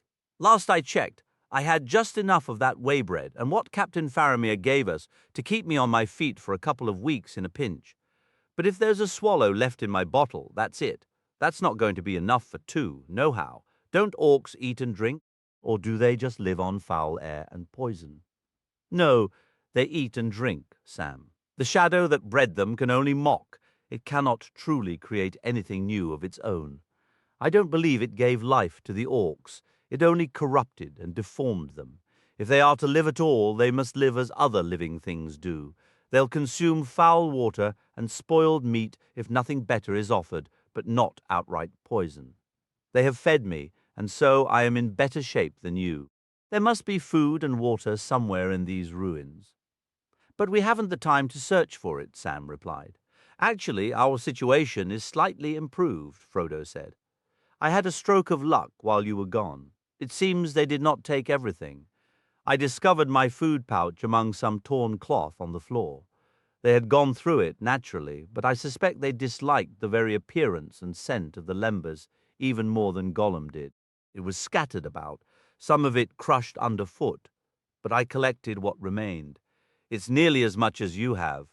However, they took Faramir's provisions, and they ruined my water skin. Well, that settles it, said Sam. We have enough to begin with, but the water situation is going to be dire. Come now, Mr. Frodo. We must move, or even a whole lake of it won't help us. Not until you've taken a bite, Sam, Frodo insisted. I will not take a step.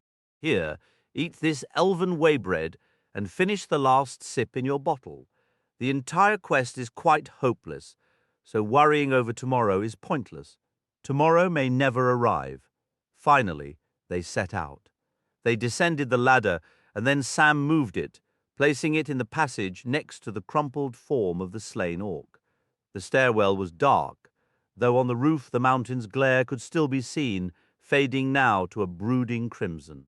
They retrieved 2 shields to complete their disguise and pressed onward. Down the great stairway they trudged. The high chamber of the turret behind them, where they had been reunited, felt almost safe in memory. Now they were exposed once more, and a palpable terror seemed to seep from the very stones. All might be dead within the tower of Cirith Ungol, yet it was steeped in a lingering fear and malice. Eventually they reached the door to the outer courtyard and paused. Even from where they stood, they could feel the hatred of the Watchers pressing against them, those dark, silent forms flanking the gate through which the dull glow of Mordor faintly appeared. As they picked their way among the grotesque orc bodies, each step grew heavier. Before they even reached the arch, they were forced to a halt. To move another inch became an agony, a weariness that sapped both will and muscle. Frodo possessed no strength for such a struggle. He sank down. "I cannot go on, Sam," he whispered. "I feel I will faint. I do not know what is happening to me." "I do, Mr. Frodo. Steady now. It's the gate. There's some wicked magic at work. But I came through it, and I will get us out. It cannot be worse than before. Now for it." Sam drew forth the phial of Galadriel once more, as if to honor his courage and to grace his faithful, work-worn hobbit hand that had performed such mighty deeds. The glass flared suddenly to life, flooding the shadowed court with a dazzling light like captured lightning, yet it held steady and did not fade. "Gilthaniel, O Elbereth!" Sam cried out. For a reason he could not name, his mind leaped back to the elves of the Shire, and to the song that had once driven the Black Rider from the woods. "Aya Elenion and Kalima." Frodo cried again from behind him. The will of the Watchers shattered with a suddenness like a snapped rope, and Frodo and Sam stumbled forward. Then they ran, through the gate and past the great seated figures, with their glittering, lifeless eyes. There was a sharp crack. The keystone of the arch crashed down almost upon their heels, and the wall above shattered and collapsed in ruin. They escaped by a mere hair's breadth. A bell clanged violently, and from the Watchers rose a high, piercing wail of anguish. Far above in the darkness it was answered. Out of the black sky there plunged like a thunderbolt a winged shape, tearing through the clouds with a ghastly rending shriek that spoke of despair made manifest. Chapter 2, The Shadowed Land. Sam's mind cleared just enough for him to shove the phial back inside his tunic. "Run, Mr. Frodo," he shouted. "Not that direction. The wall drops straight down." "Stay with me." They sprinted down the road from the gate. Within 50 yards, a sharp turn around an outcropping of the cliff face hid them from the tower's sight. For the moment they were free. Pressing themselves against the stone, they gasped for air, hands clutching their chests. Perched atop the wall by the ruined gate, the Nazgul released its piercing shriek. The sound reverberated off every cliff. Shaken, they staggered onward. Soon, the path curved sharply east once more, leaving them horribly exposed to any watcher in the tower. As they darted across the open stretch, a glance backward showed the great black shape upon the battlement.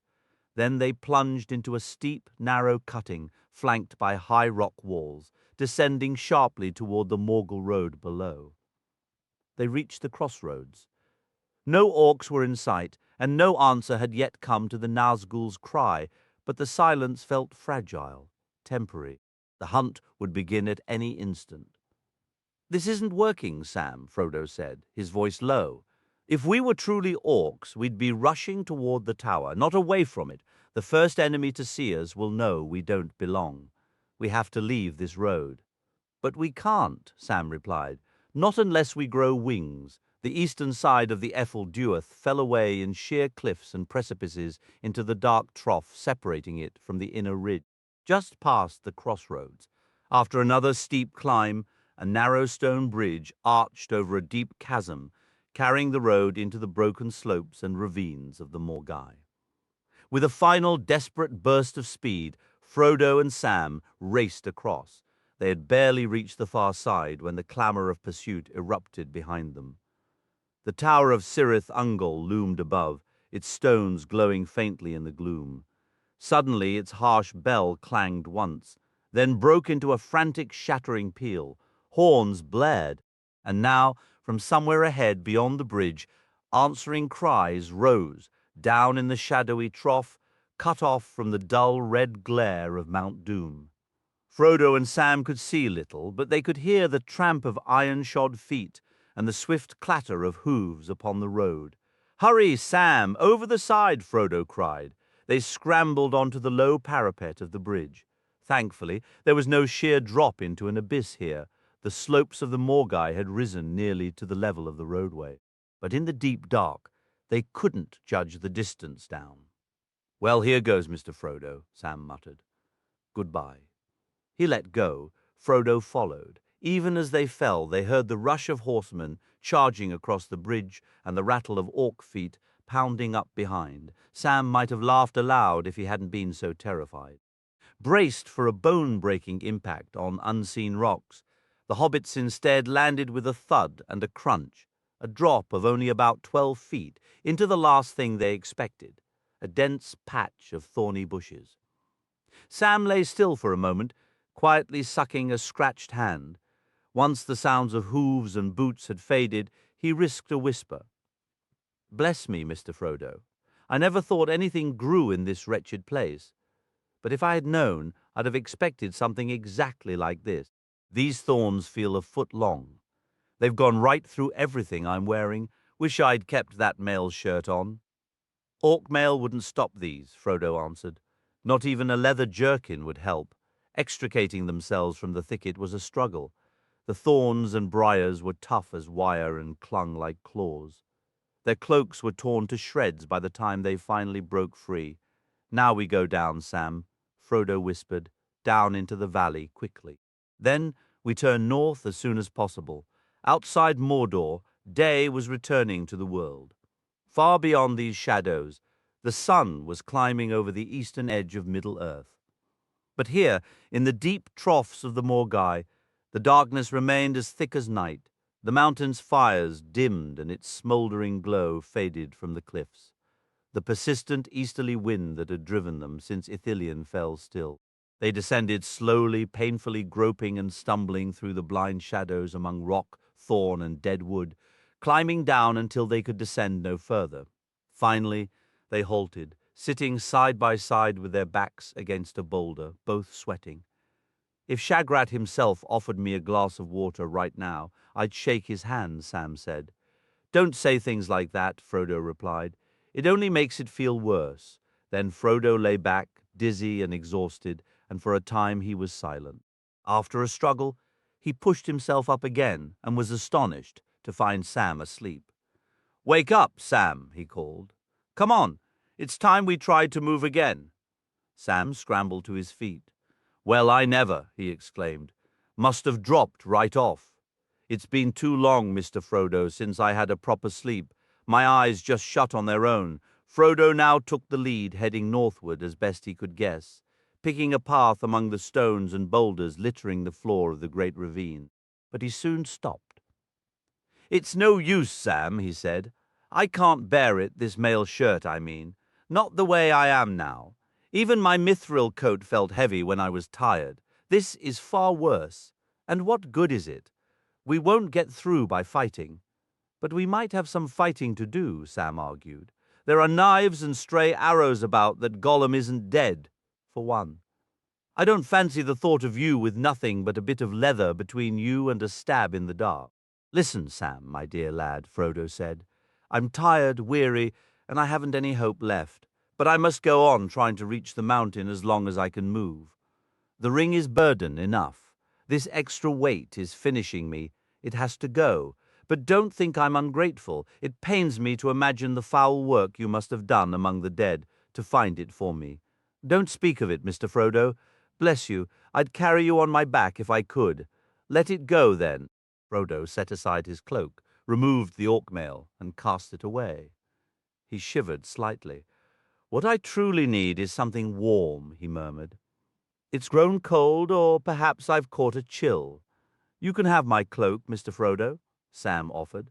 He unslung his pack and drew out the elven cloak. "How about this? Wrap that orc rag tight around you, put the belt over it, and then this can go on top. It won't look very orc-like, but it'll keep you warmer, and I dare say it'll guard you from harm better than any other gear." It was made by the lady. Frodo took the cloak and fastened the brooch. "That's better," he said. "I feel much lighter. I can go on now, but this utter darkness seems to be seeping into my heart. While I lay in that prison, Sam, I tried to remember the Brandywine, Woody End, and the water running through the mill at Hobbiton, but I can't picture them now." "There now, Mr. Frodo, it's you talking of water this time," Sam said. "If only the lady could see or hear us, I'd tell her, 'Your ladyship, all we want is light and water, Just clean water and plain daylight, better than any jewels, if you'll pardon me. But it's a long road back to Lorien." Sam sighed and gestured toward the heights of the Dueth, now only a deeper blackness against the black sky. They set off once more, but had not gone far when Frodo halted.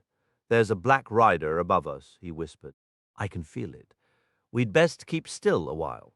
Crouched under a great boulder, they sat facing west and did not speak for some time. Then Frodo let out a sigh of relief. "It's past," he said.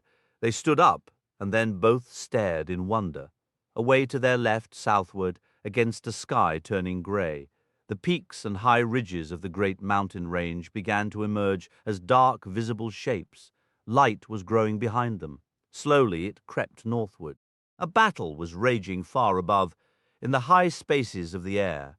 The oppressive clouds that had long choked Mordor began to fray and retreat, pushed by a fresh wind from the living lands beyond. This new breeze tore at the smothering fumes, driving them back toward their source in the heart of the darkness. As the grim canopy lifted, a faint grayish light seeped into the land, like the first weak glow of dawn finding its way through the filthy window of a cell. "Look, Mr. Frodo!" Sam exclaimed, his voice tight with excitement. "Just look! The wind's turned. Something's shifting. He's not winning anymore. His shadow is cracking out there. If only we could see what's causing it." It was the dawn of March 15th. Over the distant lands of Anduin the sun was climbing, and a southwesterly wind swept the plains.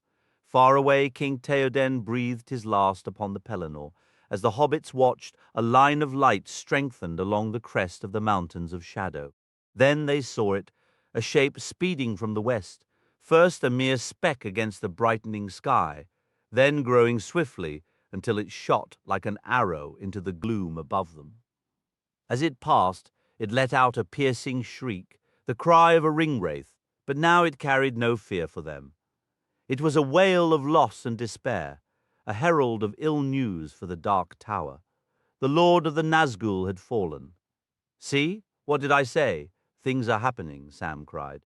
Even that orc Shagrat thought the war was going well, but his mate Gorbag had his doubts. Seems he was right to worry. "It's a turn for the better, Mr. Frodo. Doesn't that give you a bit of hope?" "Well, no, Sam. Not really." Frodo sighed, the brief spark in his eyes dying. "All that is leagues away over the mountains. We go east, not west. And I am so weary, Sam. The ring, it grows heavier by the hour. I see it now in my mind without ceasing, a great wheel of fire." Sam's hopeful mood vanished instantly. He looked at his master with deep concern and took his hand. "Come now, Mr. Frodo," he said gently. "We've gotten one thing I wished for, a bit of light. It's enough to help us, though I reckon it makes us easier to spot too. Let's go on a little farther, then we'll find a tight spot and rest. But have a bite to eat first, a piece of the elves' waybread. It might put some heart back in you." Sharing a thin wafer of lembas, chewing slowly with their dry mouths, Frodo and Sam trudged onward. The light, though never more than a dismal twilight, now revealed they were deep in a valley between the mountains. The ground rose gently to the north, and along its floor ran the rocky bed of a long dead stream. On the far side, they spotted a worn path snaking along the base of the western cliff. Had they known of it sooner, they could have reached it more directly, for it was a sidetrack that branched from the main Morgul road at the western bridge, descending into the valley by a long carved stair, used by patrols and messengers moving swiftly between lesser outposts northward, between Cirith Ungol and the narrows of Isenmorth, the iron jaws of Carach Angren. It was a dangerous road for hobbits. But they needed speed, and Frodo felt he could no longer bear the exhausting scramble over boulders or through the pathless ravines of the Morgai.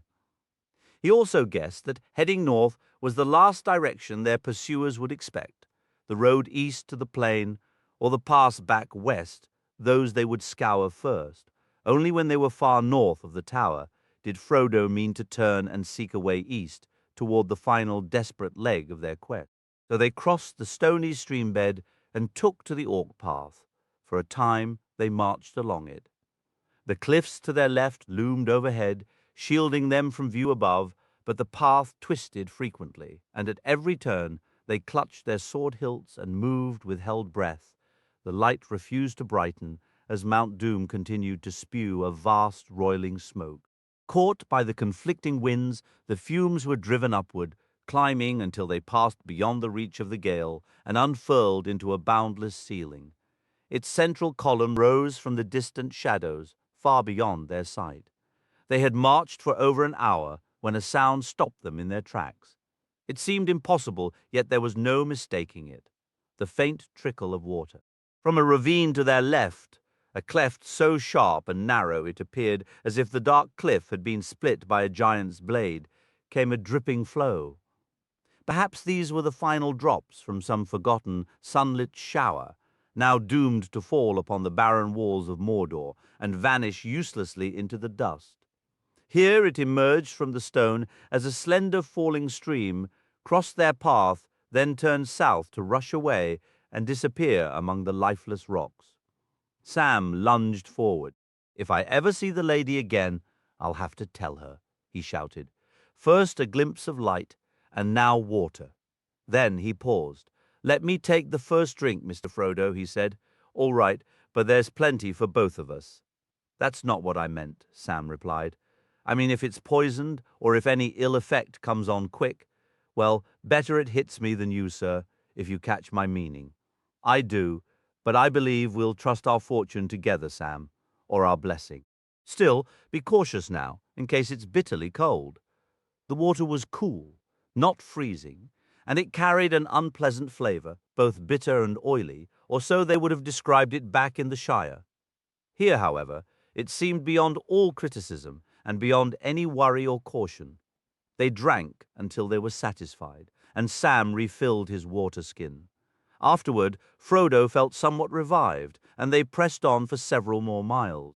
The road began to widen, and the broken beginnings of a crude wall along its edge warned them they were approaching another orc stronghold. "This is where we leave the road, Sam," said Frodo, "and we must head east," he sighed, gazing at the grim ridges across the valley. "I have just enough strength left to find some crevice up there, and then I must rest." The dry river channel now lay some distance below the path. They scrambled down to it and began to pick their way across. To their surprise, they found dark pools fed by thin threads of water seeping from somewhere higher in the valley.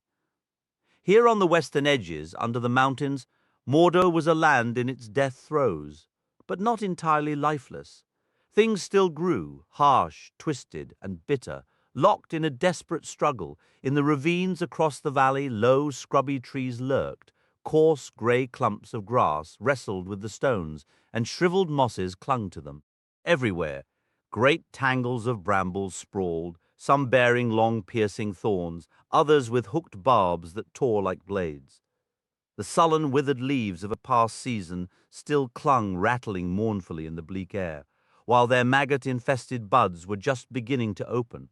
Flies, dull grey or black, marked with a red eye-shaped blotch like orc symbols, buzzed and stung. Above the thickets, clouds of hungry midges whirled in a frantic dance. "Orc cheer isn't worth a thing here," said Sam, swatting the air. "Right now I'd trade it all for an orc's own thick hide." Finally, Frodo could go no farther. They had climbed a narrow, sloping gully, but the last jagged ridge still seemed a hopeless distance away. "I must rest now, Sam, and sleep if I can," Frodo whispered. He scanned their surroundings, but in this desolate land there appeared to be nowhere even an animal could crawl for shelter. At last, utterly spent, they crept beneath a curtain of brambles that hung like a ragged mat over a low rock face. There they sat and ate what meager meal they could. Saving the precious lembas for darker days ahead, they finished half of what remained in Sam's pack from Faramir's gift, some dried fruit and a small strip of cured meat, washing it down with a few sips of water. They had drunk again from the valley pools, but their thirst had quickly returned.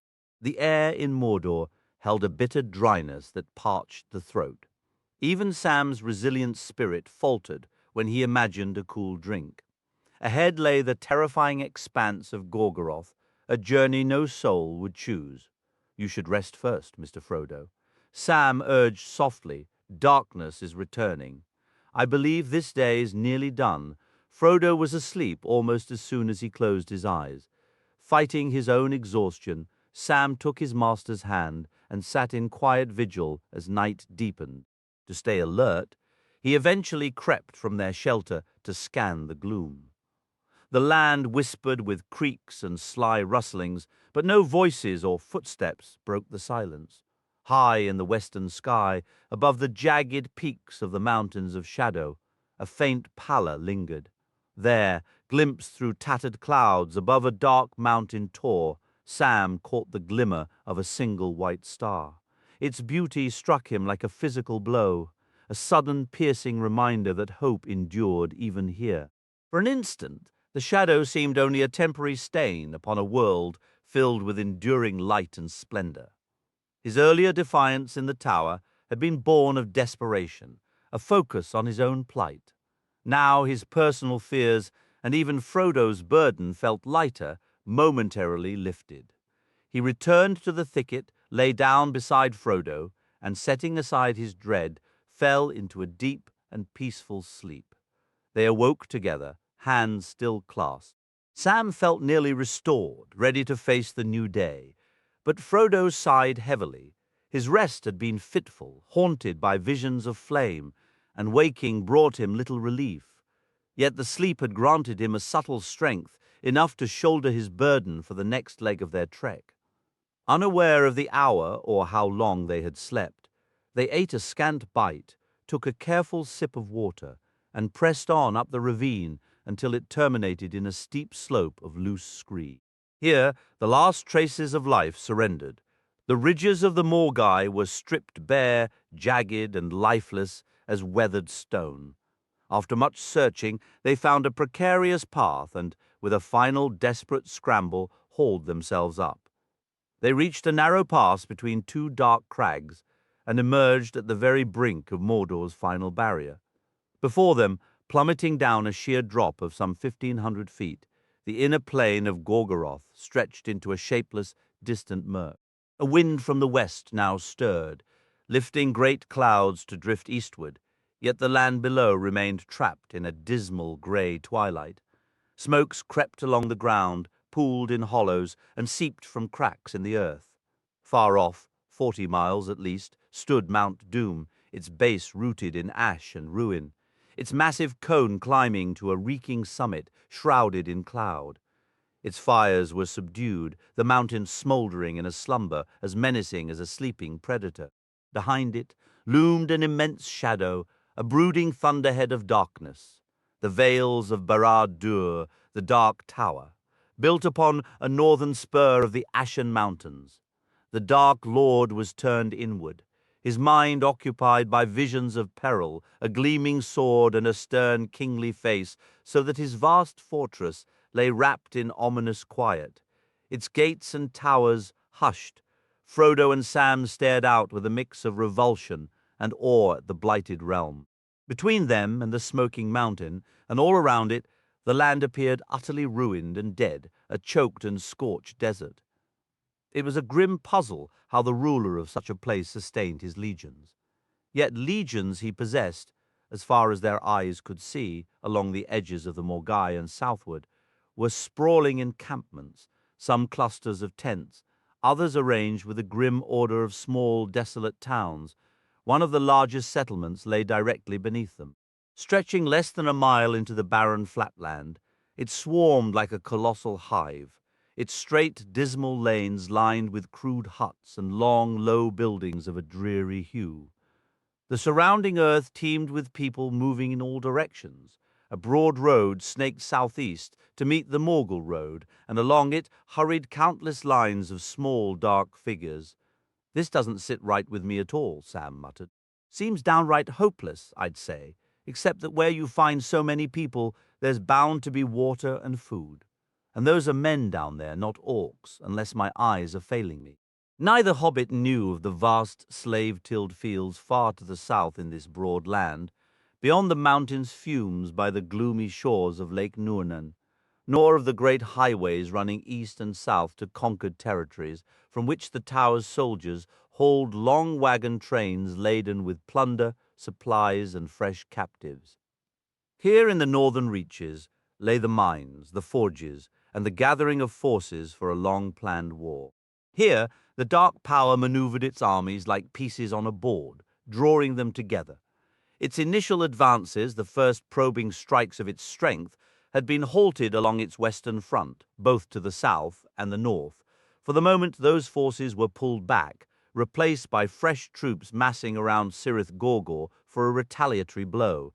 And if another of its aims was to shield the mountain from any approach, it could hardly have arranged things better. Right then, Sam continued, his tone shifting from worry to a grim, almost sarcastic resolve. Whatever they're eating and drinking down there, we won't be getting any. I can't spot a way down. And even if we did, we'd never make it across all that open ground, crawling with enemies as it is. Yet we must try, Frodo answered. It's no worse than I imagined. I never truly hoped to cross. I see no chance of it now, but I must still do what I can. For now, that means avoiding capture as long as possible. So we keep moving north, I think, and see what the plain looks like where it narrows. I can guess what it'll look like, said Sam. Where it gets narrower, the orcs and men will just be squeezed tighter together. You'll see, Mr. Frodo. I expect I shall if we ever get that far, Frodo replied, turning away. They soon discovered that traveling along the crest of the Morgai, or any of its higher, pathless ridges scarred by deep gullies, was impossible. In the end, they had no choice but to descend the ravine they had climbed and search for a route along the valley floor. The going was rough, for they dared not cross to the path on the western side.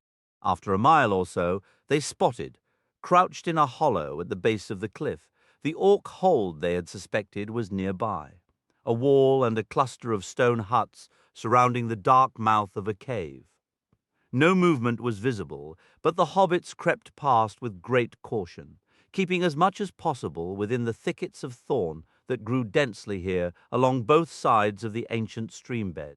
They had gone another 2 or 3 miles, and the orc hold had vanished behind them, when harsh, loud orc voices shattered the quiet. They barely had time to breathe freely again before they scrambled behind a stunted brown bush. The voices grew nearer. Soon, 2 orcs came into view. One was dressed in tattered brown and armed with a horn bow. It was of a smaller breed, with black skin and wide, sniffing nostrils, clearly some kind of tracker. The other was a large fighting orc, similar to those in Shagrat's company, bearing the token of the Eye. He too carried a bow on his back and a short, broad-headed spear. As was typical, they were arguing, and being of different breeds, they used the common speech in their own crude way. When they were hardly 20 paces from the hobbit's hiding place, the smaller orc halted. "Nah," it snarled. "I'm going back." It jabbed a finger toward the orc hold across the valley. "No use wearing my nose out on more stones.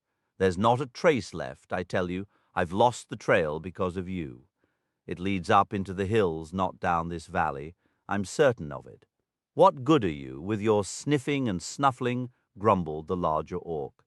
"Seems to me a pair of eyes is worth more than your snotty noses." "And what have those eyes seen lately?" the tracker snapped back. "Go on, then. You don't even know what we're hunting anymore." "Whose fault is that?" the soldier shot back. "Not mine. Orders keep changing from the top. First it's some grand elf in shining armor, then it's a scrawny dwarf kind, then a band of rebel Urukai. For all I know, it's the whole lot of them at once." "Right," the tracker muttered.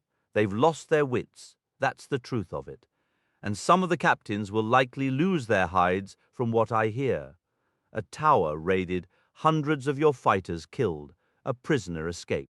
If that's how you soldiers perform, no wonder the war's going poorly." "Who says it's going poorly?" the soldier roared. "And who says it isn't? That's treasonous talk, and I'll run you through if you don't shut your mouth, understand?" "Fine, fine," the tracker said, his tone turning weary.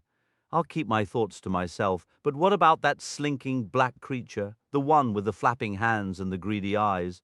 Who knows, maybe nothing. But he's trouble slinking about. Curse him! No sooner does he give us the slip than word comes down he's wanted alive and in a hurry. Well, I hope they catch him and make him squeal, the tracker growled.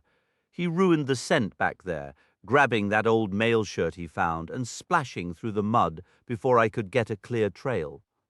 Probably saved his skin, though, the soldier admitted, a grudging respect in his voice. Before I knew he was wanted, I took a shot at him, clean hit, right in the back from 50 paces. But the little rat just kept running. You missed, the tracker said flatly. First you shoot wild, then you can't keep up, and then you call for trackers to clean up your mess.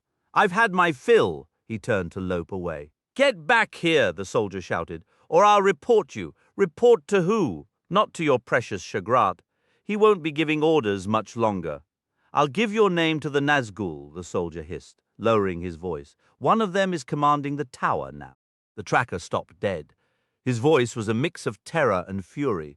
You stinking, snitching coward. Can't do your job, can't even stand by your own kin. Run to your filthy winged shadows, then. May they strip the flesh from your bones if the enemy doesn't get them first. I heard they finished off the Witch King himself, and I hope it's true. With a roar, the larger orc charged, spear raised, but the tracker ducked behind a boulder, and as his pursuer closed in, loosed an arrow that found its mark. The soldier fell with a heavy thud. The tracker vanished across the rocky valley. For a long time, the hobbits did not move or speak. Finally, Sam let out a low breath. Well, I'd call that tidy work, he whispered. If that sort of friendly chat caught on across Mordor, half our troubles would be over. Quiet, Sam, Frodo murmured. There may be more nearby. That was a closer call than we knew. The hunt is fiercer than we guessed. But that is the true nature of this place, Sam. It has poisoned every part of it. Tales say orcs have always turned on each other when left alone. Don't take too much hope from it, though. Their hatred for us runs deeper and never sleeps. If those two had spotted us, they'd have forgotten their quarrel until we were both dead. Another silence stretched between them. When Sam spoke again, it was barely a breath. Did you hear what they said about that slinker, Mr. Frodo? I told you Gollum wasn't finished, didn't I? Yes, I remember, Frodo whispered back. And I wondered how you could be so sure. Listen, I think we should stay right here until full dark. So while we wait, tell me how you knew and everything that happened, if you can manage it without making a sound. I'll do my best, Sam replied, but the very thought of that wretched creature gets my blood boiling enough to yell. There, beneath the shelter of the thorny thicket, the hobbits waited as the grim twilight of Mordor deepened into a pitch-black, starless void. Sam whispered into Frodo's ear, recounting every detail he could muster of Gollum's betrayal, the terror of Shelob, and his own desperate struggles among the orcs. When he fell silent, Frodo said nothing, only clasping Sam's hand tightly. After a long while, he stirred. I suppose we must keep moving, he murmured. How long before we're finally caught, I wonder? All this creeping and labor, will it end up being for nothing? He rose to his feet. It's too dark to use the lady's gift. Keep it safe for me, Sam. I've no place to carry it now except in my hand, and I'll need both hands in this blindness. But you take Sting. I have an orc blade, but I doubt I'll be the one swinging any swords from here on. Navigating the pathless waste in utter darkness was treacherous and slow. Stumbling frequently, the two hobbits inched northward hour after hour along the eastern rim of the stony ravine. A dull grey eventually seeped back over the western peaks, long after dawn had broken in distant lands, and they sought cover once more, sleeping in brief, uneasy shifts.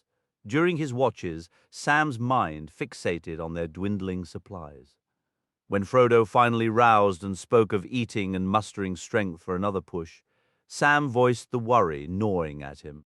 If you don't mind my asking, Mr. Frodo, he said, have you any idea how much farther we have to go? Nothing clear, Sam, Frodo answered. Back in Rivendell, before we left, I saw a map of Mordor from before the enemy returned. My memory's hazy. I recall best a place up north where spurs from the western and northern mountain ranges nearly touch. That must be at least 20 leagues from the bridge by the tower. It might be a spot to cross. But even if we reach it, we'd be farther from the mountain. 60 miles off, I'd guess. I reckon we've come about 12 leagues north from the bridge. Even if all goes well, I doubt I could make the mountain in a week. I'm afraid, Sam, the weight will grow heavier, and I'll slow even more as we get closer. Sam let out a weary sigh. Just what I was afraid of, he said. Well, leaving water aside, we've got to eat less. Mr. Frodo, or move a bit faster, at least while we're still in this valley. One more bite, and all we'll have left is the elven waybread. I'll try to quicken my pace, Sam, said Frodo, drawing a deep, steadying breath. Come on, then, another march it is. It wasn't fully dark again when they set out, trudging onward into the night. The hours blurred into a weary, stumbling plod with only brief pauses. At the first hint of grey light beneath the canopy of shadow, they concealed themselves in a dark hollow under an overhanging rock. Slowly the light strengthened, clearer than it had been in days. A brisk wind from the west began to scour the upper air of Mordor's fumes. Before long, the hobbits could discern the land's shape for miles around.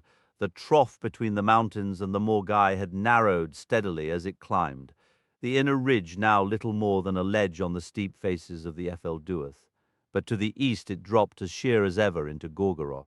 Ahead, the watercourse ended in a chaos of broken rock steps. For from the main range jutted a high, barren spur, a wall thrusting eastward.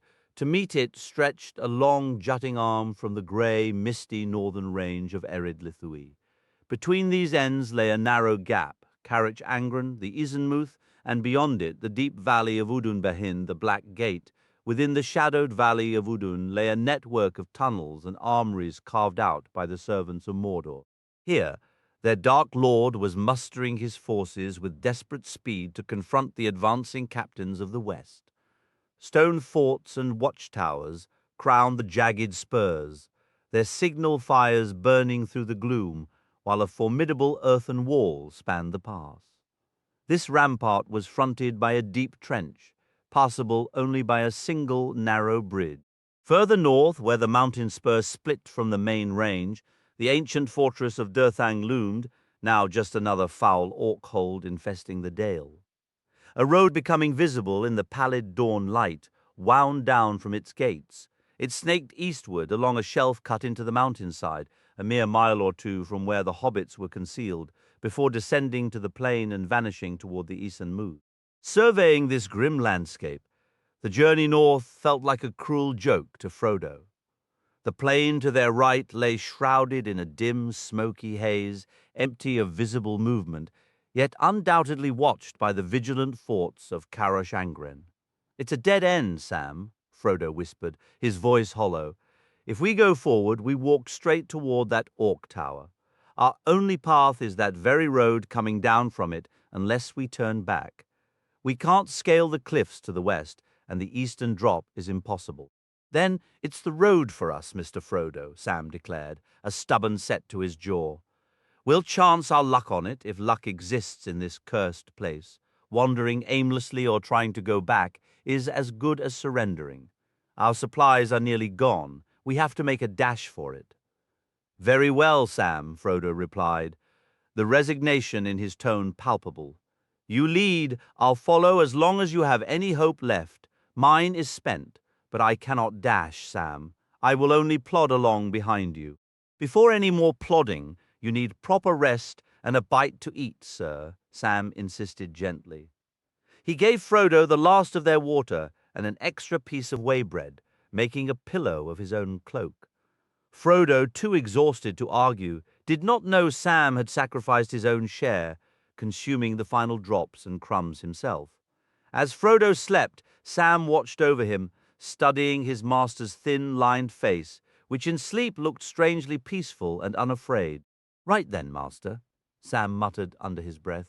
I'll have to leave you for a spell and trust to fortune. We must find water, or we won't take another step." With a hobbit's natural stealth, Sam slipped away, moving from rock to rock until he reached a dry watercourse. He followed its upward path, north, until he came to a series of rock steps, where long ago a spring must have cascaded down. Everything was parched and silent, but Sam, refusing to give in to despair, knelt and listened intently. To his immense relief, he heard the faintest trickle. Scrambling up a few steps, he discovered a thin stream of dark water seeping from the hillside, collecting in a small, bare pool before disappearing again under the stones. Sam tasted it, found it passable, drank his fill, and refilled their bottle. It was then, as he turned to go back, that he caught a fleeting movement, a black shape like a living shadow, darting among the rocks near Frodo's hiding place. Choking back a shout, Sam leapt down and ran, leaping from stone to stone. The creature was wary and elusive, but Sam had little doubt of its nature. He ached to get his hands around its throat. It heard his approach and slithered away. Sam thought he saw one last glimpse of it, a dark head peering back over the brink of the eastern precipice before it ducked and vanished. "Well, luck hasn't abandoned us yet," Sam muttered, his heart hammering, but that was too close for comfort. As if we didn't have enough with orcs by the thousand, now that stinking villain comes nosing about. Sam wished with a bitter heart that the creature had been struck down. He settled beside Frodo, not disturbing his rest, yet he fought against his own exhaustion, refusing to let sleep take him. Finally, when his eyelids grew unbearably heavy and he knew he could stay awake no longer, he gently shook Frodo. "I'm afraid that Gollum is lurking about again, Mr. Frodo," Sam whispered. "Or if it wasn't him, then he's got a twin. I went to fetch water and spotted him sniffing around just as I was coming back. I don't think it's safe for us both to sleep at once, and I'm sorry to say it, but I can't keep my eyes open another minute." "Thank you, Sam," Frodo replied. "Lie down and take your turn properly. Still, I'd choose Gollum over orcs any day. At least he won't willingly betray us to them, not unless he's captured himself." "But he might try a bit of thieving, or worse, on his own account," Sam grumbled. "Stay alert, Mr. Frodo. There's a full bottle of water here. Have a drink. We can refill it when we move on." With that, Sam fell into a deep sleep. He awoke to fading light. Frodo was slumped against the rock behind him, having also dozed off. The water bottle was empty. There was no trace of Gollum. The darkness of Mordor had closed in again, and the watchfires on the high ridges burned with a fierce, bloody glow as the hobbits embarked on the most perilous leg of their journey. They first went to the small spring, then cautiously climbed until they reached the road where it curved eastward toward the Isenmuth, some 20 miles distant. The road was narrow, with no wall or railing along its edge, and as it wound onward, the sheer drop beside it grew ever deeper. Hearing no movement, the hobbits listened for a time before setting off east at a steady walk. After covering about 12 miles, they paused. The road had curved slightly northward, a short distance back, now hiding the stretch they had just traveled from view. This would prove a fatal turn of events. They rested a few minutes before pressing on, but they had taken only a few steps when, in the dead silence of the night, they heard the sound they had secretly feared all along, the tramp of marching feet. It was still some way behind, but glancing back they saw the flicker of torches rounding the bend less than a mile off, advancing rapidly, too fast for Frodo to outrun them along the road ahead. "I feared this, Sam," Frodo said. "We trusted to luck, and it has deserted us. We're trapped." He looked desperately up at the scowling cliff face where ancient road builders had cut the rock sheer for many yards above. He ran to the other side and peered over the edge into a dark abyss. "We're trapped at last," he cried, sinking to the ground beneath the rock wall and bowing his head. "Seems that way," said Sam. "Well, we can only wait and see." And with that he sat down beside Frodo in the cliff's shadow. They did not wait long. The orcs were moving at a brutal pace. Those in front carried torches. On they came, red flames in the gloom, swelling swiftly. Now Sam also bowed his head, hoping to hide his face when the torchlight reached them. He placed their shields before their knees to conceal their feet. If only they're in a hurry and will leave a couple of weary soldiers alone and just pass by, he thought, and for a moment it seemed they might. The leading orcs loped along, heads down, panting. They were a band of the smaller breeds driven unwillingly to their Dark Lord's wars. All they wanted was to finish the march and avoid the whip. Alongside them, two large, fierce Uruks ran up and down the line, cracking lashes and shouting file after file past, and the revealing torchlight was already some distance ahead. Sam held his breath. More than half the column had gone by. Then suddenly one of the slave drivers spotted the two figures by the roadside. He snapped his whip toward them and yelled, "Hey, you, get up!" They did not answer, and with a shout he halted the entire company. "Move it, you slugs!" he roared. This was no moment for hesitation. He moved closer, and even in the dim light, the markings on their shields were unmistakable. "Running away, are you?" he growled. "Or just considering it? Every one of your unit was supposed to be inside Udun by last night. You know the orders. On your feet and get back in line, or I'll take your numbers and see you reported." They hauled themselves upright, hunched over and limping like weary infantry, and began shuffling toward the back of the column. "Not the rear," the overseer barked. "3 ranks forward. And stay put, or you'll regret it when I make my rounds." He sent his long whip snapping over their heads. With another crack and a shout, he set the company moving again at a quick trot. It was brutal for Sam in his exhaustion, but for Frodo it became pure agony, then a waking nightmare. He clenched his jaw, fought to clear his mind, and forced himself onward.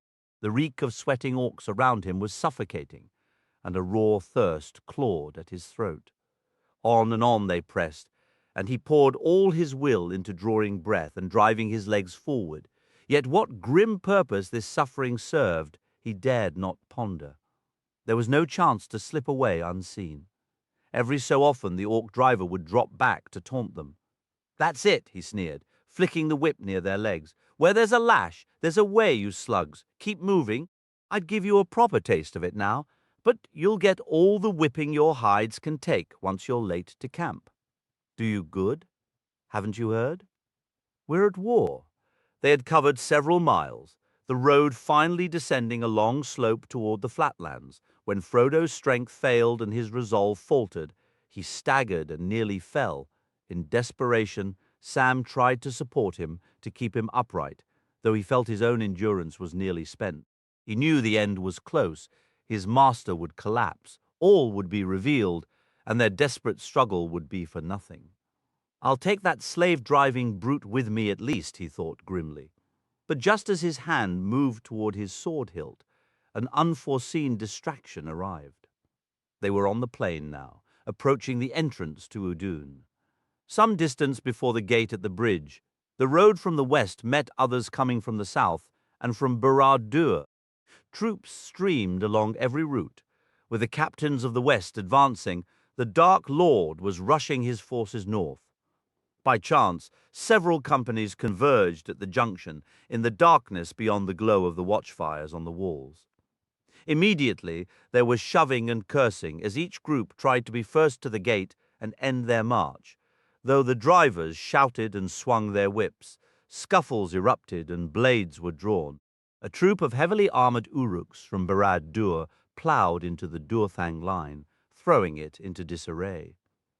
Dazed by pain and fatigue, Sam suddenly stirred, seized the opportunity, and hurled himself to the ground, pulling Frodo down with him. Orcs stumbled over them, snarling and cursing. On hands and knees, the hobbits crawled away from the chaos, until at last, unnoticed, they rolled over the far edge of the road. A high curb, meant to guide troop leaders in pitch darkness or fog, bordered it, with the roadbed raised several feet above the open ground. They lay still for a time. It was too dark to look for shelter, if any even existed.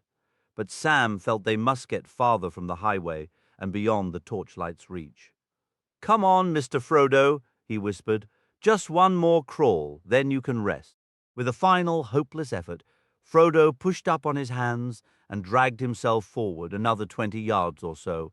Then he tumbled down into a shallow pit that appeared suddenly before them, and there he lay utterly spent. Sam laid the tattered orc cloak beneath his master's head and drew the grey elven cloak over them both. His mind drifted to the fair woods of Lorien, to the gentle hands that had woven this cloth, and he clung to a frail hope that some lingering grace in it might shield them here, in this vast and terrible land. The clamour of marching troops faded as the host moved on through the Isenmuth. In the disorder of so many companies, they had not yet been missed.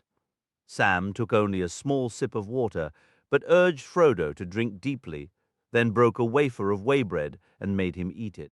Weariness finally overcame fear, and they lay down on the unyielding stone, shivering as their sweat turned cold and the rocks bit into their sides. From the north, through the Black Gate, a thin, whispering chill crept over the ground. Morning brought a pallid grey light. The high winds still blew far above, but down here the air felt dead, both cold and suffocating. Sam raised his head from the hollow. The land stretched away, bleak and colourless.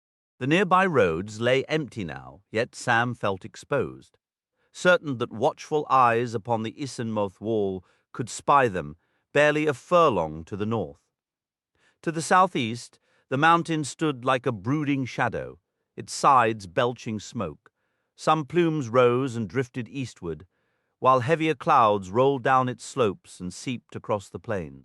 A few miles northeast, the foothills of the Ashen Mountains rose like solemn grey spectres, and beyond them misty peaks faded into a sky already thick with gloom. Sam tried to measure the distance. "Every step of it looks 50 miles, he muttered, staring at the looming peak.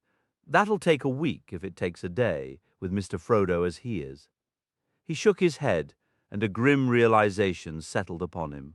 Until now, some part of him had always held a thought for the journey back. But the bitter truth was clear. Their supplies might just carry them to the mountain, and no farther. When the task was done, they would be alone, without food or shelter, in the heart of this wasteland. There would be no return. So this was the job all along, Sam thought.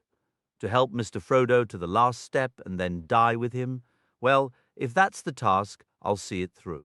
His heart ached then. For Bywater, for Rosie Cotton and her brothers, for the Gaffer and Marigold, and all the simple green things of home. I can't believe Gandalf would have sent him if there wasn't any hope of coming back. Everything turned dark after Moria. I wish he hadn't fallen there. He would have known what to do. But just as hope seemed to gutter out, it hardened into something new. Sam's honest face grew stern, almost grim.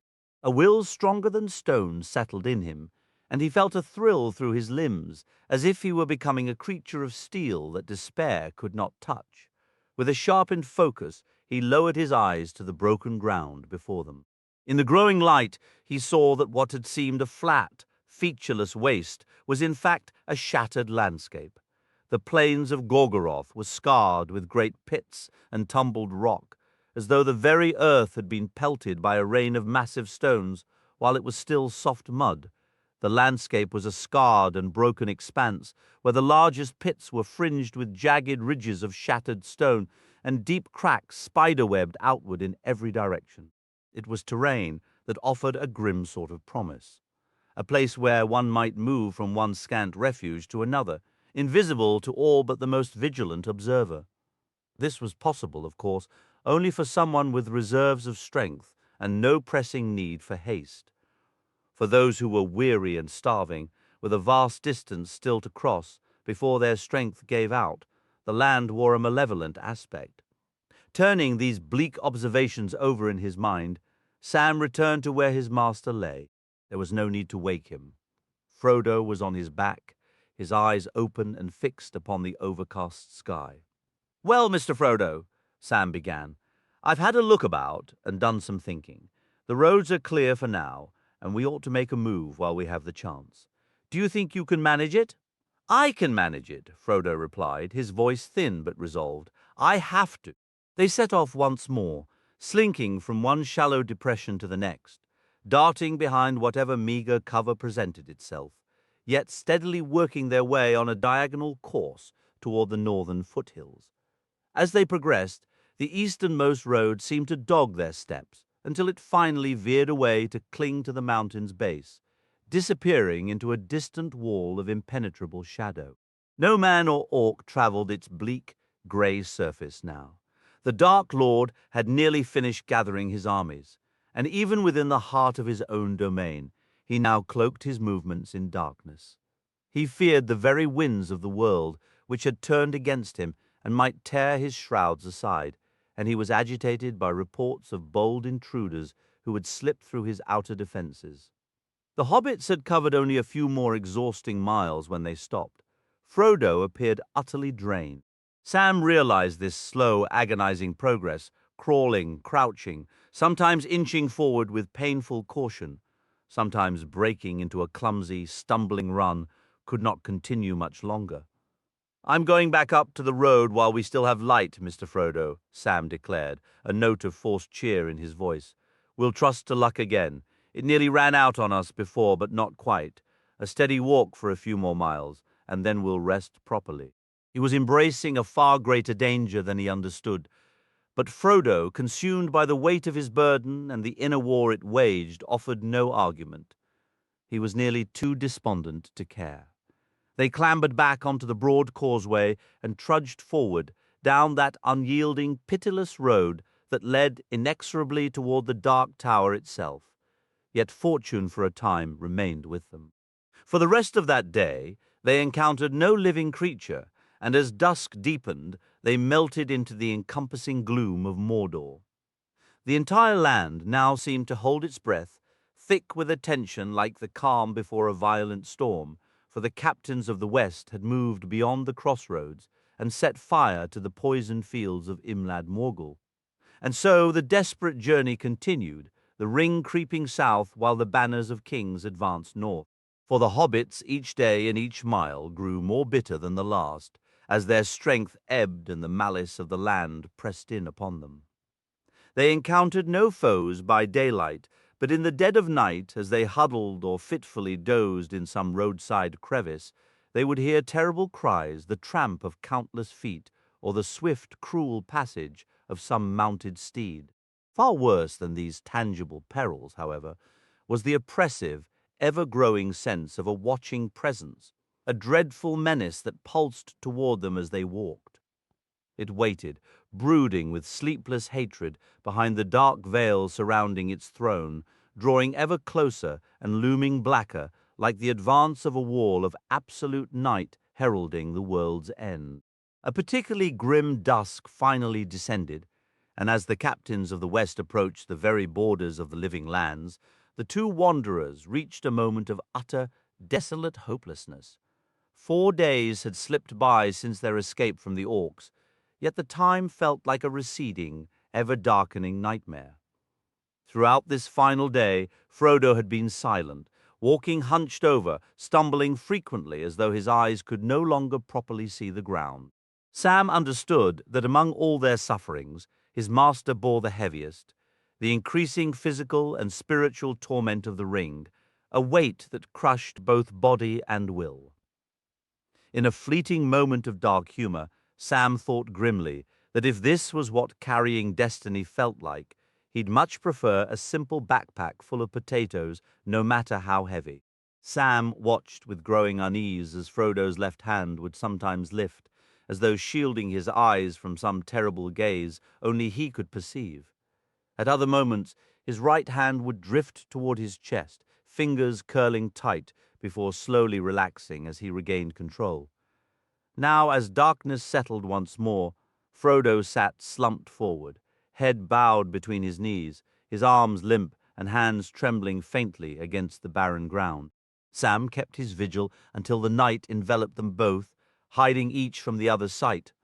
Words failed him, and he retreated into his own grim thoughts. Though weary and shadowed by fear, Sam felt a reserve of strength still within him, a gift from the elven waybread. It did nothing to ease the hunger that haunted him, the vivid memories of simple meals and the craving for fresh bread and meat. Yet this lembas possessed a quiet power, that grew the more one relied on it alone, sustaining will and endurance beyond ordinary limits. But a choice now pressed upon them. This road ran eastward, deeper into the looming shadow, while the mountain rose to their right, almost due south. They had to turn toward it, yet between them and its fiery slopes lay a vast ashen wasteland, choked with fumes. Water, Sam muttered thickly. He had rationed carefully, but his mouth was parched, his tongue feeling swollen. They had perhaps half a bottle left, precious little for the days ahead. They would have run dry already had they not risked the Orc Road, where at long intervals cisterns had been built for troops crossing the arid wastes. A day ago, Sam had found one still holding water, foul and muddied, but enough to stave off desperation. Now that hope was spent. Fatigue finally overcame him, and Sam drifted into a troubled doze where dream and reality blurred. He glimpsed leering lights and creeping shadows, heard noises like wild beasts or tormented cries, and would jerk awake to find only empty blackness. Once, even awake, he thought he saw pale, watchful eyes glimmering in the dark, but they flickered out and were gone. The night passed with hateful slowness. What followed was a dim, murky daylight, the air thick with haze as they neared the mountain, and veils of shadow crept from the dark tower where Sauron cloaked himself. Frodo lay motionless on his back. Sam stood over him, reluctant to speak, yet knowing the task fell to him now, he must rouse his master's will for one more push. Stooping close, he gently touched Frodo's brow and whispered near his ear, "Wake up, master, time to move." As if startled by a bell, Frodo rose swiftly and turned his gaze southward. But at the sight of the mountain and the barren lands before it, his resolve faltered. "I can't do it, Sam," he said, voice trembling. "The weight, it's too much." Sam knew his words might do more harm than good, but pity compelled him. "Let me carry it a while, master," he offered. "You know I would gladly for as long as I've any strength left." A wild, almost fierce light flashed in Frodo's eyes. "Stand back. Don't touch me," he cried, his hand moving to his sword. Then, just as quickly, his tone softened into sadness. "No, Sam, you must understand, this burden is mine alone to bear. It's too late now, dear Sam. You cannot help me that way again. I can feel its grip tightening on me now. I couldn't let it go, and if you tried to take it, I'd lose my mind." Sam gave a slow nod. "I know," he replied, "but I've been turning it over, Mr. Frodo. There's plenty we could leave behind. Why not make the burden a little lighter? We're heading straight there now, best as we can." He gestured toward the mountain. "No sense hauling what we won't be needing." Frodo gazed once more at the distant peak. "You're right," he said quietly. "We won't need much on that path, and at the end, nothing." He snatched up the orc shield and hurled it aside, sending the helmet clattering after it. Then he stripped off the grey cloak, unbuckled the heavy belt and let it drop, the sheathed sword falling with it. He ripped the tattered remains of the black cloak from his shoulders and cast the shreds away. "There," he declared, voice rising, "I won't pretend to be an orc any longer. I'll carry no weapon, fair or foul. Let them take me if they dare." Sam followed his lead, shedding his own orc gear. He emptied his pack, and each item felt strangely precious, if only because he'd carried it this far through such hardship. Letting go of his cooking kit was the hardest. Tears stung his eyes at the thought. "Remember that bit of rabbit, Mr. Frodo?" he asked softly. "And that spot under the warm bank back in Captain Faramir's lands, the day I saw the Oliphaunt?" "I'm afraid I don't, Sam," Frodo answered, his voice hollow. "I know those things happened, but I can't picture them any more. No taste of food, no feel of water, no sound of wind, no memory of tree or grass or flower, no image of moon or star remains. I am naked in the dark, Sam. There's nothing between me and that wheel of fire. I'm starting to see it even with my eyes open, and everything else fades away." Sam moved to him and gently kissed his hand. "Then, the quicker we're rid of it, the quicker we rest," he said, stumbling over the words, unable to find better ones. Talking won't fix a thing, he muttered to himself as he gathered what they'd decided to abandon. He wouldn't leave it all scattered in the open for any eyes to find. That stinker picked up an orc shirt already, and I won't hand him a sword on top of it. His hands are trouble enough empty, and he'd better keep away from my pans. He carried the gear to one of the many jagged fissures, splitting the ground, and tossed it all in.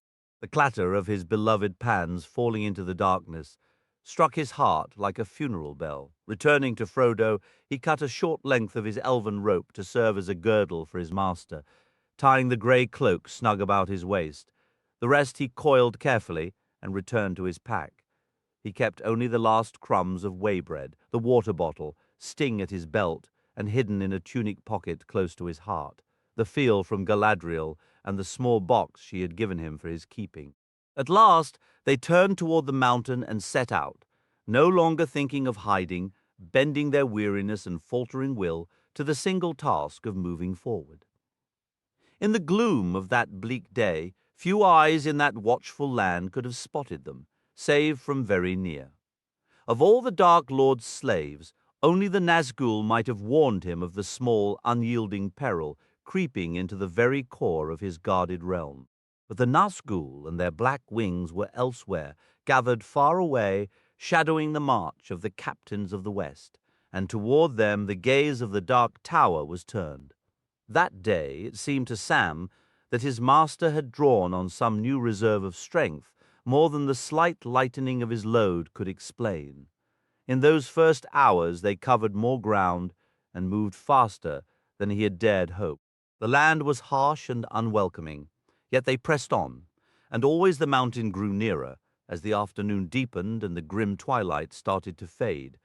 Frodo bent forward once more, his steps faltering as though this final push had drained his last reserves. When they paused for what felt like the last time, he collapsed and whispered, "I need water, Sam," then fell silent. Sam offered him the final sip from their skin, saving none for himself. Now, with the oppressive night of Mordor wrapping around them, memories of clear water flooded Sam's mind. Every creek and spring he'd ever known, glinting in sunlight or shaded by willows, seemed to ripple mockingly behind his weary eyes. He could almost feel the cool mud between his toes, wading in the bywater pool with his old friends Tom and Jolly Cotton, and their sister Rosie laughing on the bank. That was a lifetime ago, he murmured to himself, and an entire world away. Any path home now leads straight past that mountain. Sleep wouldn't come, so Sam wrestled with his own thoughts. "All right, let's look at this straight," he told himself firmly. "We've come farther than you ever expected. Made good time at the start. I'd say we covered half the distance before we had to slow. One more day might finish it." Then he hesitated. "Don't be simple, Sam Gamgee," another voice in his head replied. "He won't last another day like today if he can move at all. And you can't keep giving him your share of water and most of the food." "I can keep going a fair while yet, and I mean to." "Going where?" "To the mountain, obviously." "And then what? Sam Gamgee, what happens when you arrive?" "He won't be in any state to act on his own." To his alarm, Sam found he had no real reply. His understanding of the task was hazy. Frodo had shared little, and Sam only recalled that the ring had to be cast into fire. "The cracks of doom," he whispered, the ancient names surfacing in his memory.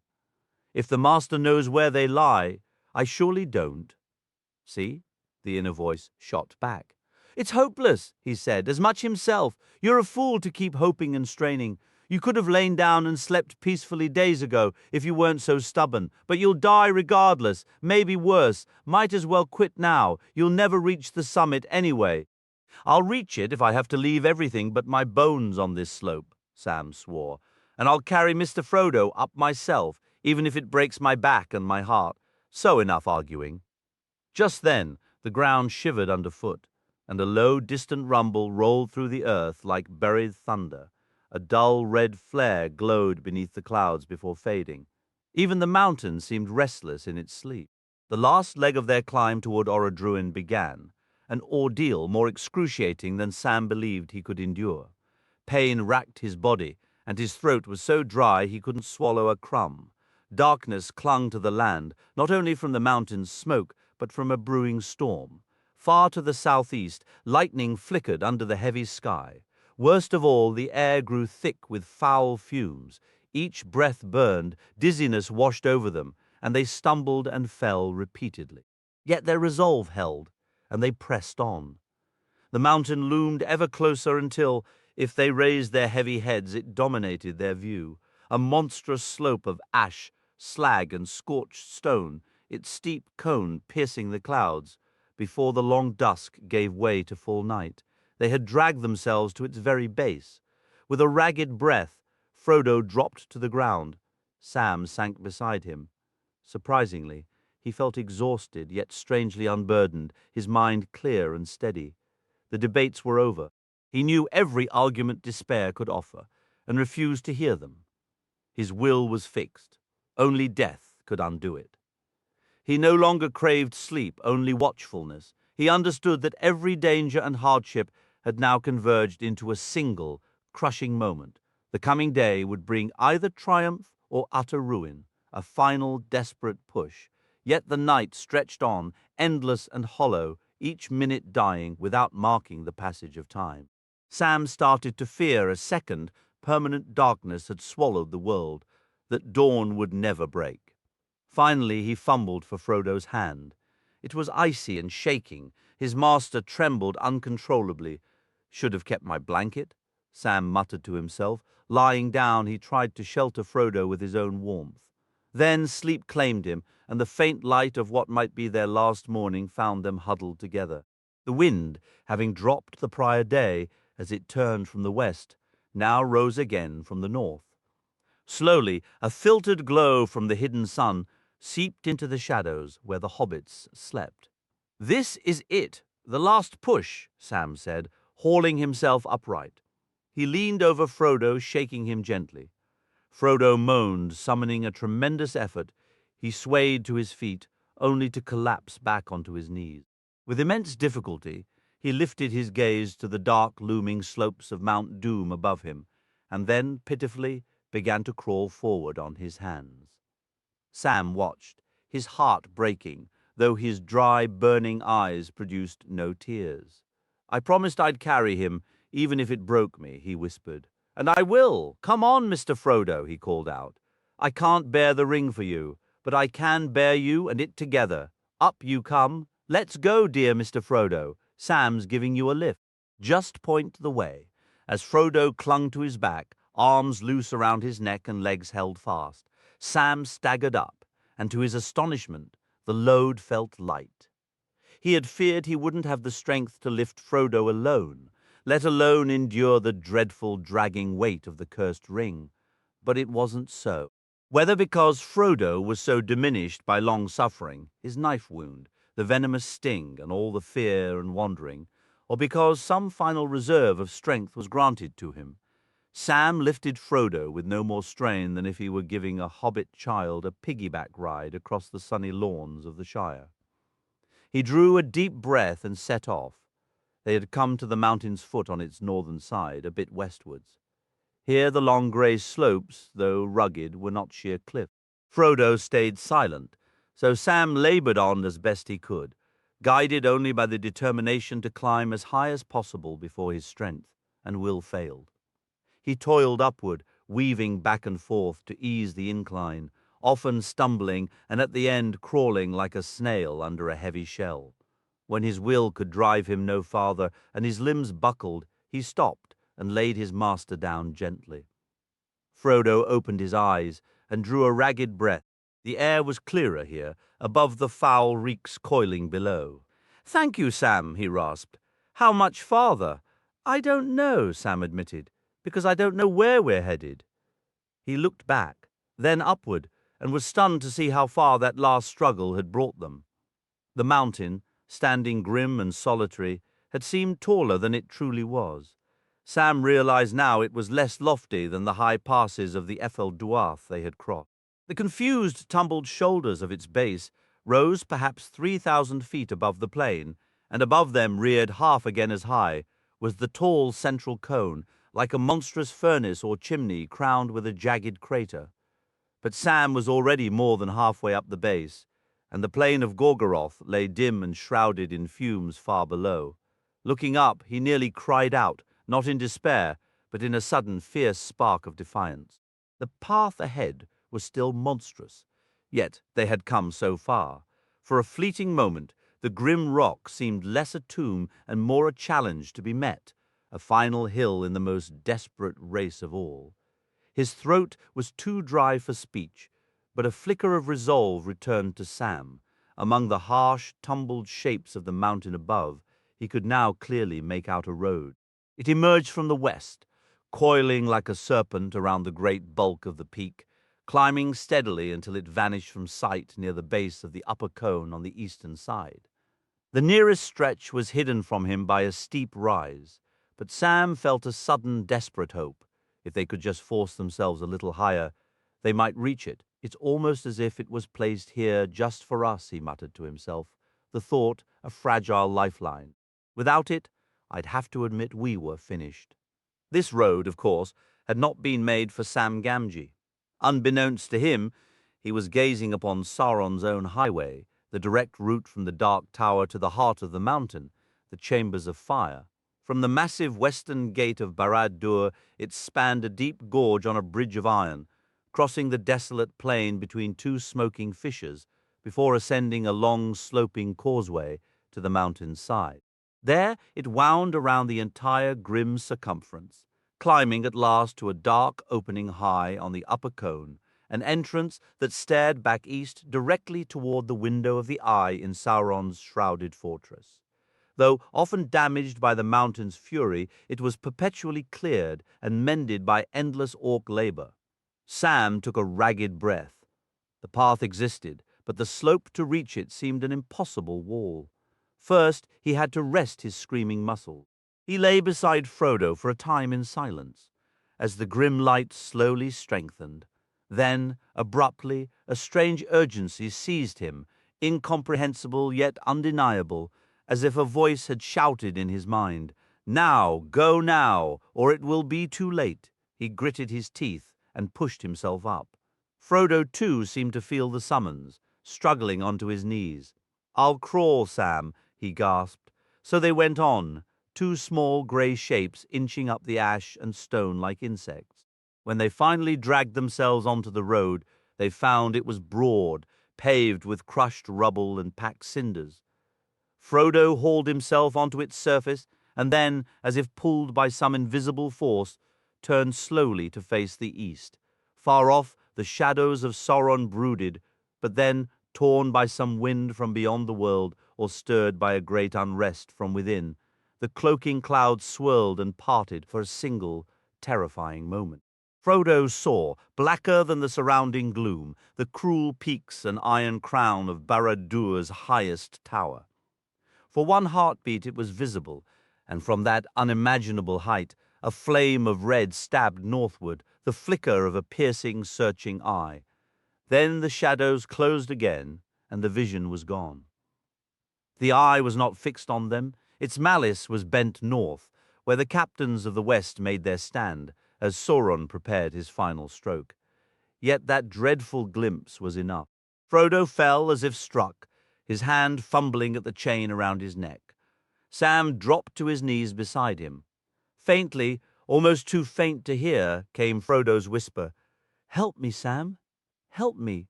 Hold my hand. I can't stop it." Sam took his master's cold hands, pressed them together and kissed them. Then he held them gently between his own. A bleak thought struck him. "He's seen us. It's all over, or it will be soon. Well, Sam Gamgee, this is the absolute end of the road." With a weary sigh that felt pulled from the very roots of the mountain, he lifted Frodo once more, letting his master's legs hang limp. He bowed his head against the weight and the despair, and began to struggle along the climbing road. The going was harder than it had looked from below. By some chance, the rivers of fire that had gushed forth in the great convulsions when Sam stood upon Cirith Ungol had mostly flooded the southern and western faces. Here, on this eastern side, the road remained passable, a grim thoroughfare through the ash and ruin yet. In many sections the path had collapsed or was split by wide cracks. After ascending eastward for a while, it curved sharply back on itself and ran west for a stretch.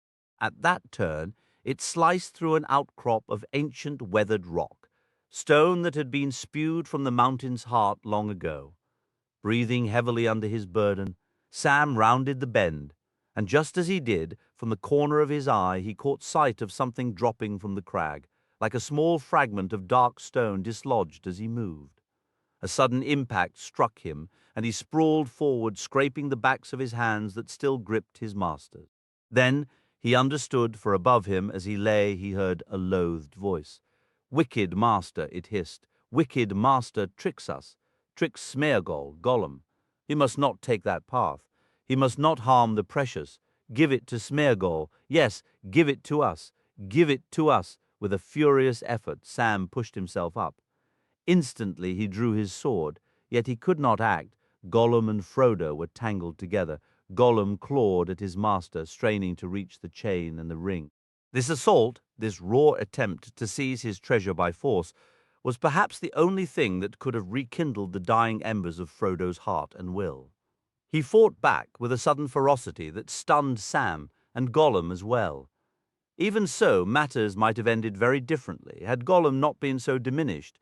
But whatever dreadful, lonely, parched trails he had walked, driven by consuming hunger and terrible dread, they had left him broken. He was a gaunt, starved, wretched being, little more than bones and taut, sallow skin. A mad light burned in his eyes, yet his malice no longer matched his former sinewy strength. Frodo threw him off and rose trembling. "Down, down," he gasped, pressing a hand to his chest, where beneath his leather tunic he clutched the ring. "Down, you creeping wretch, and out of my way. Your time is over. You cannot betray me or kill me now." Then abruptly, as once before, under the shadows of the Emyn Muil, Sam perceived the two rivals with different sight. A hunched form, barely more than the ghost of a living thing, a creature now utterly ruined and broken, yet seething with hideous craving and fury, and before it stood a stern figure, robed in white, untouched by pity, holding at its breast a wheel of fire. From the fire issued a commanding voice. "Begone, and trouble me no more. If you ever touch me again, you yourself shall be thrown into the fire of doom." The hunched shape shrank back, terror in its blinking eyes, and yet with an insatiable hunger still burning there. Then the vision faded, and Sam saw Frodo standing, hand pressed to his breast, breathing in great gulps, with Gollum crumpled at his feet, kneeling wide-handed upon the ground. "Watch out!" Sam shouted. "He'll spring!" He rushed forward. Sword raised. "Hurry, master!" he panted. "Go on! Go on!" "There's no time. I'll handle him. Go." Frodo looked at him as though from a great distance. "Yes, I must go on," he said. "Farewell, Sam. This is the end at last. On Mount Doom, doom shall fall. Farewell." He turned and started away, walking slowly but upright along the climbing trail. "Now," Sam said, "at last I can settle with you." He sprang ahead, blade ready, but Gollum did not leap up. He flattened himself on the ground and whimpered. "Don't kill us," he wept. "Don't hurt us with nasty, cruel steel. Let us live, yes, live just a little longer. Lost, lost, we're lost. And when the precious goes, we'll die. Yes, die into the dust." He raked the ashen path with his long, fleshless fingers. "Dust," he hissed. Sam's hand faltered. His mind burned with anger and the memory of wicked deeds. It would be right to slay this treacherous, murderous thing, right and long deserved, and it also seemed the only safe choice left. Yet, deep within, something held him back. He could not bring himself to strike this broken creature lying in the dirt, so pitiful and ruined. Sam himself had carried the ring, if only briefly, and now he felt a shadow of the torment that consumed Gollum, a mind and body withered by its hold, forever denied rest. Words failed him. "Curse you, you foul thing," he spat. "Get gone. I wouldn't trust you an inch, but clear off now, or I'll use this blade, and it won't be gentle." Gollum scrambled to his feet and backed away. then turned and fled down the path as Sam made a threatening move. Sam didn't watch him go. His thoughts snapped back to Frodo. Looking up the slope, he saw no sign of his master. Heart pounding, he hurried upward. Had he glanced behind, he might have spotted Gollum not far below, pausing before turning with a frantic gleam in his eyes to slink after him, a creeping shadow among the rocks. The path wound higher, bending at last eastward along the cone of the mountain until it reached a dark opening in the side, the door to the Sammath Naur. To the south, the sun cut through the haze like a dull red eye, but all of Mordor lay silent around the peak, a land of shadows holding its breath. Sam reached the gaping entrance and stared into the heat and darkness, a deep rumble shaking the air. "Frodo, master!" he shouted. No reply came. After a terrified moment, he rushed inside. Something moved in after him. At first, he saw nothing.